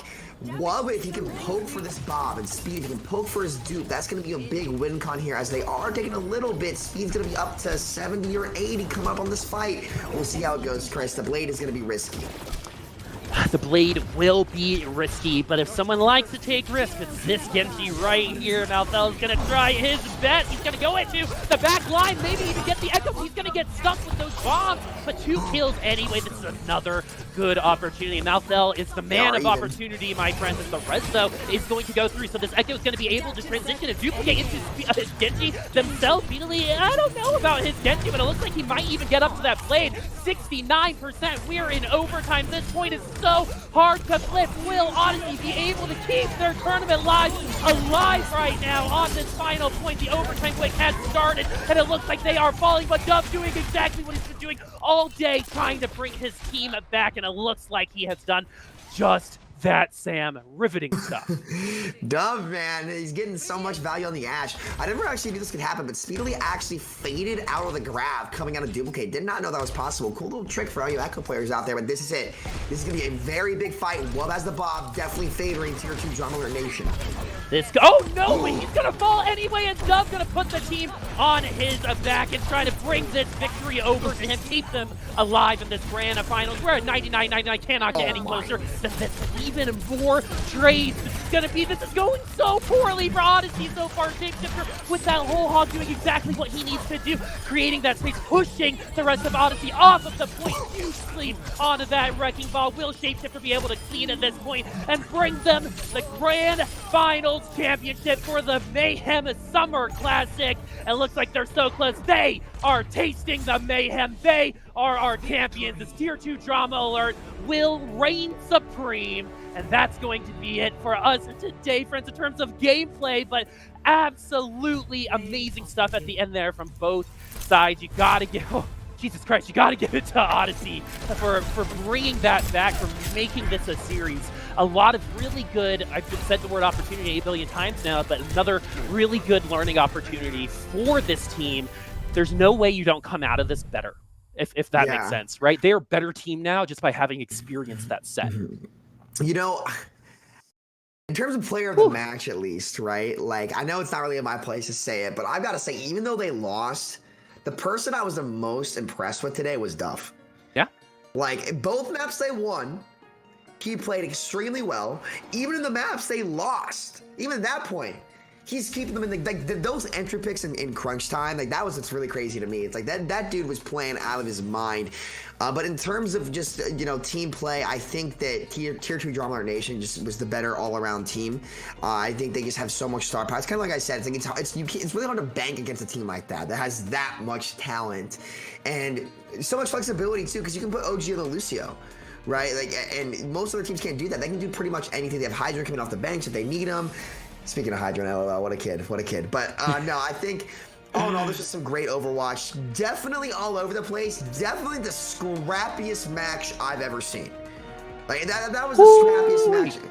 Maybe not I've ever seen, but at least cast, right? That was definitely like all over the place. There were some fights where I was like, I don't even know what's going on, but But we have something exciting to announce. Our grand finals MVP is going to be Wubba-Dub-Dub, my friends. Wub is going to be your grand finals MVP, playing a couple different DPS heroes, definitely an anchor for the team. But I think in the end, what really kind of happened there was a little bit more team play and a little bit less individual actions coming in from Tier 2 Drama Alert, who on the previous 2 maps, right, were just going for it, right, seeing what could happen, like, throwing everything at the wall, and nothing was sticking. This time around, so much more controlled. They had so much more intention in their play. Yeah, it was a great game to watch. All in all, Wub's Genji obviously always a pleasure to see. Kids, I think he's definitely one of the top Genjis in contenders altogether, right? Maybe even Overwatch League level Genji. So I really am happy for the kid. Good job, Wub. You've been grinding the scene for a long time, and just the beginning for you, buddy. Head up, keep grinding. Well, we also have an interview coming up. We'll get you all set up, and I'm 100% sure you guys are going to enjoy this one, especially you, Sam. But before we get this interview started, something I want to say is, yes, this was scrappy, but something we saw from both teams was passion. And that's what Tier 2 is all about, is the passion of the community, the passion of the people involved. Sam, you're part of this community. Everyone who watched today, everyone who played today shows that passion and shows why we're here and we're going to stay, because we're valued, and I value all of you guys. So I'm so happy that I got to take part in something like this, cast a grand final just like that. Those were some moments, my friends. Every single player on both teams had moments where they really were the hero there, all the way down to the supports with Rack Attack not dying first. Everyone doing something. As you guys are going to see that Wub is the MVP in our interview, will be a Frill. So once we get Frill on the line, we'll make sure to get that to you. But for now, Sam, any final thoughts on the gameplay? What a game. Great players, talented all around, a lot of talent being developed, and that was, this is like, I think this is year 1 of what contenders, like these guys, especially like a year or 2 down the line, I think come Overwatch 2, like these will be the star players you see in contenders, but some of them will be in Overwatch League at that point. Like, definitely. I see several players from the game you saw today doing well in Overwatch League in the next year or 2. And we got to do a little bit of a shout out to our companion stream as well. So we were streaming all day over the last 2 days, a companion stream along with some Spanish language casters. And one of them, Pato, has been streaming and casting every single match and game so far. We just casted this one, and I literally had to take a breath before finishing a sentence. So props to you, man. Hope you get that good paycheck and get some Zaxby's. Get yourself a zip chair, right? This is time to invest in yourself. You deserve it, friend. Right here, baby. Zip chair. Man, 50% off. It's actually great. It's actually the favorite chair I've ever had. Like, no bias there. Like, it's actually my favorite chair. Yeah, I have a DreamHack zip chair and I love it. I absolutely love it. So good. So yeah. good. Matrix keyboards as well. I believe there's a code that you can use to get Mayhem inspired key tops, as well as the Gift of Life. This is a really, really cool system. So there are really sometimes when you get into a situation where you have something like cancer, especially when it's about the blood, it can be really hard to find matches in terms of donations with your family. So this group is really, really cool in a sense that they have you swab your cheek, send it in, and they match you up with people in their database who might possibly need what you're going to be able to provide, whether that be bone marrow or blood or anything along the likes. Definitely take a look if that's something that is interesting to you, especially right now. It might feel good to just try it out, see if you like it. If you find yourself a match, you can decide then. But as of right now, it feels good to do some good for the world as well. So Sam, you know, we got a lot of the sponsors in too, but something else I wanted to ask you here is, as a DPS player, right, in this meta, right, you were talking about Dove a lot. How do you feel it kind of compares to this competitive atmosphere versus the actual quick play atmosphere? Is there a way that we can take this and kind of refine it into something else in the competitive space? I mean, yeah. I mean, any meta can always be worked on, right? Team synergy can always be worked on. I think this one definitely relies on a lot of individual play. It's not entirely individual, right? Like, there's a lot of small things that's just way harder to notice. So I don't know. I think it definitely can be refined over time in terms of like what angles you take and how you take them. But other than that, it's very scrappy. It's just very fun. No one would really be willing to try Zarya Hog and comp until now. So I think it was kind of like a mental block, as well as double shield being very strong. All right. Well, we do have Frill on the line. Are you there, sir? Frill, are you there? Yeah. Hey, What's up, welcome. buddy? Welcome to the stream and congratulations. So, can you clear some things up for chat? Where were you? I was there the whole time. Yeah? Everyone's hearts, yeah. And what does that mean? What does that mean to you to be in everyone's hearts, you know? Now, every time Shapeshifter got a hook kill, he was thinking of me, you know. Every time Speedly got one-tapped by, you know, that Ash Mercy on the high ground on King's Row, he was thinking of me. They did everything in that game for me, you know. Well, I mean, you were at one point the best tank in Contenders. I remember your debut. I remember your debut on Reinhardt. I think you won that game on Second Wind years ago at this point. So tell us about the process of getting prepared for something like this. The meta looks pretty nuts right now. Yeah, meta is pretty nuts, but every time we load into a map, we don't really like micro anybody. We literally just tell everyone, you know, just pick what you're gonna frag out on. You know, it's pretty much just like ranked. Yeah, don't in, pop off, and you win.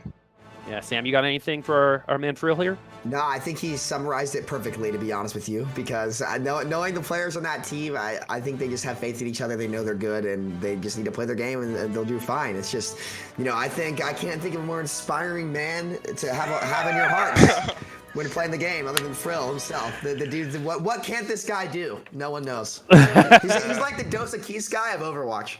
It's true. It's true. We all know. And now that you're in the know, you're in on the joke, people. You're here. Okay, so the other question I have for you, Frill, is as you guys are prepping for something like this, the prize pool is good, but what does this mean for you, someone who's been a part of Tier 2 for so long, to have opportunities like this, even with the Valiant thing coming up yesterday, we've got the Fusion thing tomorrow. Like, is it feeling a little bit better on the path to pro right now? Yeah, it feels way better, especially with these tournaments. I love tournaments like these because, you know, you can't really replicate it in like a league format, you know. Like Contenders, like this just has such a different feeling when you're on map 5 of like the grand finals like of a tournament. It's such like an adrenaline rushing feeling, you know. And that's personally when I play best, so I love it, you know. I love that adrenaline. I love the energy. I love the rush to my head, as some people say. It's a high. I mean, it straight up is just like that's what you as a professional are probably seeking at all times, right? That's one of the best parts about playing the game is when you reach those levels. So speaking of those levels, were you surprised by anyone on Odyssey kind of reaching levels that you didn't expect? I hate that I have to say this, but it's Mathel. Yeah. 4.9 peak? Yeah, I know. No, that kid is an idiot, but he can play Doom. You know, I'll just leave it at that. You know, sometimes, you know, I used to be a preschool teacher, Frill, and there was one kid where I was like, man, I hope you're good at sports, dude. Like, you have to be good at something, because there's not really anything else going for you. Preschool. Oh no, dude, not this kid. Oh, okay, this is the whole stream I think I could talk about. But anyway, Frill, this is about you. So we've got Malthel as your POTG for the other side. But what about for your own team? Is there anything else that you wanted to kind of tell us about what you guys are up to, what the future might hold? I know that's something we've asked you before, but now that you've won this, you guys have been doing pretty good on these tournaments. Like, are you guys getting any ideas? Not really. I mean, we'll just play through like open division, and we'll play through all these tournaments because, like, one, they're really fun, and two, we like just playing with each other, you know. So even if there like really wasn't a cash prize, we'd probably still play together just for the fun, you know. Sam, do you have any questions for Frill? Honestly, I think you summarized it, you know, pretty well. But Frill, one last thing. which one of your teammates, okay, which one of your teammates you think could beat you in basketball? Are you joking? You really think a single one of my teammates could beat me in basketball? I'm a 6'2", 180-pound machine in the paint, buddy. Look, okay, they think they got me all locked up in the paint, you know, I'm dribbling. Next thing you know, I'm turning one around, 180, hook shot. It's so easy, honestly. Cash money. Cut the mic, Cash cut the money, mic, guys. cash Cut the mic. Cut the mic. I'm just kidding. Oh, man. Well, Phil, thank you so much for joining us. Any final words for everyone watching? Thank you for watching, and thank you for Mayhem for being super cool with the tournament. You know, it really means a lot for like the tier 2, tier 3 players. It's really fun to play in, and hope there's another one. Hell yeah, me too. Hell yeah. Yeah, thanks, Phil. Thanks for joining us. No problem. And congratulations. Well, Sam, that's going to be it for the Mayhem Summer Classic. 2 days, a bunch of games, and one champion, and that is Tier 2 Drama Alert. That logo will forever be on Liquipedia as the first place team for the Mayhem Summer Classic. And, experience came into play. We heard Phil talking about, having him in all of our hearts. That probably had something to do with it. But in the end, through the decision-making from figuring out this meta, figuring out different teams, Tier 2 Drama Alert finished out on top. Sam, do you have anything to close out? No, I think this was definitely an interesting weekend for this tournament to fall on, for sure. I'm glad it did, because there's, like Phil said, there's a certain type of Overwatch that you can only get from these types of tournaments, and I think that we saw it today.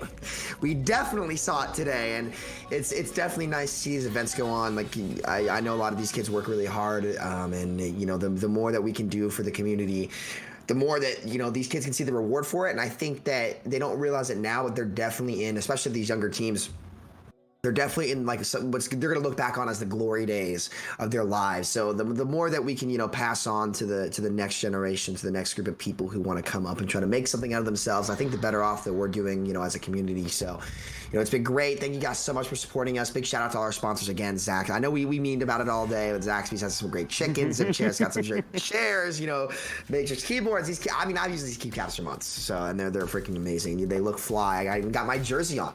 So, well, if these sponsors support Tier 2, that means you can as well. And you being here shows that support in spades, and we all really, really appreciate that. But that's going to be it for the Mayhem Summer Classic. You still get a little bit of a taste of Mayhem after this, so please stay tuned. But I've been Boop here with Sam, and like you said, thank you Zip Chair, Matrix Keyboard, Zaxby's, and the Gift of Life. I have a couple other thank yous as well. Thank you to all of the casters and all of the content creators that participated in making this event so wonderful. Thank you to everyone that's a part of the Mayhem for supporting Tier 2 in this way. You guys don't understand how this feels for people like me and people like you, Sam, who have been in the Tier 2 world for so long, and to be seen like this is absolutely wonderful. So thank you. Thank you to all of our producers, all of our graphic designers, all of our software engineers, people running production. There's so much goes into a broadcast like this, and I'm so happy that it went so well, because this was a great representation of Tier 2, and I cannot wait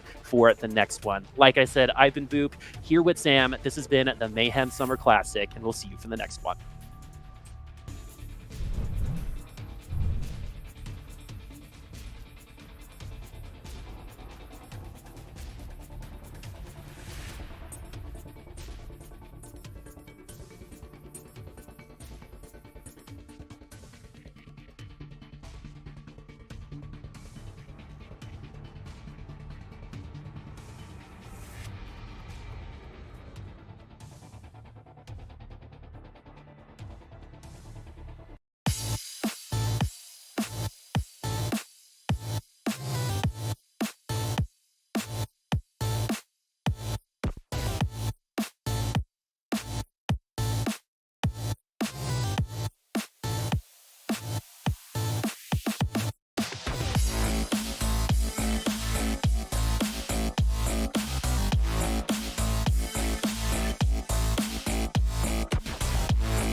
This is Bach.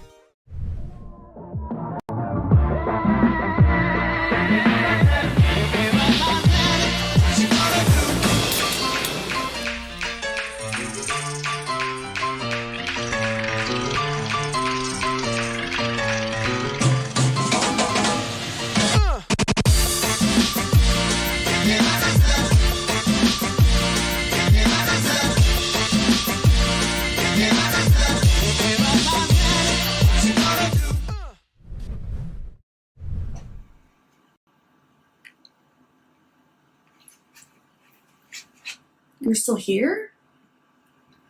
It's over. Go home.